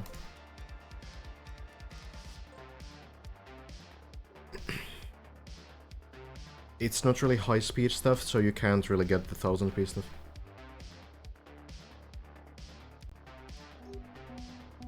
So this isn't different physics, the surfaces are just interpreted differently based on the map base. All the physics are still updated, and changes to tarmac in the future would make the map different yet again. Yeah, correct. So the physics of the car are the same, it's just that the wood surface is a different surface depending on the map age, yes.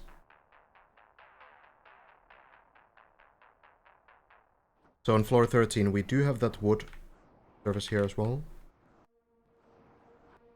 Here, this downhill. This is the new wood surface.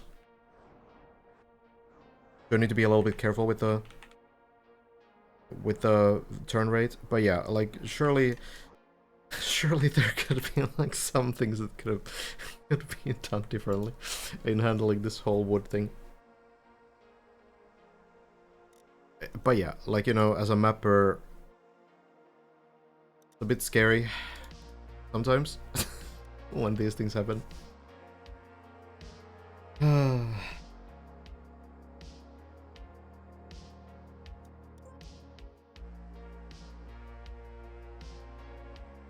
I mean, it just doesn't seem necessary to begin with to make the old wood surface different.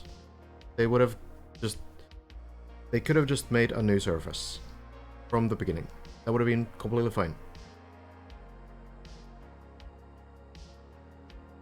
I mean, yeah, maybe it would have made the game, you know, weird. More surfaces to learn, but I mean, you still have the same amount of surfaces, right? The wood is just tarmac. If anything, I feel like there's some situations in which it's very difficult to tell that two surfaces are the same. Like, for example, this surface...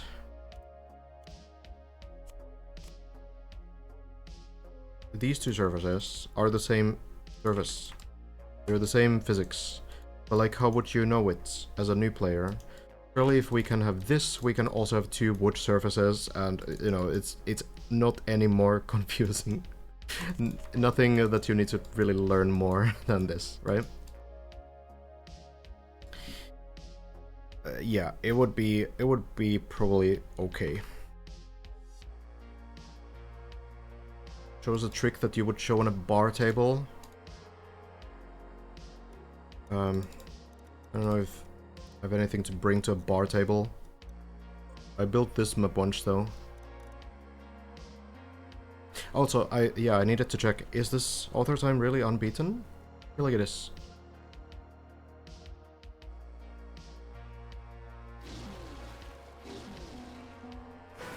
Yeah, it is unbeaten still. Anyway, this is a fun, easy map that I built last year.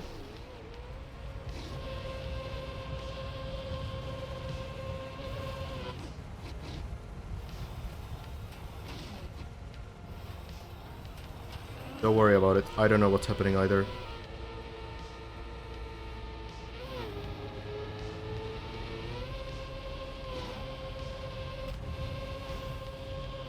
More things with water and plastic though.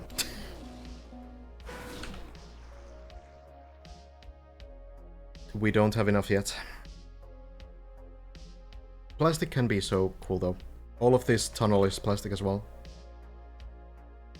Just very hut-proofed plastic. Me and a Danish dude stumbled upon this yesterday night, and after 15 minutes we decided to leave it alone. Yeah, it took me 14 hours to finish this map once, so... Hey, good night, Monetic. Author time on this map is 28.5, which is nice because the map number is 285. 11 people finished it though. Yeah, there's a lot of weird stuff in Khaki. There's actually a pretty cool Khaki remixed map as well, which uses the new wood surface, so you know, it's kind of has potential. Actually a couple maybe.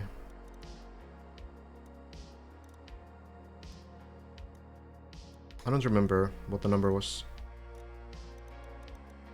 I know that I did finish it.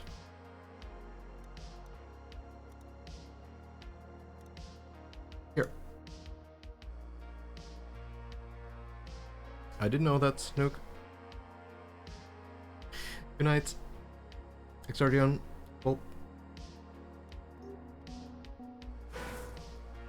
Can we even tell what's happening with this camera? Oh, not. Oh no, it's actually not the worst camera. Kind of a cool, sort of full grip wall trick. This map also created by Vero. Kind of wild.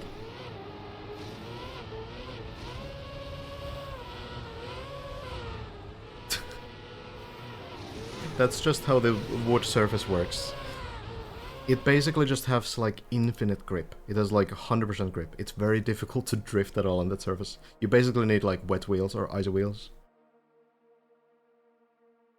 Guerra is trying to recreate Trackmania from scratch. Ambitious. Interesting. The thing with software development is you learn all this stuff after. Usually it's, I have this great area, let's change physics. It will be easier than adding a new surface, and then all hell breaks loose. The daily in web development, scribble tasks that need to be fixed before development. Yeah, I feel like making that mistake, that would be okay. But like when you notice that it was a bad idea, like wouldn't it be possible just to like, you know, say like, alright, we kind of messed up. We will redo the patch, we will revert the changes, and then we will add a new surface. Like, that would be possible, right? Like, surely there's some other options than what we have right now. But, you know, suppose we'll live with it at this point. No, yeah, Nuke, for sure, because there's so much other stuff happening. There's a new tech map, which if you haven't seen, probably worth showing again. Pretty huge project. And of course, deep div.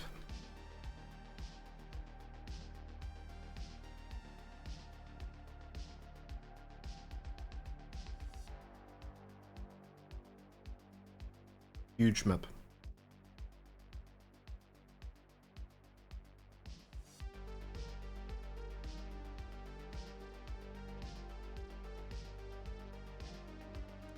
I feel like Kaki is kind of fun to follow. But yeah, that's not for everyone. Yeah, this kind of a map. 1 hour long tech map. Crazy. I need to play this at some point too, but probably adding this to to the list of to do things after the dip. Not sure about the last one, Ham. I think this took 3,500 hours. It's built by many different mappers. I don't actually know if there's like a full list of mappers in this map somewhere. But I think there's like 20 people involved in this as well.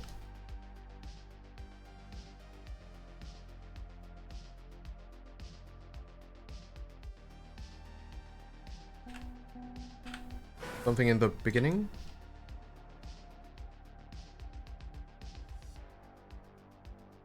Not really.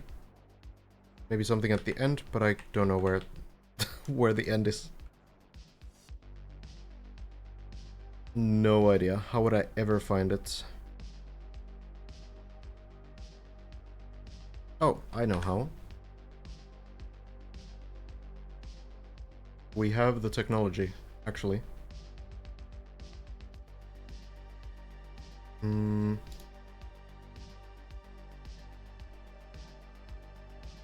There it is. It's that red thing.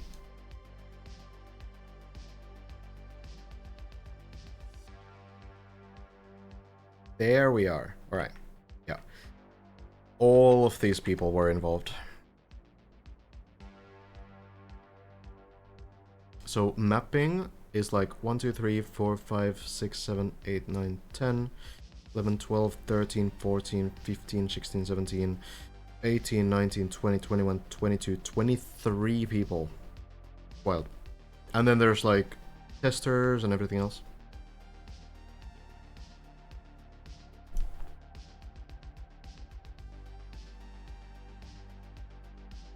No Finnish mappers in this project. So maybe I can say I was actually asked as well, but I was way too busy with other projects at the time.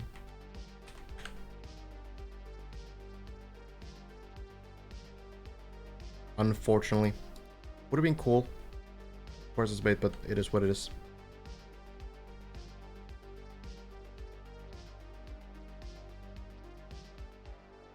Still live? No. you're watching a recording, pre-recorded stream. Yeah, just showcasing this map. I feel like for the last 4 hours we've done anything but Deep Dip 2, but yeah, huge map. Released today. Khaki season released today. So there's gonna be a lot happening in Trackmania other than Deep Dip 2. I don't know if that's gonna cause like a slowdown in the progress there, but I wouldn't be surprised if it did. Yeah, no real progress today. Lars has made it to the wheel hang on floor 16, but otherwise, yeah, been pretty quiet. Hazard has been playing Khaki as well, getting a little bit of rest from the dip, seems. Lars did have another session and might be starting a new session soon again. We'll see. But hasn't yet been able to get the Walter Guard.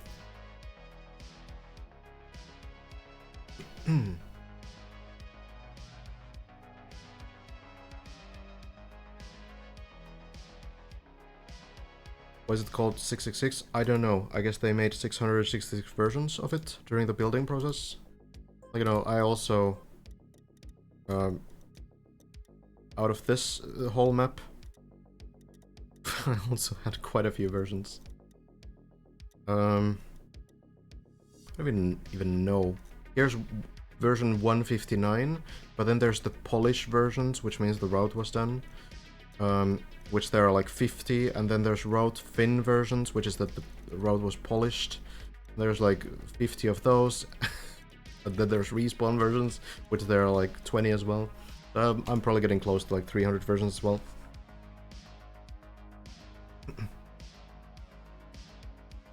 Yeah, I don't think it's... I'm not sure if it's really sponsor rather than... I mean, I guess it says here that it's sponsored.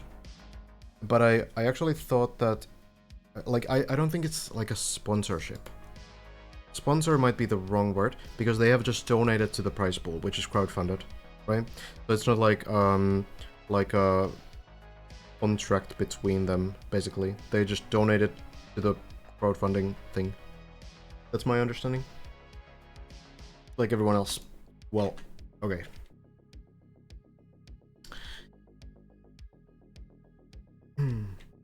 It is a plugin that changes the main menu of the game, so...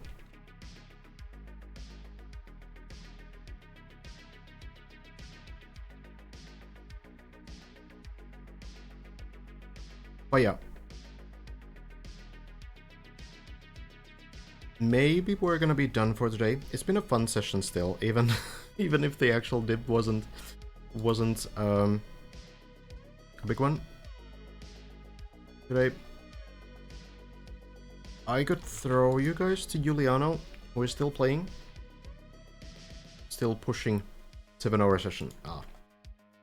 We did finish Shallow Dip, yes. I think Giuliano could be a good one.